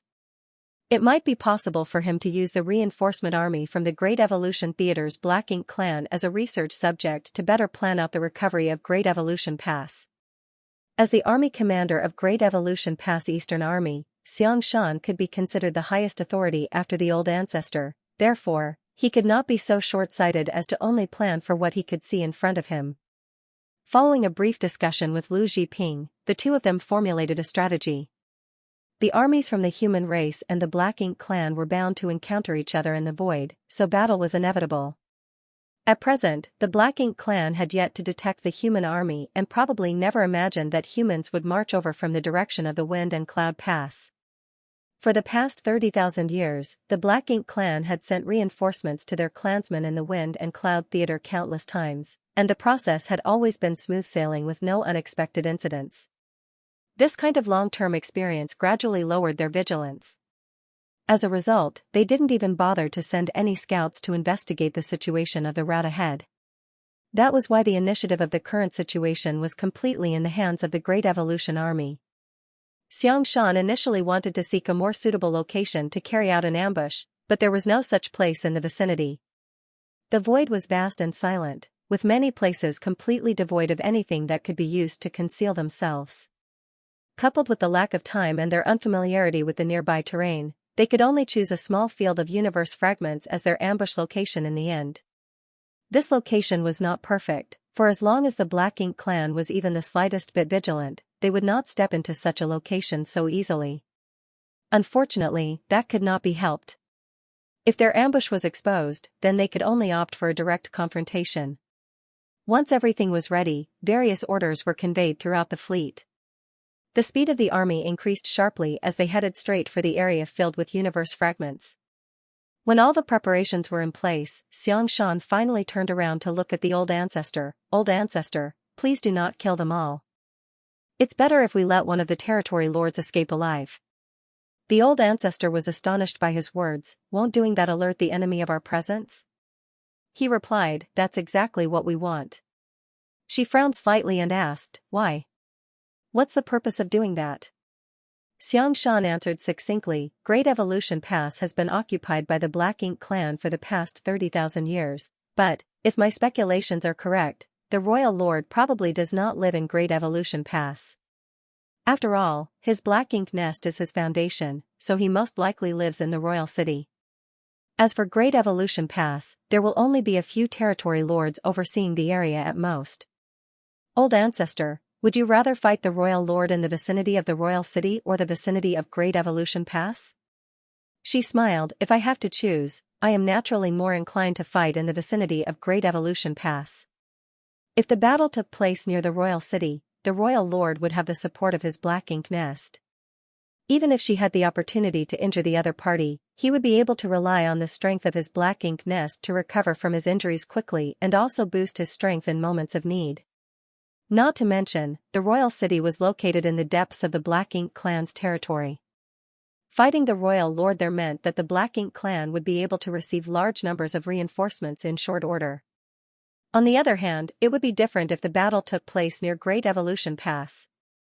Without the royal lord's Black Ink nest, his rate of recovery would be greatly reduced.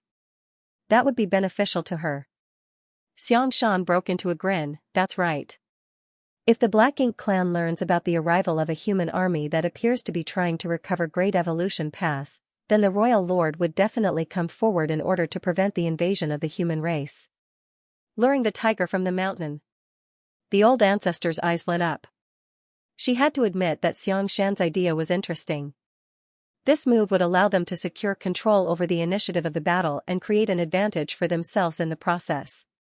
After further consideration, she continued, "This plan might have its advantages, but if there are only a few territory lords at Great Evolution Pass, why don't we secretly swoop in and secure Great Evolution Pass?" This was not an interrogative question but a genuine inquiry of curiosity. She might have a higher cultivation compared to Xianxia, but from his various arrangements, it could be seen that his ability to conduct military strategy was superior to hers. With a simple deployment, he could pave the way for the future, which was something she could never hope to achieve. When she detected the Black Ink Clan army approaching them, her first instinct was to simply obliterate it entirely. She never even considered allowing a territory lord to escape. It was only natural for her to inquire further since she thought of another possibility. Besides, she believed that it was impossible for Xianxia to overlook something so simple. Sure enough, Xianxia nodded. It is as you have said, old ancestor. If the army marched forward in secret, we would definitely be able to capture Great Evolution Pass with ease. Since the Black Ink Clan took over Great Evolution Pass until now, we have never shown any signs of trying to take it back, so the Black Ink Clan has no reason to station many troops there. Even if the Black Ink Clan prepared many defensive mechanisms at Great Evolution Pass over the past 30,000 years, they will not be able to stop the might of our army without sufficient troops. But what happens after we retake Great Evolution Pass? The old ancestor followed his train of thought and soon came to a realization. Lu Zhiping, who was standing by the side, nodded and continued, even if our army can take back Great Evolution Pass, the Black Ink Clan will not just stand by idly and watch. I'm sure they will gather a large army and attack us in short order. Indeed.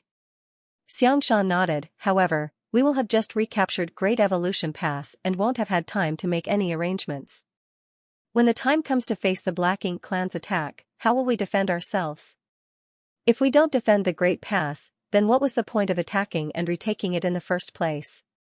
But if we defend the Great Pass without restoring the various facilities of Great Evolution Pass, our army will have no place to fall back to. We will be forced to engage in an all-out battle in the void against the Black Ink Clan, where their advantage in numbers and willingness to sacrifice lives will be greatest.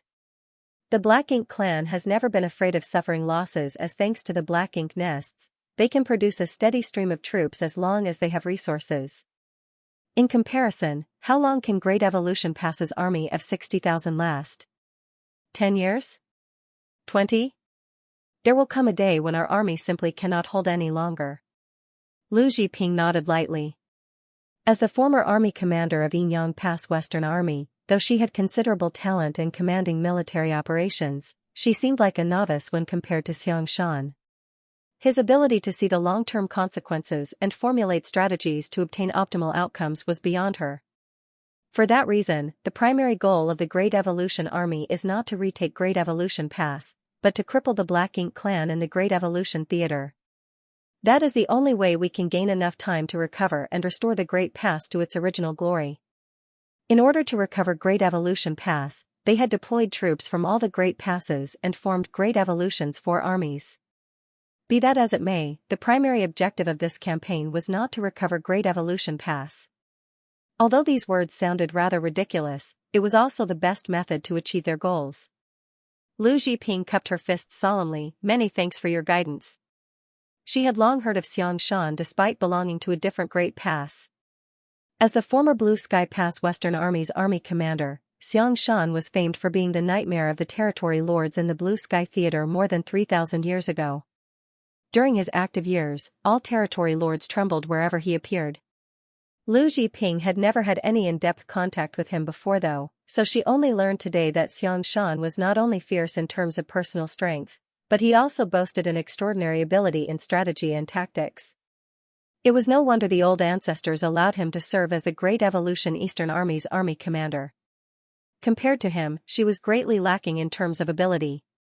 While the executives were analyzing this situation, the Eastern and Western armies had already entered the designated Universe Fragment field. This location was only a few days away from Wind and Cloud Pass, so it could be considered within the vicinity of Wind and Cloud Pass. There used to be several universe worlds here, but they had been picked clean by Wind and Cloud Pass long ago. After extensive mining and many years of drifting, these universe worlds had broken down in numerous universe fragments, which left behind a region filled with universe fragments. These universe fragments would provide cover for the Great Evolution Army to a certain extent. The warships flew towards different universe fragments and concealed themselves as best they could. Meanwhile, the members of each squad swiftly prepared various spirit arrays to disguise their auras and hide their figures. They could not do a thorough job since time was short, but their efforts were better than nothing. The reason this place was not considered a good spot for an ambush was that the number of universe fragments here was not very large. Moreover, they were far too scattered for the troops to form an effective encirclement. If the terrain was better, the warships could take action as soon as the Black Ink clan army entered the range of these universe fragments to form a watertight encirclement. Unfortunately, based on the current ambush location of Great Evolution's eastern and western armies, the encirclement they formed would be filled with gaps. Even if the Black Ink clan entered the center of the ambush, they would be able to escape through these openings when the situation turned unfavorable. Be that as it may, Xianxia had already made arrangements for these possibilities. There were at least 2 Eighth Order Open Heaven Realm Masters monitoring each of the largest gaps, so even if there were escapees, they would need to pass these division commanders first. At present, the only issue that the Great Evolution Army had to consider was whether the Black Ink clan would pass through this area or not. If the Black Ink clan had even the slightest sense of vigilance to send somebody to scout the route ahead, or simply took a detour around the universe fragments, the preparations of the Great Evolution Army would be all for naught. Regardless, that was not something the Great Evolution Army could determine. They had done their best to make these preparations in the short time they had, the rest was up to the heavens. On top of the small universe fragment, Dawn and 2 other squads squeezed together and secretly observed the situation in front. Less than an incense stick later, Xianxia frowned and whispered, "They're coming." This universe fragment was located relatively far forward, so its field of view was quite wide. What entered Xianxia's eyes at that moment was a Black Ink clan army approaching slowly. Their numbers seemed vast and endless, resembling a long black dragon swimming through the void. A rough estimate indicated that there were at least several hundreds of thousands of them. The location of the ambush was well chosen though, and judging by the marching route of the Black Ink clan army, they were bound to pass through this exact location shortly, and they showed no signs of changing direction whatsoever. The human army fell silent and concealed themselves as best they could, not daring to expose themselves in the slightest. The Black Ink clan army continued marching forward and soon flew past the hiding spot of Dawn and the others to head deep into the field of universe fragments. From Xianxia's point of view, the Black Ink clan army resembled a huge black snake plunging headlong into a death trap. The black snake head soon entered the center area, quickly followed by its body. Everything was going smoothly. Just as the tail was about to enter the universe fragment area, one of the feudal lords marching at the head of the army suddenly raised his hand. Dense black ink strength surged, and a universe fragment blocking his way forward was shattered to pieces. He had struck out casually and without much thought, simply because the universe fragment was blocking his way. However, the result of this blow was startling indeed. When the universe fragment shattered into pieces, several human warships suddenly appeared out of nowhere. Moreover, there were many silhouettes standing on the warships. The feudal lord was instantly stunned by the sight. Likewise, the humans on the warships were speechless. They had been hiding in ambush, using the universe fragment as a cover to conceal their figures and auras. How did they get exposed without any warning? When the universe fragment shattered to pieces, the humans thought that the Black Ink clan had discovered their whereabouts. It was not until their gazes met those of the Black Ink clansmen that they realized this was nothing more than a coincidence. The feudal lord who attacked earlier would not have seemed so startled otherwise. Regardless whether it was intentional or coincidental, these squads had already been exposed. Just as the squad leaders were wondering how they should deal with the situation in front of them, a loud whistle suddenly resounded across the void. It was the signal to attack. The squad leaders no longer hesitated. With the order given, the power of countless artifacts and spirit arrays aboard the warships were activated in an instant. A thick ray of light containing horrifying destructive power suddenly blasted into the middle of the Black Ink clan army. Before the stunned feudal lord could react to the situation, he was devoured by the light and suffered serious injuries. The many low-rank and high-rank Black Ink clansmen beside him also suffered heavy casualties. It was not just these few squads. When the signal to attack sounded, all the humans hiding in ambush behind the universe fragments attacked all at once. Thanks to the overwhelming power of the secret techniques and artifacts, the colorful brilliance instantly rendered the dead and silent void into a bright world, one filled with death and destruction. The sudden attack shocked and frightened the Black Ink clan. The 300,000 Black Ink clan army had been marching forward leisurely. After all, this was the standard route taken whenever they attacked Wind and Cloud Pass. The dozen territory lords overseeing the army had taken this route countless times and had never encountered any unexpected occurrences before, but today, a huge human army was actually lying in ambush for them. How could there be a human army lying in ambush here? The territory lords were in shock. Ever since Great Evolution Pass was occupied by the Black Ink clan, the humans at Wind and Cloud Pass had been heavily suppressed. It was impossible for the human race army to leave Wind and Cloud Pass and travel millions of kilometers away, let alone come to such a place and lay in ambush. After all, this place was more than just a few million kilometers away from Wind and Cloud Pass. Where did this army of humans come from? If they came from Wind and Cloud Pass, then what about their clansmen at Wind and Cloud Pass? However, if these humans weren't from Wind and Cloud Pass, where did they come from? The Black Ink clan had almost unimaginable advantages in conveying various messages to each other thanks to the Black Ink nests. Nevertheless, it was impossible to bring a Black Ink nest along when the army was on the march. Transmitting messages to each other was extremely inconvenient in the void, so how could the Black Ink clan army know that the Black Ink clan at Wind and Cloud Pass had almost been wiped out completely? That was why they had still been on their way to provide reinforcements to the Wind and Cloud Pass Black Ink clan as originally planned. In that brief moment where the territory lords fell into a daze, almost 10% of the 300,000 Black Ink clan army was either killed or critically wounded. The large number of the humans shocked the territory lords. Although there was no way to accurately calculate the numbers, the dense number of warships in front of them indicated that there were at least tens of thousands of humans hiding in ambush here. The sight left them furious. Since when did the humans become so bold and reckless as to act in this manner? The Black Ink clan who came from Great Evolution Theater carried an arrogance that normal Black Ink clansmen did not have. That was because Great Evolution Pass was the only Great Pass that the humans had ever lost. It was also the only Great Pass that the Black Ink clan ever occupied. Just that point alone was enough for the Black Ink clansmen who came from the Great Evolution Theater to be proud of themselves. Over 30,000 years of subtle influence from their environment had given these Black Ink clansmen the impression that the humans was mediocre. They also believed that the clansmen in the other theaters were useless for being unable to even take over a single other Great Passes. That was why they did not panic even though they faced a sudden ambush and suffered heavy losses. They believed that the human race would fall apart as long as they counterattacked. After all, the difference in numbers could not be denied. On the other hand, the human race troops who jumped out from behind the various universe fragments were stunned to discover that the Black Ink clansmen did not even flinch after being attacked but rushed forward bravely and fearlessly. The Black Ink clansmen faced the powerful assault of the warships head-on and charged towards them. It was absolutely haphazard, and countless casualties piled up along the way. Behind the Black Ink clan army was a large, ornate ship. This ship was not a mobile palace artifact but a simple flight-type artifact. Artifact refining among the Black Ink clan relied entirely upon Black Ink disciples.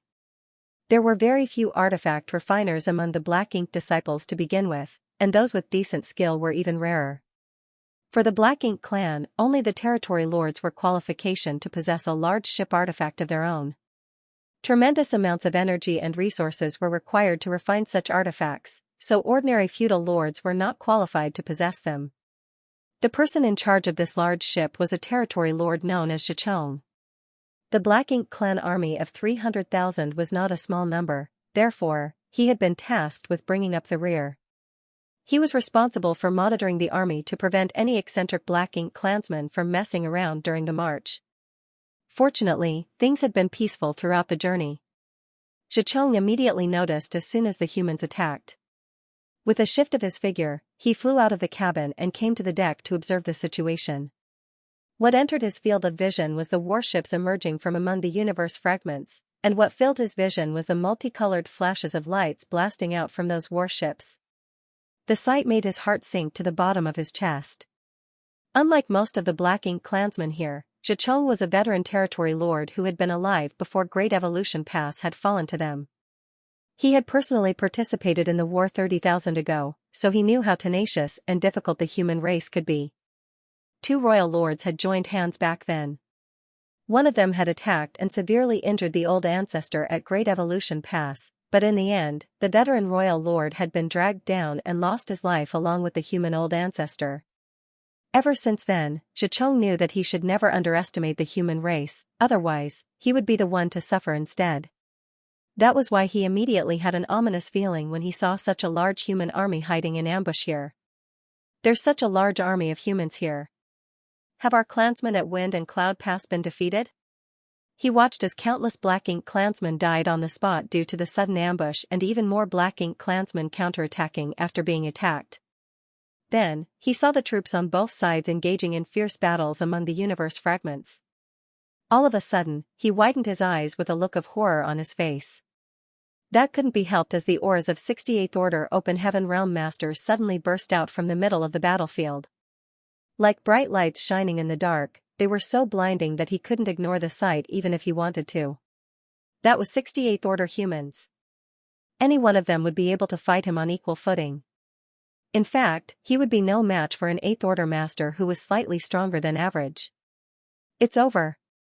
Our entire army of 300,000 will be obliterated right here. The humans definitely came here prepared, otherwise, it would have been impossible for them to have such an overwhelming lineup. The human race army might have been small in numbers, with only several tens of thousands in total. However, 68th Order Masters was an unstoppable force. Not only would the Black Ink clan army of 300,000 be obliterated here, even his fellow territory lords among the army would suffer a tragic fate.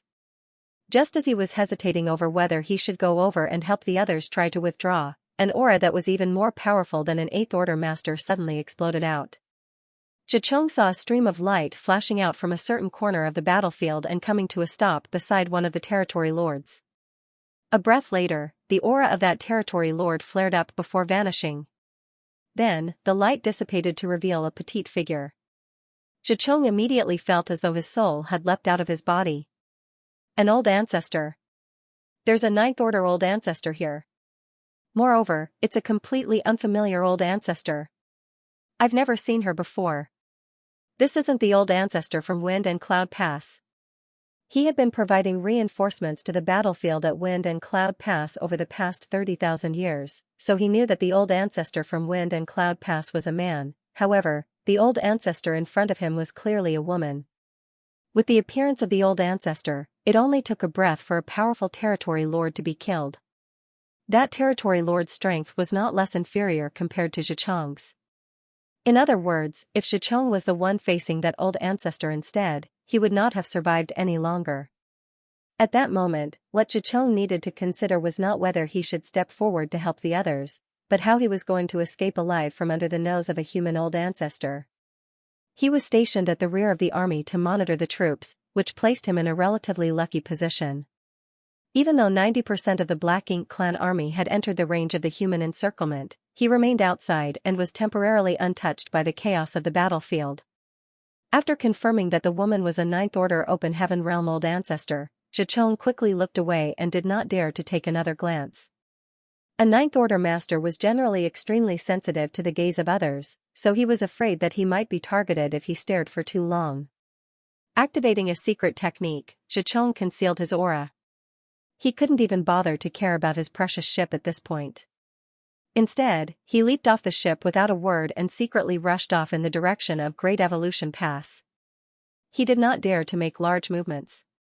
In fact, he only hoped that one of his fellow territory lords could distract the old ancestor as much as possible so that he would have the opportunity to escape. Xicheng was not the only Black Ink clansman on the large ship. There were also many feudal lords and even more high and low-rank clansmen. Xicheng's sudden escape surprised these feudal lords.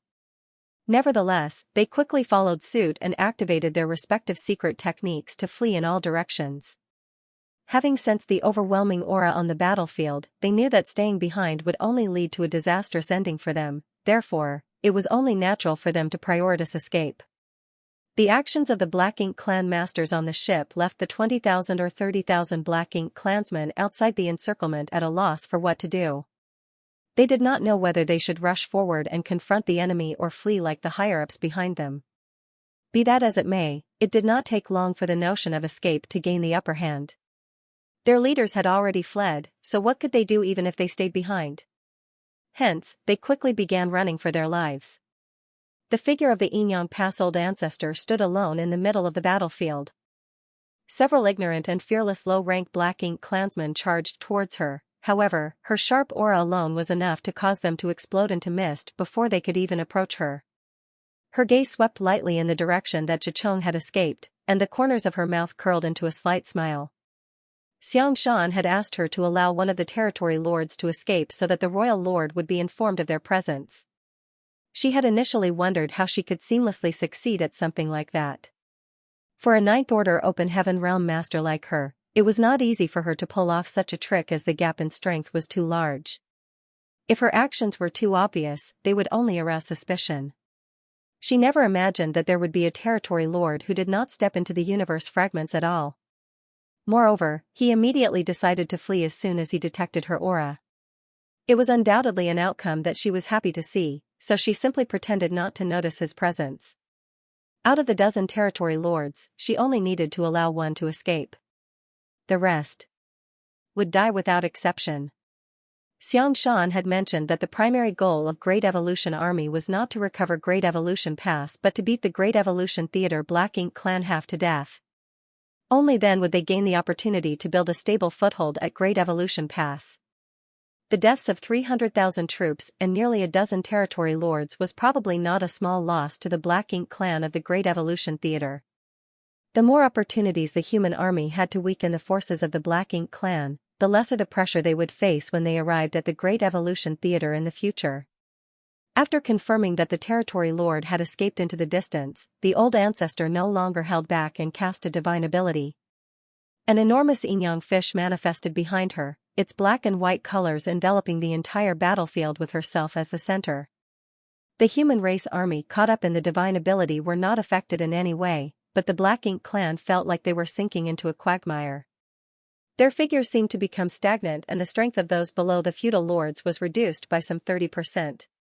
Even the feudal lords were considerably weakened, only the territory lords seemed unaffected.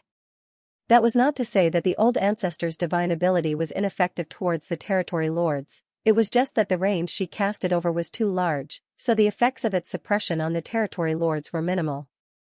Even without the suppression from this divine ability though, the territory lords were caught in a terrible situation. There were 3 to 5 Eighth Order masters surrounding each territory lord to begin with, so which one of them withstand the countless divine abilities and secret techniques that came raining down on them? Only half of the Eighth Order masters were tasked with attacking the territory lords.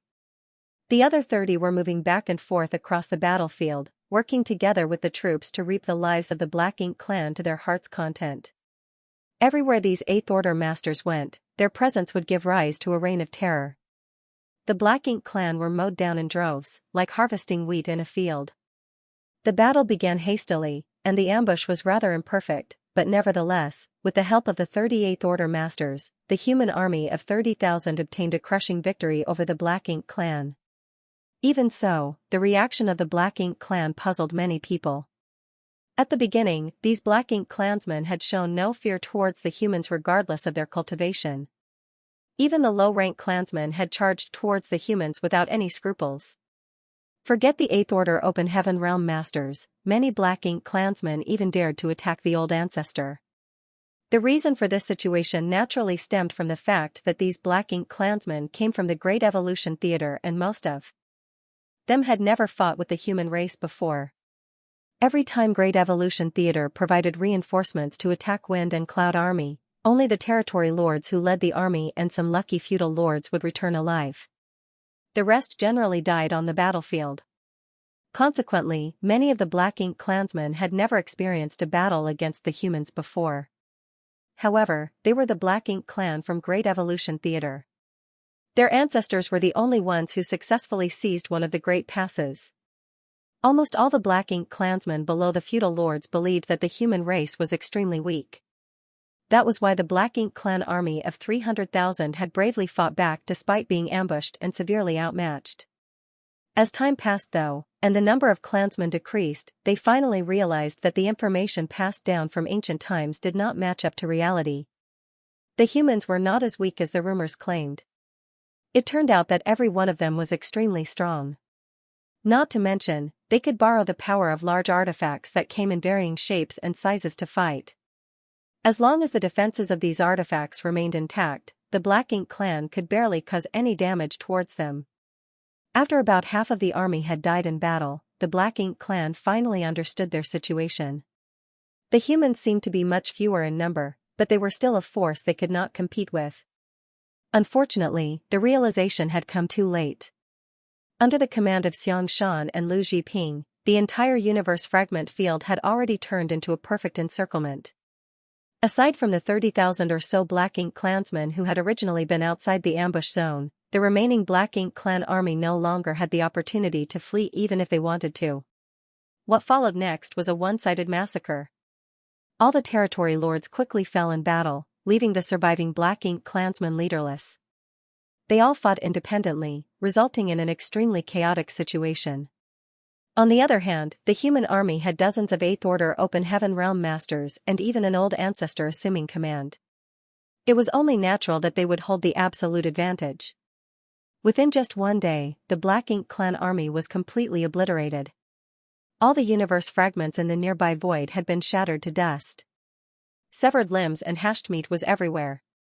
Dense Black Ink strength had condensed together to form an enormous Black Ink cloud that filled a vast swath of the void.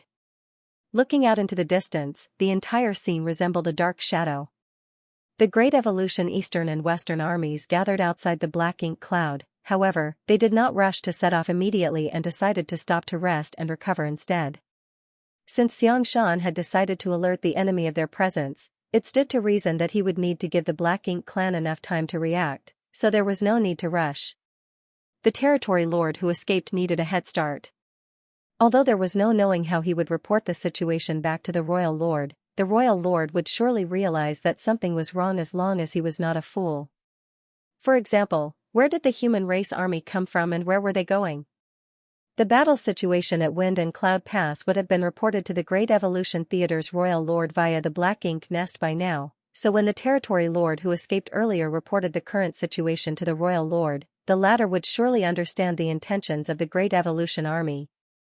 The reason for the humans' decision to stop and reorganize was to give the Black Ink clan some time to make the necessary arrangements. The Great Evolution army's losses in this battle were minimal. After all, the difference in combat power between the two sides was immense. Once again, the warships played a huge role in limiting the number of casualties to the hundreds. An army of 30,000 troops had defeated 300,000 enemies, yet they only suffered a few hundred casualties. The losses could be considered negligible. At the same time, Xichong fled at the speed of lightning. Never before had he ever felt death so close to him. He had practically believed that he was as good as dead when he saw the old ancestor appearing on the battlefield. Fortunately, it seemed luck was on his side. The old ancestor did not seem to have noticed him in the first place.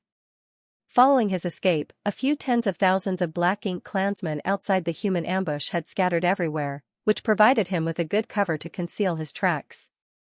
Be that as it may, Xichong remained extremely uneasy. He was terribly afraid that the old ancestor would pursue him. If that were the case, then he could only resign himself to his death. It was fortunate that there were no signs of pursuit coming from behind. On any battlefield, fleeing was a huge crime. Xichong was sure he would be punished upon his return, but he couldn't care less about such things at this moment. He simply wanted to inform the royal lord about the current crisis as soon as possible. The human race was acting very differently from the usual. He did not know what they were planning, but he was certain the royal lord would know. After escaping for a month, Xichong finally felt relieved and became certain that the old ancestor was not chasing after him, otherwise, he would have been caught by now. The other Black Ink clansmen who escaped with him had been left behind, but he couldn't care less about their survival. At this moment, he was simply trying to return to the Great Evolution Theater as quickly as possible. Back at the original battlefield, Great Evolution's Eastern and Western armies spent some time recovering. According to the orders passed down from the higher-ups, they would have 3 days of rest before they resumed marching. Most of the troops did not understand the meaning behind these orders. After all, they had only departed from Wind and Cloud Pass a few days ago. Although they encountered a big battle, there was no reason to take a rest yet. If that was the case, then why did they rush off from Wind and Cloud Pass in the first place? Regardless, they didn't question the order. Many had exhausted their energy during the battle, so they indeed needed some time to recover. Hence, nobody had any objections despite not understanding these strange orders. Meanwhile, Xianxia was doing some repair work on Dawning Light. During the previous battle, Dawning Light had suffered some minor damage, and as a Grandmaster artifact refiner who also participated in the Black Ink clan's warship project, it was not a problem for him to repair a few dents and cracks. Unfortunately, some of the damaged spirit arrays would require the help of the array masters traveling with the army to fully repair. Feng Ying was helping by the side while the rest of the members of Dawn were either idling around with nothing to do or cultivating diligently. While Xianxia was busy working, a divine sense suddenly fluctuated throughout the entire area. A message was transmitted via the divine sense: squad leaders of the Western Army 4th Division are to assemble immediately. The divine sense covered a large area, which happened to include the area where Dawning Light was located, therefore, Xianxia and the others heard the orders clearly.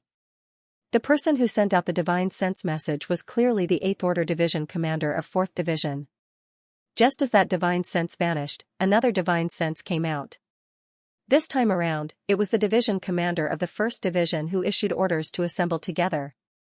The members of these two divisions happened to be located nearby Dawn, which was why the orders from both division commanders also reached their ears. Xianxia couldn't help looking around. In the next moment, he saw numerous 7th Order squad leaders emerge from the warships nearby and gather in the direction of their respective division commanders. What's going on? Xianxia looked confused. Feng Ying replied, "Why don't you go and ask?" After giving the suggestion some thought, Xianxia stopped what he was doing and headed towards one of the gathering points. Two division commanders had transmitted messages that obviously indicated that some sort of special deployment order had come from the higher-ups. It was not just these two division commanders though.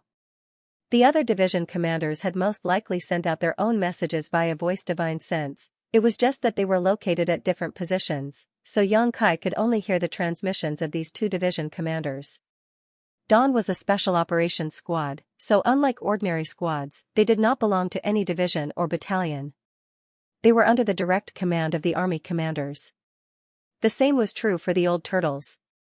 While a special operations squad generally enjoyed many benefits and preferential treatment, it became apparent that they were a slightly isolated existence at times like these. Even if the higher-ups had deployment orders for them, they had no division commander to inform them. Although the army commanders would have made the necessary arrangements for them, Xianxia preferred to understand the situation in advance. It didn't take long for him to arrive on one of the battalion-class warships. Warships could generally be classified into three types. The most basic squad-class warship were used by ordinary squads. Next came the battalion-class warship that was much larger and more imposing.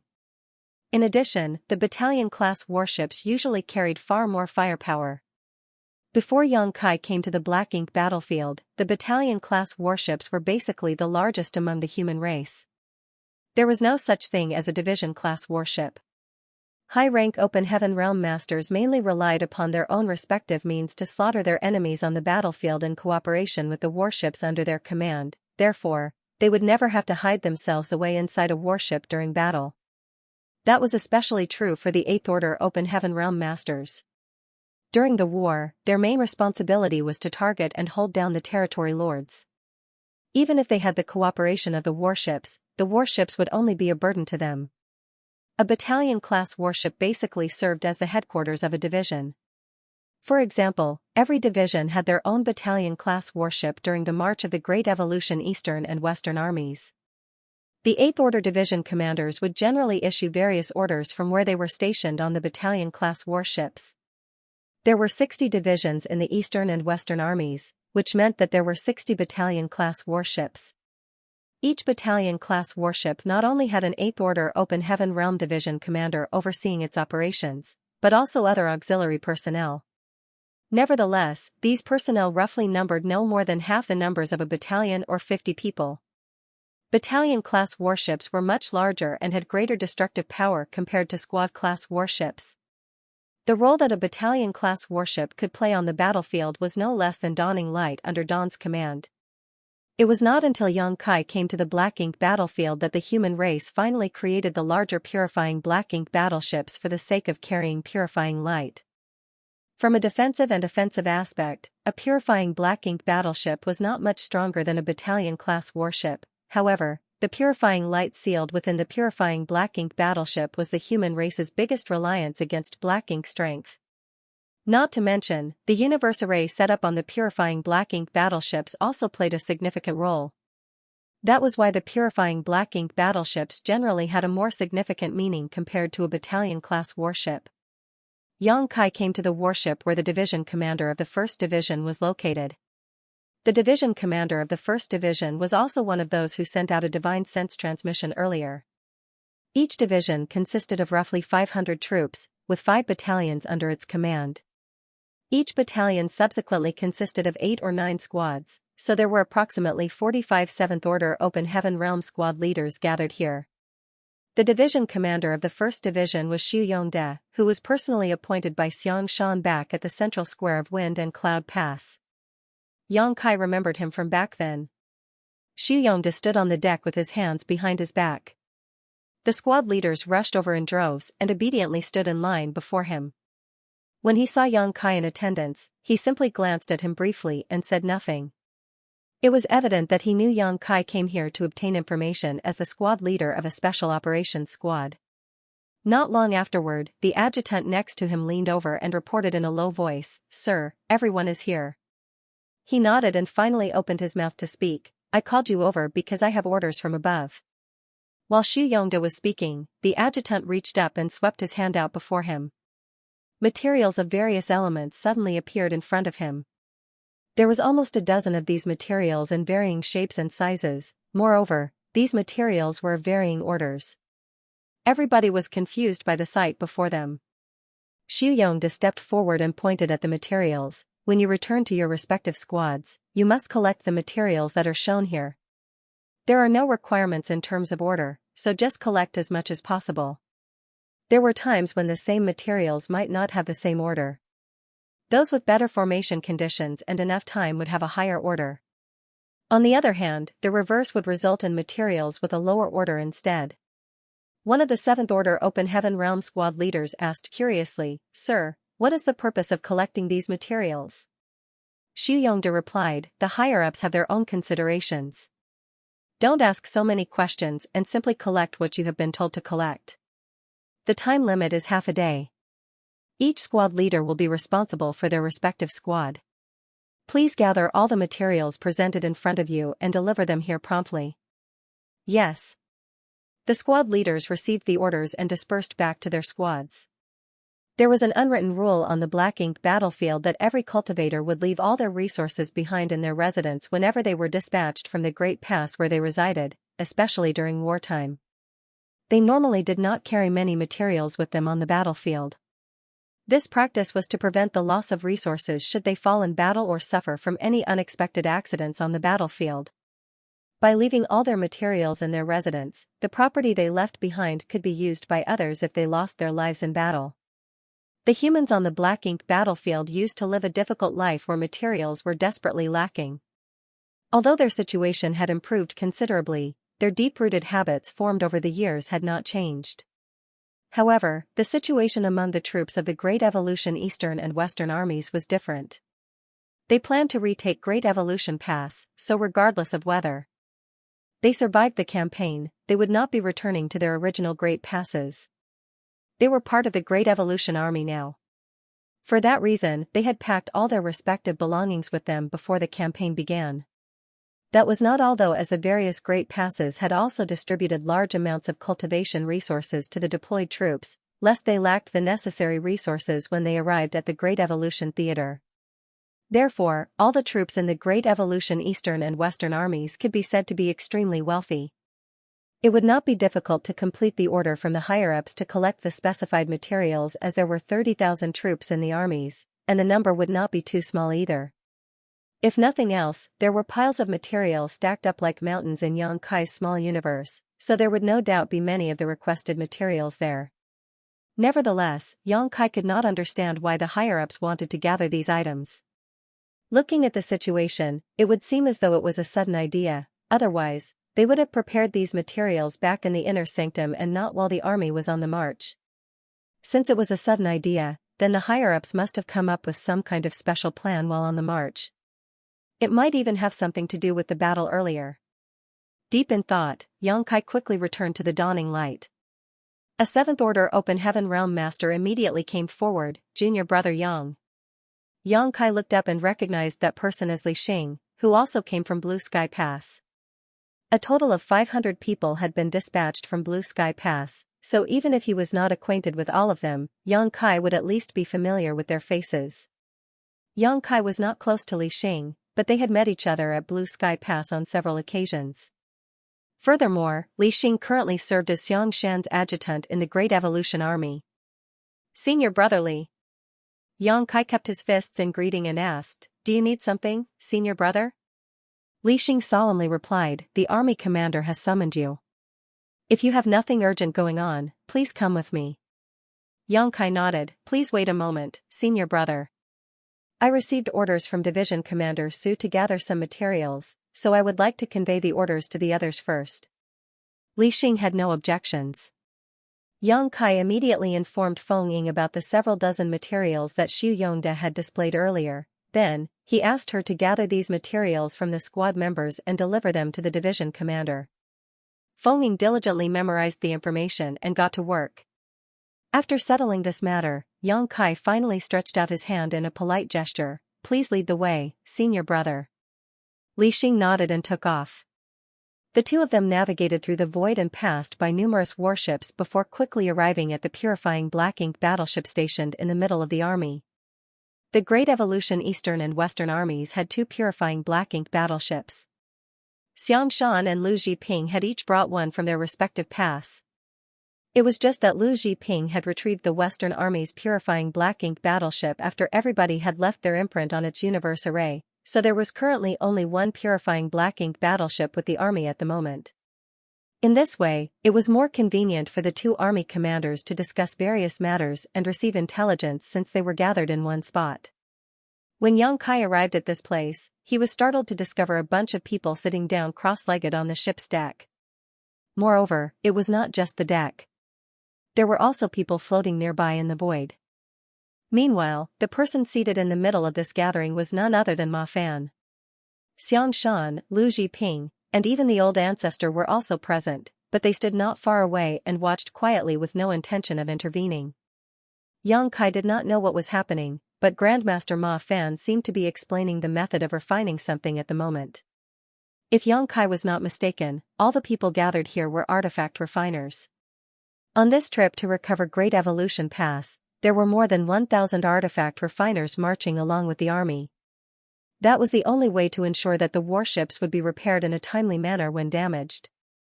Besides, if the Great Evolution Army could successfully retake Great Evolution Pass, they would ultimately require the strength of these artifact refiners to restore the Great Pass to its former glory. The army not only had 1,000 artifact refiners, but also quite a few alchemists and array masters as well. Among the 1,000 artifact refiners, there was another artifact refining Great Grandmaster aside from Grandmaster Ma Fan, as well as some 50 Grandmasters. The rest were mostly artifact refining Great Masters. The artifact refining elites of several great passes had been gathered together in this place. In order to successfully retake Great Evolution Pass, each great pass had not been stingy to contribute their own talents. With 1,000 such people gathered in one place, it was impossible for the deck to accommodate them all even if the purifying black ink battleship was quite large. That was why Xianxia was greeted with the sight of Grandmaster Ma Fan being surrounded by a huge crowd. Following Li Xing to stand in front of Xianxia and the others, Xianxia respectfully bowed in greeting. Xianxia nodded and waved his hand, "Go over there and listen with the others." "Yes." Xianxia obeyed and headed towards Grandmaster Ma Fan. After squeezing his way through the crowd, he finally managed to occupy a spot and carefully listened to the lecture. A short while later, Xianxia grasped the contents of this talk to an extent. Grandmaster Ma Fan was explaining about the refining method of a mechanical puppet. A mechanical puppet could be considered a kind of puppet, but the mechanical puppet developed by Grandmaster Ma Fan was clearly more agile and realistic than ordinary puppets. Not to mention, he was explaining the refining method of a humanoid puppet. The refining method was not complicated. Under normal circumstances, an artifact refining grandmaster would be more than qualified to refine these puppets. It was just that the quality of the refined puppets would depend on the refiner's personal attainments and the materials used. The refining method of these humanoid puppets was probably created by Grandmaster Ma Fan himself, and that was why he was the one to teach them the method. Whatever the case, his explanation was extremely thorough. All the artifact refiners gathered here were talented beyond their peers, so it was easy for them to quickly master the refining method. Some people also asked some questions and received a detailed answer from Ma Fan, which gave them a deeper understanding of the refining method for these puppets. Less than half a day later, the lecture ended and Grandmaster Ma Fan looked around the surroundings. Does anybody else have any questions? If you have a question, please feel free to ask and this old master will explain to the best of his ability. Nobody said anything. Clearly, they had no questions regarding the contents of the lecture. Ma Fan nodded in satisfaction. In that case, this old master has prepared a jade slip for each of you. The jade slip contains a detailed refining method of the mechanical puppet. After receiving the necessary materials, you will have to figure out the refining by yourselves. If there is anything you don't understand, you may come and ask this old master at any time. After saying that, he raised his large hand and numerous streams of lights appeared and drifted towards each person in attendance. Every single stream of light contained a single jade slip. Although a thorough explanation had been given, there were bound to be many problems once these people started refining the puppets even though they understood the contents of the lecture. That was why he went the extra length to prepare these jade slips. These jade slips not only contained the detailed refining method but also some of his insights. In this way, they could reduce most of the difficulties by comparing their results with the jade slip during the process of refining. Taking the jade slip, Xianxia immersed his mind into it. He discovered that the jade slip contained the refining method of the humanoid mechanical puppet Grandmaster Ma Fan had explained earlier, but it was much more detailed and comprehensive. It was almost like a complete pill recipe. The problems that should be watched out for during the refining process, when to use what materials, what issues might arise, and the solutions to fix these issues, everything was recorded neatly inside the jade slip. With this jade slip in hand, refining the puppet would not be difficult even if they didn't have someone to guide them through the process, so what more was needed when Grandmaster Ma Fan was willing to explain everything in person? While Ma Fan was explaining the refining method for the humanoid puppet, numerous 8th Order masters rushed over from various directions and handed the space rings in their hands to Xianxia before leaving once more. As a steady stream of 8th Order division commanders came and went, the number of space rings that Xianxia was carrying gradually increased. Xianxia handed these space rings to Li Xing, along with some instructions. Nodding lightly, Li Xing walked directly to a group of artifact refiners and said, "Please come to me, one at a time, to receive the necessary materials for refining the mechanical puppets." The artifact refiners quickly gathered around him upon hearing those words and soon surrounded him tightly. Xianxia did not go immediately and instead walked towards Ma Fan and asked, "Grandmaster, the division commanders issued an order earlier to gather some materials. Are those the materials needed for refining the mechanical puppets?" Grandmaster Ma Fan nodded, "That's right." Xianxia was puzzled, "What's the point of refining so many of these things?" Grandmaster Ma Fan answered patiently, "I'm not too sure about the exact details either. I simply received a request from Army Commander Xianxia to teach the refining method of these puppets. As for what he plans to do with them, that's up to his own considerations. However, the refining method of these puppets is something I learned on a whim when I was younger. Although they seem quite realistic from a distance, they aren't much use in reality. According to my guess, these puppets can only be used as a distraction at most." Xianxia seemed pensive. On the other side, Xianxia spoke up once most of the artifact refiners had received the supplies. "After receiving the materials, please refine them carefully. Do your best to refine as many puppets as possible." Everybody nodded in acknowledgement. Xianxia guessed that he had been summoned here because he was now decently proficient in artifact refining. Since he already knew the reason behind this matter, there was no need to continue staying here. The other artifact refiners had to wait to receive their supplies, but he did not, therefore, he turned around and rushed towards Dawning Light after informing Grandmaster Ma Fan about his intentions. Upon returning to dawning light, Xianxia began refining the humanoid puppets right on the deck. The members of Dawn watched his movements curiously at the beginning, but they lost interest and went back to their own affairs as time passed. 3 days later, the army set off again and continued to sail towards the Great Evolution Theater. The marching speed of the army was neither fast nor slow. Another few days later, Xianxia's refining process came to an end. It was not difficult to refine the humanoid puppets, as the process was easy to master as long as one had the standards of a great master, and Xianxia was already a grandmaster.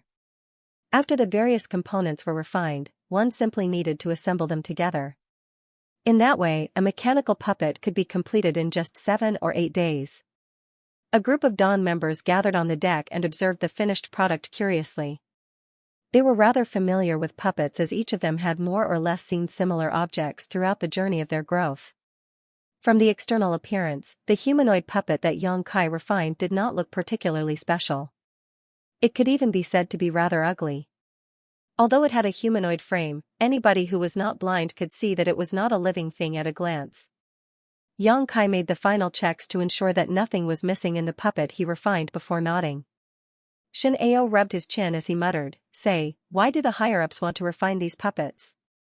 Chi Taichu thoughtfully suggested, "Maybe they will be used to increase the combat power of our Great Evolution Army? Speaking of which, how much strength can this puppet exert upon activation?" Fengying shook her head. "They are probably not meant to strengthen the combat power of the army. The Tao of puppetry is profound and mysterious, so even if you refine a puppet, you will need to master special puppet arts in order to fully bring out their full strength. There are a few cultivators in Blue Sky Pass who are proficient in the Tao of puppetry, so they might be able to make some use of these puppets, but with such a large number being produced, it's obvious that these puppets were not prepared for them. Besides, most of them didn't even come along on this campaign. If they are not meant to strengthen our combat power, then what are they for? Are they meant to be nothing more than ornaments?" Ning Qiji laughed. "Don't tell me the higher-ups are planning to use these puppets to scare the Black Ink clan away? I don't know whether they can scare the Black Ink clan away, but these puppets probably aren't meant to be nothing more than ornaments." Xianxia, who was busy working, suddenly interjected. Fengying inquired, "Squad leader, do you know what they are for?" He shook his head, "I don't." The higher-ups did not state their intentions clearly, they simply asked us to refine as many of these puppets as we can. Be that as it may, the resources consumed during the refining process are not particularly valuable and can even be considered common items. The refining method is not too advanced either, so even if these puppets were given to those who cultivated the Tao of puppetry, they would not be able to play a significant role in battle. Any random low-rank Black Ink clansman would be able to destroy one of these puppets in a single blow. During the conversation, he finished doing the final checks and confirmed that there were no issues with the puppet. According to the instructions written in the jade slip given by Grandmaster Ma Fan, only the final activation step was left. If there were no problems with this final step, then the refinement of the puppet could be considered a success. Activating the puppet was simple, one only needed to inject world force into the puppet. Needless to say, after consuming the injected world force, the puppet would stop moving. This was typically why the power source of a puppet would generally be something other than a cultivator's own strength. There was no need for Xianxia to worry about these details, though, as his job was simply to refine these puppets. The higher-ups would make their own arrangements when the time came. Raising his hand, Xianxia pressed his palm against the chest of the puppet, circulated his world force, and poured it into the puppet. As the world force entered the puppet, the patterns on the body of the puppet lit up. Immediately after that, the puppet seemed to come alive and radiated a vibrant aura. He immediately sensed an inexplicable connection forming between him and the puppet in front of him. This connection came from the world force he poured into the puppet earlier. In other words, he could now easily control the puppet. Be that as it may, what shocked everybody was that the puppet exuded the aura of a fifth-order open heaven realm master after being activated by Xianxia. Xianxia was so shocked that he blurted out, "Are you serious? Fifth order?" The puppet that Xianxia spent 7 or 8 days to refine had the aura of a fifth-order master. If it could exert the strength of a fifth-order master as well, then that would be beyond astonishing. After all, the human race would only need to refine these puppets on a large scale and send them into battle to never have to worry about the casualties again. Unexpectedly, Yang Kai seemed thoughtful. The aura is realistic, but it's just the aura. Thanks to the inexplicable connection between them, he had a deeper understanding of the puppet. The mechanical puppet developed by Grandmaster Ma Fan had a slightly different approach to the norm. Generally speaking, any puppet could exert a certain amount of strength when powered and controlled properly. Unfortunately, this puppet seemed to only imitate the aura of a master and could not actually utilize much strength at all. Its greatest use would be to frighten and mislead others. With a simple thought, the puppet immediately began moving around on the deck. It could jump, run, and walk with ease. Judging by its posture, it was not very different from an actual person in terms of mobility, with its movements being agile and fluid. Next, Yang Kai controlled the puppet to throw a punch. As soon as the puppet punched out, the anticipation and excitement overflowing from the members of Dawn immediately turned into bitter disappointment. This couldn't be helped though, as in their eyes, the punch was so weak that it was practically powerless. None of them would even need to block this blow, as they could simply stand there and take it without suffering any damage. Sure enough, it was just as Yang Kai had mentioned earlier. The refining method for this puppet was not very advanced, and the materials used were not particularly valuable. It was not surprising that the puppet turned out so useless, hence, everybody couldn't help feeling confused by the orders from the higher-ups. Why refine such useless puppets in such large quantities? Having satisfied their curiosity, the members of Dawn lost interest in the useless puppets and returned to their own affairs. Meanwhile, Yang Kai gave the puppet the order to move around freely before he began refining a second one. The refining process went much smoother than the first time, and the time he took was shortened by half a day. Everybody would go through a period of practice before they became skilled at anything after all. Yang Kai estimated that he would only need 4 to 5 days to refine another puppet to completion once he became proficient in this process. After a series of checks, he confirmed that there were no problems with the second puppet.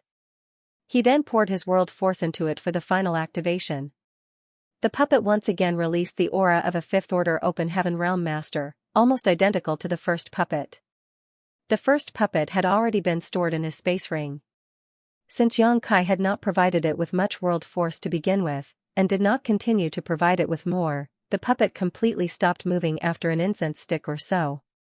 The army continued to march forward slowly, and the days gradually slipped by.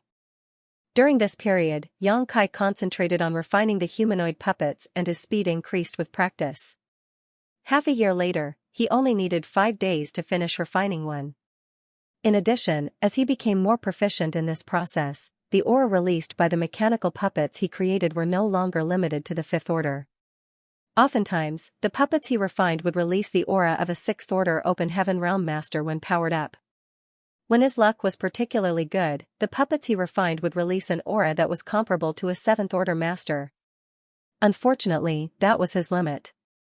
Yang Kai had the feeling that if Grandmaster Ma Fan and the other artifact refining Great Grandmaster were the ones to refine these puppets, they might be able to exude the aura of an 8th Order Division commander. In any case, regardless of how powerful the aura the puppets exuded, their foundation remained the same. They were still weak and useless existences that would be destroyed by any random blow from a low-rank Black Ink clansman. Another half a year later, Yang Kai had refined almost 80 of these puppets. All of them had been stored inside a single space ring, ready to be delivered to the higher-ups at any time. After sailing for over a year, the Great Evolution Army had finally arrived within the Great Evolution Theater. They would be able to see Great Evolution pass from a distance if they continued marching forward for another 2 or 3 months. At this time, the Great Evolution Eastern and Western armies began to reduce the size of their formation. They used the power of various artifacts and spirit arrays to conceal the whereabouts of the 30,000 troops, and in addition, many teams of scouts were dispatched to investigate the route ahead and prevent any possibilities that their presence might be revealed. At the same time, the higher-ups suddenly issued another confusing order for collection. The last order for collection from the higher-ups had been to gather the various materials required for the refinement of the puppets. This time around, the order for collection was to gather spare clothing. They were neither limited to gender nor body shape or size. It was acceptable as long as the clothing could be worn. Combined with the order to refine the puppets in large quantities, many people were starting to understand the intentions of the higher-ups.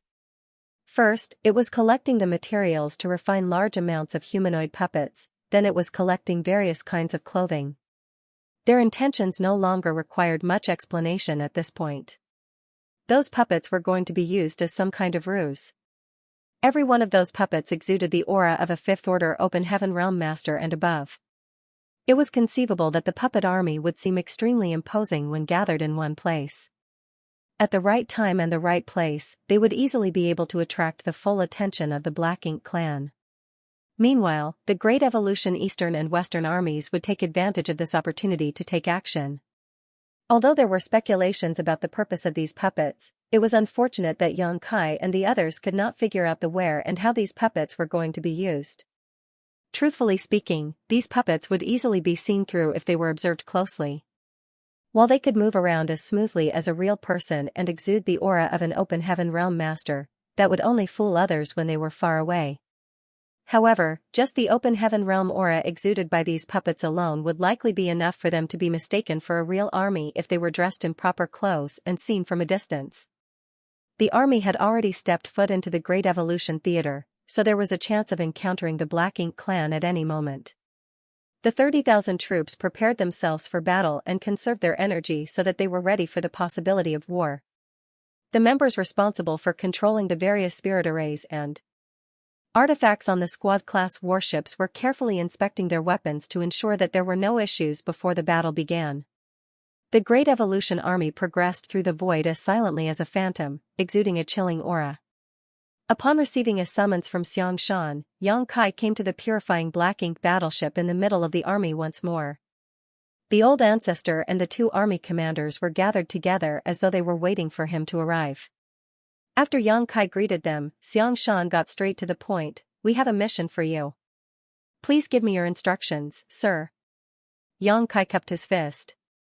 Xianxia said, "If we march forward for another 2 months, we will reach Great Evolution Pass. I want you to circle around ahead and search for the Great Evolution Northern and Southern armies on the other side of Great Evolution Pass." At the moment, the Great Evolution army had been split into 2 parts. One part was the Great Evolution Eastern and Western armies that had gathered at Wind and Cloud Pass, while the other part was the Great Evolution Northern and Southern armies that had gathered at Azure Void Pass. There were 2 reasons for this deployment. The first reason was that Wind and Cloud Pass and Azure Void Pass had always been besieged by larger than normal Black Ink armies. If the Great Evolution army assembled at both these 2 great passes, then they could easily break these sieges. The second reason was that half of the troops from the Great Evolution army came from these 2 great passes.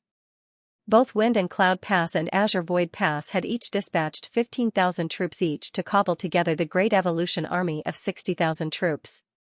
Therefore, the Great Evolution army was bound to depart from these 2 great passes and advance together regardless of the circumstances. That was what Xianxia understood. What he didn't know was that the 2 armies departing from different great passes had originally agreed to march towards Great Evolution Pass at full speed so that they could arrive as soon as possible and join forces to launch a coordinated attack. However, the Great Evolution Eastern and Western armies had encountered the Black Ink clan reinforcement army from Great Evolution Pass along their march. That had given Xianxia the idea for a better strategy, and he quickly made various arrangements during the march. If there were changes to the original plan, then it was only natural to inform the Great Evolution Northern and Southern armies about the changes so that they were not completely blindsided by the actions of the Great Evolution Eastern and Western armies. The inconvenience of communication on the battlefield could lead to extremely large losses. Since they wanted to inform the Great Evolution Northern and Southern armies about the changes, they had to choose a suitable candidate for the task. For Xianxia, the first person that came to mind was Xianxia. Xianxia was proficient in the Tao of space, and as a result, his speed was something that even an 8th Order master would not be able to match. Even if he ran into a territory lord on this journey, he would not be in danger as long as he was careful. Not to mention, Xianxia did not know the current whereabouts of the Great Evolution Northern and Southern armies even though he had a prior agreement with their army commanders. If he sent somebody else, they might need to spend time searching slowly. On the contrary, the situation would be different if he sent Xianxia on this trip. That was because all the universe arrays on the purifying Black Ink battleships of each great pass had been installed by Xianxia himself.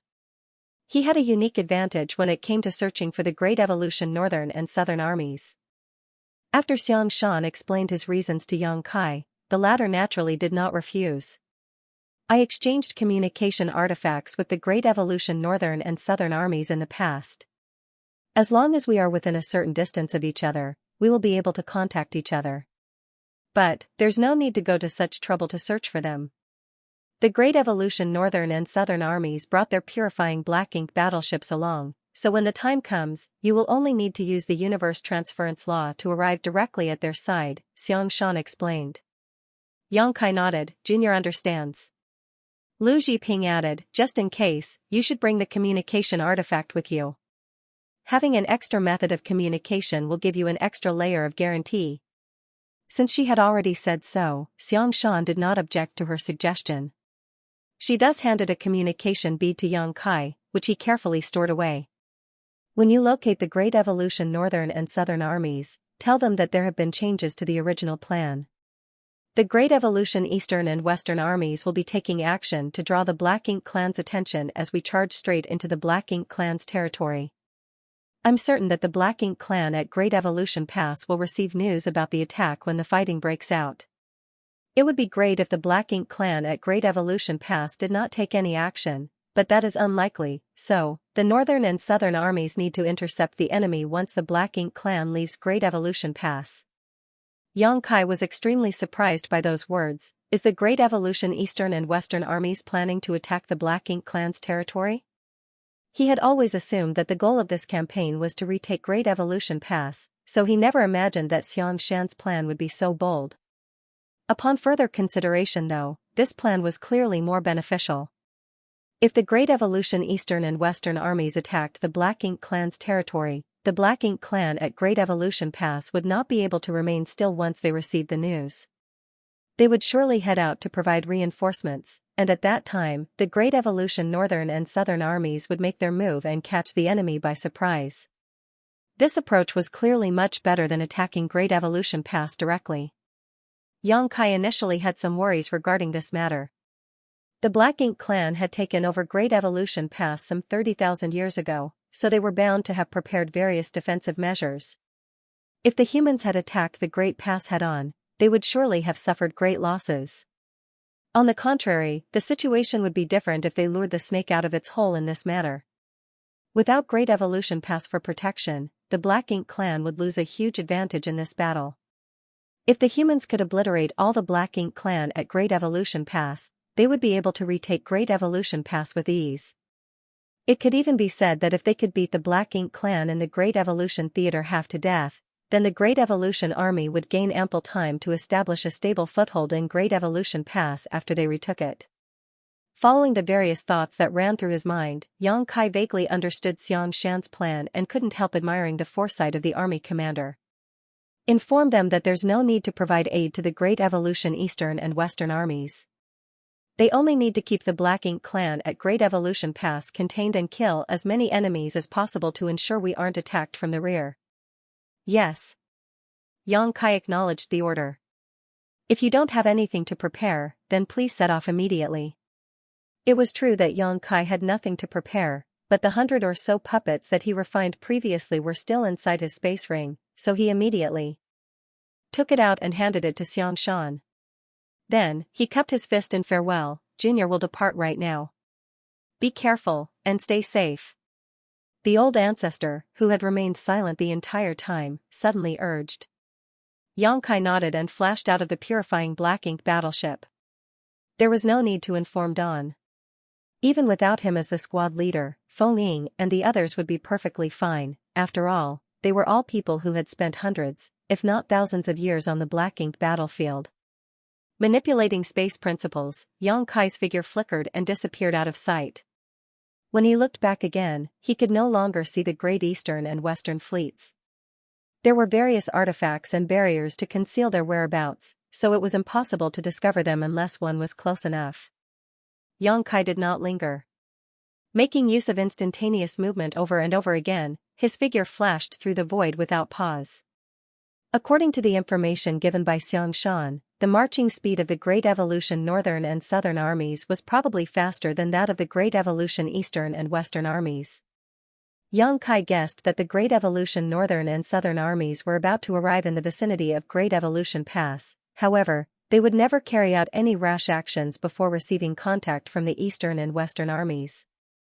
Hiding in the shadows and observing the situation was definitely the safest method. What he needed to do at this moment was circle around Great Evolution Pass, locate the Great Evolution Northern and Southern armies, and deliver Xianxia's message. After Yang Kai departed, the conversation continued inside the purifying black ink battleship, with Lu Zhiping saying, "It's almost time. We should act according to the plan." Xianxia nodded, "Collect all the puppets." The order was conveyed to the others and soon, all the artifact refiners delivered the puppets they refined during the past year to the purifying black ink battleship. The puppets were personally inspected and counted by Ma Fan himself. There were more than 1,000 artifact refiners, including 2 great grandmasters and 50 grandmasters, so the results of the past year could be said to be extremely bountiful. As many as 70,000 puppets had been refined. Yang Kai alone had refined more than 100 puppets, with the other grandmasters achieving similar results. The 2 great grandmasters had refined even more. Although the number of puppets refined by the great masters was slightly lower, refining 70,000 puppets in this timeframe was a terrifying feat nevertheless. That was a number that was accumulated from piling up various materials, but the preparations did not end there. Every puppet also needed to be charged and activated, which was another huge expense. It was fortunate that the Great Evolution Eastern and Western armies had brought enough supplies with them when they first set off on this journey to support such profligacy. It took several days to install energy sources for the tens of thousands of puppets. Afterward, the puppets were divided into 5 portions and stored into 5 separate space rings. These 5 space rings were carried by 5 8th Order Division commanders, who jointly set off in the direction of Great Evolution Pass. Following the departure of these 5 8th Order Division commanders, the huge fleet that had been marching straight towards Great Evolution Pass since they first set sail changed course. It was also on this day that Zhicheng Territory Lord, who had been fleeing for more than a year, finally arrived back at Great Evolution Pass. The reason he was able to arrive at Great Evolution Pass 2 months earlier than the Great Evolution Army was that he had been acting alone, so it was only natural that his movements were less restricted. He had mustered all his strength to escape back then and subsequently continued to run for his life for the next whole month. On the other hand, the Great Evolution Army had to maintain their formation, so it stood to reason that their speed could not compare to a lone territory lord. Be that as it may, it was the exact situation that Xianxia had been anticipating. It was crucial for Zhicheng to return to Great Evolution Pass ahead of them so that the Black Ink clan had enough time to make some arrangements. Zhicheng was a territory lord, but even his complexion was a little haggard at the moment. Traveling through the void for a year was no big deal for a master in his realm, so the reason he looked so disheveled was mainly due to the mental stress he had suffered. For some reason, he couldn't shake the feeling that his pursuers were right behind him. When Zhicheng was only a few days away from Wind and Cloud Pass, he was ambushed by a human race army. The 300,000 troops of the Black Ink army had been completely annihilated, and all other territory lords other than him had lost their lives. However, fleeing for the past year had taken a huge toll on him. He felt as though there was an overwhelming sense of crisis pressing down on him, giving him the illusion that he was constantly being chased. Be that as it may, there were no signs of pursuers no matter how many times he checked his surroundings. Seeing the majestic Great Pass in front of him once more, Zhicheng felt as though he had never found a more welcoming sight in his entire life. His tense nerves finally relaxed as soon as he stepped into Great Evolution Pass. More than 30,000 years had passed since the Black Ink clan conquered Great Evolution Pass.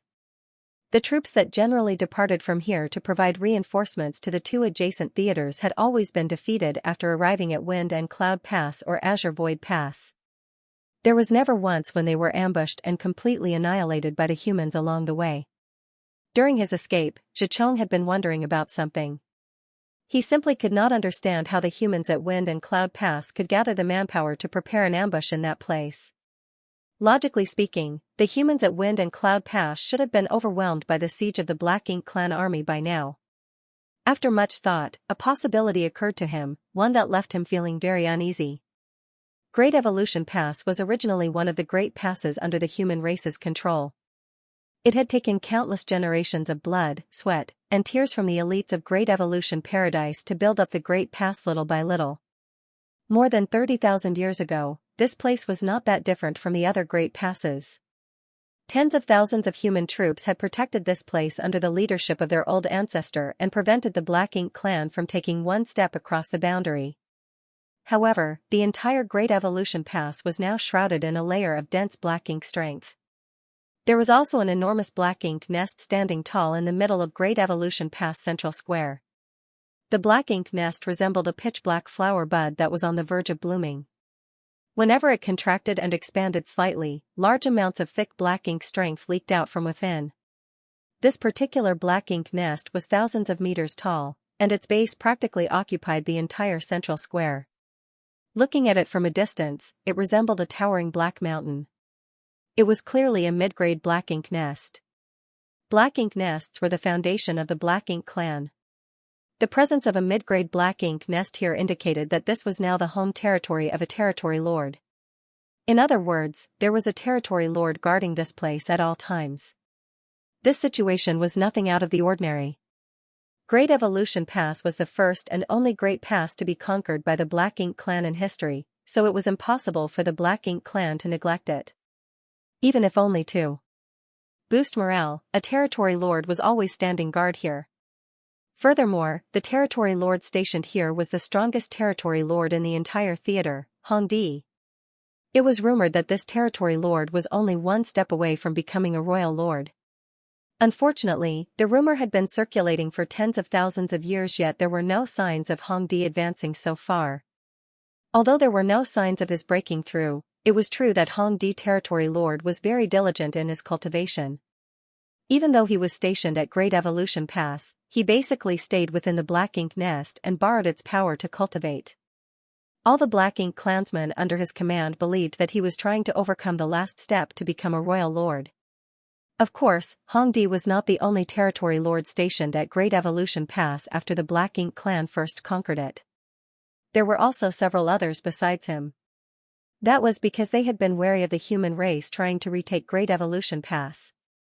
However, more than 30,000 years had passed since then. The human race seemed to have little regard for Great Evolution Pass and never showed signs of trying to retake it. Therefore, the Black Ink clan no longer took this matter too seriously.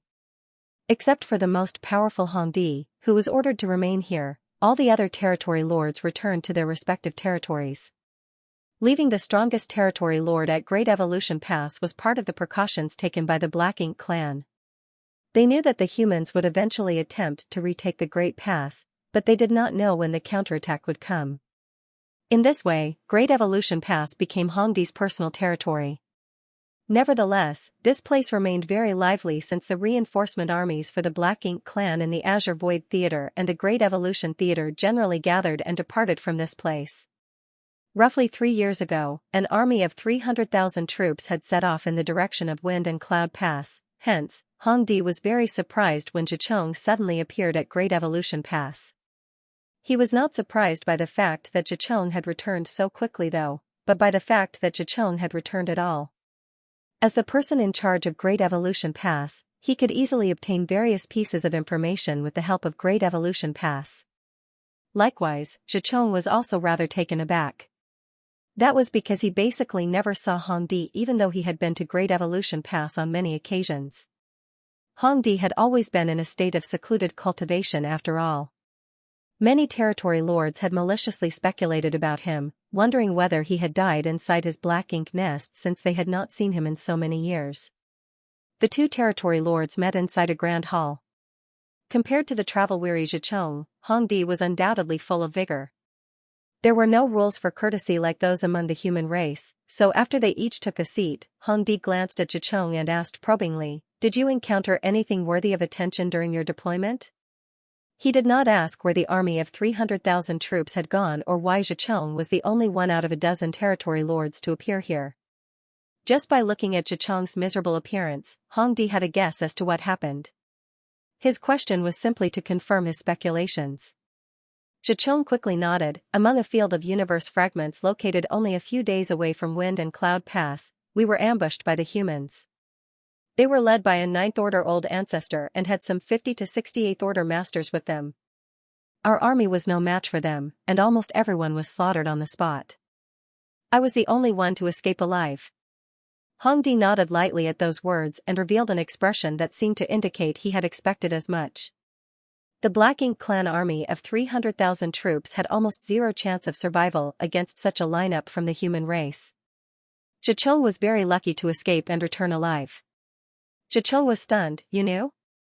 Hongdi waved his hand in denial. I didn't know anything, but I did receive news from the Wind and Cloud Theater approximately 1 year ago. It was said that an additional Old Ancestor had appeared at Wind and Cloud Pass, along with hundreds of 8th Order Open Heaven Realm Masters. In the end, even the Royal Lord was severely injured and forced to escape back to the Royal City. The Territory Lords suffered massive casualties, and the army of several million under their command was all but wiped out. It will be difficult for them to recover without at least 1,000 years of recuperation. Xichong was shocked to hear the news. He had thought that he was very unlucky, but compared to the fate of his clansmen at Wind and Cloud Theater, he could be considered quite fortunate. The Black Ink clan had originally been suppressing the human race in the Wind and Cloud Theater, but an additional Old Ancestor and hundreds of 8th Order Open Heaven Realm Masters had suddenly appeared on the battlefield. How could the Black Ink clan of the Wind and Cloud Theater possibly withstand such a force? Have the humans gone insane? Why did they gather so many 8th Order Open Heaven Realm Masters in one place? Did they abandon the other great passes? Was the Old Ancestor you encountered a woman from the human race? Hongdi asked. Xichong nodded solemnly. Indeed. Although it was only a brief glimpse at the time, Xichong had definitely seen the appearance of the human Old Ancestor. Hongdi said, in that case, it has been confirmed. The Old Ancestor you encountered is most likely the one who suddenly appeared at Wind and Cloud Pass. The Royal Lords have conferred with each other and confirmed that this woman was originally the 9th Order Open Heaven Realm Master protecting Yinyang Pass. Xichong raged. If she is the Old Ancestor of Yinyang Pass, then why did she suddenly appear at Wind and Cloud Pass? Are they planning to ignore and disregard the Royal Lord at Yinyang Pass? He was lucky to have escaped the notice of that 9th Order Master, which allowed him to survive by a narrow margin, but what if he had not been so lucky? He would have suffered the same fate as the other dozen Territory Lords and become nothing more than severed limbs and hashed meat floating about in the void by now. Xichong had no place to vent all the bitterness and panic he felt while fleeing for his life. Furthermore, thinking about how a Territory Lord like him had never been in such a wretched position before and learning that the 9th Order Open Heaven Realm Master was somebody from the distant Yinyang Pass, he forgot to be mindful of his speech and his annoyance. Watch your tongue. Hongdi glared at Xichong. The prestige of a Black Ink clan Royal Lord was not something a mere Territory Lord could disparage. Xichong immediately shrunk his neck. In the end, he heaved a heavy sigh. Taking pity on Xichong, Hongdi explained the situation. To tell you the truth, there's a reason why that 9th Order woman from Yinyang Pass appeared at Wind and Cloud Pass. It's because a new 9th Order human has appeared at Yinyang Pass. That's why she could leave with peace of mind. Xichong was stunned. The humans gained an additional 9th Order Open Heaven Realm Master? The 9th Order Masters and the Royal Lords were the strongest combatants among the human race and the Black Ink clan. The addition or loss of even one of them was something that could shake the entire Black Ink battlefield. That was why Xichong lost his composure when he heard that there was an additional 9th Order Open Heaven Realm Master at Yinyang Pass. Hongdi nodded. When news that the 9th Order Old Ancestor from Yinyang Pass appeared at Wind and Cloud Pass, the Royal Lord in the Yinyang Theater probed the situation at Yinyang Pass and confirmed that there was a 9th Order Master there. It seems that one of the army commanders at Yinyang Pass broke through. Xichong immediately gritted his teeth in fury. The human race sure is cunning. When a human advanced from the 8th Order to the 9th Order, the disturbance caused was extremely large. If they had chosen to advance in the Black Ink battlefield, then the Black Ink clan would have known about it a long time ago. Seeing as they suddenly gained a new 9th Order Old Ancestor out of nowhere, it could only be assumed that the newly advanced master had not chosen to advance on the Black Ink battlefield. The humans had been planning this from the beginning. They secretly nurtured a new 9th Order Old Ancestor, which led to the complete defeat of the Black Ink clan at Wind and Cloud Pass. Xianxia had simply gotten involved by extension. That can't be right. Hong Di suddenly seemed to realize something, and his expression changed slightly. Xianxia, did you say that you were ambushed by the human race army when you were a few days away from Wind and Cloud Pass? Xianxia nodded. In other words, you encountered each other on the road. Naturally, he secretly thought to himself, why is Hong Di asking such nonsensical questions? Hong Di's expression changed drastically. He had not been surprised by what happened to Xianxia because he had already heard about the situation beforehand. The Black Ink clan army had suffered a crushing defeat at Wind and Cloud Pass, so he naturally assumed that the reinforcement army led by territory lords like Xianxia had also been defeated on that battlefield. Therefore, he had been slightly surprised to see that Xianxia had returned alive. Many territory lords had perished in that battle, so Xianxia was very lucky to have survived. Be that as it may, it turned out that the reinforcement army had not participated in the battle at Wind and Cloud Pass. It was impossible for the humans to know about the reinforcement army dispatched from Great Evolution Pass and set up an ambush in the middle of their route. In other words, it was because Xianxia and the others were unlucky that they were ambushed in the first place. They had encountered the human race army that had departed from Wind and Cloud Pass. But why would an old ancestor lead a human army out of Wind and Cloud Pass? This is bad. Hong Di abruptly jumped to his feet. They are coming to attack Great Evolution Pass. Xianxia frowned. Do you have evidence? The truth was that he had considered this possibility while on the run for his life, but there was no evidence to back up this speculation. Although he had encountered the human race army outside of Wind and Cloud Pass, he could not say that they were planning to attack and retake Great Evolution Pass. That was a huge claim to make, so Xianxia had not dared to voice his opinion even though this idea had crossed his mind. End of chapter 5195. Don't forget to subscribe, like, and share the video to support the channel.